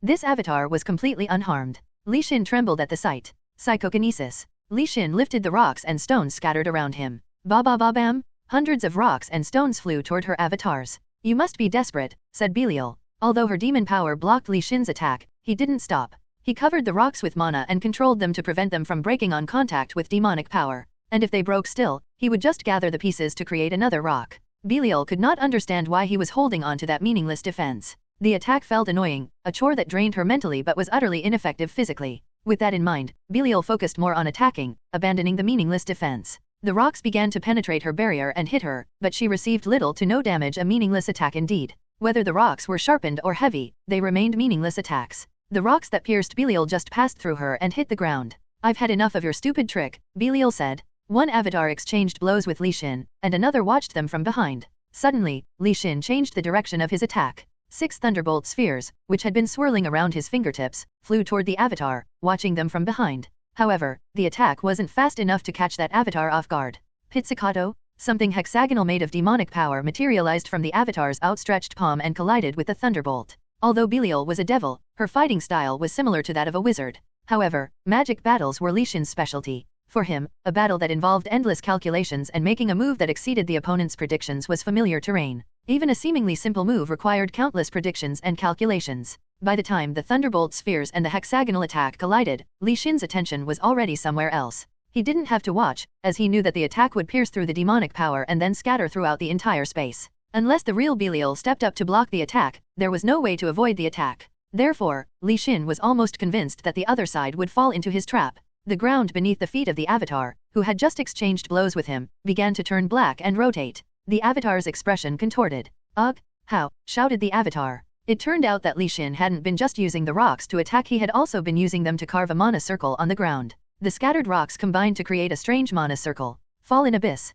Hundreds of hands wriggled out from the magic circle, grabbing the avatar. After the first one had been caught, Li Xin turned his attention toward the other avatar. The thunderbolt spheres, which had been rotating in a circle, linked together. Their size increased, and they discharged lightning bolts in all directions. The abyss had the first avatar, and his lightning was electrocuting the other. What is she going to do now? Li Xin looked up at the real Belial up in the air. Despite losing both of her avatars, she seemed calm, seemingly unbothered by the outcome. This one was a little surprising. Li Xin frowned and threw his gaze in the direction of the voice. The avatar that should be in the abyss was there, utterly unharmed. And the other avatar also seemed fine now. Tisk. The space was full of illusions and deceptions. He had to deal with Belial's deception before even considering defeating her. And what if the Belial bound with chains in the air wasn't even the real Belial? Lillian, Li Xin called out. A woman, equally if not more beautiful than Belial, walked out of the crimson path in the air. Belial's eyebrows furrowed as soon as she saw Lillian. As their eyes met in the air, one could see sparks flying between them. You are the vampire queen, aren't you? Belial asked. Yes, a lowly demon was hiding here, said Lillian. Although neither of them could exert the power they possessed in their prime, they had both reached the king class in their heydays. As soon as they faced each other, they could sense the immense power that came with that class. Says the one who became a subordinate of a human, Belial muttered. You should have spent your days quietly after losing your throne, trying to get it back like this. Pathetic, said Lillian. The atmosphere became tense as they tongue-lashed each other. Even Belial couldn't flout Lillian, as the latter was in her main body. Belial wasn't as strong as she used to be in her prime, and she had put a limit on herself to regain her past glory. How foolish, Belial muttered. Belial's avatars suddenly split and gave rise to dozens more. Each avatar fired demonic power tentacles that further split into branches. The demonic power was enough to flood the entire space. The avatars, though possibly only illusions, possessed the potential to materialize. At the point of impact, fake turns into real, so I have to consider everything as real and block them all. Belial's ability was tricky because she could turn lies into the truth and present the truth as a mirage. Fortunately, Lillian was there with him, so Belial's charm no longer affected him. Lillian, Li Xin shouted. Leave it to me, Lillian replied. Lillian's ruby-like pupils turned even redder. Blood-filled. Dark red blood shot up from all directions and surrounded Li Xin and Lillian, forming a dome. Ba-ba-ba-bam! The tentacles struck the dome and recoiled. Then, the dome exploded, sending blood drops flying toward Belial's avatars. Bloodburn. The blood drops ignited, using themselves as firewood. The drops managed to burn all of Belial's avatars, save for the 2 she had summoned in the beginning. While Lillian was busy fighting, Li Xin observed Belial's abilities to find her weaknesses. She poured demonic power onto the 2 avatars, but it was all deception. He had to create a situation where her illusions became a reality to deal real damage to her. Obey me? Li Xin held Martyr in his right hand and Mistletoe in his left hand, which had been in his subspace pocket until now. Mistletoe doesn't accept those who are not its true owners. Radiant fire has occurred. You have been damaged by 430. You have been damaged by 210. The devil in front of us comes first, said Li Xin to the sword, ignoring the damage. Mistletoe has said that you are more dangerous than that devil. I didn't expect it to resist me even in this situation. Li Xin frowned and poured a lot of mana into Mistletoe. Ugh, I'm using enough mana already due to Lilian. Tisk. Since Mistletoe was unwilling to obey him, Li Xin had no choice but to control it by force. Your divinity class has been activated. Chaos controls light and darkness. Dominance is strongly applied. Mistletoe cannot resist. You have forcibly dominated Mistletoe. You have acquired the title, Ruler of Artifact. Ruler of Artifact. You can forcibly control an artifact. You are amazing. Hashtag when using an artifact, the probability of dominating the artifact's ego increases. Hashtag when using an artifact, you can decrease the artifact's resistance. Li Xin knew that he could gain this title, so he ignored the system message and focused on the battle. The original power of Mistletoe awakens. While Martyr needed divine power, Mistletoe could be used with mana alone. Moreover, one could use Mistletoe's unique abilities even without mana. Being a light attribute weapon, Mistletoe could deal critical damage to devils. All in all, it was the best weapon for this situation. You look tense. Li Xin laughed at Belial. Her relaxed expression had distorted a bit due to Mistletoe. How dare you think you can defeat me with that sword? Belial shouted at Li Xin. She then scattered the demonic power powder into the air. When Li Xin saw the small particles spreading like fog, he activated Mistletoe's power. Block them, Li Xin ordered. Li Xin moved the sword in a circle in the air, creating a bright white, circular trail. Judgment of light. That was Mistletoe's unique ability. Brilliant, pure light poured out of the circle and shot toward Belial. Unacceptable. Belial shouted. She stretched her arms and shot demon power from her palms. Bomb! The light and the demonic power clashed with each other. Aside from divine power, weapons with the light attribute were the most effective against demonic power. Moreover, if it was the power of an artifact, it was significantly more effective. Coop. Belial gasped. Despite having pushed back the demon power, Li Xin had to retract the light, as forcefully using Mistletoe had severely reduced her efficiency. It was difficult for him to use Mistletoe's ability and simultaneously block the seemingly omnipresent tentacles. Tisk. Nothing good was happening for him, so he also had to suppress his building frustration. If only Mistletoe's ego had cooperated in the first place, the situation would have been much better. However, there was nothing he could do at the moment. Li Xin infused his mana once again into Mistletoe. He struggled to separate real from fake, so he had to be on guard and block all attacks while counter-attacking. Ha ha ha, is that all you've got? Belial laughed at Li Xin. His expression hardened, and he extended his mana. Psychokinesis. His black mana tried to grasp Belial, but the mana passed through her, seemingly having encountered a ghost. Is her main body immune to ordinary attacks? Or do I have to wait and endure until Belial's illusion craft runs out? He had noted that he could hurt her with Martyr, so one could say that divine power could counter her deception. However, the amount of divine power he had was only a fraction of how much mana he had. Li Xin could not win this fight by relying only on his divine power. There must be another way. There has to be. On the other side, Lilian was fiercely battling another avatar, doubling Li Xin's mana consumption. Over time, he would be at a disadvantage. Lilian. Li Xin called out. Lilian responded to the call by joining him. With a stiff expression, he placed Martyr and Mistletoe back on his waist and moved his mana with his right hand. His black mana seeped into the ground, and lightning bolts began to strike in all directions. That kind of magic won't work on me, kid, Belial said. That's for me to decide, Li Xin replied. Thud, thump, thump, thump. As the lightning bolts struck her, Li Xin noticed that she blocked all the simple attacks but evaded powerful attacks that were difficult to avoid with illusion craft. This meant that she couldn't use her power endlessly. Ha, ha, Li Xin gasped. Is this the end of your tantrum? The arrogant vampire is speechless now.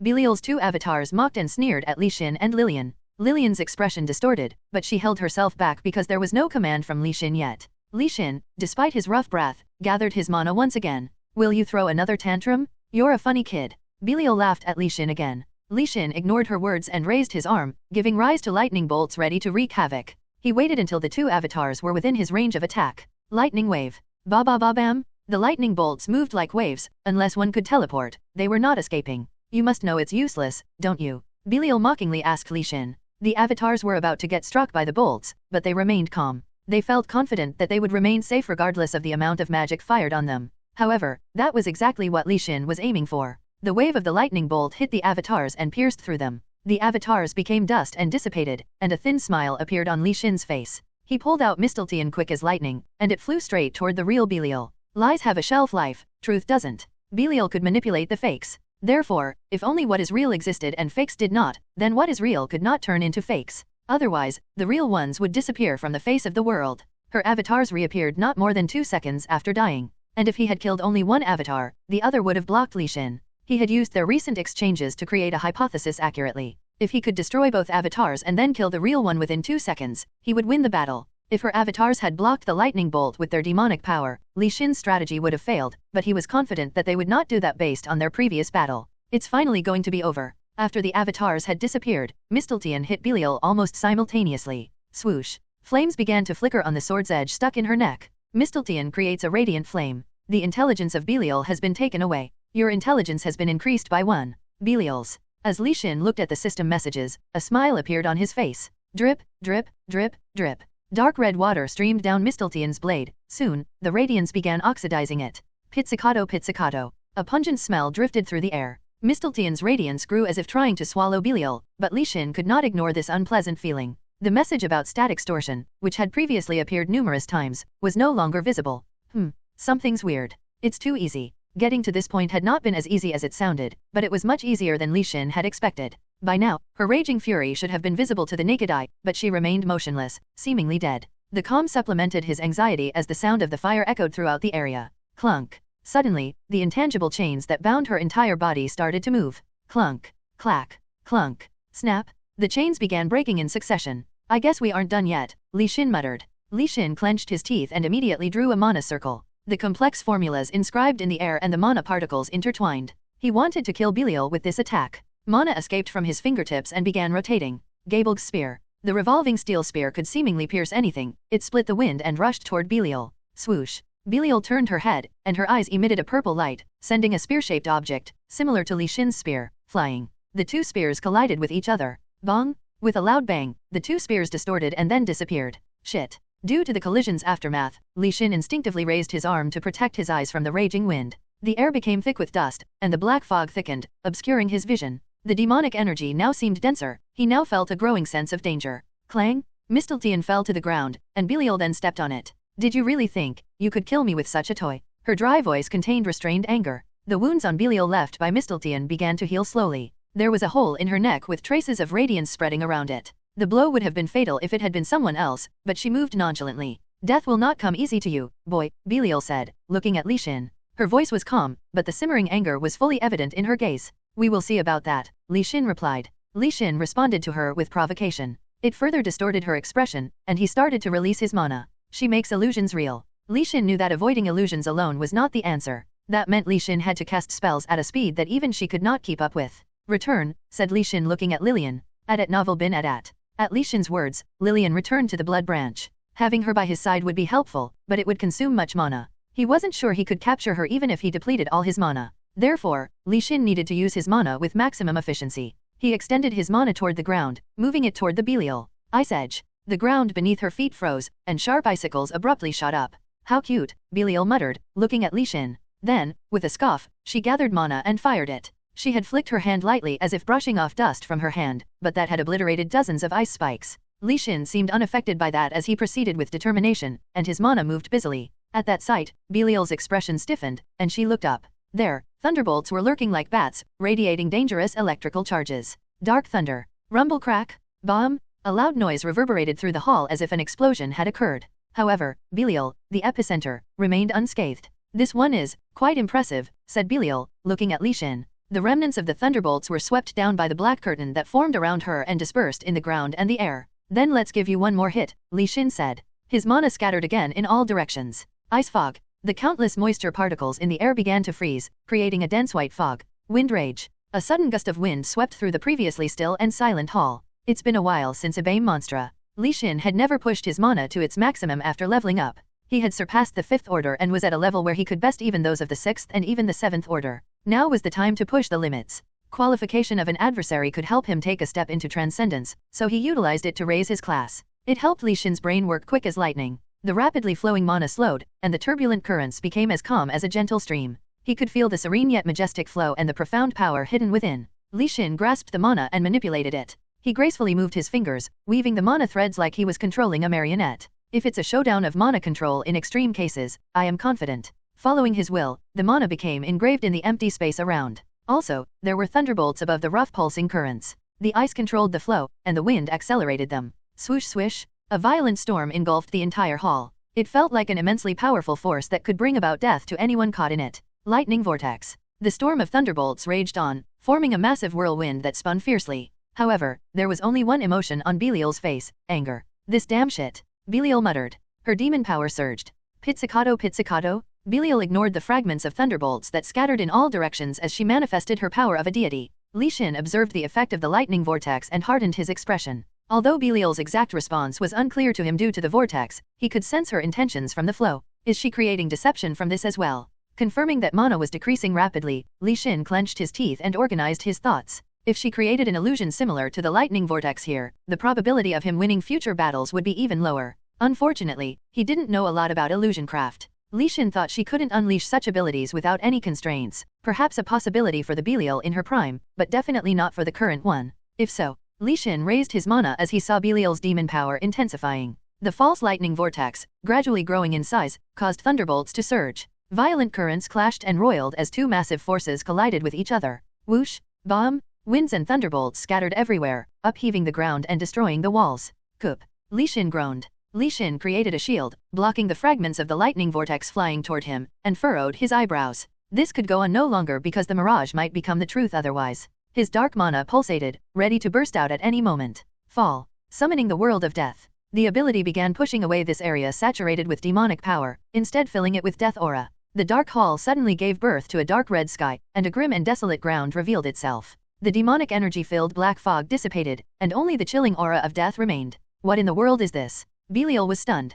Belial's scowl deepened in confusion as the demon power that had threatened to consume Li Xin's lightning vortex rapidly diminished. She attempted to push in more demon power, but the false lightning vortex lacked momentum and remained suppressed. But, how can a mere human do such a thing with the world of death? Belial looked confused. Try creating this with your illusion, said Li Xin. Li Xin raised one corner of his mouth and let out a faint laugh. If you can't do it, just die, said Li Xin, looking at Belial. The lightning vortex, infused with mana, began to revolve fiercely. Despite the arrival of the world of death, Li Xin's black mana remained unaffected by the death aura. Pizzicato, pizzicato. The noise of clashing thunderbolts gradually subsided. The center of the vortex narrowed and consumed Belial, who had been sucked in. Kuih.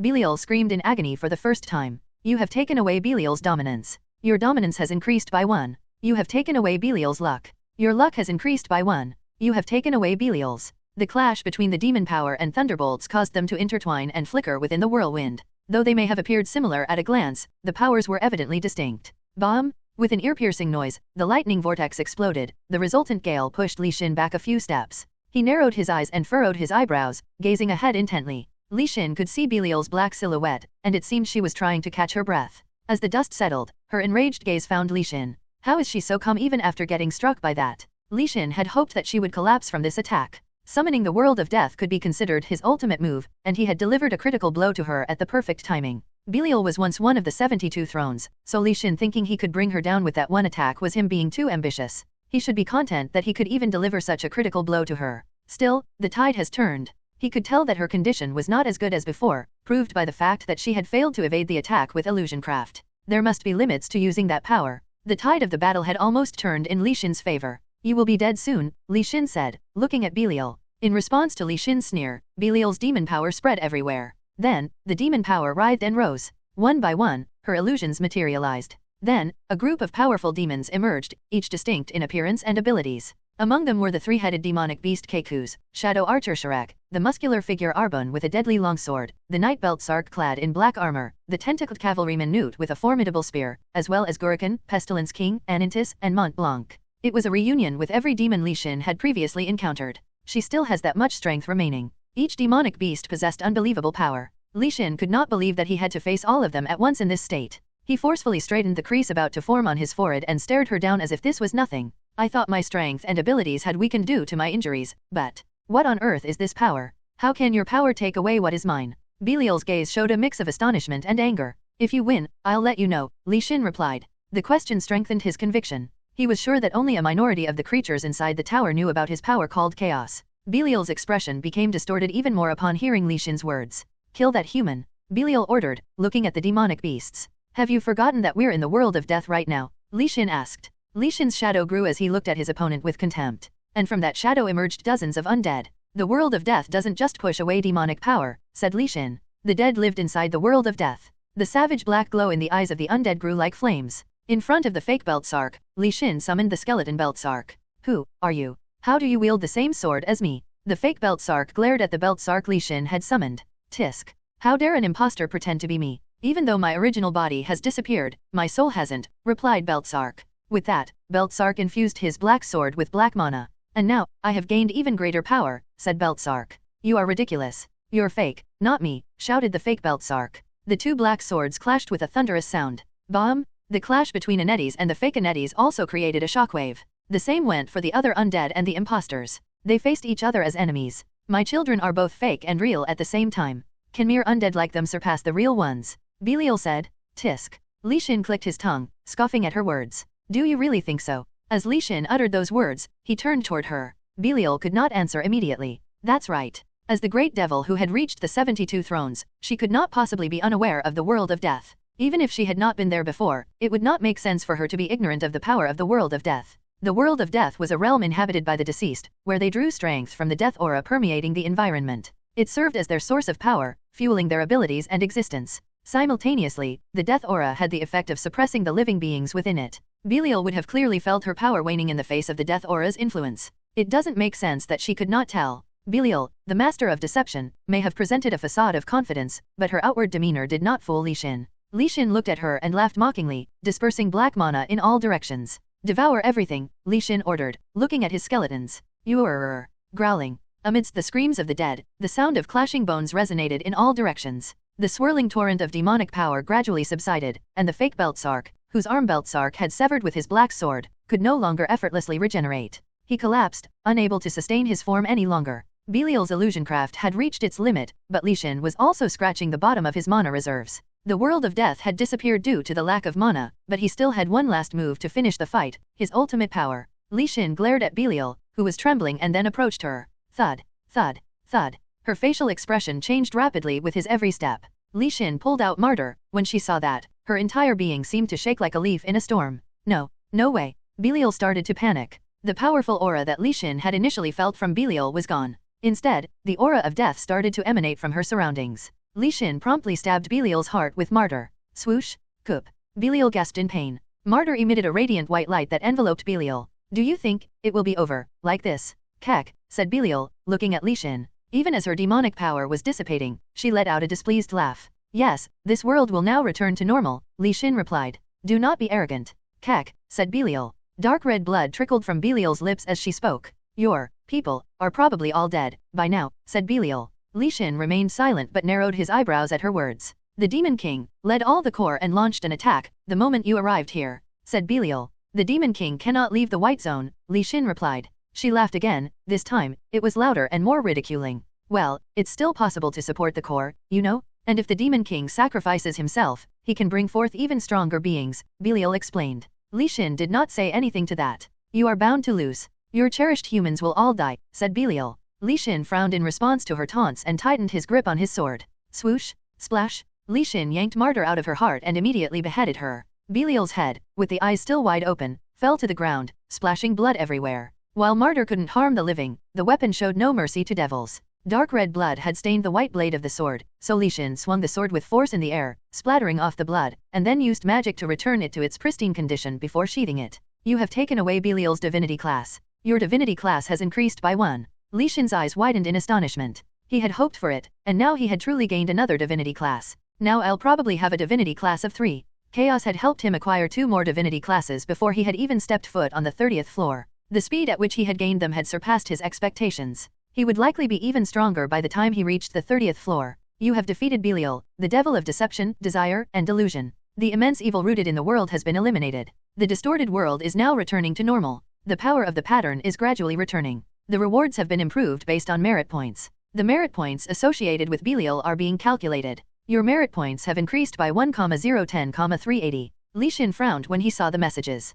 Indeed, Belial was a truly world-devouring creature who had stealthily infiltrated this realm to absorb its energy and restore her power. However, he had doubts. Was this Belial the real one? Or was she a fake Belial created in the tower? How could she have entered this world if she was the real one? Did the Demon King have something to do with this? Li Xin felt that there was a multitude of uncertainties surrounding the tower, and without power, his knowledge was severely limited. He had to become stronger to gain more information. He approached Belial, lying on the ground, headless. He then activated his power as he who knows death. Swoosh! A colossal peacock, its size rivaling a house, spread its tail feathers and stood before Belial. Back then, she had suffered such immense damage that her very existence had been on the verge of extinction. In her disheveled state, she had used her illusions to flee from the scene, which had led to her losing her place on the thrones. And standing before her now was a familiar figure, Belial. Deep within a pitch-dark cave, Belial looked at the eyes before her in alarm. The owner of the rough voice, reminiscent of scraping iron, was familiar to her. Baal. Belial asked. You really look pathetic. I didn't know you were interested in me, Belial replied.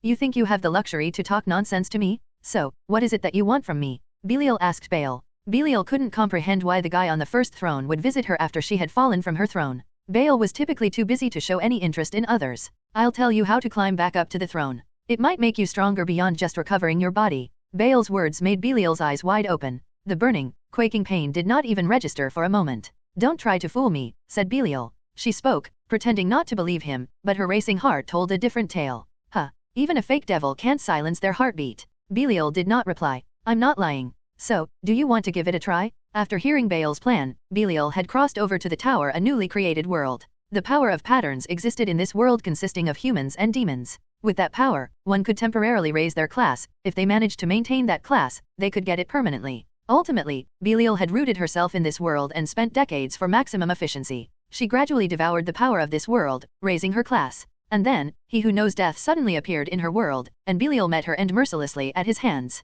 Whoosh! Li Xin's vision flickered, and the world changed. He had seen her memories before she had met her demise. Baal. He is involved. I never expected that, Li Xin muttered. It wasn't the Demon King but the one sitting on the first throne who had a connection to the tower. Baal had guided Belial to the tower. Why is that? And how is this even possible? His thoughts soon became complicated, so he turned his gaze toward Belial's corpse. You were called the Devil of Deception, but were you the real one? He had witnessed her past till the moments leading to her death, so she was undoubtedly dead. And the dark red thought that appeared before his eyes further confirmed it. She was the real Belial, not a fake created in the tower. The qualification of an adversary has responded. You have defeated an enemy with a divinity class of 5 or higher. Your transcendental class has risen. Time seemed to have slowed down once again for Li Xin. And at that moment, a boulder dislodged from the ceiling and began its descent. Thud, thud, thud. The boulder rolled down the slope at an agonizingly sluggish pace. Each bounce felt excruciatingly prolonged, frustrating Li Xin to the point of a frown as he impatiently observed it. This is insane. However, Li Xin could not finish his thoughts.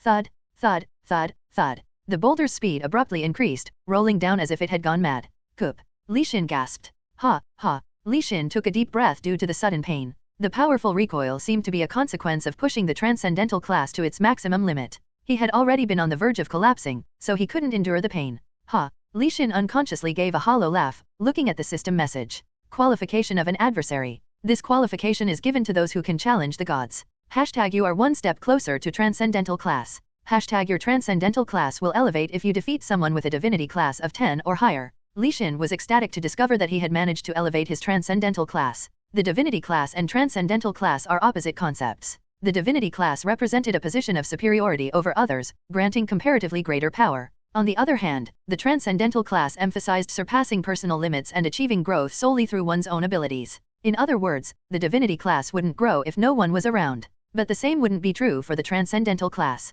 Transcendence was a path of solitary growth independent of others. Li Xin believed that transcendence suited him better than divinity class. Good. In any case, the fact that both powers had increased was a positive outcome. There was no need to worry any further. Harpness, Li Xin called out. Harpness materialized and asked. Did you call me? Do you think you can turn this one into an undead? Li Xin asked while pointing at Belial's corpse. This foe was completely different from the ones he had faced so far. Besides, he considered himself very lucky in his encounter with Belial. Given her class alone, she was already stronger than him. Various factors like her limits, Li Xin not overestimating his abilities and focusing on Mistletian, and how little she knew about him had led to this outcome. It could have been my corpse there. Li Xin believed that luck also played a part in his victory over Belial. Well, it is possible to turn her into an undead. However, if she becomes an undead now, she will go berserk. Tisk. So it's not possible after all? Li Xin asked with a slightly disappointed look. He who knows death, if it's a higher level spirit, it might be possible. A higher level spirit? How can I meet a higher level spirit?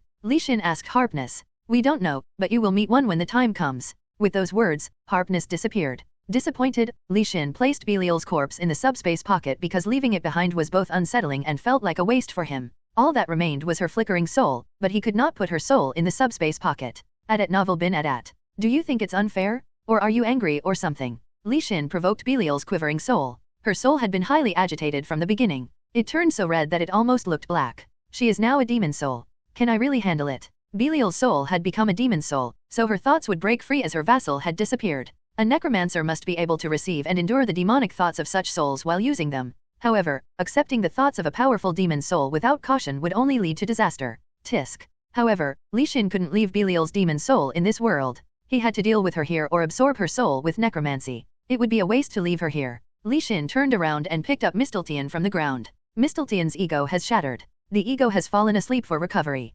Mistletoe's power has been sealed. Another aftermath of Belial's attack. Li Xin put Mistletoe in the subspace pocket, approached Belial's demon soul again, and reached out his left hand. You are absorbing Belial's demon soul. Belial's demon soul is resisting. The intense murderous intent and hostility emanating from Belial's soul overwhelmed Li Xin, disrupting his thoughts. The muscles in his face twitched, and he trembled uncontrollably. However, he gritted his teeth and remained fixated on the demon soul, determined to stay focused despite the challenges. Coop. Li Xin tried to stay focused. The soul would consume him if he lost focus for even a second, therefore, he held on. And before long, he had suppressed and dominated it. Swoosh! He absorbed the soul in his left palm. The soul had resisted until the very end. Ha, ha, Li Xin, dripping with cold sweat, took a deep breath. You have absorbed Belial's demon soul. Your dominance has increased by 3. He had also considered using Martyr to sever the connection with the demon soul. Thankfully, it didn't come to that. The divinity class and the qualification of an adversary had made this task possible. Stay in here quietly. The resistance was bound to be greater if he used her demonic soul in the future, but until then, increasing his dominance would suffice.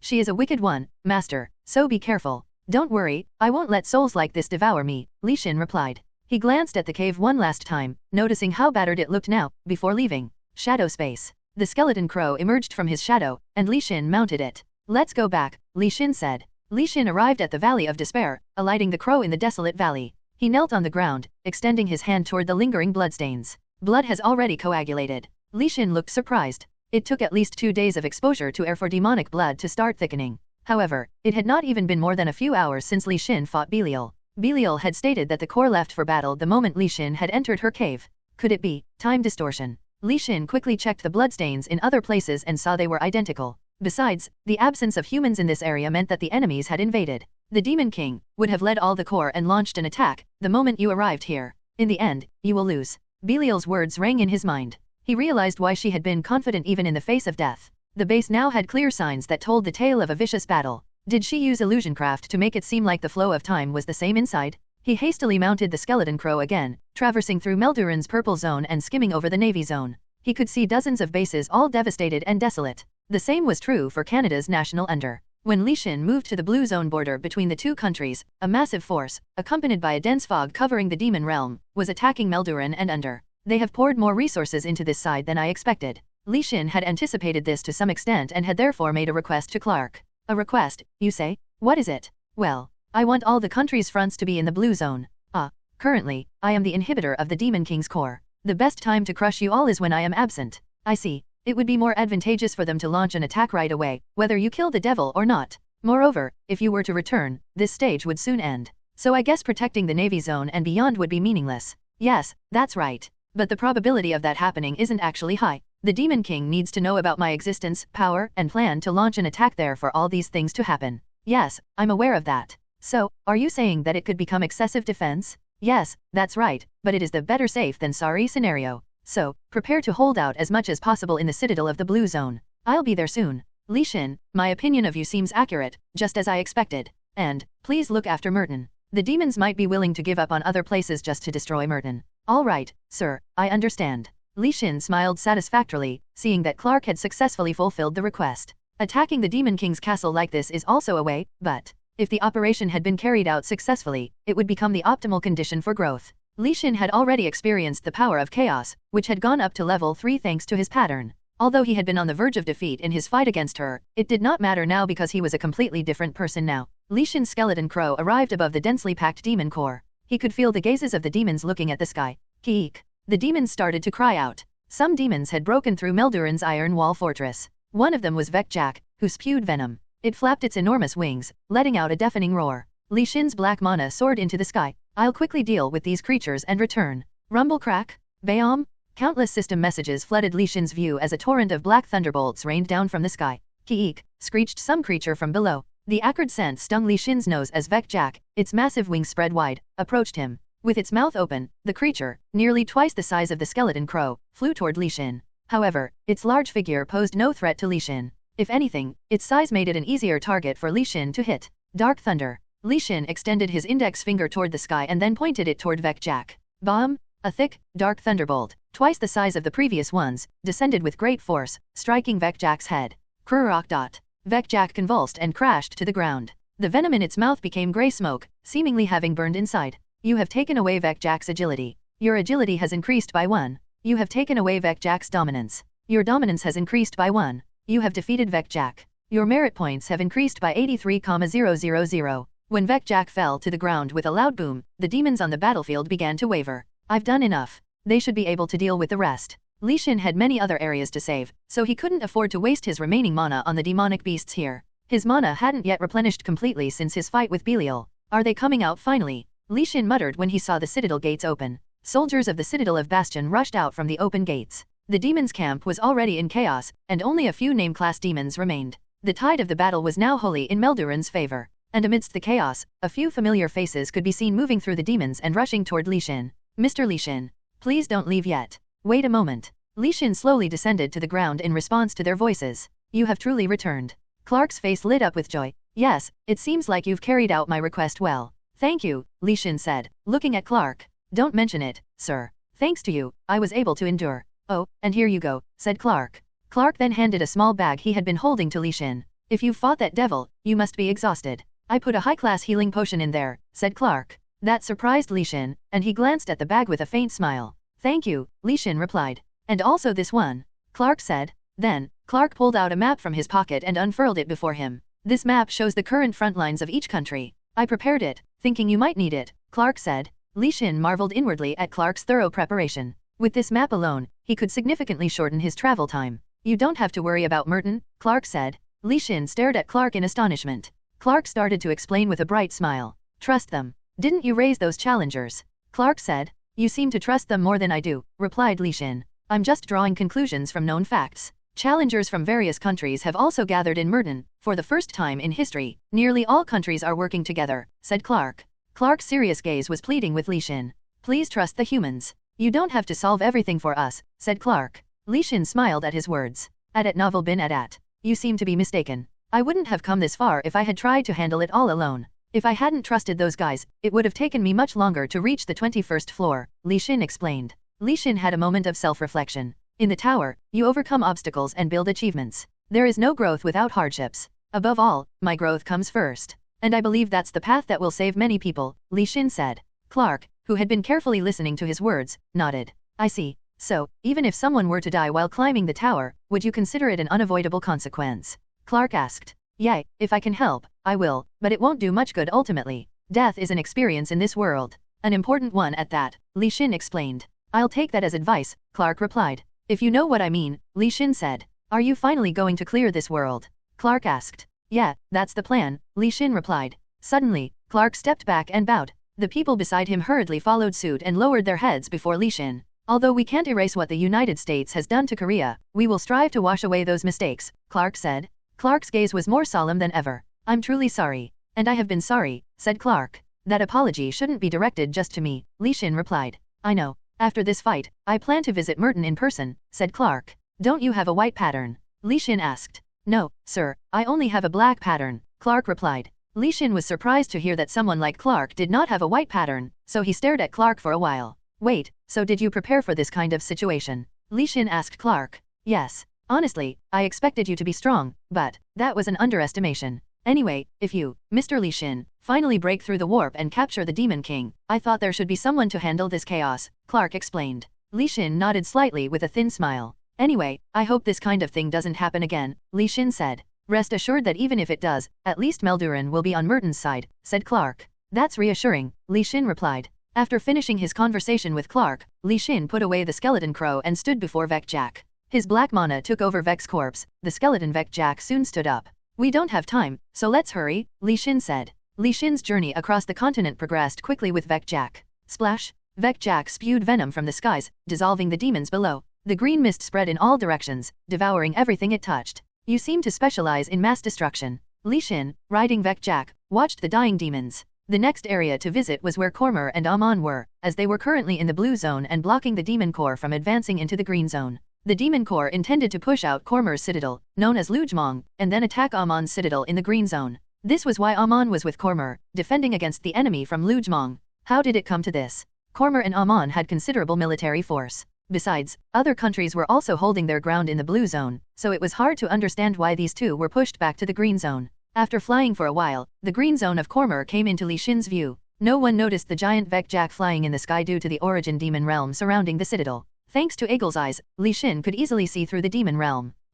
Li Xin used his enhanced vision to observe the situation on the battlefield. He noticed that someone else was also watching the battle from a forest not far from the Lujmong. That human is. Li Xin's eyebrows furrowed for a moment. He then realized he unconsciously balled his fist tightly. Michael Taylor. That qualified from Khmer had killed Ji Ianju and Kim Kongchun. He was a traitor who had joined forces with demons in the past. However, neither the humans nor the demons wanted to fight alongside him now, so he was hiding. Such was the fate of a demonized human. Until now, countries had not rejected demonized humans because they considered them weapons. However, such a relationship was bound to end sooner than later, as humans and demonized humans were on a divergent path. Demonized humans would then try to ally with demons, but that was an impossible choice. After all, in Isosha, even the demonized humans had to kill the Demon King to clear this world. Therefore, although demonized humans used demonic power, they still could not side with demons. Until recently, Michael Taylor had been active in Cormor. However, even Cormor had seemingly rejected him now. The demonized humans in Isosha were actually on the humans' side because their goals were aligned.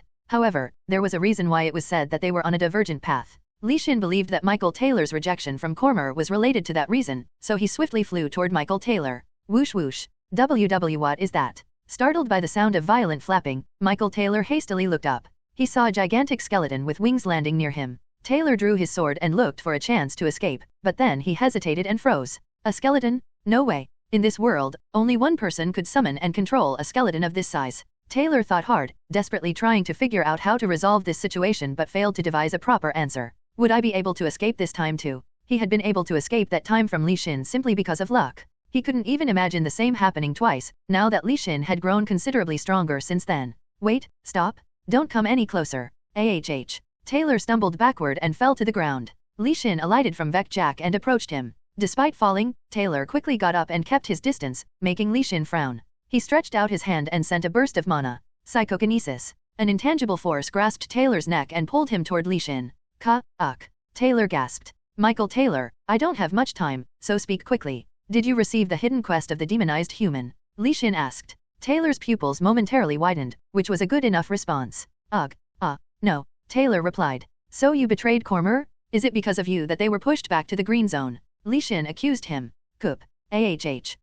Taylor could not speak properly. The hidden quest was why demonized humans couldn't coexist with humans. This quest was exclusive to them and asked them to betray and kill the humans instead of focusing on defeating the Demon King. Taylor was already one of the stronger people in Cormor, so becoming a demonized human had further increased his strength. He could have backstabbed Cormor and stopped them from completing their mission of defending. Obviously, he had wanted to focus on obtaining the rewards from hidden quests and hide, expecting Li Xin to kill the Demon King and clear this world. He likely killed Ji Ianju and Kim Kongchun also because of a hidden quest. In any case, when the demonized humans reached the 30th floor, they were transported to a different dimension from humans because their species had changed entirely in the tower. They had to ascend the tower from the demonic dimension. Li Xin glared at Taylor, who was groaning in pain, gasping for breath. It would be a good idea to release this guy and send him to the next floor. After all, if Taylor clung to hope only to be consumed by despair later, the suffering would be even more intense. Despite considering the possibility of letting Taylor experience the harshness, filth, and peril of the demonic realm, Li Xin couldn't bring himself to release him. I guess I won't do that. Li Xin muttered. Please, me, Taylor said with much struggle. Have you ever spared those who pleaded for their life? Li Xin asked. Yeah. Taylor tried to reply. Of course not. So just die, Li Xin replied coldly. He threw Taylor into Vecjak's mouth. Crunch. Vecjak held Taylor between its teeth and began chewing, but Taylor's head tumbled down. Li Xin briefly watched that sight before flying off on Vecjak toward the demon army. Having arrived at the blue zone of Wilds and Tetir, Li Xin wiped out the demon corps and headed toward Merton and Lanton's location with only Natasha. She had assured him that there was no need to worry about Merton, and her words were accurate. Upon arriving at Merton's citadel, Windsor, Li Xin saw that the demon corps had been completely destroyed for the first time. Master, why are you here now? You came so late. We have taken care of the demon corps. Watching them proudly boast, Li Xin let out a bitter laugh. Indeed, Li Xin muttered. Before him stood Park Ju-hyuk, Baek Hyun, Kim Kong-chun, Park Hye-won, Wang Kong-wung, Kong Ji-hoon, Shin Han-ul, Baek Hyun-ah, and many others. They were all exceptional individuals, even calling them monsters wouldn't be an exaggeration, although they still couldn't match up to Li Xin. They all had the white pattern now. While he was traveling around the continent doing other tasks, they had continuously accumulated merit points, so it was natural. Were my worries all for naught? Those guys had reclaimed Merton, neutralizing the pressure from foreign countries without any patterns. There was no need to worry. Behind these people, Li Xin could see the challengers from various countries. They had given up their own countries to support this place and protect Merton. Fortunately, no solo-digit demonic beasts appeared, Park Ju-hyuk said, but he did not seem satisfied. Are you not satisfied? Li Xin asked, looking at Park Ju-hyuk. Haha, a little bit, Park Ju-hyuk replied. We could have won against a solo-digit demonic beast this time. Last time, our conditions were not good. Baek Hyun shouted angrily. Li Xin chuckled at the sight and looked at the people around him. They had all grown well. Well, then let's hurry up. By now, everyone must have already set off, Li Xin said. Huh? What are you talking about? Baek Hyun asked. Haven't we caught all the solo-digit demonic beasts? Natasha asked, looking confused. No, number 1 is still alive, Li Xin replied. Having traveled to all the countries, Li Xin knew that the number 1 demonic beast, the Demon King, remained. If you want to try defeating a solo-digit demonic beast, it's better to set off quickly. It's also your last chance to accumulate merit points, Li Xin explained. The expressions of the people became serious. Wait a second. Meldurin has already set off, right? Oh man? People said Deer and Tashira have left too. Kormer and Amon are closer than us, aren't they? Damn it, Wilds and Tetir left when Li Xin and I left to come here, said Natasha. They hurriedly prepared to leave for the White Zone. All those qualified with the white pattern, get ready. We will be heading to the Demon King's castle, shouted the commander of Windsor. Challengers gathered at the edge of the Black Zone, the land of demons, preparing for their final battle. From the challengers of Merton to Lanton, Tetir to Wilds, Bylone to Meldurin, there were hundreds of challengers with the white pattern. Despite the numerous injuries from the constant clashes with the demons, many of the challengers had grown rapidly. In particular, the country that had experienced the most significant growth was Merton. Not only had the top-ranked challengers of Merton experienced huge growth, but those ranked below also had grown in their abilities to the extent they were now comparable to the top challengers of other countries. Mr. Li Xin, thank you for your assistance, said Han Sang-hyun. Even at Han Sang-hyun's sudden greeting, Li Xin smiled and reached out to him. You're welcome. Thank you for hanging in there, Li Xin replied, and the two shook hands. The challengers of Meldurin, who had arrived first in the Black Zone, approached Li Xin. Clark stood before Li Xin as their representative. How did a qualified with the black pattern end up here? Li Xin playfully asked him. I came because I thought it would be difficult to see you in the future. I won't be able to keep up with your speed in climbing the tower anymore, said Clark. Even if you could keep up, don't follow me, Li Xin said, looking at Clark with a serious expression.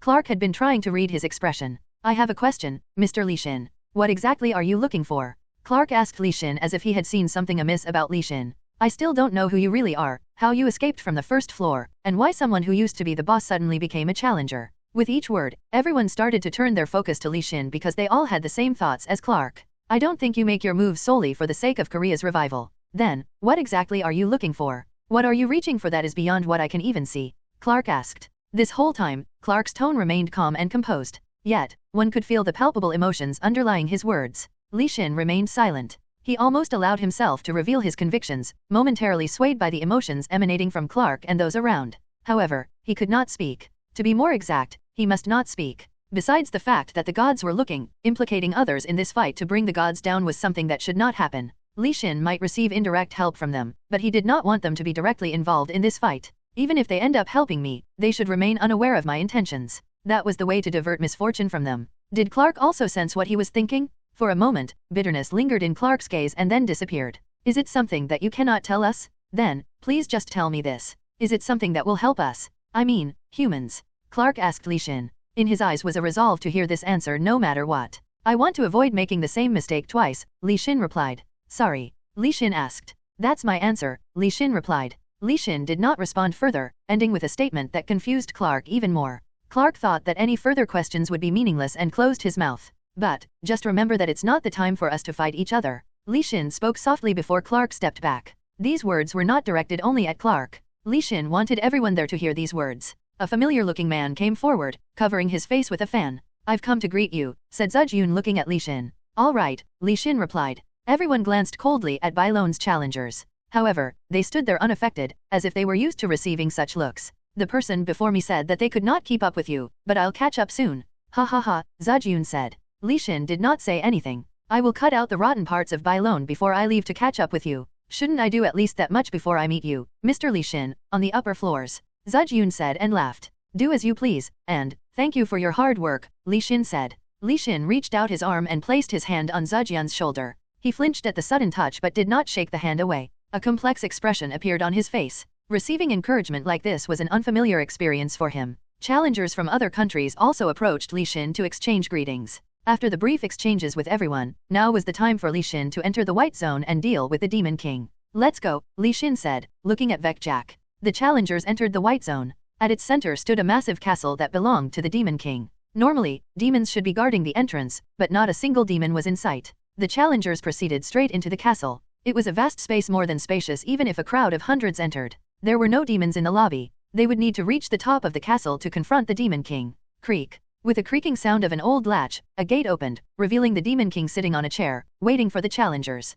Standing beside him like a guard was the demonic beast number 1 named Carno. Carno was a corrupted dragon. Many challengers flinched at the fierce presence from his gigantic build. The Demon King, Durpin, scanned the challengers with a calm look and wiped the corner of his mouth with his hand. Welcome, dear qualified, said Durpin. He adjusted his round glasses and got up from his seat. Most of the challengers paid close attention to every move Durpin made and flinched. However, they did not make any moves as they watched Li Xin. I am Durpin. As Durpin said that, the corners of his mouth rose up. The big smile sent shivers down the challengers' spines. At novel bin at. I don't think we're supposed to be on friendly terms. While retorting, Li Xin slowly activated his mana. So, you must be Mr. Li Xin. I've been wanting to meet you so badly, said Durpin. You've been wanting to meet me? Why? Didn't you think you'd die if you met me? Li Xin asked in a mocking tone. The atmosphere around them quickly grew colder. Soon, Durpin's gaze was filled with anger, flickering with madness. I can revive, but you guys are different, Durpin said, with a voice that hinted at suppressed anger. Yet, one could also hear a gleeful madness in the voice, as if Durpin found something amusing and was barely holding back his laughter. This is strange. What should we do? Someone do something about it? Something's fishy with that smile. Shit. Look at how he's holding back his laughter. He is clearly trying to do something. Challengers who witnessed Durpin's behavior sensed something odd and started to murmur among themselves. Their unease skyrocketed. However, Li Xin still remained calm and his eyes scanned Durpin. At the same time, his mind started to process his thoughts in double quick time. Li Xin did not say anything. The challengers' hearts were beating rapidly, and the sound of their hearts pounding resonated clearly in Li Xin's ears. People's voices became stretched out and the sensation of the faint breeze brushing against his skin became more pronounced. Qualification of an adversary. Dozens of images quickly flashed through Li Xin's mind. He could vividly see the various tragedies that would unfold before him, and the results were shown in his mind, as if he had experienced them already. C-A-R-N-O, said Durpin. However, Durpin's voice reached Li Xin very slowly. His mind was in turmoil, but time passed by in an instant. The next moment, Li Xin's gaze shifted from Durpin to Carno. He could tell that Carno's heart was pounding like crazy. The demon power engine in his heart was overheating, reaching the state just before exploding. It seemed like a tremendous mass of demon power, tightly compressed inside, was roaring to explode. The intertwining strands of demon power inside his heart were all tangled. They were so tangled that at a glance, they appeared to be a single mass. If all those threads of demon power could not be untangled, that bomb would soon explode. The next moment, Li Xin's gaze returned to Durpin. His accelerating mind returned to normal. This one here is the dragon that I cherish the most, ha ha ha. As you all know, it's the noble race, the dragons. Durpin introduced the number 1 demonic beast with pride. Durpin's attitude remained calm and relaxed throughout the whole conversation.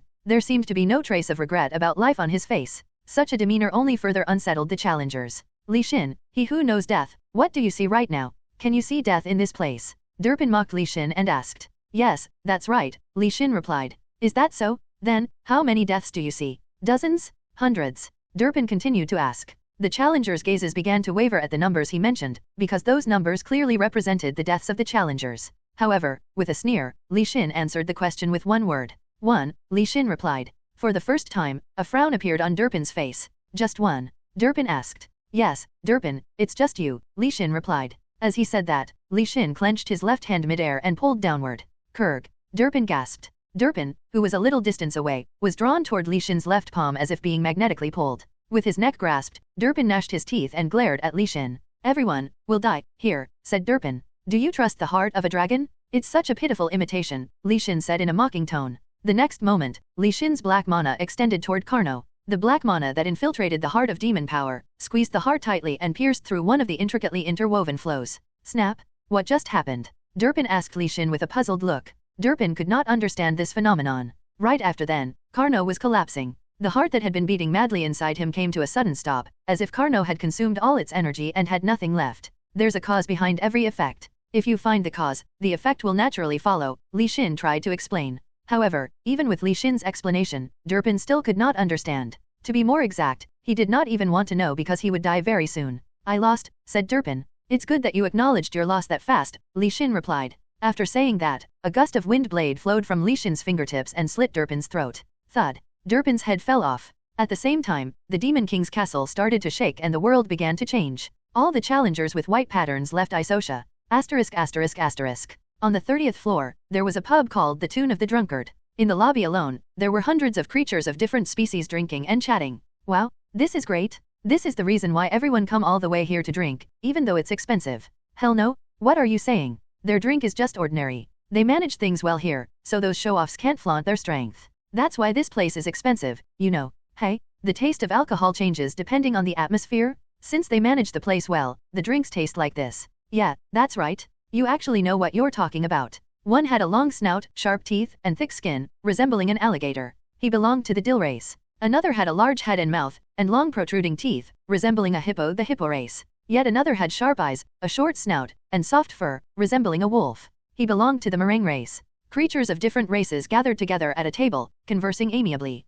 Not just this one table alone, but most of the tables in this pub were occupied by different races, creatures drinking, and exchanging stories. Starting from the 30th floor, each floor saw challengers from various dimensions gathered. There might not be great diversity considering the countless dimensions in existence, but there were many different species that were not commonly seen on the lower floors. Still, there were quite a few humans here. You are truly remarkable. The more I hear your story, Mr. Swordsman, the more fascinating it becomes. Is that so? Ha ha ha. I have some business here so that's why I'm still on this floor, but once that's done, I'll quickly climb the tower, the swordsman replied and laughed. Of course. An expert like you is top tier even in this city, Redkin. The top tier, huh? If I can remove the two I know, then I'm the best here, said the swordsman. The swordsman said while brushing aside his long silver hair. The two humans, a man and a woman, who sat in front of him stared at him in a daze. But it's really amazing. I've seen many elves before, but an elf as handsome as you is the first. Oh, come on. He is beyond handsome, isn't he just beautiful? The two people's praises made the elf swordsman smile and nod.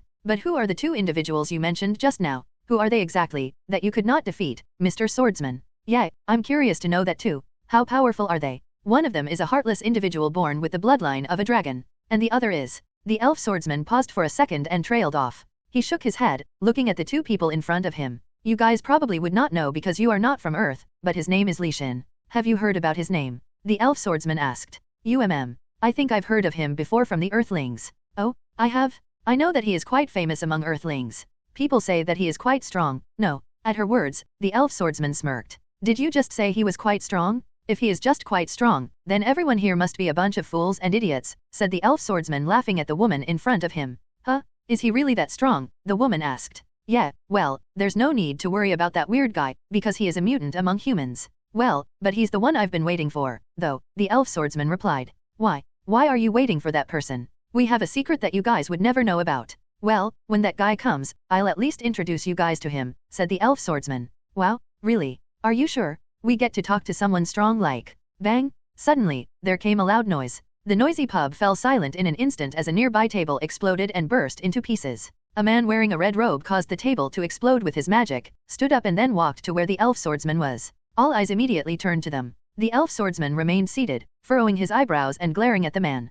The wizard standing in front of the elf swordsman raised his wand and aimed it at him. You better introduce me to that Li Xin as well, said the man glaring at the elf swordsman. Huh. The elf swordsman looked puzzled. The tension was so great that it felt like blood could be spilled at any moment. The gazes of everyone in the pub converged on one spot. Huh? Isn't that elf? Vula. That lunatic. That elf is the one who people refer to as a mad dog? That's unbelievable. Some individuals recognized Vola. As people started whispering among themselves, from the tip of the wand of the wizard who was wearing a red robe, there was a burst of red flame. Huh? That magic is... That's the red flame, the red flame. What? Is that wizard, the wizard of the red flame? Is that Cigarette? Several others recognized Cigarette and exclaimed. Others started to murmur, claiming that they had heard the name before, and the two names quickly spread throughout the entire pub. If you don't extinguish that flame immediately, you can say goodbye to those limbs of yours, Vola said, trying to threaten Cigarette. But before that, your body will be engulfed in flames. Cigarette laughed at Vola. I don't understand where your confidence is coming from, said Vola in a mocking tone.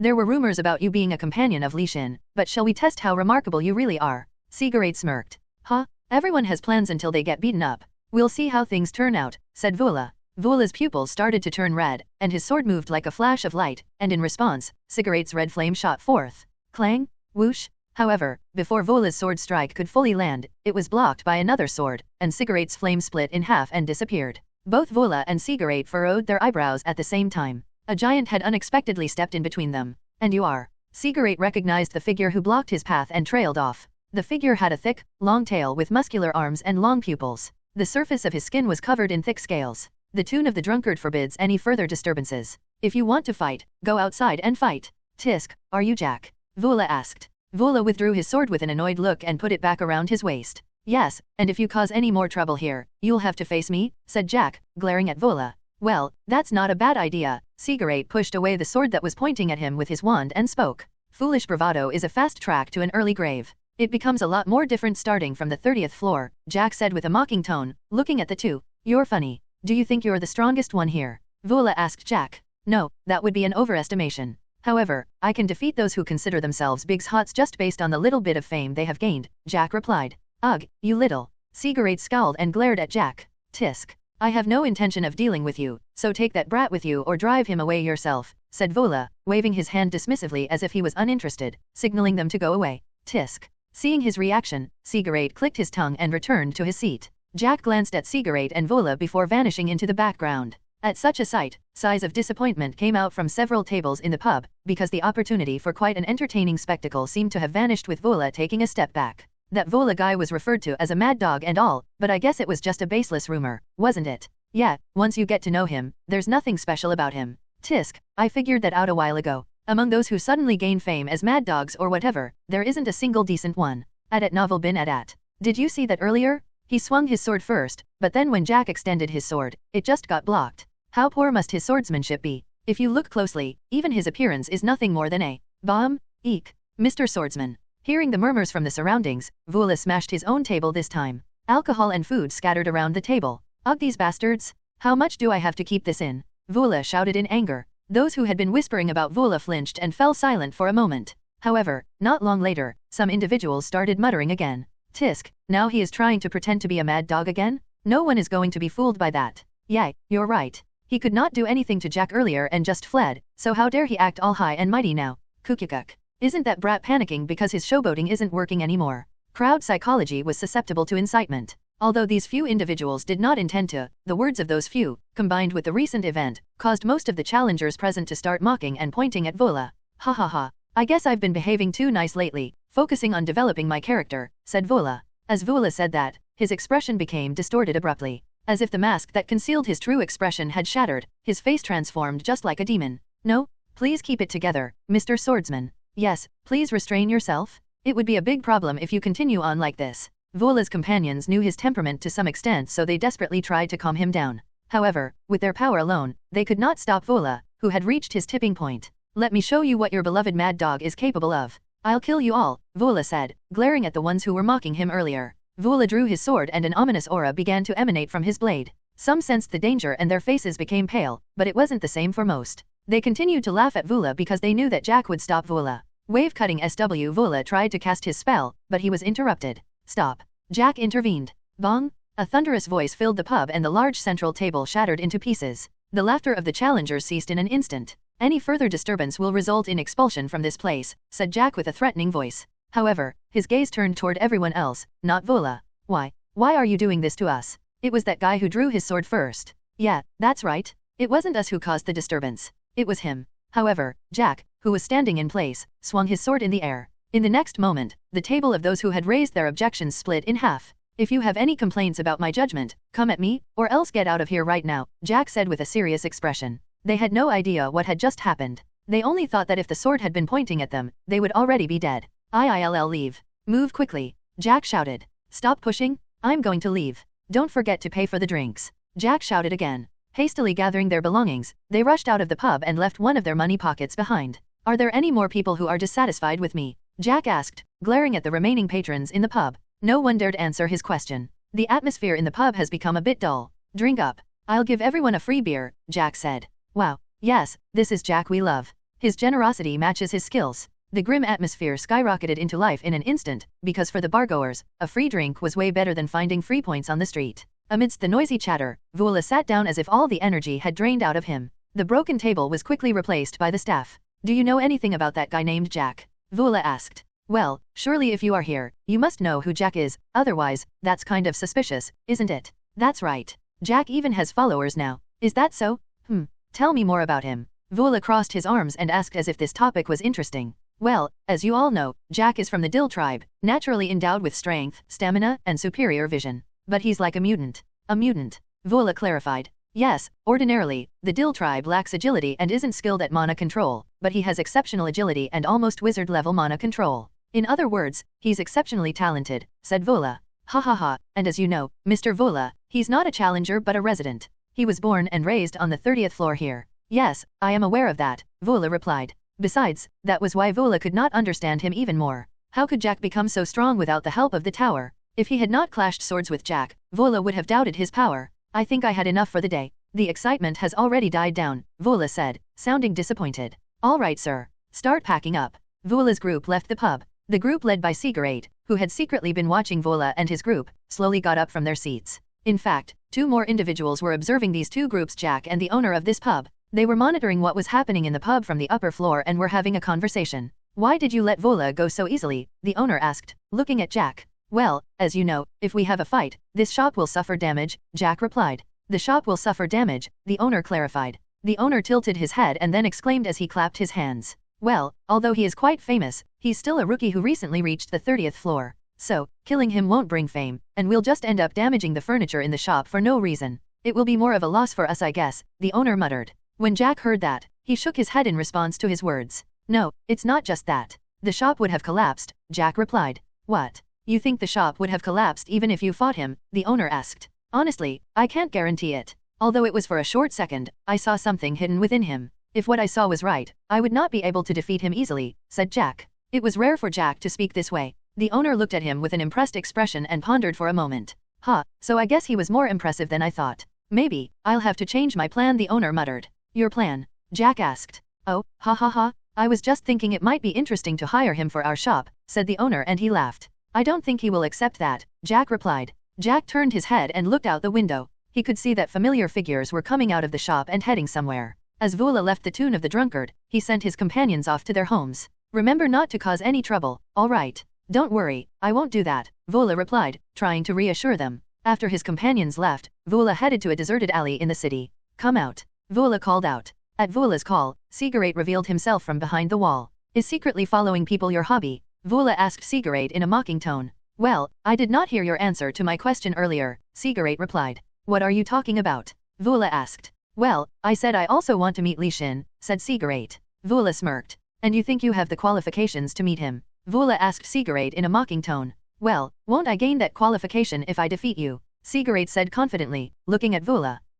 Do you think you can do that? Vula laughed. Of course. It will be easy, Cigarette replied. Then follow me. Vula immediately turned around and headed to the outside of the city. However, he had to stop moving forward because of a man who blocked his path. Are you here to fight? Asked a man, looking at Vula and Cigarette. Who are you? Vula asked. Ha ha ha, sometimes, when the big shots come, I tend to be the one guiding them. Well, I guide only the big shots, replied the man. But, this is the first time I'm hearing about a guide, Vula replied. As I already mentioned, I only reveal myself to the big shots. This place may seem abandoned, but can't you see that this place is somewhat managed? The guide asked him. Oh, is that so? Then guide me, Vula said, looking at the guide. My pleasure. Feeling pleased that he was finally recognized as a big shot, Vula followed the guide with a satisfied smile. Since Cigarette was unfamiliar with this place, he simply followed Vula. We're here, said the guide when they arrived at the destination. It was an ordinary-looking field, a plain with nothing notable. However, the surrounding trees and scattered trash formed a barrier on the edges, obscuring the surroundings. This place is good enough, said Vula. Have a great time, said the guide. Leaving those words, the man disappeared. Then, Vula and Cigarette faced each other, gradually activating their mana. I think it will be good for me to warm up with you before I meet Li Xin, said Vula. So, among Li Xin's comrades, how strong are you? Cigarette asked Vula in a mocking tone. Vula's eyebrows furrowed at Cigarette's question. Did I successfully provoke Vula? Cigarette nodded subtly, seemingly satisfied with Vula's reaction. He thought that Vula was upset because he was just below Li Xin in terms of strength. It was natural for Vula to feel bothered if he was the next after Li Xin. Therefore, Cigarette thought that it would be most appropriate to gauge his own growth by fighting Vula if he was the strongest out of Li Xin's comrades. How close have I gotten to Li Xin? He had not forgotten that moment he had been spared by Li Xin on the 15th floor, not even for a single instant. Cigarette trained himself to the point of death every day, so that he could one day confront Li Xin with dignity. Of course. I am the strongest, Vula answered Cigarette's question this way. Because I am the only comrade he has. It did not matter to Vula even if Li Xin gained other comrades after the 20th floor, because he was confident in himself. I will be stronger than any of them. With such thoughts, Vula drew his sword. Up to this day, he had been training tirelessly in his Herman cowl. As a result, he had become immensely stronger, nothing compared to when he was with Li Xin. Now, he was confident he could defeat the Dragonian, even if he were to encounter him. Bring it on, said Vula. The next moment, mana surged like flames above Vola's sword. Let me show you what a real flame looks like, said Cigarette. Cigarette's flame streaked across the ground, engulfing Vula. In the dim night, even though the sun had set and darkness had covered the city of Redken still shone brightly as the busy nightlife illuminated the streets. However, hundreds of lights brighter than those of the city lights began to rise in the central square. A challenger emerged, brushing his deep violet hair back, and scanned the surroundings. Finally, I've arrived, said the challenger. As numerous challengers flocked in, the guardians of the place started moving busily. Watching their movements, the challenger smirked and muttered. By the way, I wonder if they've already arrived here and are waiting. The air in the ordinary-looking field became hot very quickly. Vula, whose body started to heat up with the warm environment, swung his sword horizontally. With the sound of the wind, Vula's sword cut through the red flame of Cigarette. Cook. Vula was startled. Although Vula successfully executed the strike, he was taken aback to see the red flame divide into two upon his slash, surging up the hilt of his sword and wrapping around his wrist. It was a form of magic that Vula had never seen before. Enduring the pain that made his hand tremble, he willed himself not to groan. If it were anyone else, they would have dropped the sword without hesitation. However, Vula tightened his grip on the handle even stronger. Your endurance is quite impressive, Cigarette said to Vula in a mocking tone. If this is all you've got, it's quite disappointing, said Vula to Cigarette as if the attack was nothing. Vula's eyes lit up with eagerness to fight. He kicked the ground and charged at Cigarette. Man, he got faster. Cigarette hurriedly infused mana in front of him. Red spheres appeared here and there in the path where Vula was taking. Just a quick look tells me these spheres are dangerous. Vula, who had been charging straight ahead, kicked the ground and made a sharp turn. However, as if they had anticipated Vola's movement, the spheres were always one step ahead, blocking his path. Oh, man. No matter where he moved, it was the same.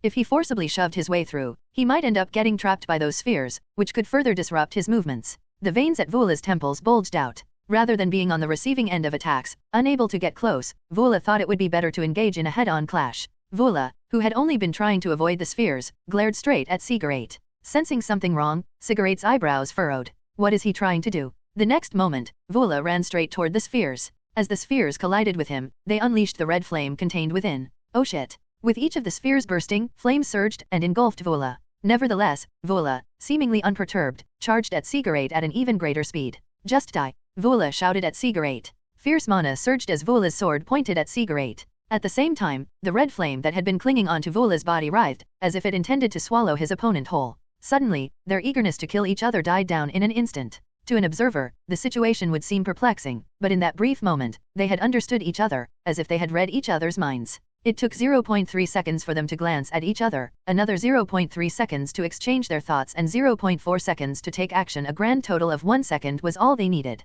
Bomb! All of a sudden, the stones on the floor cracked and flames surged. The ash-gray smoke and flame that could burn flesh filled the entire field. Cough. Cough. Ash got into Cigarette's throat. Then, he escaped from the field. Ugh. Who the hell is? Vula muttered. A little later, Vula also escaped from the flames, cursing. If they had been a little slower to escape, they could have been dealt a fatal hit from the explosion. This was clearly a trap designed to kill them. It's not over yet. Cigarette shouted in order to warn Vula. Hearing Cigarette's urgent cry, Vula swung his sword and deflected an incoming bullet. However, that was not the end of the attack. Numerous bullets and cannonballs continued to rain down through the spreading smoke. Both of them grimaced and nodded at each other, which meant let's deal with the enemies closer to us, and come back. It felt like they could read each other's minds better. Just as they were about to move to eliminate the enemies, a faint scream reached them through the smoke. The gunfire from the enemy suddenly ceased, and both of them turned their heads to see what was going on all of a sudden. What the hell is going on? After a moment of silence, Vula and Cigarette could hear footsteps. A tall man appeared out of the ash-gray smoke, leading a line of humans bound by a rope.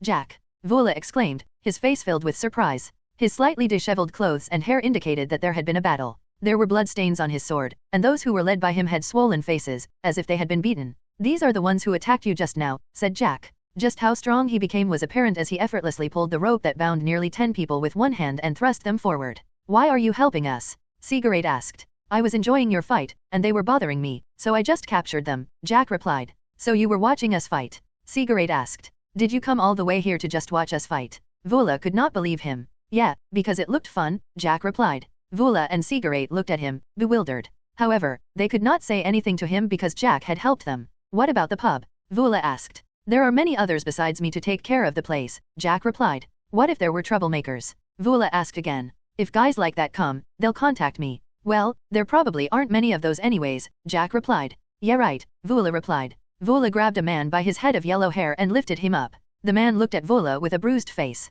Now that Vola was looking at them from up close, he thought they looked familiar. Earthlings? Vola asked Jack. At first, humans from any dimension looked similar. However, now he could tell that they had quite different features depending on which dimension they came from, and that was especially the case for the Earthlings. Why are you targeting us? Vola asked them. He could not understand their motivations because he thought there was no reason for Earthlings to target him. Besides, he was expecting them to treat him more nicely because he was Li Xin's comrade. We are not Earthlings, replied the man, trying to make up an excuse. However, Vola was even more certain of his deduction that they were Earthlings based on the man's reaction. Is it because of Li Xin? Cigarette, who had been quietly watching, asked. The man seemed to flinch slightly at that question. I think I guessed right, Cigarette muttered. You really did this to us because of Li Xin? Do you have a grudge against Li Xin? Vola asked. The man did not respond. You don't have anything to say, huh? Cigarette said. Then I'll have to make you speak, said Vola. Vola pulled out a small dagger. Then, in a swift motion, the sharp blade came close to the man's eye. Just as the man's face turned pale in that instant, a bright light flashed from the city in the distance.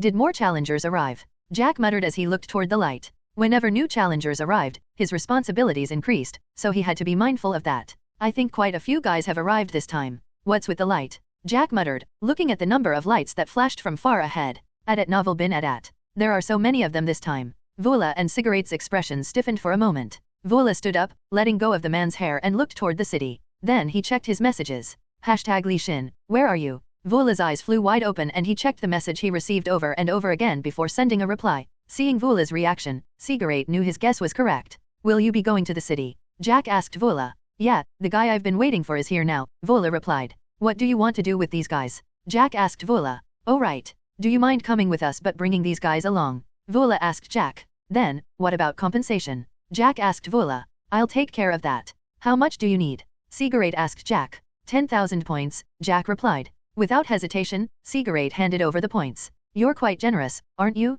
Said Jack. Aren't these guys somewhat related to Li Xin? Since I also played a part in resolving this, I'll have a reason to meet Li Xin, said Cigarette. Cigarette needed to find a reason to meet Li Xin, and since Jack was well aware of the situation, he had demanded a much higher price than usual. It was a win-win situation. Vola had nothing to lose, so it did not matter to him. He's a businessman through and through, unlike how he looks, Vola muttered. He's just clever, said Cigarette. Vola and Cigarette entrusted the Earthlings to Jack and rushed to the city. The central square of Redcan was crowded with people. It was very noisy. There was a large influx of Earthlings, the first time in a while. With hundreds of humans climbing up at once, it was no surprise for chaos to ensue, so those who had arrived there earlier had to be mindful of that. Wow, is this the 30th floor? It feels like an entertainment district of a city. The newly arrived challengers were busy looking around the city just like tourists. Humans were the minority, there were a lot more different species from various dimensions. What will you do now, Master? Park Hai-1 asked Li Xin. The surrounding challengers turned toward Li Xin at her question.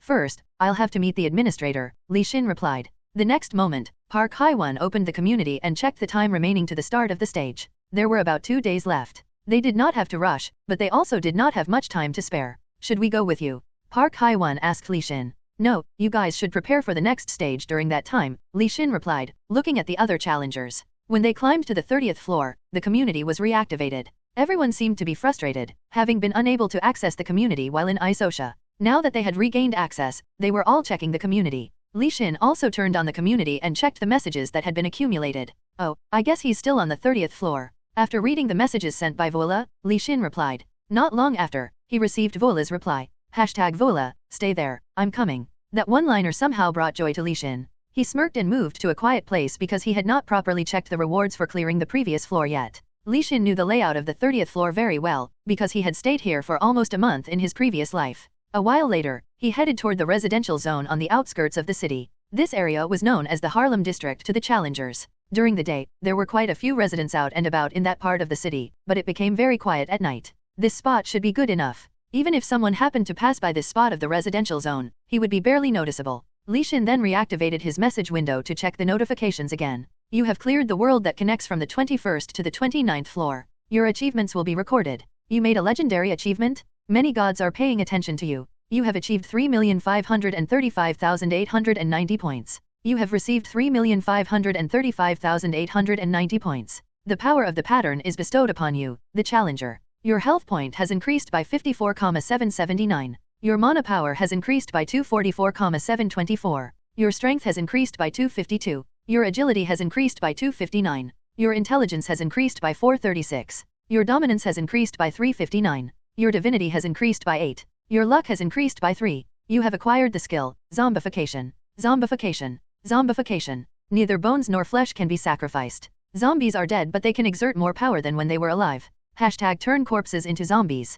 Hashtag the corpses that turned into zombies decay faster. Hashtag the speed of decay depends on dominance and the soul. Hashtag the longer the corpse has been dead, the shorter the duration. Is this an enhanced version of skeleton? As long as the bones aren't damaged, skeletons could continue to engage in combat. On the other hand, zombies' ability to be in active combat was limited to a set duration of time, but they became more powerful compared to when they were alive. Li Xin thought that zombification would be a useful skill if used appropriately. I want to test how great this skill is. At that moment, Li Xin sensed a change in his surroundings and slowly turned his head. Suddenly, numerous challengers had gathered around Li Xin. Hey, newbie, are you out of your mind, wandering around carelessly like this? A challenger resembling a wolf with fur all over his body approached Li Xin, grumbling. Not only him, but various other species came around, with eyes filled with the desire to attack. Tisk, where are you from? A woman asked Li Xin. She was a middle-aged human with red hair. She crossed her arms. Let me guess, you're not from Elfern, right? Well, there weren't any good-looking guys like you there. Hehe. Do you want to have some fun with me? Asked the woman, leering at Li Xin. There she goes again. Many challengers had come up this time, so his companions might be around. Behave yourself, the wolf-like challenger said. You mind your own business? I can handle my own affairs, said the woman. We could get into trouble because of you? Don't you know that in this world, if you don't know how to act appropriately, you'll disappear in an instant, said the wolf-like challenger. They are just trying to scare cowardly people like you. Look at me, I'm perfectly fine, the woman shouted. It seemed like situations like this had happened more than once. Although the wolf-like challenger was picking a fight, he did not look nervous. Amidst the bickering between the red-haired woman and the wolf-like challenger, a man pushed them aside and adjusted his round glasses as he looked at Li Xin. Where are you from? There are rules even in this neighborhood. If you compensate us appropriately, we can send you away peacefully, said the man who stepped forward. Although he seemed ordinary at first glance, when he spoke, the others around him went utterly silent. He's not an earthling. Could he be a human from another dimension? He seemed fairly strong for a human. At best, he would be on par with the backstreet thugs. However, this place was not just any backstreet on Earth, but it was the backstreets of Redcan. These were individuals who took pride in their own abilities. Nevertheless, considering that challengers who made it to the 30th floor were likely of a certain caliber, there must be more than meets the eye if they could threaten a challenger just because he had set foot there. If they don't have confidence in their abilities, there must be someone watching their backs. They could have underestimated their opponent seeing Li Xin, who was just a human. After clicking his tongue, Li Xin scanned the thugs. Well, this is fortunate, Li Xin muttered. Greed suddenly appeared in his calm eyes. At that sight, the man with glasses narrowed his eyes as he looked at Li Xin. What's going on? He thought it was strange how Li Xin could still look calm and indifferent. Despite the multiple threats right in front of him, Li Xin did not seem to feel a hint of danger. In a situation like this, there are only two possibilities. It's either Li Xin believed he could defeat all of them in a fight or there is someone watching his back as well. The man thought that the possibility of Li Xin bluffing was low because the man trusted his own judgment. Well, who cares? The man had confidence in his own abilities as well as the others who were watching his back. Besides, he had encountered countless challengers who were as arrogant as this guy. He thought his time was no different. If I cannot defeat him with my own abilities, I can just call him. The man thought this way, because he believed that there were no one who was stronger than him on the 30th floor. Well, if you're confident in your abilities, bring it on, said the man with glasses. At the man's provocation, Li Xin smirked. Sure, I think it's time to test out my new skill. A new skill? Educate him first, the man shouted as the looming anxiety engulfed him.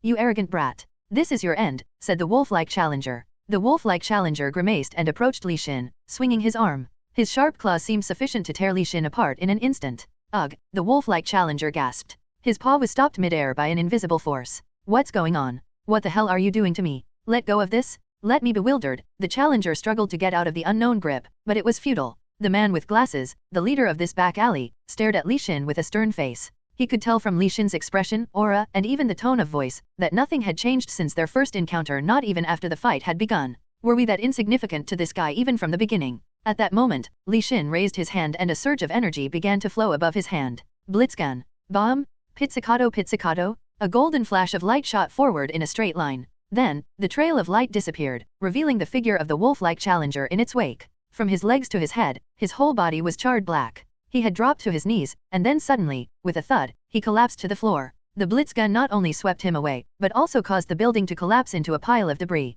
What the hell is going on? The man, who had challenged him to a fight, stared dumbfounded at the fallen wolf-like challenger. The unimaginably powerful blitzgun was fired in the instant Li Xin raised his hand, without even a moment's pause for an incantation. The wolf-like challenger was clearly a skilled individual far beyond the average challenger. Yet, he collapsed helplessly. Seeing this, the man pressed a small button that he carried around without hesitation. HHHTT there, the man tried to get Li Xin's attention. However, Li Xin had no time to listen to the man's nonsense. Ignoring the man, he shot his mana toward the sky. Thunderbolt. Bomb. Pizzicato. Boom. Crack. Babam. 5 consecutive lightning bolts struck without giving the challengers a chance to react. Those who were struck by the thunderbolt shook and collapsed to the ground. The man with glasses frantically looked around in all directions. The 5 who were directly hit by the thunderbolt died on the spot, while the rest, by simply being in close proximity, were all electrocuted and fell. Everyone else had been defeated in the blink of an eye. Shit, this is insane. However, this was not the end of Li Xin's attack.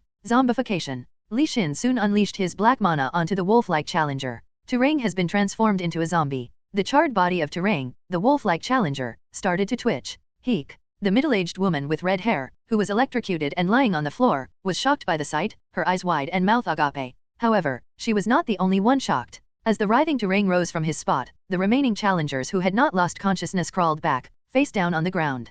Krrrr. Terang seemed to have lost all sanity. A moment later, black light appeared over the pupils that were just ash a moment ago. As the challengers trembled in fear at this sight, Terang bent his knees and kicked off the ground. His target was the leader among them, the man. The next moment, Terang grabbed the man's neck with his paw. Krrr. Ugh, the man gasped. Taken aback by the unexpectedly strong grip, the man clenched his teeth and grabbed Terang's wrist in return. He wanted to twist and break the wrist, but he felt something strange. This mana is. As the man pushed his mana into Terang's arm, he could sense a chilling and eerie flow of mana within. The mana inside Terang exuded a dangerous aura that felt as if one should not touch it. Kreia. Terang roared. Adat novel bin adat. Ugh. The man gasped as Terang lifted him by the neck and slammed him onto the ground.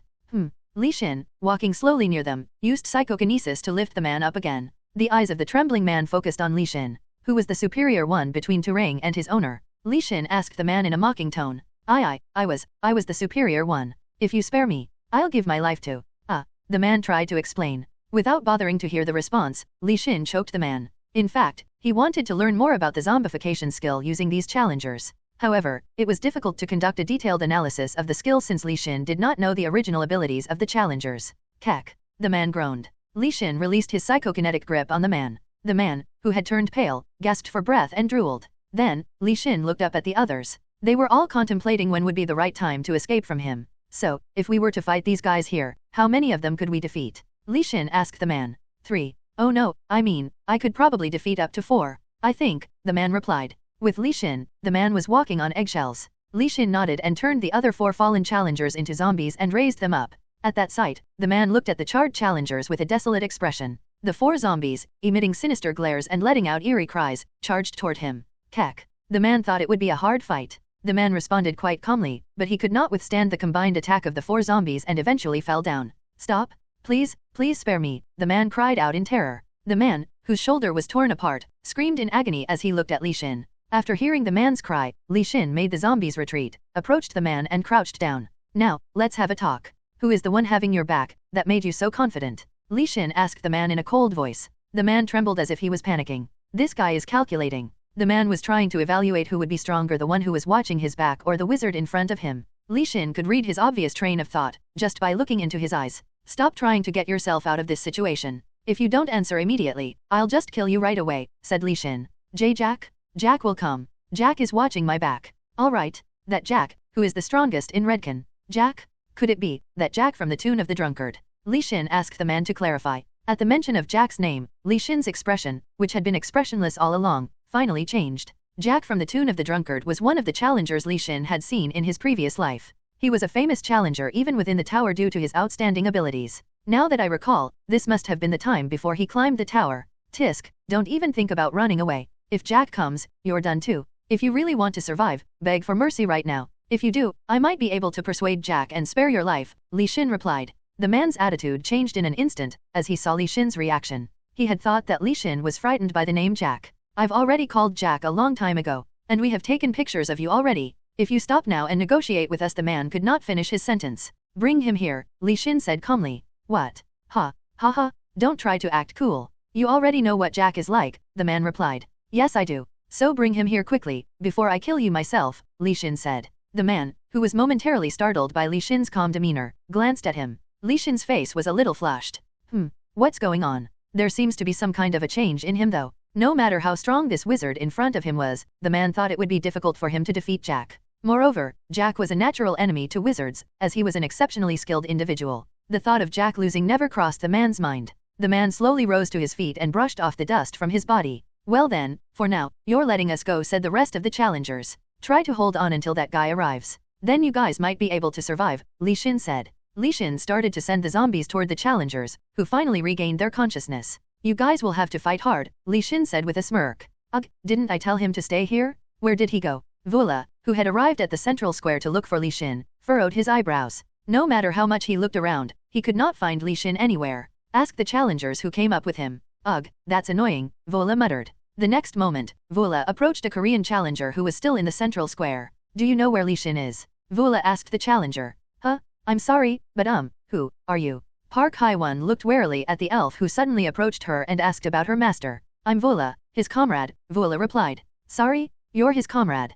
Park Hye-won asked. It was the first time she had heard that. Li Xin had never mentioned Vula or said anything about having a comrade, so she found it hard to believe. Well, I've never heard of that before, Park Hye-won said. It seems like you're not that close to Li Xin, Vula replied. Excuse me, I'm close to the master? I am, not his disciple yet, but well, I've learned magic from him, at least, Park Hye-won replied. What's your name? Vula asked. I'm Park Hye-won, Park Hye-won replied. Vula's eyebrows furrowed upon hearing her name because he knew who Park Hye-won was. So, you were one of those people the Koreans talked about? Vula asked, looking at her. Oh, you know me? Park Hye-won asked. Yes I do, I heard about you when I was clearing a stage with the Koreans on the 20th floor, Vula explained. Oh, I see, Park Hye-won replied. Park Hye-won did not fully believe what Vula was saying. Just as she was about to ask more about Vula's identity, Baek Hyun approached them. Baek Hyun seemed surprised. Why? Park Hye-won tilted her head and asked Baek Hyun because he seemed surprised. Isn't he Vula? Baek Hyun asked. That's right, Vula replied. Wow, you're the elf who climbed the tower with the master. Baek Hyun exclaimed in excitement. How do you know him? Park Hye-won asked. Haven't you checked the community yet? There's a video called Vula's Exploits in the tower with Li Xin. Baek Hyun explained. What? A video was uploaded? Did the master just leave it be? Park Hye-won asked him with surprised eyes. In order to film the video, they needed to set up a camera. However, the farthest distance the camera could go to film was still within Li Xin's sensory range. Therefore, it was impossible to film him secretly. Both Park Hye-won and Baek Hyun could not understand why Li Xin, who had always prevented anyone from filming him without exception until they reached the 21st floor, would allow it now. Ahem, I don't think that's the important part here. Don't you guys know where Li Xin is? Vula, who had been listening to their conversation, suddenly cleared his throat and then asked. Oh, I don't know that either. He went somewhere alone a while ago. But why is your face suddenly turning red? Park Hye-won asked. Ugh, never mind if you don't know, Vula replied. The next moment, Vula hurriedly turned around and walked away. Cigarette, who had been standing next to him, also followed along. Why doesn't this guy check his messages? Vula muttered in an annoyed voice. Don't we need to find out more? Cigarette asked. While the two were contemplating, Jack suddenly appeared from the darkness. Hey, show some respect. Vula shouted. I've locked up all the ones you have captured. Here's the key, and if you go to District 37, 5-1, you'll be able to find them there. Do whatever you want from here, said Jack. Jack threw a small key to Vula. Thanks, Vula replied. Jack, can I make another request? Cigarette asked Jack. A request? Jack asked. Upon hearing news about Li Xin, Cigarette felt an inexplicable sense of urgency. Li Xin has finally arrived. Please help find his whereabouts, said Cigarette. Why would you want to do that? He will contact us soon, Vula asked Cigarette. All right, I'll ask for compensation after I find Hi. Jack could not finish his sentence. Mr. Jack. Suddenly, a barefooted man rushed toward them. What's the matter? Jack furrowed his eyebrows and asked. A strange person has appeared in the residential district. Our people have been captured. We need your help, said the man. Who is this guy? Jack asked with a cold voice. I'm not sure. We need your help as soon as possible, said the man. Fine, Jack replied. The next moment, Jack shifted his gaze and looked at Cigarette. I guess you'll have to make that request later, said Jack. All right, we have no other choice anyways. We'll search on our own, Cigarette replied. As Jack disappeared, Cigarette clicked his tongue. Tisk, what a bad timing, Cigarette grumbled. Well, there's nothing we can do. But I mean Li Xin is a guy we don't have to worry about. He's probably doing something sneaky on his own, said Vola. Sneaky. Yeah, you're right, Cigarette replied. Thinking back to the 15th floor, Cigarette nodded. The man who had called for Jack had also hurriedly left with him, leaving only the two of them. Then, they reopened the community and searched for Li Xin's whereabouts. At that moment, a reply came from Li Xin. Hashtag Li Xin, I'm currently in the residential district. Hashtag Vola, what? Why did you go there? It's only filled with troublesome people. Hashtag Li Xin, I had something to do here. Anyway, as you said, strange people have caused trouble, so come here right now. I can't make any moves right now. Hashtag Vola, tisk, fine. Vola clicked his tongue and turned off the community. What's the matter? Cigarette asked in a curious voice. Li Xin said he's in the residential district right now, Vola replied. He's in the residential district? You mean the one on the outskirts? Cigarette tried to clarify. Yeah, it seems like some troublesome situation has arisen there, Vola replied. What? But wait, did you say the residential district? Cigarette looked at Vola with a stunned expression. So what? However, Vola, who still had not fully grasped the situation, looked at Cigarette with a puzzled face. Just now, Jack went to the residential district, said Cigarette. Huh? Oh, you're right, Vola muttered. The next moment, they looked at each other. Those strange guys must have been. Cigarette muttered. The one from earlier? Jack and Li Xin will fight each other, Vola asked. If the people Li Xin got involved with were indeed Jack's people, then a fight between them was inevitable. Huh, no way. I have to confront Li Xin first. Cigarette hardened his expression and spoke. What nonsense. You should face me first before challenging Li Xin. Vola furrowed his eyebrows and glared at him. Tisk, I can already beat you, Cigarette replied. You're still talking nonsense. Then show me right away.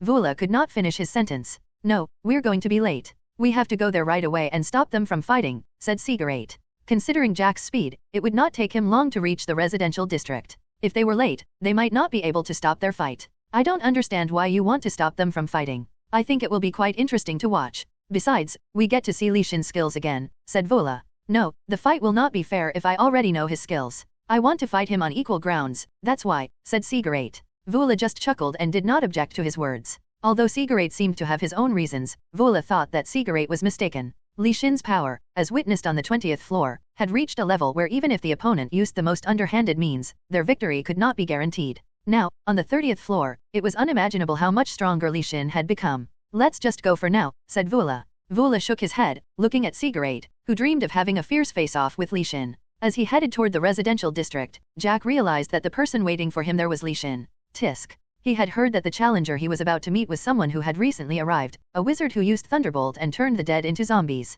He had purple hair, spoke calmly, and carried a sword at his waist. Based on the information he had gathered, the challenger was definitely Li Xin. I didn't want to meet like this. Jack was quite wary of Li Xin, because he had heard all sorts of stories about Li Xin at the tune of the drunkard. Redgan alone had a population of over 100,000. Jack knew the Earthlings who were active here well, and so from them, he often heard rumors about other Earthlings as well. Recently, he had been hearing the name Li Xin quite often. He seemed to be a remarkably skilled individual, whose abilities surpassed the powerful Earthlings Jack knew. As a result, this wizard named Li Xin had attracted a considerable amount of hostility. At Novel bin Adat. The two individuals whom Jack recently encountered, Vola and Cigarette, were familiar with Li Xin. They were both highly skilled individuals who ranked at the top here. Yet, there were rumors that even those guys could not defeat Li Xin.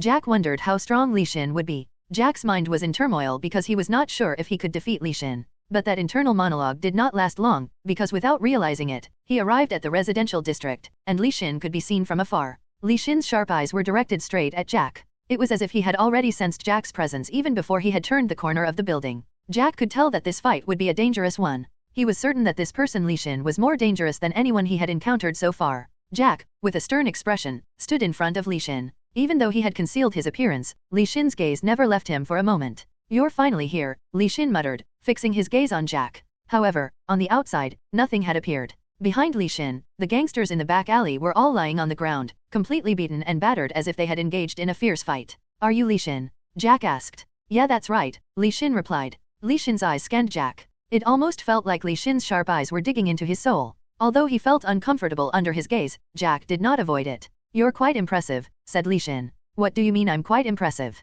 Jack asked. "Oh, nothing. So you're here for revenge against these guys, right?" Li Xin asked. Jack pondered. He contemplated whether it was better to fight Li Xin or avoid it. If he fought, he could not guarantee victory. No, he would not be able to win. However, if he were to avoid the fight, his hard-earned reputation would be tarnished in an instant. Honestly, Jack did not care much about his personal reputation, but he thought that he represented the tune of the drunkard. "If I fall down, the tune of the drunkard will also be in danger." Crack. Jack clenched his teeth. There was no other choice for him from the beginning. He could not avoid the fight, but that did not mean he could afford to lose the fight. He had to somehow overpower his opponent and win. "Well, if you apologize right now, I'll let it slide," said Jack.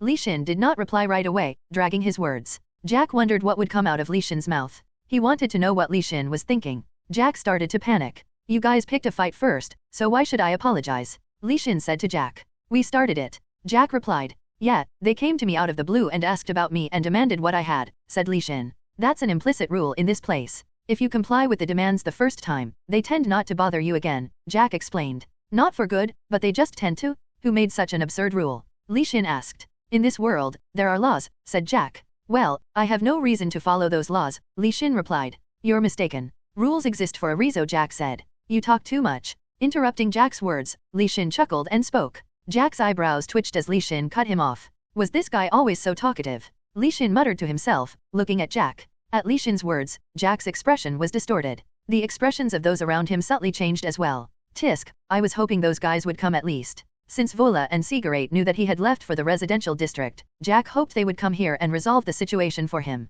"I guess I have no other choice but to fight." Bong! At that moment, a loud noise resonated from not too far away. When Jack amplified his senses, he could feel a familiar mana emanating from that place. His crumpled expression was slightly relaxed. From a distance, a couple of familiar-looking individuals were coming toward them. "What's happening?" Jack turned around, looking serious. Li Xin. It was Vola and Cigarette. "That guy always causes trouble," Li Xin muttered, shaking his head. It was obvious that Vola had clashed with the other gangsters in the nearby alleys, creating a disturbance. "What on earth is happening?" Vola asked, as he suddenly appeared beside Li Xin and Jack. "Finally, we meet again, Li Xin," said Cigarette, looking at Li Xin. "Cigarette, why are you here?" Li Xin asked. "I've been dying to reunite with you after our encounter on the 15th floor. Things are different now, so let's fight again," Cigarette said. His keen eyes were fixed on Li Xin. Li Xin's head started to throb at the thought of this annoying guy. "Hey, didn't I tell you to beat me first before challenging Li Xin?" Vola said to Cigarette. "But you." Cigarette tried to explain, but he was cut off. "That's enough.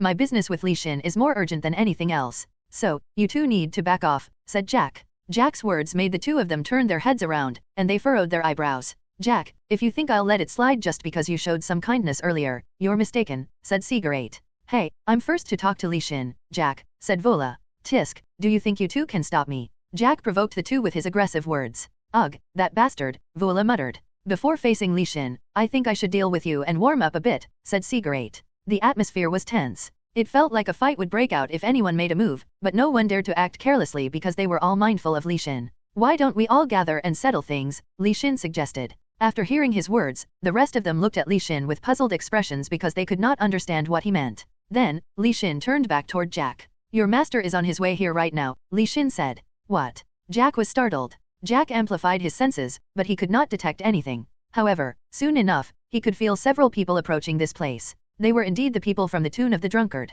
So Penzer is. Penzer, the owner of the Tune of the Drunkard, was closely connected to Jack. If his safety was at risk, Jack had no choice but to intervene, even if it meant risking his life. "Hey Li Xin, I'll forgive you this one time because of my relationship with Vola and Cigarette," said Jack. "What did you say, Mr. Jack? Why are you saying that all of the sudden?" The group, who had hoped that Jack would deal with these arrogant guys, were taken aback by his sudden change in attitude. "Tisk, Jack. It looks like you don't have much confidence in yourself." Vola laughed provocatively, but Jack remained calm. "I won't fall for meaningless provocation. The reason why I'm stopping right now is because I acknowledge your abilities. There's no need for us to fight because of these guys," said Jack. When Jack openly acknowledged their abilities, Vola and Cigarette calmed down a bit. The fact that Jack had avoided the fight despite having been hailed as the strongest on the 30th floor was a humble move to show his affirmation that they were stronger. Even though it would be a blow to his reputation, Jack still decided to put an end to their fight. Therefore, it was better for both of them to take a step back too, at this point. That way, their relationship with Jack would not suffer. "Ahem. Then I'll assume that we will stop here," Jack tried to declare. "No, I've never said I'll stop, Jack," Li Xin said. Hearing Li Xin's voice, mixed with laughter, Jack's expression stiffened abruptly. Are you really eager to shed blood? Jack asked Li Xin. Well, I think that's what your master wants to do. So, I have no choice, Li Xin replied. Jack gritted his teeth. Knowing who Pencer was, Jack knew that a fight was inevitable. Well, if you say that, then there's no other choice for me, said Jack. Jack swiftly drew out 2 swords that were on his back. That bastard! Vola shouted. I'll take care of him, said Cigarette. Li Xin pushed them aside. Step back. He's not yours to fight, said Li Xin. Right after drawing his swords, Jack disappeared. He smoothly escaped out of the mana that Li Xin had secretly set up. Then, Jack hid his own appearance. It was an astonishing display of precise mana control and sharp senses. So I guess when people said that you are the strongest one on the 30th floor, it was not just a rumor, Li Xin said. As Li Xin smirked, a sword suddenly appeared behind him and swung down. Clang! With a loud noise, Jack's sword bounced off the shield that Li Xin had created.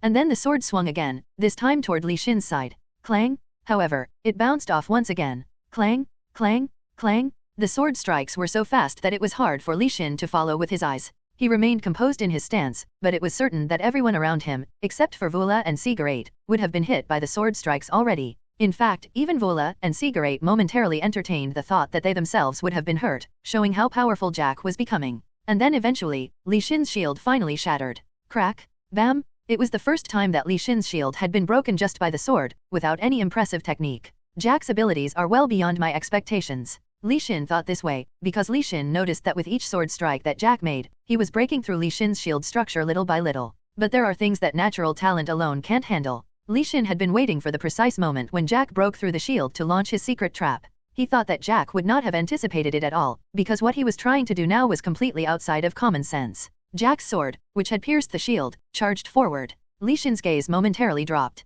In an instant, a powerful force emerged and tugged at the sword. Due to the unexpected pull, the trajectory of the sword shifted slightly. Damn it! As Jack's sword grazed Li Xin's neck, a mana circle flashed at the same time and a whirlwind of ice engulfed Jack. Crack! The temperature dropped rapidly and ice fragments formed on his body. Jack desperately tried to activate his mana to shake off the ice, but he could not help the brief pauses in his defensive spells during the process. Thunderbolt! Bomb! A golden thunderbolt struck precisely above his head. The power of the thunderbolt was amplified twice as much as usual due to the frost that covered his body. Cry! Jack groaned in pain and he started to tremble. The thunderbolt tore through the tough scales that covered his entire body and burned his tender flesh. Sizzle! Smoke emerged from Jack's body as he gasped. At that sight, Li Xin looked at Jack as if things were turning out pretty interestingly. Did he just react to that? In the spot where the golden flash had disappeared, Jack stood with his long tail firmly embedded into the ground. At that sight, Li Xin silently revised his evaluation on Jack once again. The moment his body froze, he gave up on escaping entirely and just broke the ice near his tail and lifted it up to protect his head from the thunderbolt attack.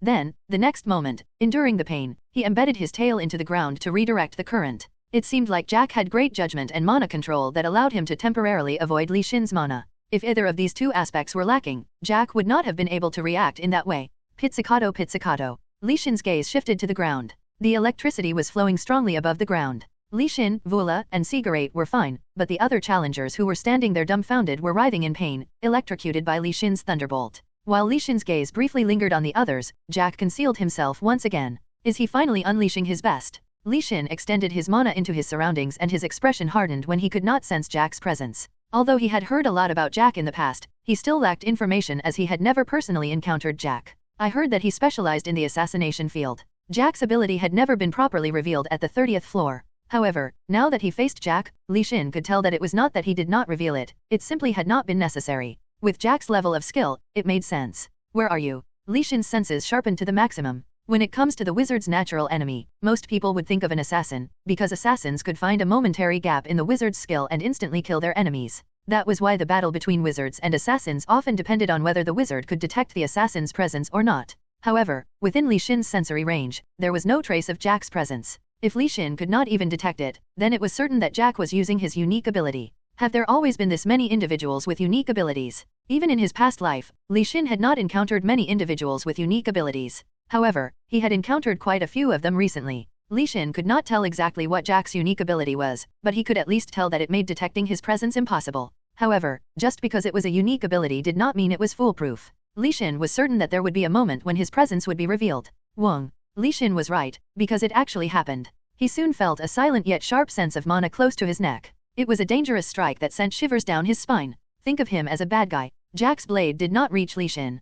qualification of an adversary. No matter how great Jack's potential was, it was all meaningless. Although he might eventually reach the transcendental class, it did not matter. The difference between Jack and someone who had already reached the transcendental class was clearly different. Wong? Li Xin's thought process accelerated exponentially. In his mind's eye, 1 second of time was broken down into frames. In the background, a sharp sword was ready to kill its prey. The sound of the blade slicing through the air could be heard. The next moment, as Li Xin tilted his head slightly, Jack's blade passed through empty space. But how? Jack could not understand this situation. No matter how much he instinctively wanted to avoid a fight with Li Xin, he believed that if they were to end up fighting, he would be the winner of the fight. He had confidence in his unique ability, and throughout his life, there was no one who could avoid this strike. That was why he was certain. However, despite being a wizard, Li Xin was able to react to his attack. Bomb! Li Xin, who avoided the strike, slammed Jack's head into the ground. Keck! Jack groaned. It was a forceful smash that would make anyone think Li Xin was a warrior rather than a wizard. Even with pure stats alone, Li Xin's strength surpassed that of most individuals, but he used the principles of psychokinesis to strike him even harder.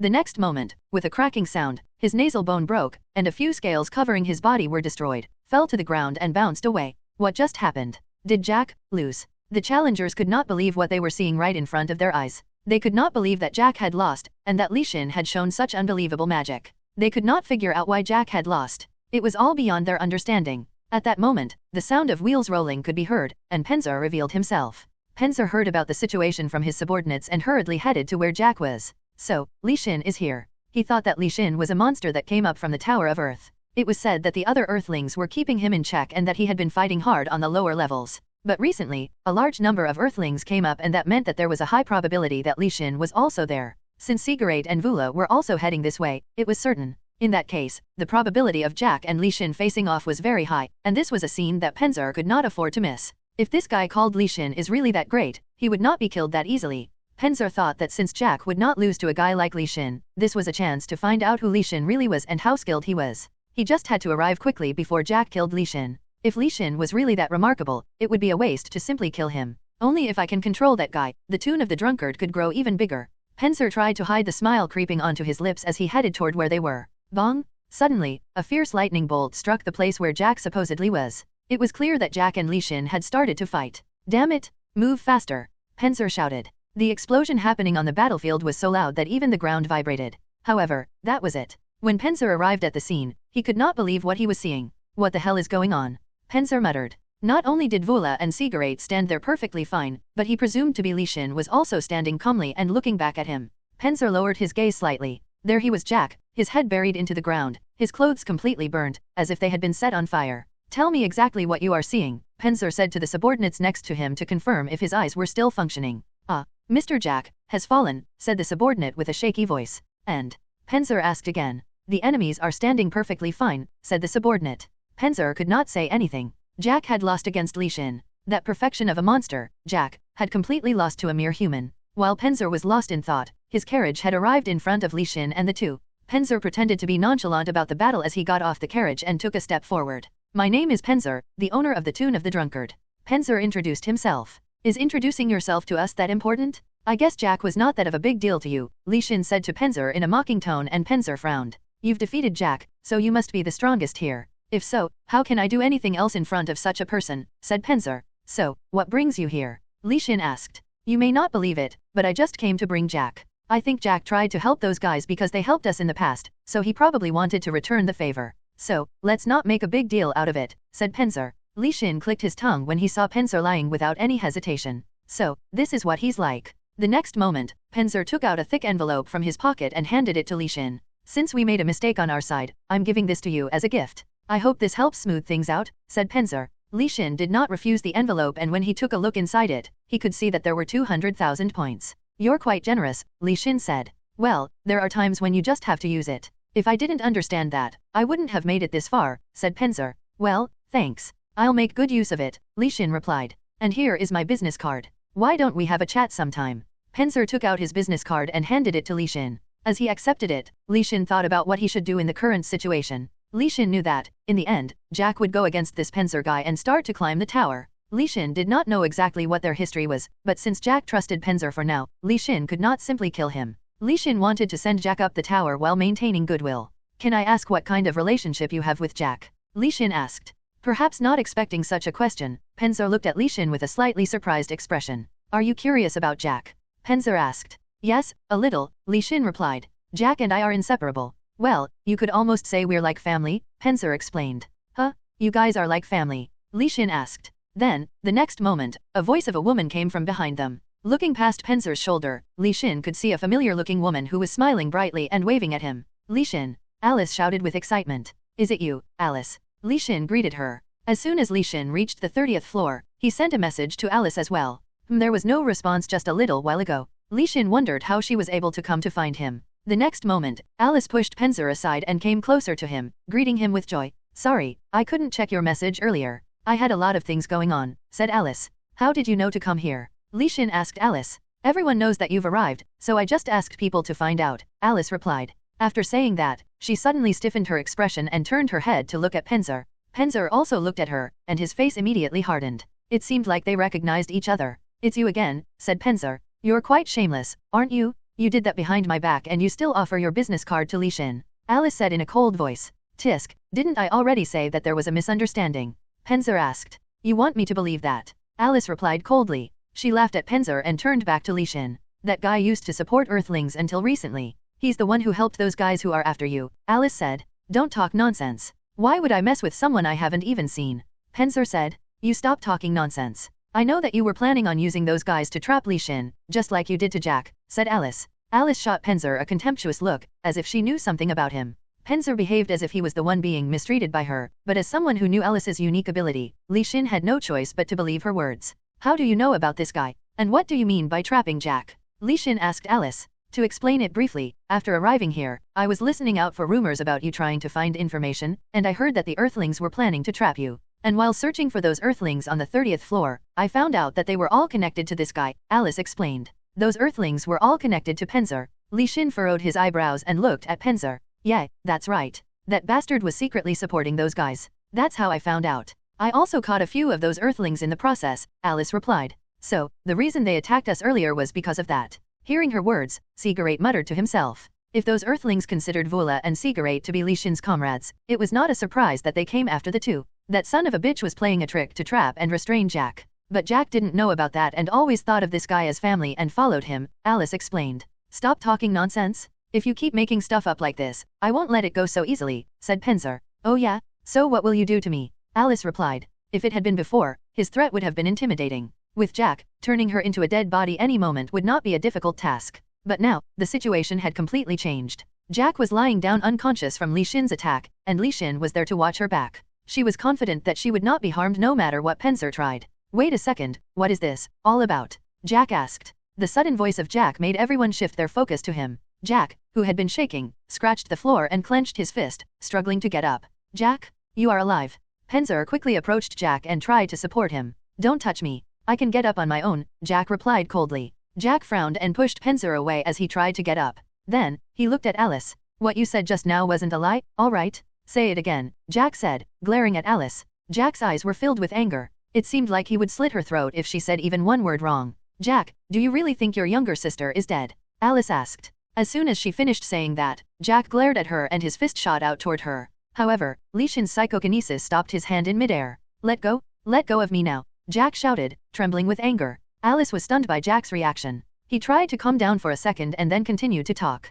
Calm down, Jack. I am positive that your sister is alive, said Alice. Stop talking nonsense. I saw Agatha's death with my own two eyes, Jack shouted with anger. Yeah right, if you're going to lie, you should do it properly, no. Penzer sneered at her with a relaxed expression, but Alice's smirk did not even waver. Do you really think that corpse was Agatha's? Think about it carefully. Wasn't there something strange about the appearance? Alice said. What are you talking about? What's the reason for saying such nonsense? Jack shouted. Your younger sister is living perfectly fine on the 31st floor. Alice shouted back. Alice seemed frustrated. That cheater kidnapped your younger sister to use you. He pretended to sacrifice himself and switched her with a fake corpse to make it look as if she had died. Alice shouted again. Alice glared at Penzer, pointing at him. Although he seemed stunned for a second, he quickly hid his expression and refuted her. You need to stop making things up. You weren't even there, and you know nothing to say stuff like that. Penzer replied. Yeah right, I almost believed you. But, since you only came up to the 30th floor recently, you wouldn't know anything about that. It happened several years ago. Jack, who almost lost his senses, regained his composure and spoke calmly.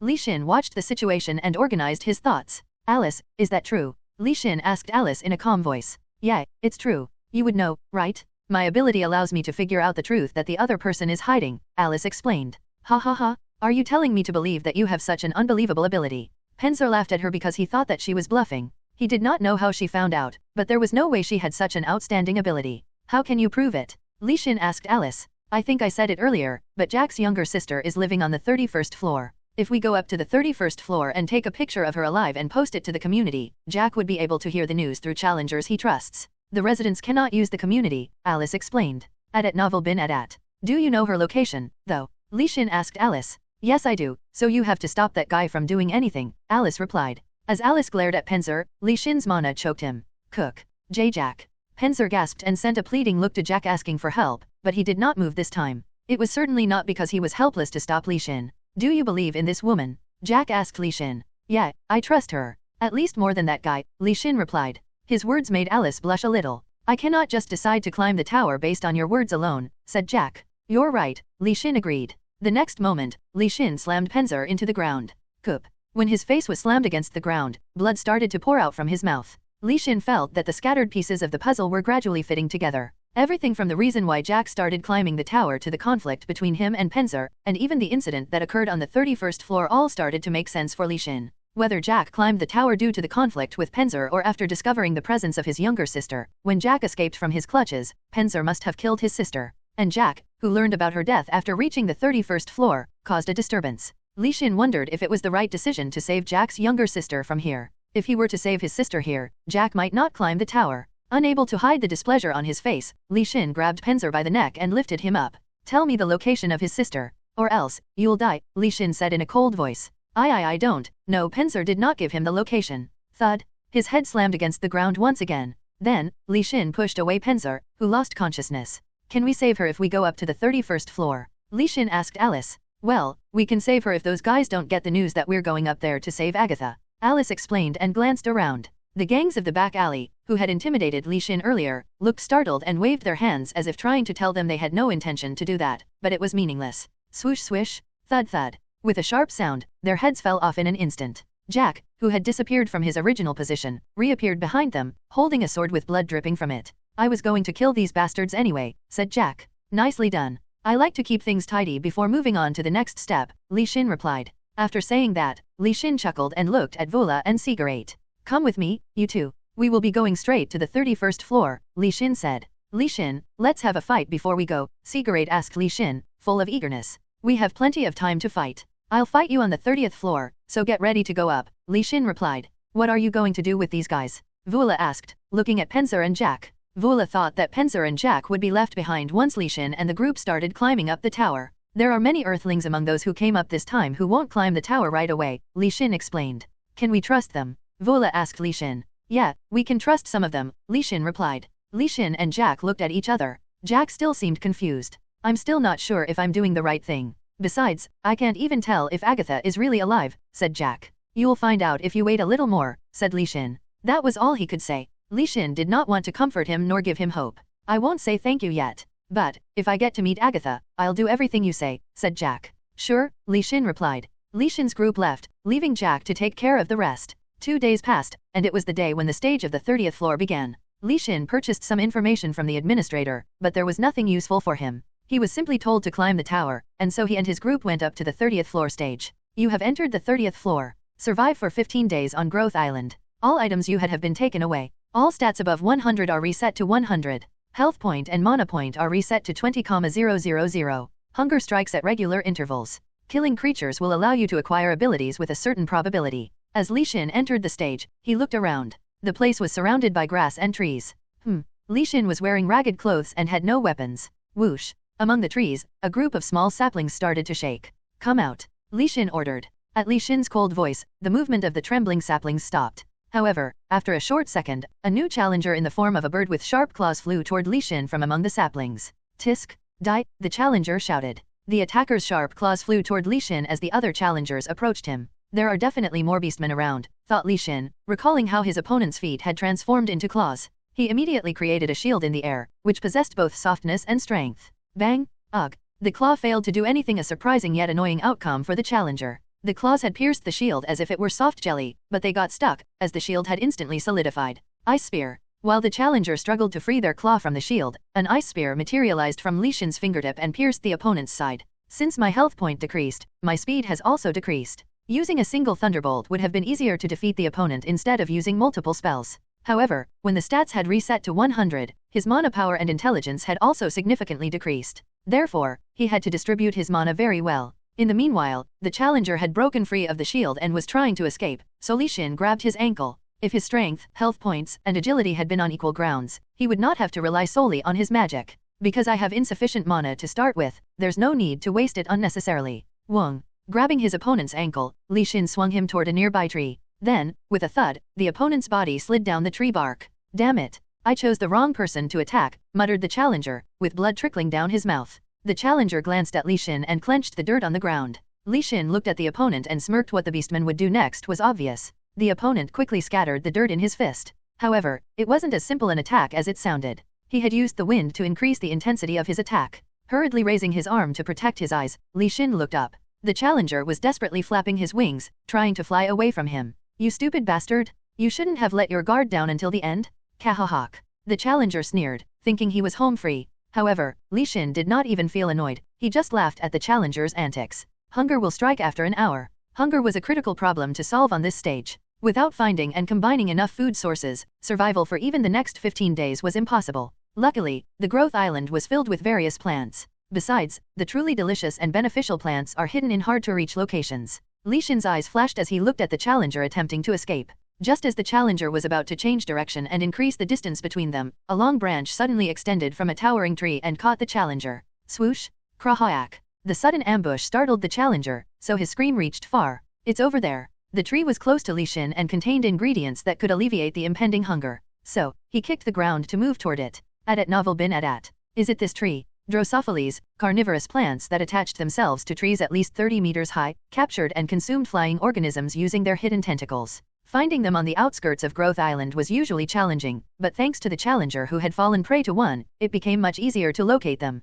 The next moment, Li Shin put his hands on the tree and released his mana. Flare. Li Shin ignited the tree from the top to prevent the fire from spreading to the surroundings. Whoosh! The rapidly rising flames engulfed the Drosophile clinging to the tree. These creatures disliked heat, so it would soon fall from the tree to escape the fire. And Li Shin waited for just that. As the flames engulfed the Drosophile, the creature dropped from the tree. Now is the time. A long tentacle and a sac containing digestive fluid popped out from the creature. When placed in a hot environment, Drosophilus placed their digestive fluid sac outside to maintain their temperature. Li Shin slashed the air, and a blade of wind was created along its trajectory, severing the creature's sac of digestive fluid. Splash! The digestive fluid drenched the Drosophile itself. The branches and leaves of the creature, which began to dissolve rapidly, wriggled violently. Apart from the dozens of branches, there was also a swollen entrance in the central body, which seemed to be its mouth.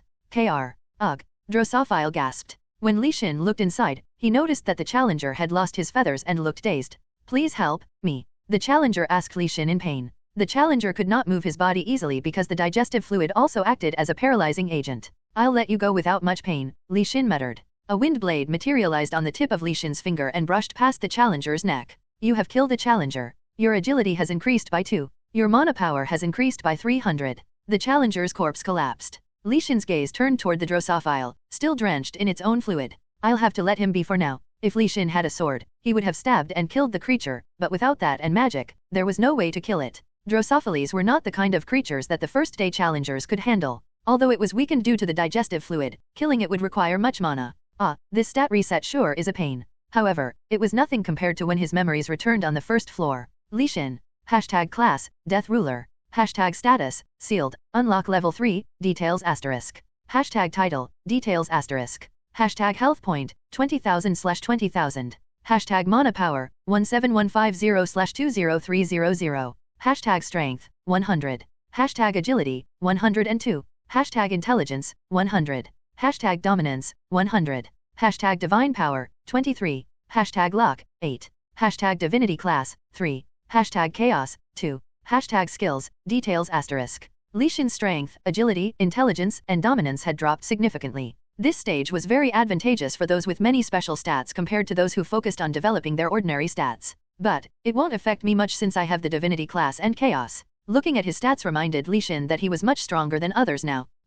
The easiest way to locate that place was to climb a tree, but that was no different from jumping into the maws of death. Even with his current stats, dealing with all the Drosophiles hiding in the trees would be difficult. First, I'll move along the coastline. Li Xin did not have to worry about getting lost. He needed to swiftly go to the coastline to find the hidden monument, the piece concealed there. There, I'll also get my first kill. Li Xin turned around and faced the nearly lifeless Drosophile. It had been severely weakened and had lost a substantial amount of strength. Fireball. Whoosh! Li Xin shot a fireball from his palm, which engulfed the Drosophile, turning it into roasted meat. You have killed the Drosophile. Your health point has increased by 300. Your mana power has increased by 300. Your strength has increased by 1. Your agility has increased by 1. Your intelligence has increased by 2. You are the first one to kill the Drosophile. You have acquired a rare chest. A small chest materialized above Li Xin's hand, faint blue light trickled from its cracks. Without haste, he opened the chest. The blue light spread in all directions, illuminating the surroundings. Even though it was midday, the blue light was visible.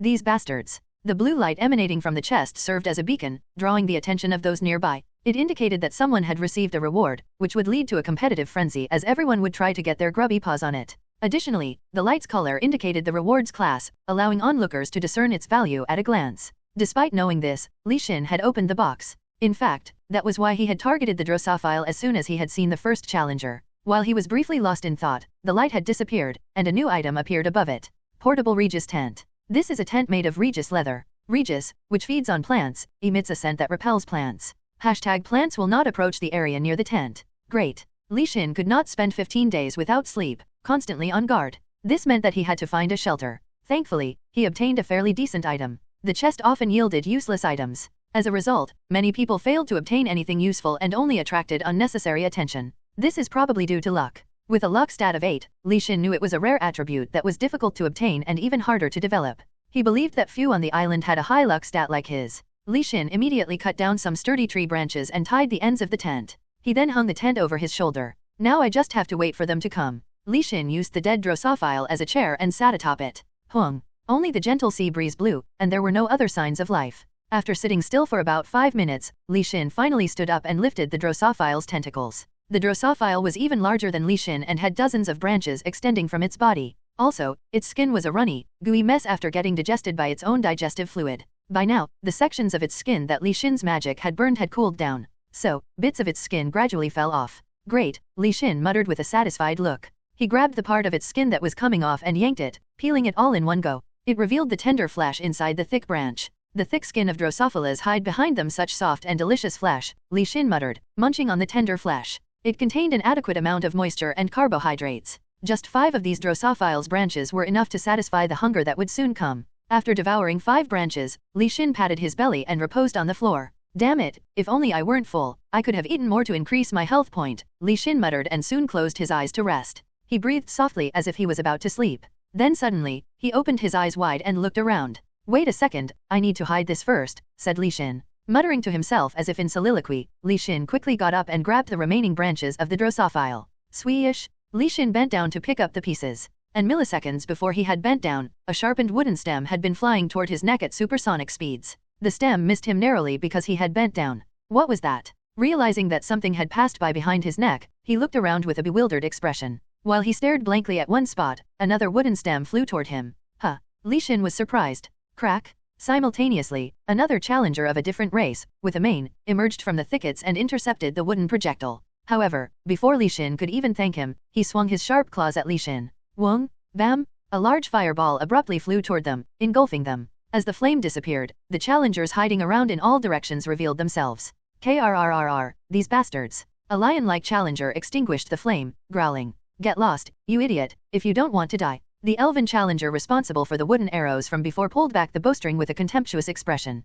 Tisk, there are too many challengers targeting the reward. A yellow-haired boy walked out from between the trees, shaking his head. 4 challengers, including Li Xin, were in the area now. His gaze was fixed on them, but his senses were focused elsewhere. There are 2 more hiding. Thanks to that brief confrontation, Li Xin could sense their presence because they had also activated their mana. He didn't know if these challengers were more skilled than the ones before him, but they seemed quite cautious. There aren't as many challengers as I thought would come. There was a high chance that those seeking his chest had clashed and disappeared. That meant the ones here had overcome that competition. With his mana points at 16,000, it wouldn't be easy to face them all. This island was unpredictable, and anything could happen at any time. If he exhausted all his power at the very beginning, he would not be able to survive until the end. There aren't as many enemies as I expected, but it doesn't matter. I'll let those guys fight among themselves first and then seize the opportunity in the chaos. Considering how the situation has unfolded, I'll take that guy out first and then deal with the rest of you, said the lion-like man, baring his teeth. Where did this bastard come from? Said the elf-like challenger. What did you just call me? Did you call me a bastard? The lion-like challenger glared at her, seemingly offended. You will be grilled meat by the time I am done with you, the boy with yellow hair muttered. Flames appeared on the boy's fingertips, and the elf pulled back her bowstring in response. I'll stay at the back. The winner among the three of you should join me. I am confident that I know more recipes than anyone else on this island. If you travel with me, you can increase your skills and stats much faster. I can guarantee that, Li Xin said. Huh? I know enough recipes too, scoffed the lion-like man. Do you know a recipe that requires the corpse of a Drosophile? Li Xin asked. The man could not answer the question, but the young boy and the elf exchanged glances, seemingly in the know. I guess you two know something. But how much do you really know? A recipe or two, I bet. Then do you know how to use it immediately? Li Xin asked again. The duo's expression hardened suddenly. Are you saying you know how to cook it so that we can eat it right away? Asked the elf, glaring at Li Xin. Of course I do. How many people do you think knows how to use a Drosophile as an ingredient and make something out of it immediately? I bet you there are less than 5 people.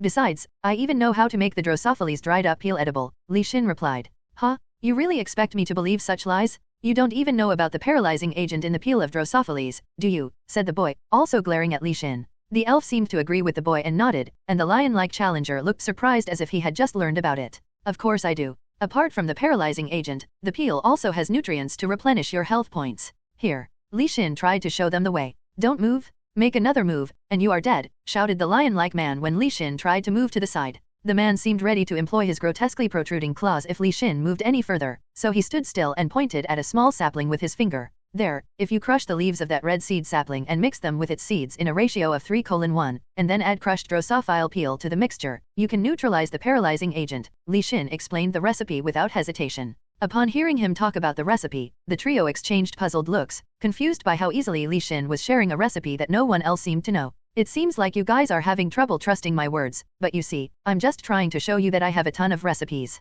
This recipe is nothing, so I can share it with you guys, Li Xin said. If so, why don't you make it here and eat it? I will trust you then, suggested the elf. The other two glanced at each other and nodded in agreement. Li Xin skinned the Drosophile, picked the leaves and seeds, crushed them with his hands, and then added the crushed peel to the mixture. Next, he dished it out on a leaf and presented it to them. Well, now that you've seen the process, you should all know that the recipe is correct, right? Li Xin said. Yeah, so stop wasting time and quickly eat it, blurted the boy in an irritable tone. The lion-like challenger examined Li Xin with sparkling eyes, curious about the outcome. Well, since I have to prove its effectiveness, Li Xin muttered. After saying that, Li Xin scratched his arm with his fingernails, wounding himself. It can increase health point. This kind of injury will heal quickly with this recipe, said Li Xin, consuming the Drosophile peel dish. Your health point has increased by 300. Your strength has increased by 1. Your resistance to paralysis has increased by 0.5%. The wound began to heal quickly, astonishing the 3 challengers. Besides, Li Xin did not even look paralyzed. See, I'm fine. What do you think now? You can try it yourself. If you're still suspicious, you don't have to eat it, but the ingredients are limited, Li Xin said. He began skinning the Drosophile and cooking again, and the trio didn't stop him. After a while, 5 servings of Drosophile peel soup were before them. I'm going to have 1. The first one to step forward to try it will get 2 servings, and the rest of you can have 1 each. But if you guys don't want it, I can have it all, Li Xin said. At novel bin at. Leaving the boy and the elf hesitating behind, the lion-like challenger spoke up to convey that he would eat first. Hand it over. Let me taste it first. But you should start making more of them now. If it has an effect, I'll drink it all, said the lion-like challenger. Li Xin could have concealed some effects or taken unknown measures during the preparation, but the man had decided to take such risks for the potential benefits. The young boy and the elf watched him eat, unable to dispel their doubts completely. I'll have a single serving first, said the lion-like challenger. The lion-like challenger took the leaf and put it in his mouth, then, he soon glared at Li Xin. The elf grumbled and clenched his arrow tightly after witnessing that. So it was real. And, it even increased my resistance to paralysis. This is unbelievable, exclaimed the lion-like challenger. It even increased your resistance to paralysis. What? Are you sure about that? So he wasn't lying. Unlike the increase in health points or other basic stats, resistance to paralysis was a handy stat on Growth Island. Deeper inside the island, the carnivorous plants had a basic trait that caused paralysis, so resistance to that played a major role there. Ahem, then I guess I'll eat them all. The lion-like challenger tried to grab the remaining ones. A wooden arrow flew fiercely toward him before he could touch the other leaves with Drosophile soup. Swoosh! A fireball had also been launched near simultaneously at him. Bomb! Flames began to spread around Li Xin, who was holding the Drosophile juice. Be careful, the Drosophile is on fire. Humph. So what? It's all mine anyway. These damn idiots. You revealed your true self the second you realized its benefits. The three abruptly started to fight. All three kept Li Xin's presence in mind and refrained from attacking him. Bang! Boom! Swish! The flames spread, and sharp sonic waves echoed throughout the air. They continued their tense confrontation, but reaching an outcome would be hard as they each had countermeasures against the others. They all have similar skill levels. However, out of the three, Li Xin thought that the elf archer was the strongest. If things continued this way, the elf archer would eventually win the battle, but none were willing to go all out. Going all out means tiring yourself and gaining wounds. Even if they won, they would become an easy target for others. They were constantly mindful of Li Xin's presence. Besides, they did not feel comfortable revealing all their skills and abilities because Li Xin could betray them at any moment and strike them from behind. Ha, ha, your skills are not too bad. What are you saying? I haven't even shown you half of my skills yet. The trio stopped fighting for a moment to catch their breaths. They were already all covered in wounds, cautiously watching each other. Li Xin intervened. Since it has come to this, why don't we stop fighting and form a team of 4? Li Xin asked. At Li Xin's suggestion, they quickly glanced at each other. They had all considered the idea to some extent but had not voiced it due to their pride. Well, if we keep fighting like this on the very first day, it will be difficult to get past tonight.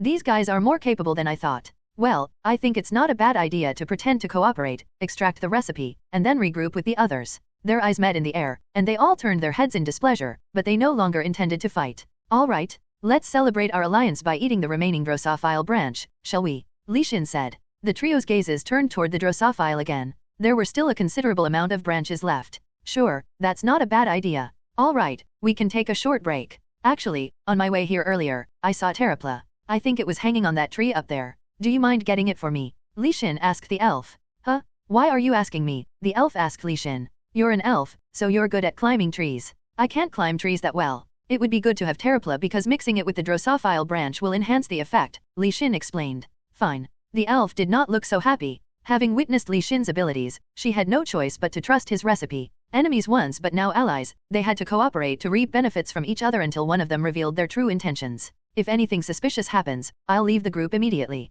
The elf, cautious of the others, reluctantly moved in the direction that Li Xin had pointed to. Her instincts are sharper than I thought. Li Xin had watched the fight among the three and noticed that the elf's senses were exceptional. That was why he had sent her. As the elf swiftly moved along the trees, she sensed something was off and stopped in her tracks. She stayed calm momentarily before quickly knocking an arrow. Who's there? The elf asked. Tisk, how did you know that I was here? A challenger who had been hiding behind the tree revealed himself. Were you hiding here all this time, waiting for an opportunity? The elf asked the man. You annoying brat. You seem quite exhausted. Will you be able to block my attack? Ha ha ha. The man started to laugh at the elf. Laughing sinisterly, the man charged toward the elf. His hand transformed, now resembling a snake. It slithered next to the elf, but its fangs only managed to bite the tree. That was a nice dodge, said the man. The elf shot the remaining wooden shards before retreating. The boy and the lion-like challenger went there to support her. The situation was now 3 against 1. The trio was exhausted, whereas the snake challenger remained calm. Perhaps he was confident that he could win. The fight resumed after the brief pause. They exchanged fierce blows for a while, but then the trio began getting pushed back. The lion-like challenger could not fully exert his strength after the venom from the Naga's fangs had poisoned him. He, you pathetic fools. I'll kill you all. He had been confidently boasting until now, thinking he had won, but he had suddenly flinched, almost falling on his butt. Not missing the opportunity, the elf shot the last few wooden shards toward the challenger's heart. Coop. The Naga gasped. Ha, ha. The elf was also out of breath. The Naga moved his bloodshot eyes toward Li Xin, noticing the wicked smile on Li Xin's face. That bastard. However, no words could come out of the Naga's mouth because an intangible force was choking him. Li Xin used psychokinesis, a system message appeared before him not long after, and his stats increased. The exhausted trio also fell in their places after the Naga was gone. Li Xin approached them and handed them food. This antidote will remove the poison. You should all drink it, as that guy injured all of you. Gulp it down, said Li Xin. Thank you, said the lion-like challenger. Ha, thanks for saving my life, the boy said. Is this really an antidote? The elf asked, suspicious. The lion-like challenger took it from Li Xin and immediately consumed it. However, the boy hesitated, also looking at Li Xin after hearing the elf's words. Yes, it is an antidote, Li Xin replied. Then you won't mind me keeping an eye on that guy to see if he's okay, said the elf. The elf thought she had killed the snake challenger, but she hadn't heard a system announcement yet. Therefore, she suspected that Li Xin had killed the man. After all, he had glared at Li Xin before meeting his end. You're quite suspicious, Li Xin commented. The expressions on the faces of all three of them changed after hearing the cold comment. Stone edge. Sharp stone spikes erupted from behind the boy and the elf. They tried to escape, but the spikes struck them before they could. KO/GH. The lion challenger fell, unable to open his mouth due to the paralyzing poison. The young boy had also failed to react properly, so he was now vomiting blood. The elf had quickly dodged, but Li Xin immediately grabbed her head and slammed it into the ground. "Coop, you TTT traitor," muttered the elf, glaring at Li Xin. However, Li Xin only sneered. How was this betrayal? The trio's initial purpose had been to kill him. Therefore, there was no reason for him to show them mercy. He had simply added a bit of acting for efficiency's sake. With the elf succumbing to Li Xin's wind cutter, his stats increased significantly instantly. He suddenly sensed something in the air. A chilling sensation brushed past him. "You managed to avoid this," said a challenger who had appeared before Li Xin. As the air rippled, a challenger emerged, revealing half his face covered by long white hair and his hunched back. The old man, much older than Li Xin, fixed his gaze upon him, glaring at him. Indeed, you're not an ordinary wizard," said the old man, looking at Li Xin. Looking at the old man, Li Xin narrowed his eyes. Li Xin hadn't expected one of the figures hiding nearby to be someone this important. Wow, I didn't expect to meet the old hunchback here. He was the genius of the dagger, the madman with the hunched back. There were rumors that none of the targets of this legendary assassin had survived to tell the tale. Was he really on the 30th floor all this time? He seemed confused. Was it truly a coincidence that Li Xin met him here? Well, Li Xin did not think so. "Well, you don't seem ordinary either," Li Xin replied. Yi Xin and the old hunchback locked eyes. And at some point, without even Li Xin realizing it, the old hunchback had brought his hands forward. Before that, they had been clasped behind his back. Li Xin's eyes twitched at the sight. Even though he was looking at the old man very closely, he was having difficulty perceiving the old man's movement. Is it a sensory disturbance? Li Xin abruptly realized that the old man had disappeared, and he hadn't even heard the air rustling as the old hunchback had moved. To increase his precision, he decided to fragment his mana. Is he hiding over there? He detected a subtle movement after dispersing his mana in every direction. He immediately grasped that entire space with psychokinesis. Psychokinesis. The massive black mana hand tried to grab the old man, but the old hunchback's blade broke through Li Xin's mana, and he slipped away. He's even capable of breaking mana. The old hunchback's talent and prowess were beyond his expectations, making one of his eyebrows twitch momentarily. Man, I can't waste my time here. It's a bad idea. A slightly annoying situation could have unfolded had Li Xin wasted his mana earlier. Thinking about that, he frowned. He could not detect the old man's movements with his senses. Li Xin bent his knees and placed his hands on the ground. His mana extended from his fingertips and spread in all directions over the ground. Wong! His mana extended far, and soon climbed up the trees. Pizzicato? Next, faint sparks could be seen here and there above the trees. What is he doing? The old man, hiding among the trees, furrowed his eyebrows when he noticed Li Xin's actions and swiftly moved between the trees, avoiding his thunderbolts. The thunderbolts weren't powerful, but the old man thought that the wizard was using them to locate him. He can use psychokinesis and even thunderbolts. The old man's eyes narrowed. So, this wizard must be Li Xin. As the old man smirked, the corners of his mouth went up. He had entered the tower to eliminate his next target, and that turned out to be Li Xin. Before he had entered, he had even learned that Li Xin was the one responsible for Jack's defeat. Since the old man had been in a hurry to chase him, he didn't get much time to gather information on Li Xin.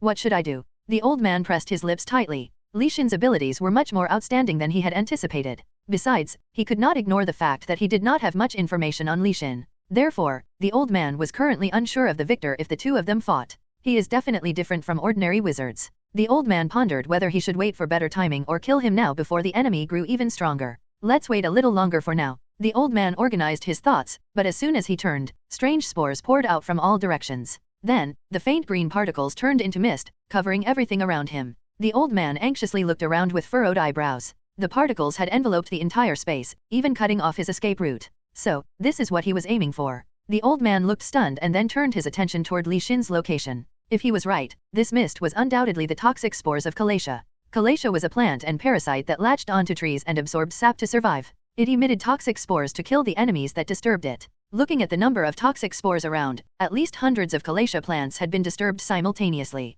The old man believed that it was absurd to think that Li Xin could accurately locate hundreds of Calatia and disturb them all at once. Arg. The toxic spores were gradually closing in. If the old man left this toxic spore-infested space, their effect would diminish, but he would then be within Li Xin's attack range. The best way to deal with this situation is to kill him while staying away from the spores. The old man had decided to wait for a better opportunity to kill him, but he now had no choice. He turned toward Li Xin, who stood before the Drosophile corpse. Mana emanated from his crude scabbard. A sword abruptly appeared in the old hunchback's hand and moved through the space, aiming for Li Xin's head. He believed he could snatch Li Xin's life with this attack before the enemy even realized it. As the blade approached Li Xin, he didn't react, seemingly proving the old man's thoughts correct. The old man thought everything would be over in a second. Considering he had defeated Jack, Li Xin now seemed too easy of an opponent. He wondered why he even considered Li Xin a threat. However, until the sword had done its job, the old man refused to let his guard down. He never averted his gaze from Li Xin's face until the end. The faint sense of unease lingering in the corner of his heart wouldn't leave until he had killed his opponent. That indescribable sensation he had felt only once in the past continued to get on his nerves. Ha, Li Xin smirked. As soon as Li Xin smirked, the old man realized something was wrong. Wong clank. Suddenly, a black chain shot up from the ground. The old man failed to dodge it. Coop, he groaned in pain as Li Xin choked him with his hand. Pizzicato, Kurureok, screamed the old man in pain. The old man writhed like a fish out of water, enduring tremendous pain. His health points declined rapidly, but Li Xin had yet to exert his full force. The old man's health points decreased until they were nearly zero. Ugh. The old man coughed up blood. Li Xin picked up the sword that the old man had dropped and slowly examined it with narrowed eyes. There were dried up blood stains here and there on the blade. He knew that it was someone else's blood. Li Xin couldn't even estimate how many people the old man had killed. He held up that sword close to the old man's neck. Why are you targeting me? Li Xin asked. He was already sure the old man was here, on this level, because of him. Li Xin knew that coincidences weren't a frequent phenomenon in this world, if not utterly non-existent. In his previous life, he had been the only person on Earth to reach the 100th floor. Even then, he would only occasionally encounter such leading figures and only on the floors above the 50th at novel bin at. It feels kind of strange to call it a coincidence. Therefore, Li Xin was confident that this old man was after him. Kook. I heard that you defeated Jack, said the old man, laughing chillingly. So what? Li Xin replied. I just wanted to kill the strongest, the old man said. The old man's glaring pupils were filled with an unknown desire. The glare seemed to say he wanted to kill Li Xin, even now. Well, you will die now, said Li Xin. I have a question, the old man said. Seemingly unafraid of death, the old man ignored Li Xin's words and spoke his mind. How did you do it exactly? The old man asked Li Xin. His eyes were looking for an answer from Li Xin. That movement, gaze, and that unreal cognizance. It's like you are part of an entirely different world, the old man explained. When Li Xin saw the man's thoughtful expression, he realized what the old man was thinking. So that's what it was. Li Xin could tell that the man yearned for and desired the transcendental class. Have you met anyone else like that before? Li Xin asked the old man. Yeah, that guy was just like you. He told me that if I excel in what I am good at, I will achieve it, the old man replied. So, is that why you killed the strongest challengers on each floor? Li Xin asked. Yeah, that's right, the old man replied. Li Xin laughed at him. The old man's greatest skill was killing others, so wasn't that guy just asking the old hunchback to keep killing others? The very existence of this old man was a danger. Li Xin fixed his cold eyes on him. You aimlessly pursued meaningless goals, Li Xin muttered. What do you mean? The old man seemed confused by Li Xin's words.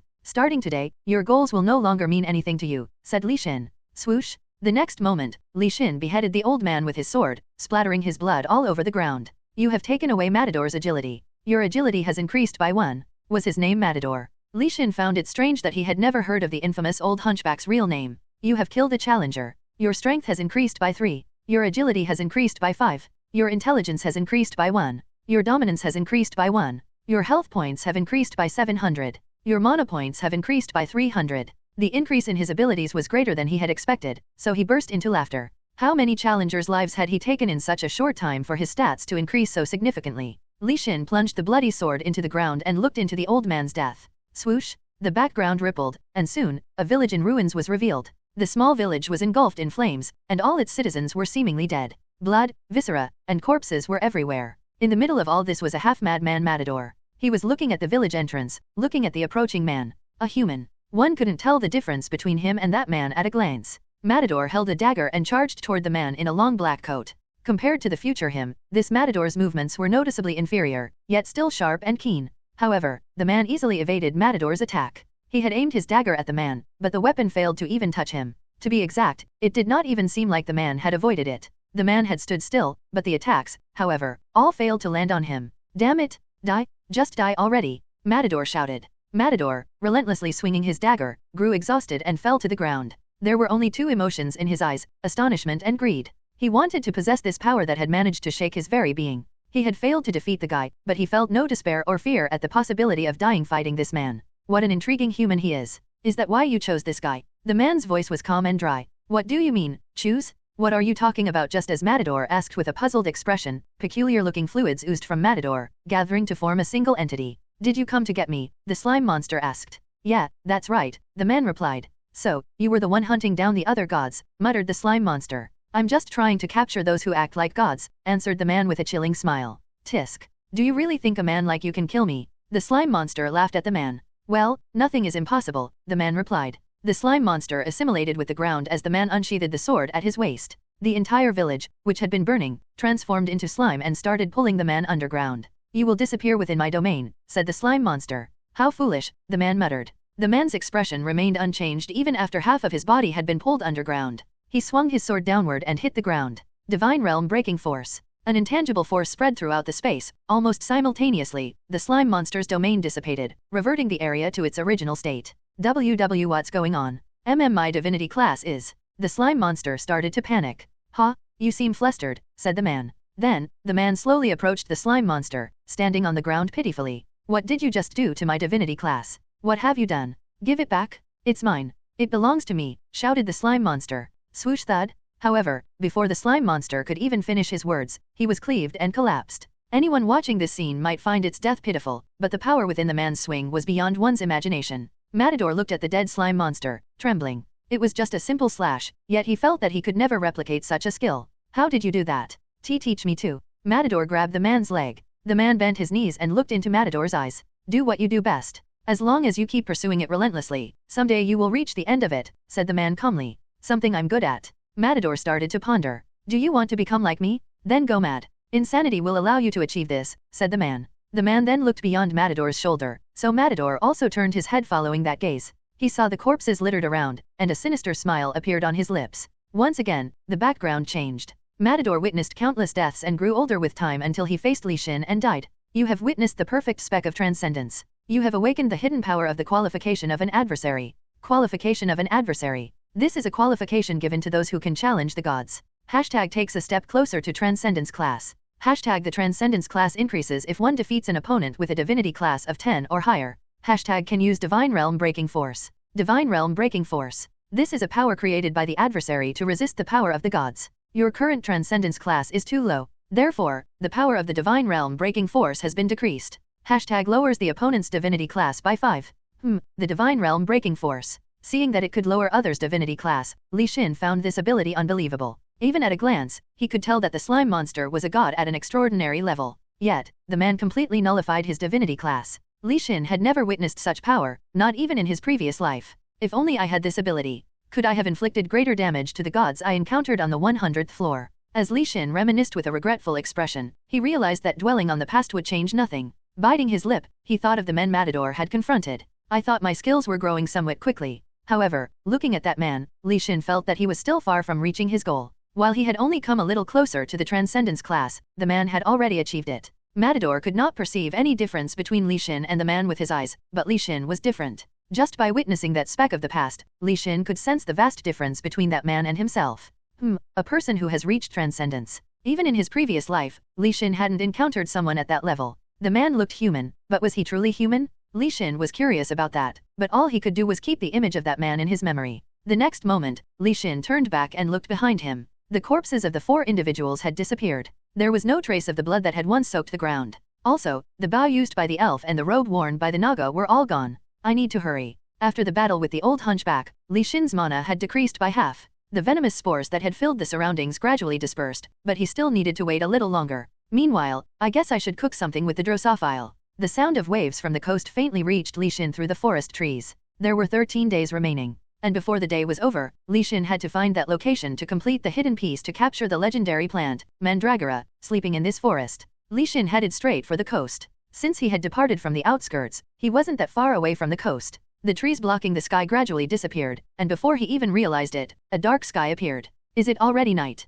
Hunger has struck. Your satiety level is at 93%. The satiety level will decrease by 10% every 30 minutes. Hunger disappears when the satiety level reaches 100%. Although Li Xin had stored some drosophile branches between the tents, he did not immediately take them out to eat. He needed emergency rations because he still had a long way to go. There should be a fair amount around this area. There were quite a lot of clams and barnacles on the coastline. Li Xin believed that by incorporating those items into his diet, he could restore approximately 7% of his satiety level. There are a bit less than I thought. After the first day, this coastline would submerge and disappear into the sea. Therefore, it was a place that provided abundant food. However, judging by the small amount left, other challengers had already visited and taken most of them. Nevertheless, Li Xin picked up the remaining barnacles hidden between the rocks. Your health points have increased by 50. Your mana points have increased by 50. Your satiety level has now reached 100%. Your hunger has disappeared. Hunger would be permanently stacked if he failed to sate it. That wasn't that big of a deal for the first 2 times, but from the third, the hunger would become permanent. No amount of food could sate that. After 5 times, one would start to doubt reality and have delusions. That was why sating hunger at the right time was important. Li Xin looked around after dealing with his hunger. Unlike the inner parts of the island, the coastline was a very open area, making detecting his location an easy task, as this location itself could be easily discovered. Li Xin looked around and wondered. He noticed red clumps of sand, likely sand, and blood, in various places on the sandy beach. How many battles had taken place here? Since he had arrived late due to the previous battle, he could not see any challengers around. There's no merit in staying here for long. The coastline would disappear into the water after this night. Therefore, instead of staying here, Li Xin thought that it would be more efficient to quickly enter the inner part of the island, obtain the first kills of the plants, or find a spot and increase his abilities. After all, he knew various ways to increase his abilities besides killing plants. They target those who came to the coastline late. It's no different from before. Li Xin focused his senses on the gaze he felt from the inner part of the island. The fights that had started in the early stages should have ended by now. The individuals walking around now were likely to be the victors of those battles. However, could these challengers recklessly ambush Li Xin, who was confidently strolling along the coast? Thinking about the complex thoughts that must be galloping in the other challengers' minds, Li Xin wanted to laugh but hid it. The tent strapped to his back, the bunch of drosophile branches on him, and the dagger hanging on his waist were like warning signs to the challengers hiding around. What if they attacked, and Li Xin just killed them all, stole their stuff, and increased his own stats? Why else would he be strolling in such a dangerous area? Just as expected. No challenger approached Li Xin until the end, so he arrived at the cliff peacefully. He was at the end of the sandy beach, a place with towering cliffs and spear-like rocks. There, he saw his starting point. Splash! Fierce waves crashed against the towering cliffs one after another. He marched into the water instead of going deeper into the island. As his lower body entered the water, a message popped up in front of him. Your satiety level is decreasing rapidly. He had just increased his satiety level to 100%, but now he had no time to waste. Once completely underwater, he opened his eyes wide and swam along the cliff. Wong. When Li Xin turned his head toward the rushing sea water, the distant dark shadows became increasingly clearer. Wong, bam. A water wave rushed toward him from a distance. The sea water surged and collided with the cliff as it approached Li Xin. The attack was so powerful that rocks tumbled down from the cliff. If I weren't a predator of the sea, it would have been tricky. Predator of the sea. Having caught the predator of the sea, you are the true predator of the sea. Hashtag you can breathe underwater for 10 minutes. It resets upon leaving the water. Hashtag your water resistance has been increased by 20%. The enemies kept their distance to avoid being attacked and only shot out waves. Even though he was deep inside the water, the enemies were still within his attack range. However, he could not waste his mana on them, as he did not know what kind of creatures lurked inside. Wong wong wong, bang, bang, bam. The waves brushed past Li Xin, hitting the cliff repeatedly. You have suffered 1,300 damage. Li Xin felt how much the increased water resistance and his ability to breathe underwater for 10 minutes affected his movements. Frowning at the unexpectedly intense attacks, he finally activated his mana. The effect of the predator of the sea was also coming to an end. Therefore, if Li Xin continued to endure the attacks to save his mana, he could end up in a dangerous situation. Lightning strike. Pizzicato. Thunderbolts suddenly struck down the enemies and electrocuted them. Li Xin demonstrated an almost divine level of mana control. Using a minimal amount of mana precisely in the right place instead of pouring it out was a skill, one that ordinary wizards found difficult to master. Great. Their movements came to a halt. Since they were underwater, the power of the lightning had intensified, making the paralysis last a bit longer. Considering the mana he had, he only used enough to temporarily paralyze them. Li Xin soon saw a cave leading into the depths of the cliff. Wong. Regaining their senses, the enemies fired waves again, but Li Xin evaded the attack and entered the cave. After swimming through the passage, he encountered a space leading upward. Huo. Li Xin had been holding his breath until now, so he took a deep breath and emerged from the water. This area had jewels embedded in the walls, illuminating the way, and dotted with small plants throughout. Are these recovery herbs? These recovery herbs did not increase the upper limit of one's health points or mana points. The herbs simply refilled them if they were depleted. They did not fully restore one's condition, but it was enough for partial recovery. Your mana points have been restored by 100. Your mana points have been. I feel relieved. His mana points had been running dangerously low, so he was slightly relieved now. Thud thud. Step by step, Li Xin observed the surrounding environment. This is. The walls had paintings of branches, twisted branches stained with dark red blood adorned the painted surfaces. Thunk. When Li Xin stepped on the floor, the tile sank a bit, and he heard faint rustling from the darkness. Tisk, was it a trap? Soon, a sound akin to a colossal boulder rolling echoed through a passage. Frowning, Li Xin swiftly gathered mana in his hand. A massive boulder, nearly filling the entire passage, barreled toward him with the intent to crush him. Steel spear. A steel spear materialized in the air, it began spinning and flew forward. Bang! The spear shattered the boulder blocking the passage. Li Xin sighed deeply and stepped on the rubble to cross over. I'm not sure if my mana will hold up. Thanks to the recovery herbs, his mana was now at 7,520 points. However, countless traps were undoubtedly waiting for him in the inner part. If he could not pass through this place now, this stage would be nothing short of a failure. I will clear it no matter what. Tui. Li Xin spat out the dust and debris that had gotten in his mouth. He still couldn't believe that this trap had been the entire ceiling collapsing on him. As the dust cloud settled, Li Xin frowned and dusted himself off before stepping out of the pile of rocks. He looked at the large hall before him and at the slate standing proudly inside. Plants that wriggled like worms were all around the slate, seemingly protecting the slate. Thump. As Li Xin stepped closer, a branch whipped the ground and charged toward him. Li Xin drew the dagger he had roughly attached to his waist and sliced through the branch. The branch oozed some green liquid and recoiled. He did not find the attack particularly threatening, so he remained calm. It feels like they are aware of my presence? As if gauging the skill of the intruder, the vines didn't recklessly attack Li Xin. If they won't come to me, then I'll go to them. Li Xin concentrated his mana on his fingertips. Fireball. A fireball materialized in the air and flew toward the stone slate. When that happened, a plant with a mouth sprung out with its mouth open wide and swallowed the fireball. Li Xin could not believe what was going on. His attack did not change anything. The fireball simply disappeared into the creature's mouth. Li Xin frowned and shot an ice spear this time. Again, another creature sprung out and bit through the ice spear with its sharp teeth. Their mana resistance is quite high. Li Xin could use magic with a slightly stronger power than before, but he wasn't sure that was enough to kill the creature. He did not even have enough mana to gauge the extent of its mana resistance. Li Xin now had about 3,400 mana points remaining. It was enough to deliver a mighty blow, but he would be in danger if even that didn't work. This time, the vines launched their attack. Unlike before, nearly 10 branches flew toward Li Xin. He held his dagger in a reverse grip and began cutting down the branches approaching him, one by one. Still, this wasn't a favorable position for him as his swordsmanship skills were lacking. Well, I don't think there's any other choice.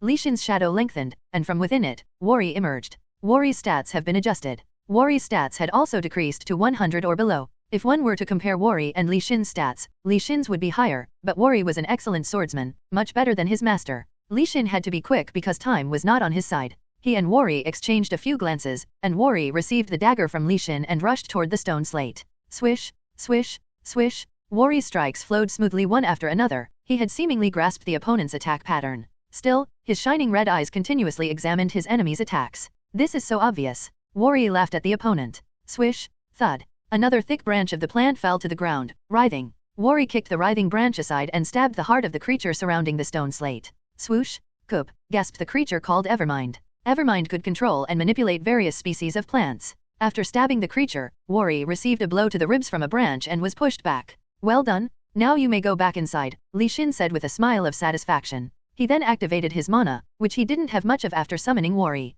There was no room for failure this time. Snap. Li Xin snapped his fingers, and at the same time, cracks appeared in his dagger's blade, and a gust of wind arose. At novel bin at. Swoosh swoosh swoosh. Fragments of the dagger flew toward the stone slate and the plants, shredding them into pieces. You have killed Evermind. Your health points have increased by 600. Your mana points have increased by 1,400. Your strength has increased by 3. Your agility has increased by 2. Your intelligence has increased by 5. Your dominance has increased by 10. You are the first one to kill Evermind. You have obtained a unique box. Evermind and the plants it controlled were mere dust particles floating in the air now. As Li Xin approached the stone slate, a small box hidden beneath the plants came into his view. When he opened the box lid, he found a green marble and a round mechanism inside. He engaged the mechanism and pressed the button on the top. Click. Suddenly, a map of the island appeared on the device, along with 5 points. One marked Li Xin's current location, while the other 4 indicated the other locations with similar stone slates. He then inserted the green marble into the circular hole in the middle of the stone slate. The slate shone with green light before the light shot up toward the ceiling. People on the island would notice this soaring light and soon realize that something was there. Li Xin then picked up the unique box and opened its lid. This time, a purple light lit up the area. Paltheon's gauntlets. Paltheon, the fearless martial artist who hated magic, favors these gloves. #absorbs magic and converts it into mana. It was a brown leather glove for a single hand. Li Xin had no weapon now, so this worked out well for him. Equipped with Paltheon's gauntlets, Li Xin possessed ample combat prowess to deal with situations even without mana. Satisfied with this advantage, he nodded and walked along the path behind the stone slate. Thud. As Li Xin pushed aside a heavy stone, light poured in. He raised his hand to cover his eyes from the bright sunlight. The third day had already passed, and the sun was rising again. Hunger will strike after an hour. The hunger for the fourth day would soon strike. However, Li Xin thought that finding food would be easy. He was now in a better condition than when he lived underground. Li Xin now seemed like a complete mess. The many plants and traps he had encountered while breaking through the stone slate had exhausted him. However, this challenging journey had brought about a remarkable transformation in his stats, setting him apart from his previous state. Li Xin. #class, Death Ruler. #status, sealed, unlock level 3, details asterisk. #title, details asterisk. #health point, 31,320/38,200. #mana point, 51,960/62,800.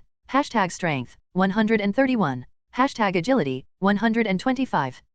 #intelligence, 147. #dominance, 113. #divine power, 23. #luck, 8. #divinity class, 3. #chaos, 2. #skills, details asterisk. No one would believe these were the stats of a challenger who had just finished the third day. The 3 days of continuous running had been rewarding for Li Xin. Am I closer to the next stone slate than I thought? Li Xin muttered. He then pressed the radar button to confirm the location of the next stone slate. There was one relatively close to the entrance. Following the rough map in his head, he made his way through the forest. The challengers. Li Xin immediately concealed his presence upon sensing the presence of other challengers. He could hear the voices of many challengers. Approaching cautiously, he peeked from behind a tree to observe them. There were more than 30 challengers gathered there. When Li Xin saw that, he frowned and pulled his head back. It will be troublesome if I get involved. A woman stood at the forefront, seemingly the representative, surrounded by a group of individuals guiding the challengers. Did they ally already? Li Xin nodded as he looked at them, thinking it was a wise choice. The goal of this stage was just to survive for 14 days. Therefore, challengers did not need to confront and kill one another. Well, the real problem is that they will experience more difficulties on the upper floors if they continue like this. It was okay if their goal was only to reach the 50th floor or live on a decently high floor. However, things would be different if the goal were to reach the 100th floor. They could not climb up to the 100th floor without fierce struggles. That would become evident to them if they climbed higher and higher.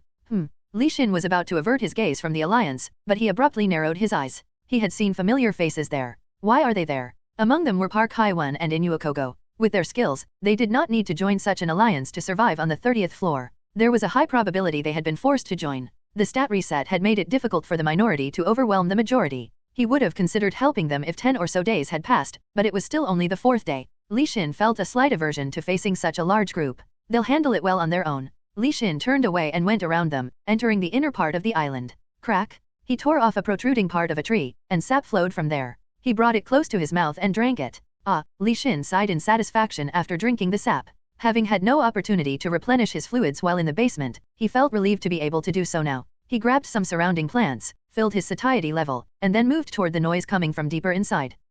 Li Xin sighed after finding Shin Hanul there. Shin Hanul was surrounded by plants and under attack. One of his legs was already bound to the ground. Li Xin found the mangrove-like monster responsible for bounding Hanul to the ground with its roots and yanked it out. Thud! Thick roots and branches followed the creature as it came out. Wind cutter. Swoosh! When Li Xin cut off the creature's roots, he heard Shin Hanul's voice say, from the other side. You have killed mangrove. Your health points have increased by 200. Your strength has increased by 1. After throwing the corpse of the mangrove aside, Li Xin headed toward Shin Hanul. Fireball. A fireball materialized on Li Xin's fingertips and set the plants aflame. Boom! Swoosh! The flames engulfed the plants. They wildly swung their leaves and stems before falling. Master. Shin Hanul expressed his delight at Li Xin's appearance and got rid of the plants clinging to him. Thud! The dozens of plants could not last long, and all fell. I guess I can fill myself with these guys. Li Xin thought using these plants to sate his hunger was a good idea. While he was cutting the roots of the dead mangrove and peeling off the bark, Shin Hanul spoke up. Master, take a look at this.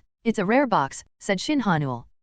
Startled, Li Xin turned his head. Click. The box lid slowly opened, and a vibrant blue light pierced through the gaps between the trees. It lingered for a moment before vanishing into thin air. Wow! Shin Hanul gazed at the light but soon shifted his attention to the shoes that had appeared in his hands. Just when I was bothered by being barefoot. This is great, Shin Hanul muttered. Tisk. What's so great about it? Li Xin commented after looking at Shin Hanul. Pressing his temple with one hand, Li Xin glanced back and grabbed Shin Hanul's wrist, pulling him along. We don't have time to waste here. Let's move on quickly, said Li Xin. What? Why? Shin Hanul could not understand. Confused by Li Xin's reaction, Shin Hanul ran after him and asked. However, before he could get a response from Li Xin, a group of people suddenly appeared in front of them. Hey there, where are you going in such a hurry, Kak? Said a bald challenger. Li Xin shoved Shin Hanul toward the bald challenger, blocking the way, and Shin Hanul punched him in the abdomen. Oops. Sorry, it seems like I hit you. I didn't even realize I hit you. Shin Hanul looked astonished. He couldn't believe he had punched the challenger. Ugh, kill them all and take away their belongings, shouted the bald and bizarrely muscular challenger. It was a 5 against 2 situation. Therefore, Li Xin chose to act swiftly instead of trying to conserve his mana. Thunderbolt. Rumble, crack, boom, kraya. The challengers screamed in surprise after getting abruptly struck by a thunderbolt. Shin Hanul punched a challenger, hurling them toward another challenger, and Li Xin struck them both with a single thunderbolt. They both trembled and collapsed. Even if I control my power, I would have to spend at least 3,000 mana points to knock them both down with a single lightning bolt. Adat Novel bin Adat. He currently had a little less than 70,000 mana points remaining and 3 enemies to deal with. If these enemy challengers were able to react and defend against the lightning bolt, he would have to spend even more mana points. I have to finish them all together. Having finished his calculations, Li Xin directed his mana to the sky. Thunderbolt. Rumble, crack, cock, screamed an enemy challenger in panic. Rumble, crack, coop.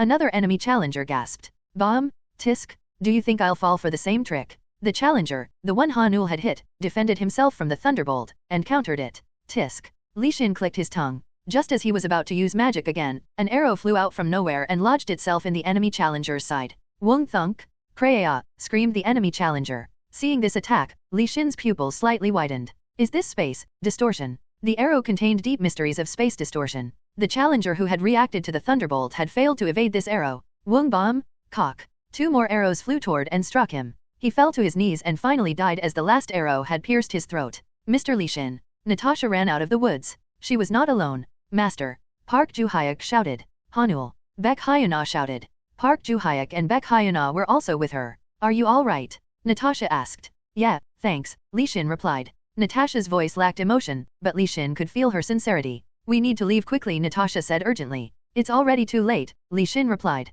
Li Xin's expression hardened after he sensed the numerous approaching enemies. They had already surrounded this place. You're Li Xin, right? A female challenger with long white hair stepped forward and looked directly at him. Do you know me? Li Xin asked. Of course. You defeated Jack, the woman challenger replied. Her words caused a stir among the others nearby. It seems like you're quite good at gathering information, Li Xin muttered. Well, it's not too bad. I knew quite a bit about you, Mr. He Who Knows Death, even before you defeated Jack. She smirked and raised her eyebrow. So, what's your point? Li Xin asked. I see that you have no sense of humor. I'll be direct then. Join our alliance, said the female challenger. Is that the best you can do? Li Xin replied. If you join, we can offer you a better deal. How's that? Asked the female challenger. She stared intently at him, and Li Xin's gaze shifted from her to the others between them. The female challenger was a cyclops. Unlike male cyclopes, female cyclopes could manipulate minds. They're not the type to reveal themselves easily, yet she seems like the leader of this group. Li Xin knew little about female cyclopes since he had never encountered one directly. However, compared to their appearance, male cyclopes had a clear passive demeanor. What if I don't want to? Li Xin asked coldly. Don't be like that. Think it over, said the woman cyclops as she confidently approached Li Xin, sure he couldn't evade her abilities. However, Li Xin just sneered at her reaction. Perhaps it was surprising to see his response, so her expression stiffened slightly. Don't you think I'm pretty? She smiled, brushing her hair behind her ear as if trying to seduce Li Xin. You? Pretty. Contrary to her expectations, Li Xin smirked, mocking her. What did you just say? The female cyclops got offended. Ha, that's funny. Li Xin chuckled inside after recalling the vulnerability of female cyclopes he had heard about. Ha ha ha, do you know why we're so passive? Because we're ugly. Huh, is that right? You guys are passive just because you're ugly? Yeah, it's true. Males are somewhat okay with hearing these comments, but our females are different. If you happen to meet them, it's better not to casually mention their ugliness. Otherwise, you'll face serious consequences. Remembering a cyclops' words from back then, he said, I don't understand what this ugly face is saying to me right now. Li Xin's provocative words distorted her face. Her cheeks trembled, and the corners of her mouth twitched. Why is he acting like this? Man, I never expected him to say that to someone's face. Those from Li Xin's group, standing behind him, were shocked by his unexpected words and exchanged glances. I am ugly? Am I ugly? Huh, she asked Li Xin. The female cyclops' head jerked back like a malfunctioning robot. Am I really ugly? Tell me straight, she asked, grabbing the shoulder of the challenger next to her. No, you're not ugly. Why you re pretty? Why you re beautiful, replied the challenger. Crack, ayah.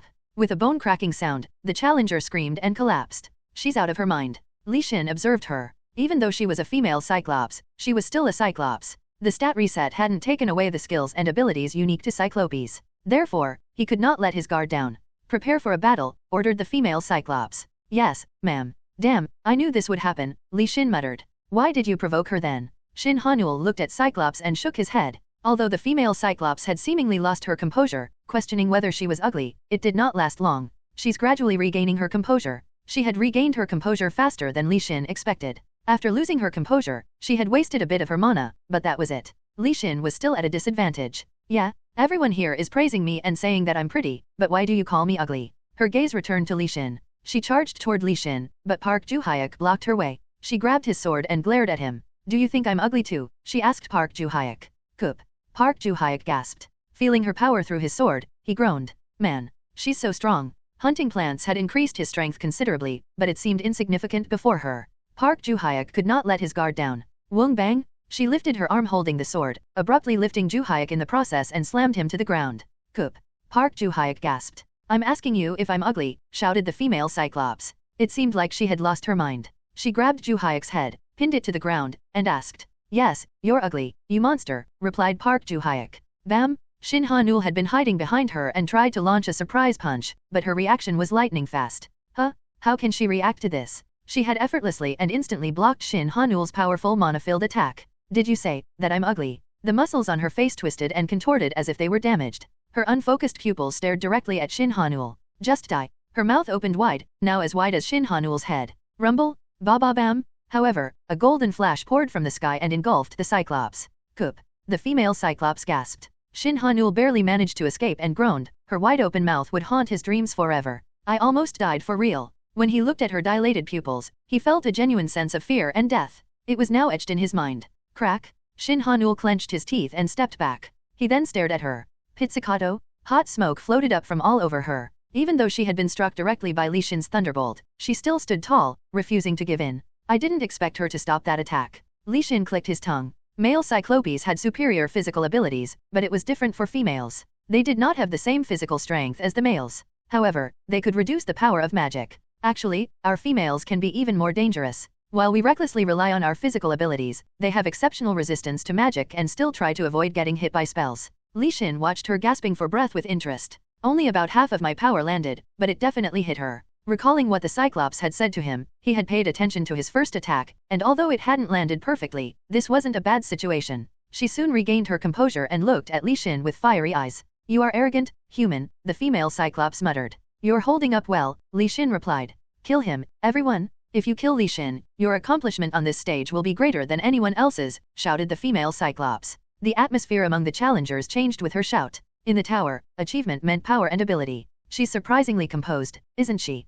Provoking her had clouded her judgment, but even after getting hit by his lightning, she had quickly reined in her anger and regained her calm. Li Xin quickly scanned his surroundings. There were dozens of challengers here, but only 5 were on Li Xin's team. What do you think about us withdrawing? Natasha approached Li Xin and asked. Li Xin nodded in response. Why don't we call it a tactical retreat? Li Xin replied. Then we should find the right timing, Natasha said. No, there's no need for that. They will take care of it from their side, Li Xin smirked. Huh? Who are they? Natasha asked Li Xin with a confused look on her face. Suddenly, flames erupted from behind the enemy crowd, and several individuals screamed and fell to the ground. We had an ally on that side. Natasha immediately understood that Li Xin had been talking about this. Traitors. The enemies started to panic. Darn it! Someone do something quickly. Inuokogo's voice came from within the enemies. Park Ju-hyuk and Baek Hyuna split in opposite directions, drawing the challengers' attention as if they had already planned it. Natasha drew out 2 daggers, and although they were not her main weapon, she had considerable skill in close combat using daggers.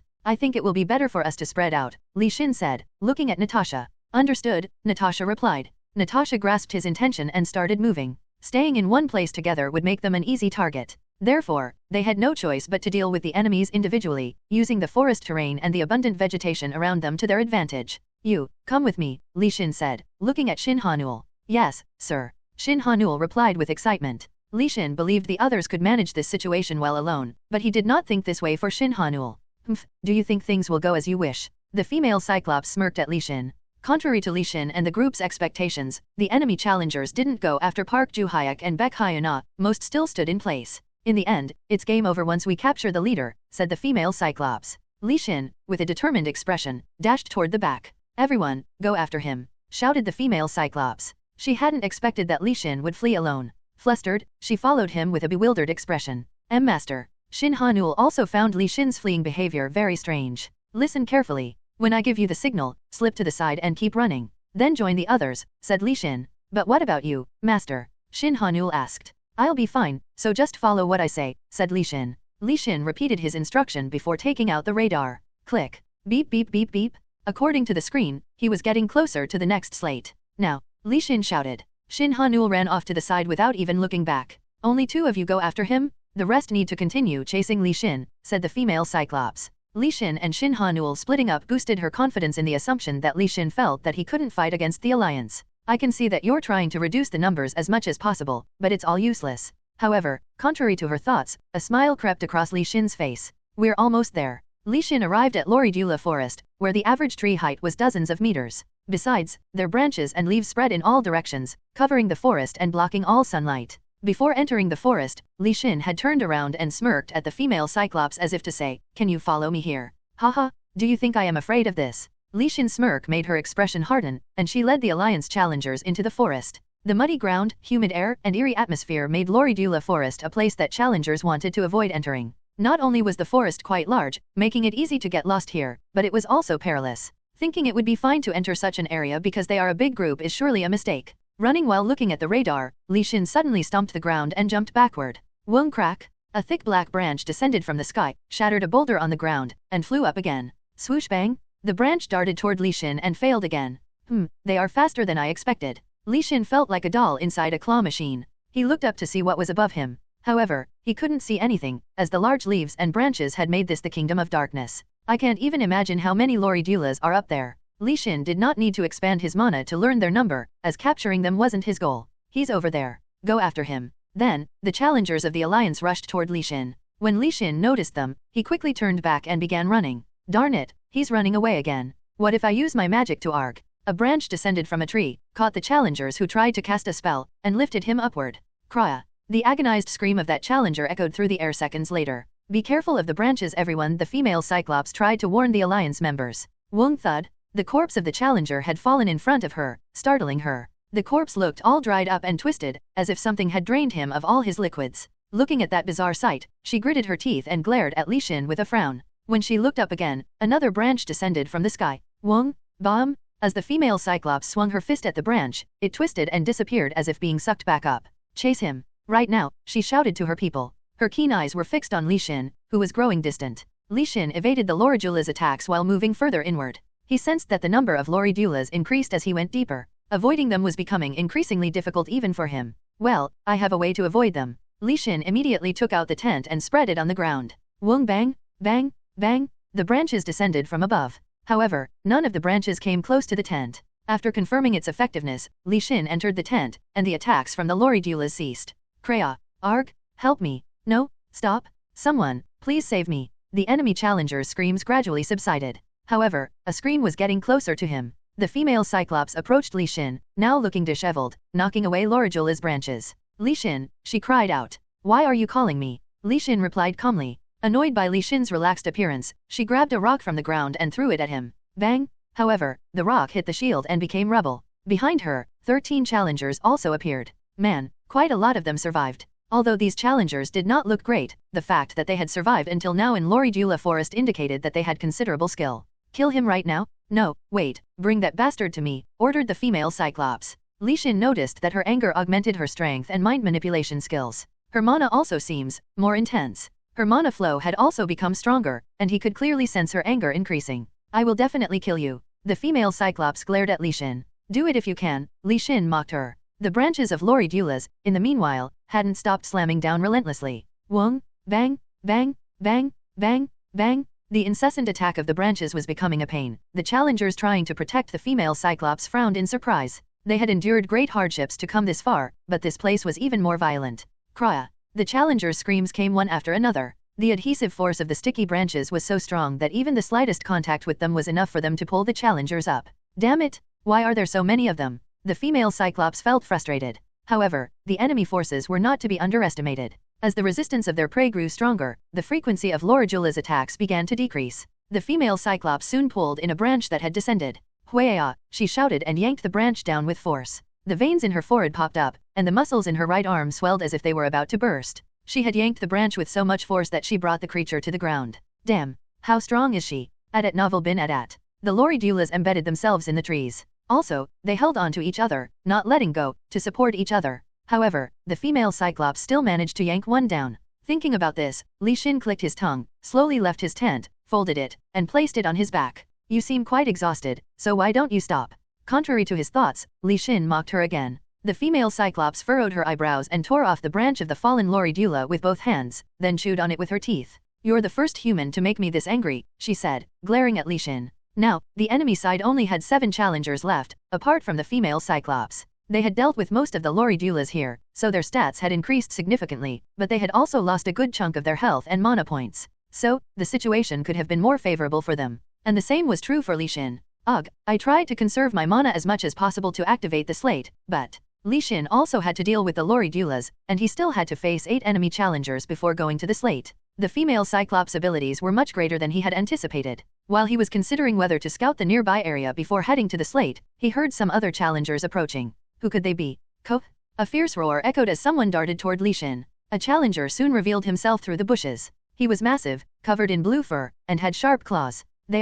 The newcomers were the top-tier American challengers from the lower levels, the same ones he had in the Valley of Despair on the previous floor. Their appearance brought a smile to his face. Bang! Coop! Cyclops gasped. Then, she glared at the bear human with blue fur who had attacked her. Finally, my time to shine has come, Ethan shouted in excitement. Ethan, I told you not to get too excited. Shannon had arrived soon after him. Who are you guys? Cyclops growled and asked. We are just here to repay a favor. We have a lot to make up for. Shannon sneered at her and then looked at Li Xin. We'll take care of this place, so please go. Thank you, Li Xin replied. Li Xin left the scene, leaving Shannon and Ethan to deal with them. You're quite impressive, considering you have such delicate arms. I can't believe you withstood my attack with those arms, Ethan muttered, blocking Cyclops, who was trying to run after Li Xin.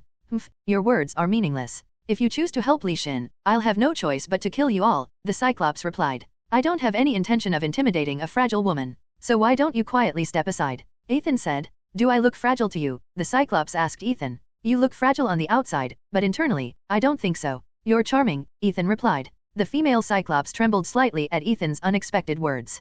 Stop talking nonsense. Blushing, she punched Ethan with all her might. Ethan was startled and tried to activate his mana, but he was pushed back and slammed into a tree. Ugh, your strength is no joke, said Ethan. Ethan, are you okay? Shannon exclaimed in surprise. She could not help Ethan as she was busy dealing with the other 7 challengers. Don't worry, I'll take care of this, Ethan replied. He dusted himself off and stood up. With that, every muscle in his body became more pronounced. Ethan and the female Cyclops palms met midair and the duo tried to each push the other back. It was a battle of strength. I don't want to lose to you now, said Ethan. Do you think you can defeat me? Asked the female Cyclops. What's your name? Ethan asked her. Are you serious? Why are you curious about that now? Cyclops asked, confused. Of course, it's because I like strong women like you. You're muscular, powerful, and above all, you're beautiful, said Ethan. Crack, bang, the female Cyclops' mana surged abruptly, and she hit him with consecutive kicks. The attack twisted Ethan's hand, sending him flying again before he crashed into the ground. Coop. Ethan groaned in pain. Scraping the ground, he pushed against the ground and regained his position. Well, it's too bad for me. It took me so long to find my ideal type. To get rejected by her is so disappointing. It feels horrible, Ethan muttered. His expression, seemingly hurt, distorted slightly. Shannon looked at him with a bewildered face and exclaimed. Ethan, are you kidding me? That woman is an enemy? What are you trying to do? Shannon shouted. Yeah, I understand. I got rejected anyway. I thought that if I could resolve her hostility toward Mr. Li Xin, it would all work out, said Ethan. Ugh. Shaking her head in frustration, Shannon returned to what she was doing. Afzal Tashi. The female Cyclops abruptly joined the conversation. Wait, did you just tell me your name? Ethan looked at her with surprise. I'm just telling you my name, but that's it. I'm not interested in a man weaker than myself, she replied. However, betraying her words, Tashi's cheeks had turned slightly red. What the hell is going on? Shannon looked at the two with an incredulous expression. Ha ha ha, of course. Shouldn't I be able to protect my woman? Let's have a good fight. Ethan laughed heartily and activated his mana, looking like he had won the war. The fuck are they doing over there? Shannon felt her fighting spirit diminish. Arriving at the stone slate, Li Xin activated his mana, looking at the plant guarding the slate. The plant was several times the size of Li Xin. Also, there were small fruits at the ends of the branches that spread in all directions. As the branches swung, the fruits flew toward Li Xin. He used his shield to partially block them and twisted their trajectories with psychokinesis. Each fruit has a different power. Some fruits froze upon contact with the shield, while others exploded. A fruit got through the shield and exploded before Li Xin. He extended his left hand, sucking in the explosion's flames with his gauntlet. You now have 400 mana points. The durability of Paltheon's gauntlets has gone down by 0.8%. As the explosion did not affect Li Xin, the plant faltered. Don't be surprised. Let's finish this quickly. Li Xin smirked. You have killed Cobratila. Your health points have increased by 800. Your mana points have increased by 1,400. Your strength has increased by 3. Your agility has increased by 6. Your intelligence has increased by 7. You are the first one to kill Cobratila. You have obtained a unique box. Ha! Li Xin sighed. The surroundings had turned into a mess. Li Xin approached the stone slate and placed the bead in the stone slate. Wong. The slate glowed with a red light that extended up to the sky. You have opened the unique box. You have obtained the Draconia Leather All-Purpose Suit. Draconia All-Purpose Leather Suit. Hashtag excellent flexibility. Hashtag comfortable to wear. Hashtag strong durability. Hashtag 10% damage reduction. Hashtag reflects damage to the opponent at a very low probability. Li Xin wore the red and white suit. The suit hugged his body tightly, so it did not feel like he was wearing clothes at all. Mr. Li Xin. He heard Shannon's voice from a distance. When Li Xin turned around, he witnessed a strange sight. Why are you two together? Li Xin asked because Tashi, the Cyclops, and Ethan stood strangely close. And more strange was the atmosphere between the two. Well, that's... With an embarrassed face, Shannon let her voice trail off. So, Ethan stepped forward to explain the situation. After hearing it, Li Xin looked at Ethan and Tashi incredulously before shaking his head. So, you won't attack me anymore? Li Xin asked Tashi. Tashi just pursed her lips and glared at him. At novel bin at. If it weren't for Ethan, I wouldn't have forgiven you, said Tashi. You have such a kind heart, Tashi, Ethan said. Li Xin could not understand how things had turned out like this. I apologize for what I said earlier. I didn't mean it. Li Xin apologized. Since Ethan and Tashi were now together, Li Xin thought fostering a negative relationship with her was unnecessary. I made you angry in that situation to get an opening. That's all, Li Xin said. How did you know that saying that would make me angry? Tashi asked. Someone told me that, Li Xin muttered. Who was it? Tashi asked, but she got cut off. Well, let's stop discussing the past and focus on what we should do now. Ethan's casual tone lightened the atmosphere. You guys should walk around the outside and focus on your growth as much as possible. I have something to take care of, Li Xin said. Understood. If you need us, please feel free to let us know. Well, when all 5 pillars on the island are established, come to the island's center, Li Xin said. Shannon's mouth dropped upon hearing Li Xin's words. So, you're trying to awaken the monster on this island, Shannon muttered. Yes, that's right. I might need your help later on, so grow your stats as much as possible, Li Xin replied. For sure, you can count on us, Ethan replied with determination. Ethan, Shannon, and the other 5 challengers accompanying them were Earthlings. Li Xin's request was one they couldn't refuse. Will you help us too, Tashi? Ethan asked. She nodded subtly. But are you two dating or something? Li Xin asked. Ethan nodded proudly. Of course. Isn't it fascinating that no one has taken such a beauty with them? Ethan commented. Ethan, don't say stuff like that. Tashi started blushing. The shy expression on her face was a complete contrast to her earlier angry appearance. Li Xin wondered if this woman was the same Cyclops from earlier. But Cyclopes don't go out with anyone weaker than them. So, how could this be possible? Li Xin asked. However, he quickly averted his gaze in response to Tashi's intense stare. Her eyes wide open, she silently warned Li Xin, urging him to remain quiet. Of course, I am stronger, aren't I? In Melduran, there were only a few who could defeat me. Ha ha ha. Seeing Ethan boast about his power, Li Xin clicked his tongue. To assume that he was stronger than the female Cyclops simply because few challengers in Melduran could defeat him was absurd. Even if he was one of the strongest in Isosha, he shouldn't confidently claim to be stronger than her. He would surely feel ashamed later on after learning the truth. However, Li Xin thought that was a problem for the future Ethan. Well, whatever. We'll see how things turn out later, Li Xin muttered. The scattered individuals gathered when Li Xin stepped out of the Loridula forest. Mr. Li Xin, this woman is... Park Ju-hyuk looked at Afzal Tashi with a puzzled expression. Well, it just turned out that way, Li Xin muttered. Just so you know, she is my lover, Ethan replied. Your lover? Park Ju-hyuk could not believe that. Sorry, did you just say, lover? Damn, has this old bear man gone mad? What's so good about this woman? Shin Hanul started to grumble. Tashi responded to his words by grabbing his head and lifting him. What? Did you just say? Tashi glared at Shin Hanul.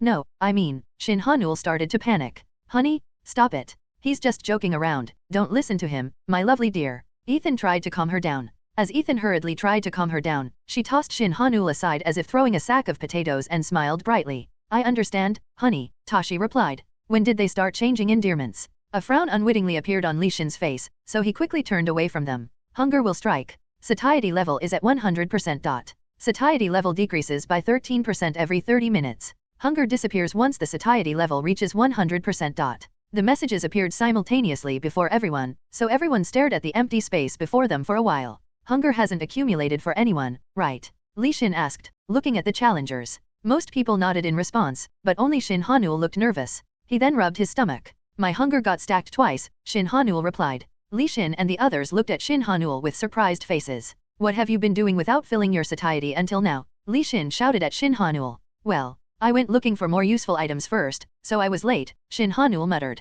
Before entering this stage, Li Xin had constantly warned the challengers that they should not let their hunger stack. The more their hunger accumulated, the faster their satiety level diminished, and their hunger cycle accelerated with each passing day, making it even harder to endure. 3 consecutive stacks are still manageable, but beyond that, it'll be hard to maintain sanity, Li Xin said. I feel like I'm already going crazy because of hunger. But having grown accustomed to starvation since childhood, I believe I am faring better than others, Shin Hanul replied. I mean, are you really that foolish? What kind of idiot would accumulate hunger after all the many warnings we guys got? Ethan made fun of Shin Hanul. When Ethan teased Shin Hanul, seemingly unable to comprehend his actions, Shannon cast an incredulous gaze at him. Ugh, did you already forget who stopped you from accumulating hunger? If not for me, you would have been in a similar situation, Shannon said, looking at Ethan. Well, that's... Ethan tried to give an excuse. But aren't there others like me? Shin Hanul said. Who? Baek Hyuna asked. Well, you know, those challengers like Hyun or Vola, Shin Hanul replied. No matter how foolish they are, would they have really done that? Baek Hyuna said and shook her head. Then are you saying I'm a bigger fool than them? Shin Hanul asked again. You are indeed an idiot, said Park Ju-hyuk firmly. Shin Hanul now looked depressed. I feel like Baek Hyun and Vola are in the same situation. Anyway, I think it would be better to split up now. Moving as a group seems quite inefficient, Natasha suggested. Everyone agreed with Natasha, as moving together would only disrupt their growth. It was better to divide into smaller groups and explore the entire island. Mr. Li Xin, I think it would be better for us to divide the territory among ourselves, said Natasha. Li Xin scanned the map, keeping the remaining time in mind. I think that's a good idea, Li Xin replied. Wong. An orange light column soared into the sky. After breaking the last slate, Li Xin looked at the sky. Growth Island now had 5 columns of light. Now it begins. It was already the 10th day for Li Xin. Although there were still 4 days remaining, this stage would end today. Mr. Li Xin, look over there, said Natasha, pointing toward the trees behind the hill. 4 challengers were there, their eyes filled with madness, ready to kill each other to satisfy their hunger. They must not have filled their satiety level. Park Ju-hyuk solemnly looked at them.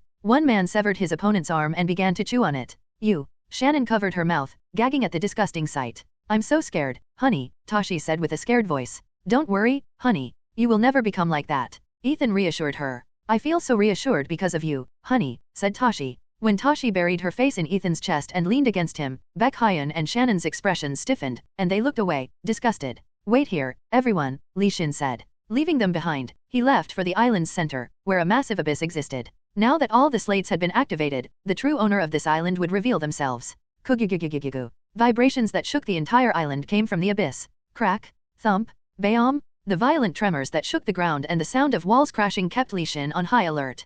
Kiek. A plant let out a chilling scream, strange because plants usually lacked vocal organs. The roots of this plant extended for hundreds of meters, displaying their immense strength and resilience. Alongside them were formidable traps, seemingly inescapable once entrapped, and sharp thorns embedded within. Thud, thud. The mere sight of the plant was enough to make one tremble. The plant, the legendary Mandragora, revealed itself in the abyss. This is Mandragora. Li Xin looked at his surroundings upon facing Mandragora. No one had made their presence known yet, but if they did, it was certain that they would become Mandragora's prey. Therefore, Li Xin had to diminish Mandragora's power as much as possible before any such encounter occurred. The branches of Mandragora surveyed the forest before abruptly attacking Li Xin. Despite its enormous size, it possessed remarkable speed and agility. The might of its attack could be felt even without suffering a direct hit. Li Xin could only dodge in the face of such an attack. He hadn't used the 14 days to grow, so he had to fight as efficiently as possible. It would be foolish to face the attack head-on. Shield. His mana gathered and interweaved tightly to form a small shield. The minimal surface area ensured that it had maximum defensive power.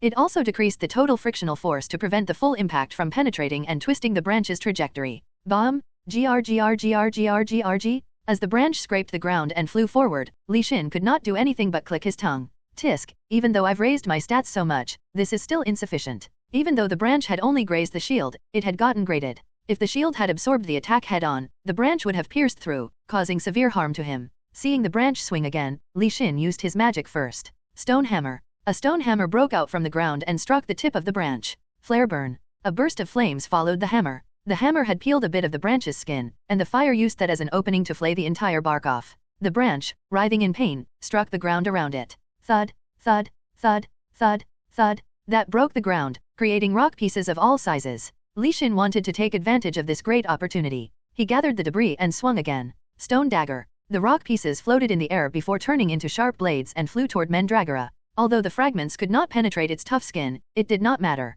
It was enough to nick its bark. Li Xin became more ambitious and used his mana to deliver consecutive strikes. Just then, Mandragora's branch swept the ground as it headed toward Li Xin. Swoosh! Raise ground. Li Xin urgently kicked the ground to avoid the attack, but it seemed like the creature had anticipated it, as another branch was already rushing fiercely along the trajectory. Oh no! Li Xin tried to create a shield in the air to diminish the impact, but complete defense was impossible. Bomb! Thud! Coop! Li Xin gasped. You have been damaged by 8,800. The blow would have been detrimental if Li Xin had not spent 10 days relentlessly killing plants and increasing his health points. As proof of the power, the thick branch that had collided with Li Xin shook and snapped. Fortunately, Li Xin was wearing the suit that reduced damage. Otherwise, he would have been injured even more severely. After wiping the blood dripping from his lips, he turned to face the creature again. I pushed myself too far. A sense of arrogance had crept in after Li Xin had reached Transcendence class. He had used too much mana for a simple spiral attack and consequently fallen victim to an absurd attack. Well, Li Xin decided to look at the bright side. It served as a good reminder to always stay alert. Mandragora was still swinging its branches as if it could not calm down. Landing an attack did not seem to satisfy Mandragora. Therefore, Mandragora's attack started once again. A gust of wind brushed against Li Xin's skin. The branches thrashed the ground erratically, tearing up the earth and hurling wood chunks. It launched a barrage of attacks. Had Mandragora been weak, it would not have mattered much, but each attack was so powerful that a single head-on collision was powerful enough to break through Li Xin's shield. Bomb! Once again, the branch hit the side of the shield and slammed into the ground. Without his exceptional physical abilities and mana control that almost seemed acrobatic, it would not have been possible for Li Xin to endure until now. Cryak! The sudden scream drew his attention, so he looked in that direction with furrowed brows. A branch had skewered a challenger, their corpse dangling like a rope now. This meant that the challengers were beginning to arrive here. Tisk, even if the achievement is tempting, they are going too far. Greed was one of the 7 sins, but shouldn't one consider whether risking their life for it was worth it? Fortunately, the challenger's arrival took Mandragora's attention off him, giving him more room for defense. To not waste their sacrifices, he decided to use all the mana he had accumulated so far. Icebound. Li Xin collected the moisture in the air, rapidly cooled it down, and detonated it in front of Mandragora. Ba ba ba bam! The deadly, mana-infused ice shards flew toward Mandragora. Ba ba ba bam! Crack! Cryak! The ice shards precisely targeted the spots where 2 or more branches met. Mandragora twitched in the face of the attack, and Li Xin's mana surged again. Thunderbolt. Lightning and thunder struck down the monstrous plant. Dark clouds covered the sky, obscuring the sun and casting a dark shadow over the island.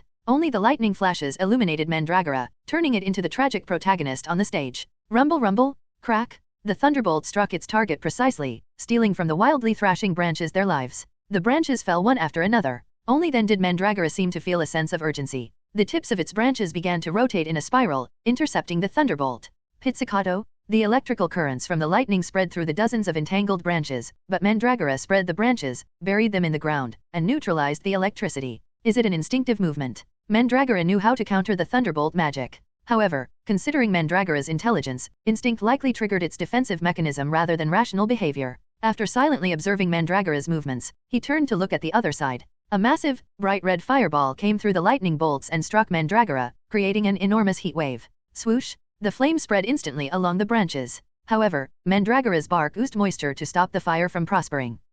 Cigarette, responsible for the fireball, could not take his gaze away from Mandragora, even as he dodged the remnants of the lightning attacks. The ground around Mandragora cracked, as Mandragora was rapidly draining the moisture underneath. Li Xin frowned and immediately moved from the abyss's edge toward the inside of the forest. Bomb! As Mandragora slammed the ground in pain, the completely dried up soil split apart like crumbling cement. The entrance to the abyss, where Mandragora was, collapsed, revealing its roots a bit. Li Xin's last attack seemed effective because 2/3 of Mandragora's branches had lost strength and sagged. Just when it seemed like the monster was weakening, buds began to bloom from the tips of its branches. As the buds opened up, challengers emerged from within. Li Xin's expression hardened, and he used psychokinesis to grab and blow up the blooming buds, but it was already too late. Dozens of challengers with green skin, born from the numerous buds, appeared on the ground with thin branches attached to their bodies. Matador. Li Xin muttered. The old hunchback stood before Li Xin with a sly smile. It was not just the old man who was standing in front of Li Xin. In front of him were the Naga, the kid, the elf, a werewolf, and so on. The challengers who had earlier been killed by Li Xin were now alive, emitting murderous intent. A challenger who had transformed into a werewolf charged toward Li Xin. At that sight, Li Xin, who had been activating his mana, stopped and smirked. The next moment, a glaring flash of light pierced through Li Xin's mana waves and passed by his side. Crack! Following the direction of the light, Li Xin could see the werewolf, fallen, with an arrow pierced through its neck. The end of the arrow was stuck into the ground, and the werewolf convulsed on the floor, writhing in pain. Master! Park Ju-hyuk shouted. We will take care of this place, said Natasha. Park Ju-hyuk and Natasha stood side by side as if trying to protect Li Xin. Other challengers also stood surrounding them, with a determined look on their faces. However, compared to the number of enemies they were facing, their combat force seemed significantly less. Boom! At that moment, there was a loud sound of explosion and tremors spread across the ground. As Li Xin and his comrades directed their gazes toward the epicenter of the vibrations, a loud yell came from that place. Li Xin. Since it was an extremely familiar voice, it caused Li Xin to laugh. Hurry up and finish it, I'm super hungry. The challengers around him also burst into laughter. Li Xin shook his head and activated his mana.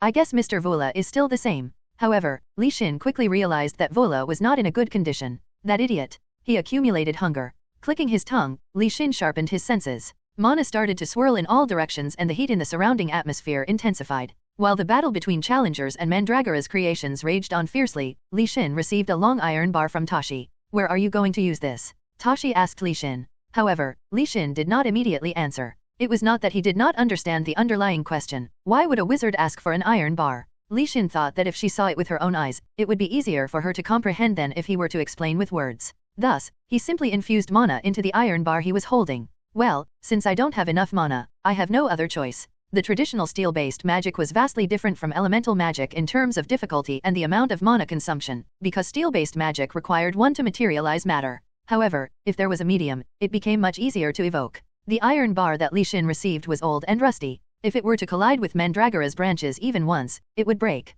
This was obvious enough without having to check its durability. Since Tashi did not need this object, Li Xin was planning on using it for this one attack. I need to deliver a critical hit right now. The Mandragora was at its most vulnerable the moment when it blossomed. Its defense was the weakest then, because most of the nutrients it had were used to make it bloom. Besides, the newly blossomed branches could not be used for defense. Furthermore, the previously damaged branches could not recover, so they were unable to move properly. If Li Xin could not inflict substantial damage on Mandragora right now, he would have no chance of winning. Strengthening of the durability. Size adjustment. Wung wung. As mana flowed up the iron bar, indistinguishable engravings appeared on it. The scent of death permeated from the iron bar due to the black mana.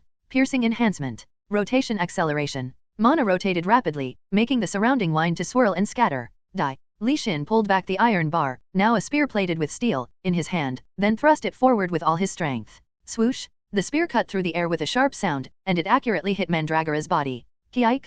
Mandragora writhed in pain, relentlessly striking the ground and screaming. When the challengers near Mandragora heard its scream, they covered their ears and began to lose their footing and fell. You have heard the scream of Mandragora. You are going into a state of confusion. You have resisted. Li Xin frowned at the scream, but he was not affected. However, that was not the case for other challengers. Move! Move away! Ethan, who had been suffering from a headache, shouted as he rushed toward Tashi. Honey, why are you doing this? Look at me. Tashi seemed nervous. Just die. Ethan shouted at Tashi. Fortunately, Tashi, being a cyclops, seemed unharmed, but Ethan was lost in his confusion and could not distinguish friend from foe. Hanul, wake up! Park Hae-won shouted. Don't attack. Stall for time until he regains his senses. Park Ju-hyuk shouted. Park Hae-won and Park Ju-hyuk managed to maintain their composure and stopped the others. Li Xin, who saw the challengers starting to panic, clicked his tongue. Tisk. The moment Li Xin's eyebrows furrowed, his mana erupted in front of the hunchbacked old man, who was born from one of the buds. The old hunchback, who had been hiding his presence and waiting, attempted to attack Park Ju-hyuk with his sword but was restrained by Li Xin's intervention. Kek. Thanks to Li Xin, Park Ju-hyuk barely managed to avoid the attack and pushed the old man away. In this chaotic battlefield, the most dangerous person was the old hunchback. If he were actually alive, he could have killed anyone here in this situation if he wanted to. Li Xin, who had unleashed his mana and hit the old hunchback's side, pushed him away and then turned his gaze back to Mandragora. Park Ju-hyuk, you deal with that old man, Li Xin ordered. Understood, Park Ju-hyuk replied. Li Xin thought that if it was Park Ju-hyuk, he should be able to handle the fake old hunchback. If Park Ju-hyuk had sensed the old man's presence earlier and known his identity beyond his fragile appearance as a skilled warrior, he would not have been hit. We need to wrap this up quickly, Li Xin muttered. Due to the widespread chaos, the number of casualties was rapidly increasing. Although Li Xin had expected the battle to take a slightly longer time than this, he decided to hurry and wrap things up.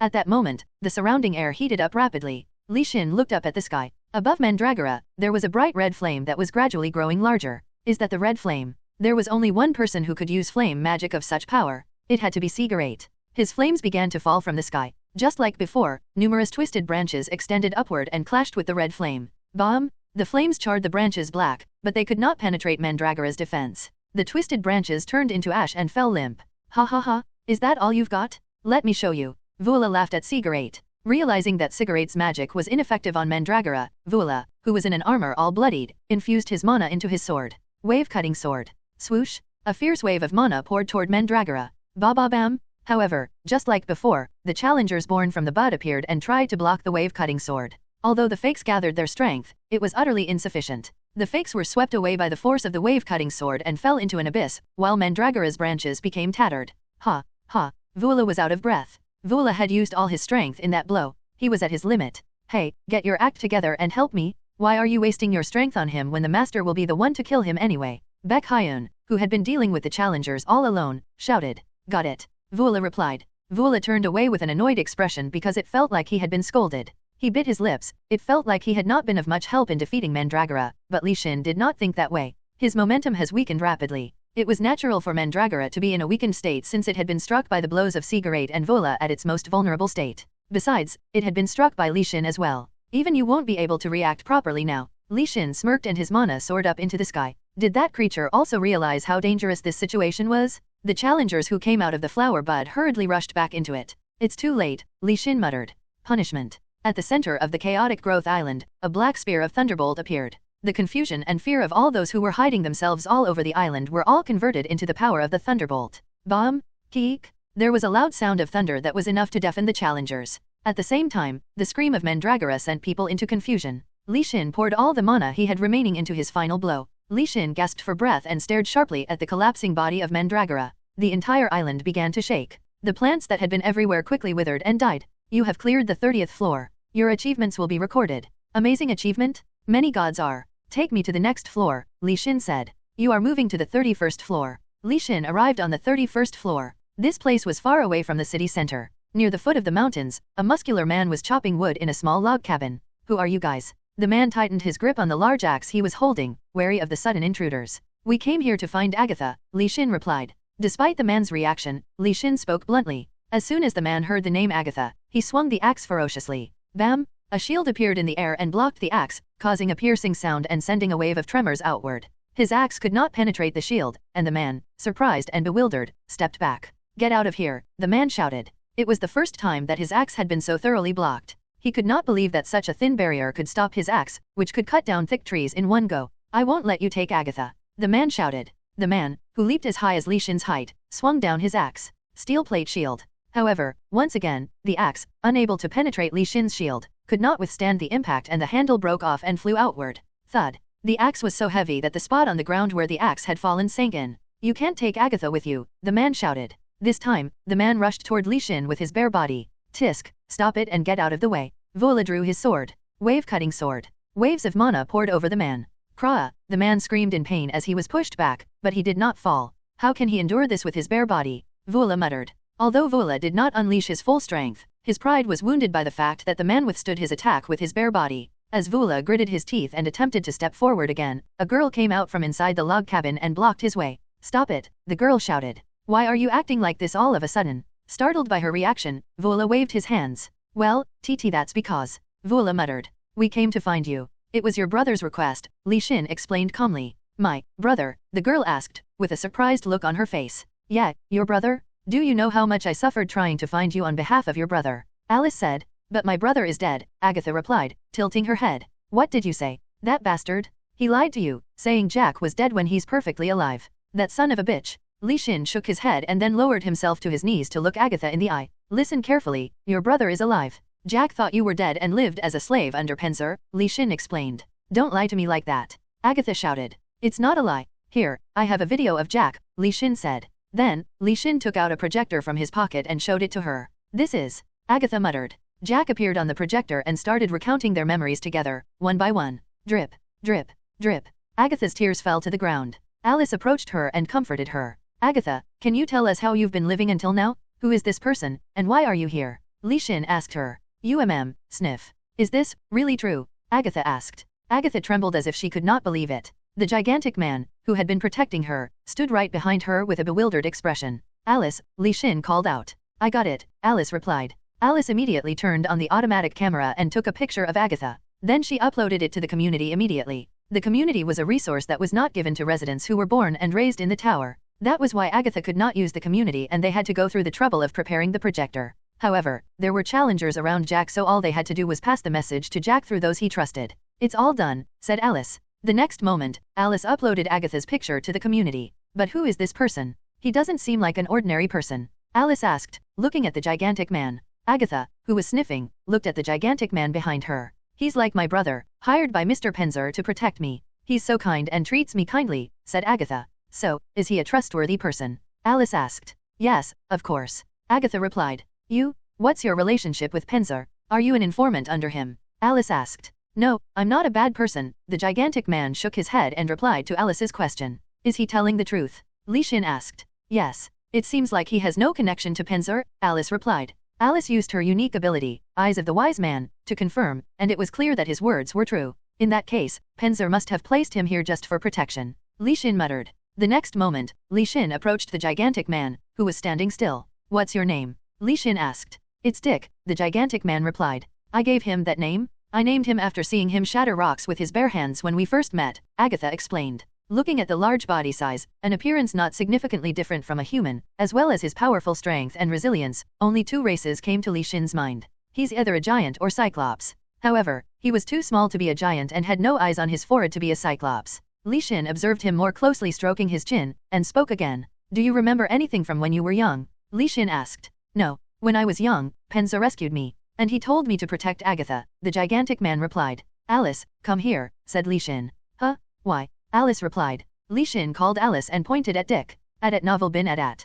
Can you tell what race he is? Li Xin asked. Oh, I'll take a look, Alice replied. With her Eyes of the Wise Man, it was not difficult to determine the race. She nodded in awe. He's a hybrid. He's half human, half Cyclops, Alice said. Just as I expected, Li Xin muttered. If Penzer had known his identity, he would not have left him in such a place. Perhaps another remarkable team would have been formed. The next moment, Li Xin went back to Agatha. Agatha, if Jack comes, I have a message to deliver, Li Xin said. What is it? Please tell me anything. If I really get to meet my brother, I owe you my life, said Agatha. Well, Li Xin told her the message. The three of them, having finished their business with Agatha, returned to the central area of the 31st floor. They could see challengers from Earth gathered there, preparing to ascend to the next stage. Master. Park Ju-hyuk approached Li Xin. As I mentioned before, you guys should form a team and climb the tower. You'll encounter enemies of a certain strength according to the achievements you've made. So, don't try to shoulder everything alone, Li Xin advised Park Ju-hyuk. Park Ju-hyuk was a responsible person, and if he could not protect his teammates and colleagues, he would be utterly consumed by guilt. Don't worry. I'm not the person I used to be, Park Ju-hyuk replied. Li Xin looked at the challengers gathered in front of him. They were all much stronger now, compared to the ones Li Xin had encountered in his past life. There's less than a month left until the next dimension gate opens. You may not be able to pass this time, but you'll definitely be able to reach the 50th floor for the next dimension gate, Li Xin explained. After hearing his words, a faint look of excitement appeared on the faces of the challengers. Give it your all. Go for it even in moments when you feel like you're going to die. Otherwise, you'll regret it, Li Xin said. Understood. Yes sir. So, would we not be able to see you until the 50th floor? Park Hai-won asked. After hearing her question, Li Xin chuckled. I'll pick up the pace now, so if you can catch up to me, then you'll be able to see me, Li Xin replied. The important things on the lower floors had been taken care of. Now, there was only one thing left for Li Xin to do here. Apart from that, there was no need for Li Xin to waste any more time. I'll see everyone on the 50th floor. Li Xin smiled at them. You have entered the 31st floor. Find and kill the dark wizard who is hiding in the village. Li Xin decided to climb the tower along with Vula and Alice. Vula was his comrade for killing gods, but he also had to take Alice with him because he needed her skill, the Eyes of the Wise Man. Cigarette has been persistently following us, but it seems like he suddenly disappeared, Alice commented, looking around. Vula, who was pursing his lips, glanced at Li Xin. We had a battle yesterday, Li Xin spoke up. What? Really? I knew it. So that's why he wasn't around, Vula said. Cigarette had been wanting to test his magic skills against Li Xin, and Li Xin had been postponing the battle, but he finally offered to have a light duel with Cigarette last night. If Li Xin did not agree to the battle, Cigarette would probably continue to follow him all the way, even to the 100th floor, just for a chance to fight. Considering his competitiveness, he'll probably ask me for another round later on. Li Xin thought that as time passed, the skill gap between him and Cigarette would widen further. Therefore, he was determined to show a clear difference the next time he encountered Cigarette. By the way, if I have to find the Dark Wizard, does that mean he is in this village? Vula muttered. While Vula was looking around the village, some people approached Li Xin's group. The chief of the village introduced himself to Li Xin's group. Nice to meet you. I'm Bill, the chief of this village. Bill had a friendly demeanor and offered a handshake. As you can see, our village is not in the best condition. The undead have been stirring up trouble nearby lately, Bill muttered. It's really difficult for our village vigilantes to find the Dark Wizard, no matter how hard we have tried. Judging by your attire, you seem to have considerable skills. So, if you don't mind, could you please help us? The village vigilantes asked Li Xin, as if they had been struggling a lot. Seeing their anxious faces, Li Xin nodded. Sure, I can, Li Xin replied. Thank you. Then, let me first give you a tour of the village, Bill offered. No, there's no need for that. Alice interrupted the chief's words and smirked. Alice looked at Li Xin. This guy is the Dark Wizard, Alice declared and pointed at the chief. Oh, is that so? Li Xin replied. What are you talking about? Why would I be the Dark Wizard? Bill, the chief, blurted out so loudly that his spit also went flying. His eyes were wide and he seemed to be getting nervous at Alice's words. The village vigilantes who stood next to the chief drew their swords and started to defend Bill. Oh wait, so you guys were the minions of the Dark Wizards? Li Xin shouted. There's no way our chief is the Dark Wizard. The village vigilantes seemed stunned. Step aside, Li Xin ordered. Li Xin pushed away the people next to Bill with his psychokinesis and approached him. Wind cutter. Wind gathered above Li Xin's index finger. With a loud whoosh, a gust of wind spun around and flew toward the chief's neck. Bomb! Suddenly, a purple sphere appeared in the air, blocking Li Xin's wind cutter. It then exploded, creating a purple mist. Coop. The chief is trying to escape. I got him, said Vula. Vula drew his sword and swung it in a wide circular motion. Strong winds emerged around him and then shot forward. Because of the wind, the mist was pushed away, and the chief's figure that had been hidden was now revealed. Cry! The chief screamed in agony. Vula's sword wind made many cuts to the chief's entire body. Darn it! But how did you know? The chief's eyes, shining with purple light, were glaring. You don't need to know. Li Xin's cold voice entered the chief's ears. Dark thunder. Black mana shot up into the sky and then slammed into the ground. Ba ba ba bam! The chief urgently tried to put up a barrier to block the attack, but it was futile. Kura! The chief screamed. The village chief, who had not anticipated such a situation, lamented his failure to bring his wand and robe with him and soon collapsed on the spot. You have cleared the 31st floor. Your achievements will be recorded. The gods are amazed by your rapid progress. You have achieved 189,300 points. You have cleared the 35th floor. Conquer the ice castle. You have chosen the hell level difficulty. The monarch of the ice castle has turned into the tyrant of the ice castle. Bam! Ba ba bam! The stable-looking pillars of the ice castle started to crumble and the ice shattered. Then the whole ice castle fell apart with a loud crash. The tyrant of the ice castle embedded his gigantic machete into the icy ground and then stared at the man in front of him, Li Xin, with an expression of disbelief. Gah! Cough! How can you be so strong? The tyrant of the ice castle muttered. The more desperate you become, the stronger you get, Li Xin replied. Desperate, the tyrant of the ice castle asked. People like you won't understand, so don't even try, Li Xin replied. As Li Xin finished speaking, his black thunder shot out from his fingertips and made the tyrant of the ice castle disappear. You have cleared the 35th floor. Your achievements will be recorded. Take me to the next floor, Li Xin said. You are moving up to the 36th floor. Asterisk breaking news, Li Xin breaks through the 35th floor. Wow, looking at his achievements, he seems to have chosen the hell level and yet, he's already cleared it? He's insane. Why are you so surprised? It's not even that surprising anymore. Yeah, stop overreacting. So, is this what this Li Xin guy can do? How can he be so fast? The dimension gate is about to open now. With this speed, if there were a month or two left, he would have been able to reach the 50th floor before the gate opens. True that, lol. By the way, there will be a huge commotion when the dimension gate opens again. Yeah, even if challengers here are getting along pretty well, it could be different on Earth. What if a war breaks out? What war? A war can't happen that easily, calm down. Since the opening of Isosha, the attention of not only the Koreans but all the Earthlings had been focused on Li Xin's every move and the upcoming opening of the dimension gate. Deputy leader, said Park Ju-hyuk, looking at Baek Hyuna. Yes, leader, Baek Hyuna replied. Did you finish writing the report? Park Ju-hyuk asked. Yes, there was so much to report this time that I couldn't even sleep properly for a few days, Baek Hyuna replied, rubbing her eyes. Here's your beer. The waiter approached their table and handed her the beer. Baek Hyuna, who had been sighing, slumped into her chair, took the beer from the waiter and gulped it down. Clank. Then, she roughly put down the beer glass on the table and started venting her dissatisfaction. Ugh. It makes no sense that they are making us challengers write such detailed reports when we should be focusing on climbing the tower. Do you think it's reasonable? Baek Hyuna grumbled. Well, it's still a task assigned by the country, Park Ju-hyuk tried to explain. But still, How would humans who haven't even entered the tower themselves understand? Do they even know how much of our precious time has been wasted trying to document all the hardships we've gone through? We don't even have enough time for training, and this just makes me tired, Baek Hyuna continued. Since Park Ju-hyuk had nothing to say in return, he continued to gulp down his beer. Also, those team members, what the hell are they even doing? They never do anything on their own. Do I have to tell them every little thing to get them moving? Besides, whenever I tell them what to do, they make faces at me. They are making it obvious that they are annoyed by what I say, Baek Hyuna continued. As she thought about such things, Baek Hyena's face started to flush with anger. She gulped down the beer and then slammed it on the table. One more pint over here. No wait. Actually, give me 3 more. Baek Hyena shouted. Hey, don't drink too much, said Park Ju-hyuk. Don't stop me today. I need to drink a lot today, she replied. As she kept chugging down the strong alcohol, her entire face turned red and she poured out her inner thoughts. I don't even have enough time to focus on my training. Do you even know how hard I'm working to narrow the gap with you? Baek Hyena cried out. Of course I do, Park Ju-hyuk replied. You don't know a damn thing. If you did, how can you pretend not to know what I'm doing and just focus on your own training? Baek Hyena continued. Well, Park Ju-hyuk did not know what to say. Park Ju-hyuk was aware of the situation, but he was not good at that kind of thing and he did not want his training time to be interrupted by anything. Therefore, he could only feel sorry for her. You don't have anything to say, right? But I totally understand. As our team leader, you should be training in the time you have. Besides, Master Li Xin also said that you should focus on training, said Baek Hyuna. Senior Xin also said so. After saying that, she silently looked at her glass and drank again. When Park Ju-hyuk saw that, he tried to get up from his seat. Why don't we start going up? Park Ju-hyuk muttered. You can go up first, leader, said Baek Hyuna. Park Ju-hyuk could not say anything in return. We already know you're still on this floor because of us. We know, said Baek Hyuna. Hey, deputy leader, said Park Ju-hyuk.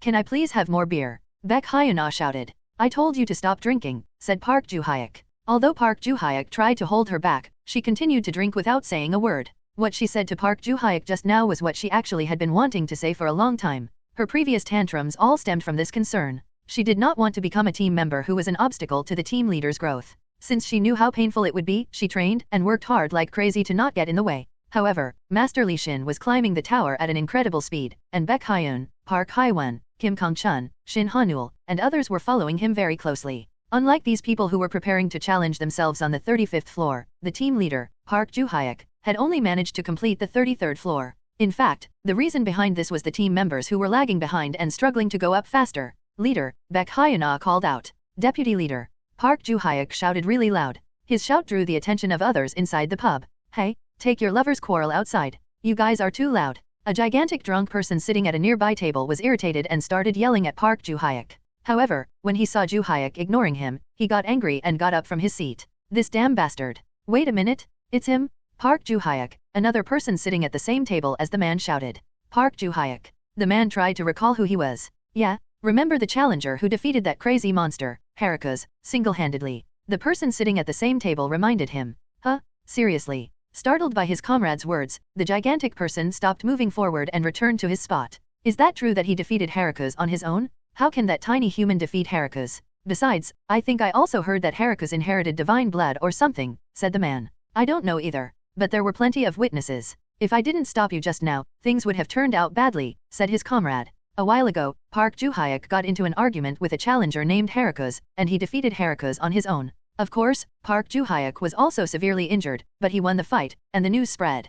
Park Ju-hyuk did not pay much attention to the commotion next to him. One's good reputation inside the tower reduced petty disputes, so things were easier for Park Ju-hyuk. Leader, Natasha Polly has already separated from the team, said Baek Hyuna. Natasha Polly was a German challenger and also the team leader of the German Special Task Force KSK. She was climbing the tower alone due to the gap between the other team members' skills and hers. Please go ahead and climb up. We'll follow you soon, said Baek Hyuna. Park Ju-hyuk, who seemed to have something to say, could not bring himself to open his mouth. After drinking silently for a while, the only words that came out of Park Ju-hyuk's lips were, I'm sorry. On December 1st, the dimension gate opened. The situation in the tower caused a frenzy on Earth. The fights between nations that had occurred in Isosha, and the deeds committed to capturing a single challenger named Li Xin to increase their own national power, stirred up public debate. The United States and China faced worldwide criticism, and other countries also received their fair share of condemnation, albeit to a lesser extent. The Challengers Association of each country convened urgent meetings to discuss countermeasures, and almost every country sent their challengers to the tower and established communication with the head office that had witnessed the events in Isosha. The chairman of the United States Challenger Association sat in his office, biting his lips with a serious expression. Then, when he heard the sound of a knock, his eyes lit up. "Come in," said the chairman. A tall, handsome man bowed his head and placed a folder on the chairman's desk. "This is the report on the results of the iSocia closure operation," said the man, handing him the folder. "All right," the chairman replied. Even without reading the report, the chairman already knew the results from the rumors that had spread like wildfire. However, he needed to confirm the detailed information. "Is Li Xin really that amazing?" the chairman asked. "Yes, that's what people say. According to Clark, Li Xin has already surpassed the level of skills needed at the 50th floor by a lot," the man explained. The chairman was lost in thought. As he stroked his chin and flipped through the documents, he paused at a certain point. "The devil? Li Xin captured it alone." The chairman seemed surprised. "Yes, that's correct," replied the man. "Have they not yet identified the identity of this devil?" asked the chairman. "No, sir. Our researcher, Dr. Selden, has put forward one hypothesis, but it's still inconclusive," said the man. "A hypothesis?" asked the chairman. "Yes, he suggests that the devil may be Belial, who was once on the 72 thrones of the demon world," the man explained. When the chairman heard that, he stared at the man, frowning. "Do you really think so?" the chairman asked the man. The man who received his gaze trembled slightly, and his facial muscles momentarily stiffened. One could see the internal struggle in his mind. After a moment, he spoke. "In my opinion, I think the hypothesis is wrong," the man replied in a quiet voice. "And why is that?" the chairman asked. "Well, there are 3 reasons," said the man. "Tell me," said the chairman. "Well, firstly, even if one had ascended and fallen from the 72nd throne, there's no way a devil who had reached the divine level would be on a floor as low as the 20th floor," the man explained. The chairman nodded in agreement. "Secondly, even if that devil was present, a mere human challenger would never be able to kill that devil alone," said the man. "Didn't you say that he had surpassed the level of the 50th floor though?" the chairman asked. "That's not important. The problem lies in Belial's power of a deity. Without the ability to counter or skills equivalent to it, it would be impossible to defeat an opponent like Belial. Otherwise, one should at least have an appropriate class to counter a devil like Belial," the man explained. "And?" the chairman asked for more elaboration. "The last reason is that there's no reason for Belial to be in iSocia. There's no reason for him to be there when he doesn't even have enough time to gather his forces and reclaim the throne," said the man. "Exactly," replied the chairman. After hearing all 3 reasons, the chairman smiled satisfactorily. Even if the devil captured by Li Xin is not of that level, the probability of encountering a devil of at least the highest commanding class was high because the challengers on our side could not have gone missing without even so much as a chance to launch an attack, said the chairman. After saying that, he stood up from his seat and looked out the window. Many people had gathered outside the building to protest. "Should I get rid of them all?" the man asked, looking at the chairman. "No, leave them like that. It's not their fault. Do not ever touch them. We can't afford to cause any damage to the people," said the chairman. The public opinion was really bad. The United States, which had been hailed as the police of the world, was accused of committing despicable acts to trample over Korea, said the man. "Since we failed in this gamble, it's an inevitable outcome," said the chairman. The next moment, the chairman drew the curtains and started to laugh. "Korea is still far from becoming the world's national guard. It's never a good thing for the world order to be overturned because of one irregular person like Li Xin," said the chairman. "That's right," replied the man. As the chairman skimmed through the documents, he looked at a certain part and smirked. "Adat novel bin adat. This guy, Ethan, is still the same," the chairman muttered. "Dear chairman, we must never go against Li Xin. If we do that, it will be truly dangerous for the country. Mr. Li Xin is truly a good person, so we must maintain a good relationship with him." When the chairman saw the lengthy plea that almost filled up an entire page, he read the first part and then skipped the rest, closing the documents. Ethan had fought on the same battlefield as Li Xin. That's why his opinion is, the man tried to explain. "It's right," the chairman muttered. "Sorry? What do you mean?" the man asked for clarification. "What Ethan said is correct. We should maintain a good relationship with Li Xin," said the chairman. "So, that means..." The man tried to read the chairman's thoughts. The chairman seemed excited for some reason. "It would be great to maintain a good relationship with Korea as well, but do you think it will be possible if the United States says they want to take Li Xin? It's not like he's any other challenger, he's Li Xin," said the chairman. "Will Li Xin come?" asked the man. "It seems like he's fond of artifacts, so if he wants them, we should give some to him. There's a lot more the United States can do for him as well," said the chairman. Then, the chairman looked at one part of the large world map that was hanging on the wall. "In order to protect the Earth, we need an exceptional leader. The world is changing every day and Korea is still lacking in its ability to become a leader. So that's why we must bring Li Xin to the United States. Otherwise, we should build a strong relationship with him so that we can cooperate at any time," the chairman muttered. "You're right," the man replied. "Other countries will surely want to get Li Xin as well. So, until then, let's maintain the best possible relationship with Korea," said the chairman. "All right, sir," the man replied. "You have cleared the 37th floor. Your achievements will be, you are moving to the 38th floor. Tisk." Li Xin clicked his tongue. As soon as Li Xin arrived at the 38th floor, he turned on the community and soon his expression stiffened. The dimension gate had opened, and countless individuals had sent him messages, but those were not important. The radio silence from Cha Yumin got on his nerves. After Li Xin had lost contact with Cha Yumin after the previous dimension gate, he still could not find him anywhere. Where on earth did he go? Li Xin muttered. Considering Cha Yumin's abilities, Li Xin thought that there was no way for him to be easily defeated, especially not on Earth. However, both within the tower and on Earth, public sentiment was that Cha Yumin was dead.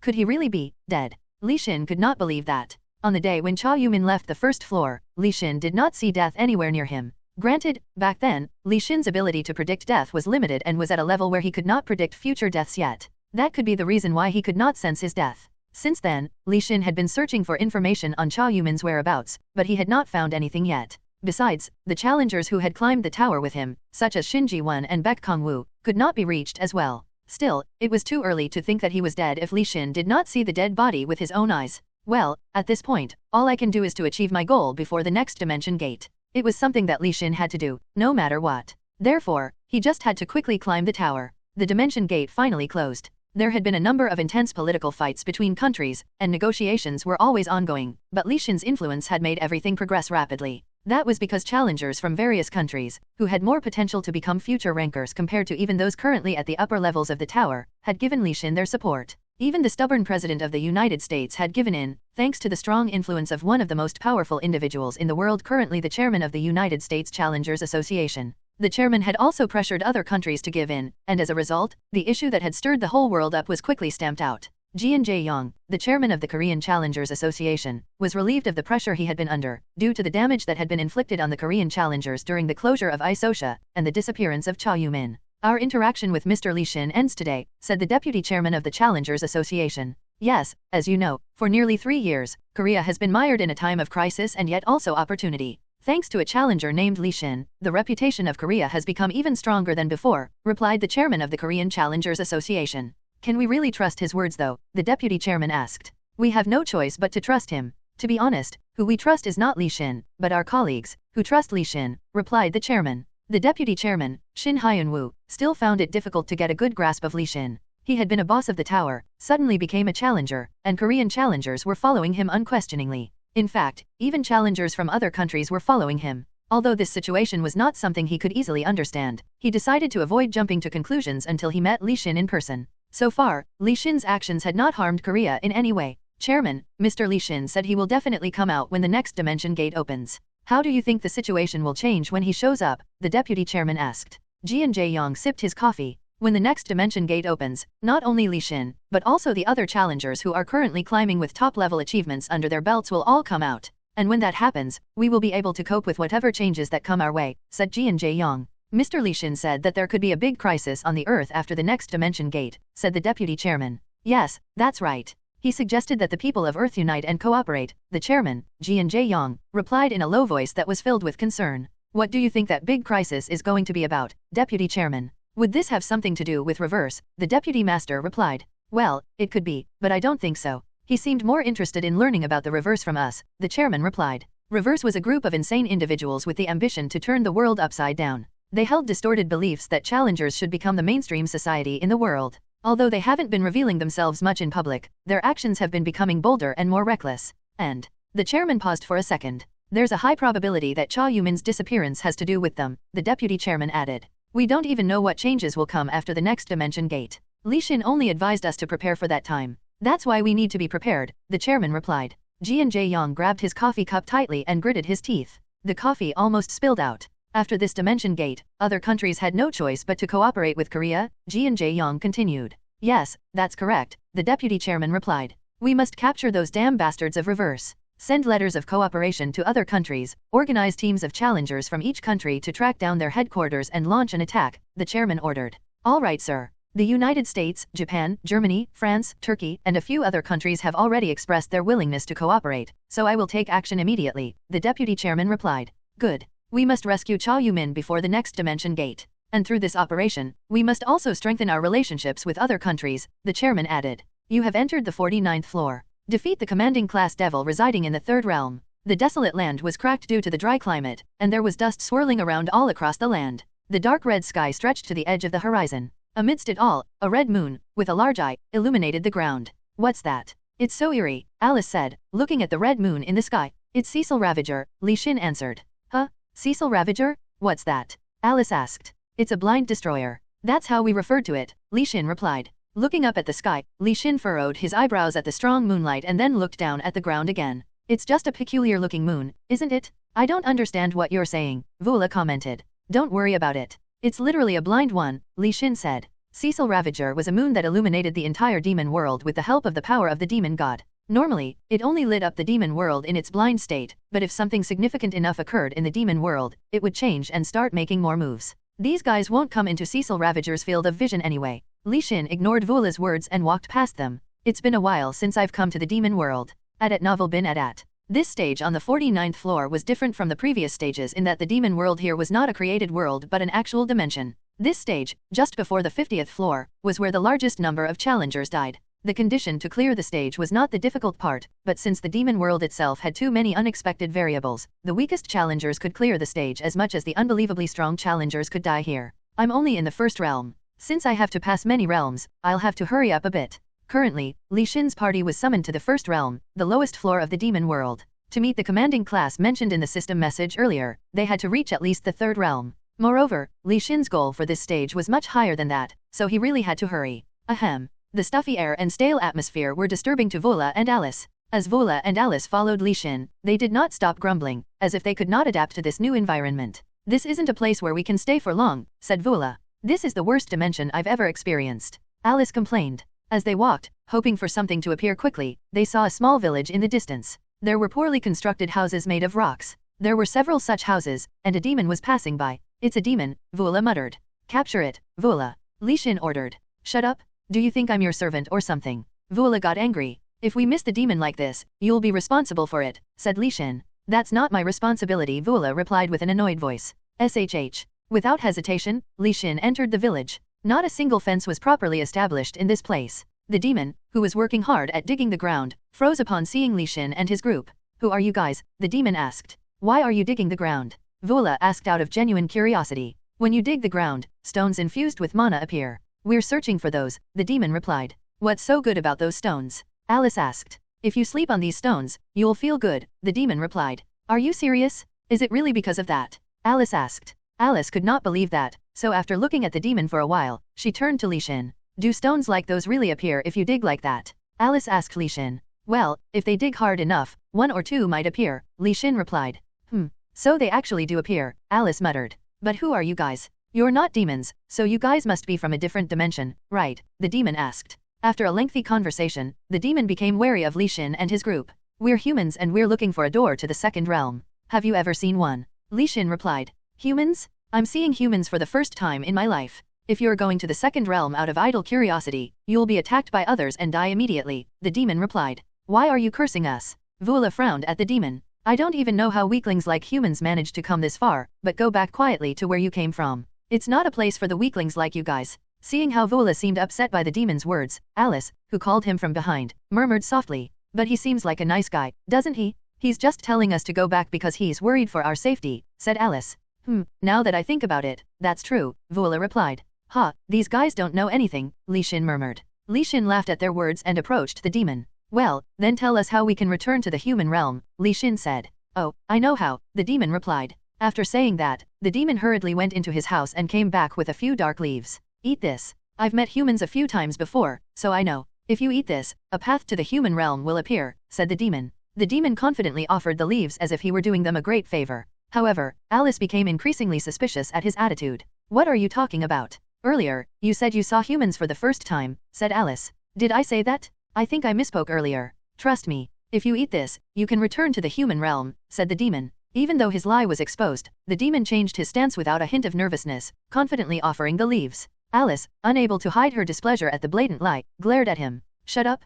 Do you think we're fools? Alice shouted at the demon. Tisk, you're not falling for it. It would have been convenient if you feeble humans had just obediently eaten these leaves and died, the demon grumbled. The demon, who had revealed his true colors, approached Alice and swung the pickaxe that he was holding. Just die, the demon shouted. I'm such an idiot for thinking this guy was nice. Alice shouted. Bomb! The pickaxe of the low-class demon was sucked in by Alice's psychokinesis, and it slammed into the ground without even being able to make a proper attack. The demon's head cracked from the force of Alice's psychokinesis. Soon, a dark red energy flowed out from the collapsed body, scattering and disappearing into the air. It's only slightly noticeable, but I can sense that the demon power in the surroundings has become more intense. If you are thinking that demons will be kind, forget it. They only seek to enhance their own power, Li Xin said, surveying the area with an indifferent expression. Okay, Alice replied. They are despicable creatures, just as I expected, said Vula. Bang, bang, bang, bang. The next moment, the doors of neighboring houses opened roughly. It was the demons, who were coming out of their houses after hearing the commotion caused by Alice. What's going on? It's a human. Are you lost? I know how to get you back. Can I teach you? Moving around here as a group of humans is dangerous, so I'll protect you. The greedy eyes of the demons scanned the three individuals. Alice, who could sense their greed, got annoyed and pulled them toward herself. Just die, all of you. Alice shouted and choked all of them in an instant. There was no need for Vola or Li Xin to exert any effort. The demons' levels were not that high. Kakak. Keek. Kiyet? Please, please forgive me. The demons screamed in agony and tried to escape, but it was all futile. Be honest with me or else you'll die right here. Have you ever seen the entrance to the second realm? Li Xin approached them and asked the demons who were pinned to the ground. No, I don't know. I really don't know. We, the low-class, demons don't even dream of aiming for the second realm. Well then, you'll just have to die, Li Xin replied. Seeing the black mana gathering in front of them, the demons who were faced with their imminent demise began to panic. Please forgive me. I know too. I know the entrance to the second realm. Seeing how the demons lied so readily, Li Xin sighed and burned one of the demons to death. Kog. At the sight of the completely charred demon dropping dead instantly, the faces of the nearby demons turned pale. I know, one of the demons shouted urgently. And you're still choosing to lie until the end, Li Xin said. No, I'm not lying. I really know a demon who knows the way. I'm sure he'll know, the demon shouted. At the demon's words, Li Xin nodded. Well, you know, we have the ability to determine whether you're telling a lie or the truth. The moment you lie, you die. Do you understand? Li Xin threatened the demon. I am telling the truth. There are beings who come here periodically. They wander around the first realm. They must know, the demon explained. Then, where are those beings? Li Xin asked. I don't know that. But if we wait here, they'll come for sure, the demon replied. Li Xin furrowed his eyebrows at the demon's words and clicked his tongue. He would not know when those beings would come. However, he could not just wait here indefinitely. In the end, he gained nothing useful from this demon. Well, there's nothing we can do. Let's just go. As Li Xin was trying to move on, he heard a loud noise. Kukikiko. The next moment, he could feel a strong vibration coming from a distance and spreading across the ground. When the three turned their gaze in that direction, they saw a crowd of demons riding on boar-like creatures rushing toward them through the swirling dust. They're those guys? They must know. They probably do, said the demon. People always said that eventually, all things would fall into place. Li Xin was just about to experience that. For the first time in a while, Li Xin had a satisfied smile, as he looked at the guys who were arriving, just in time.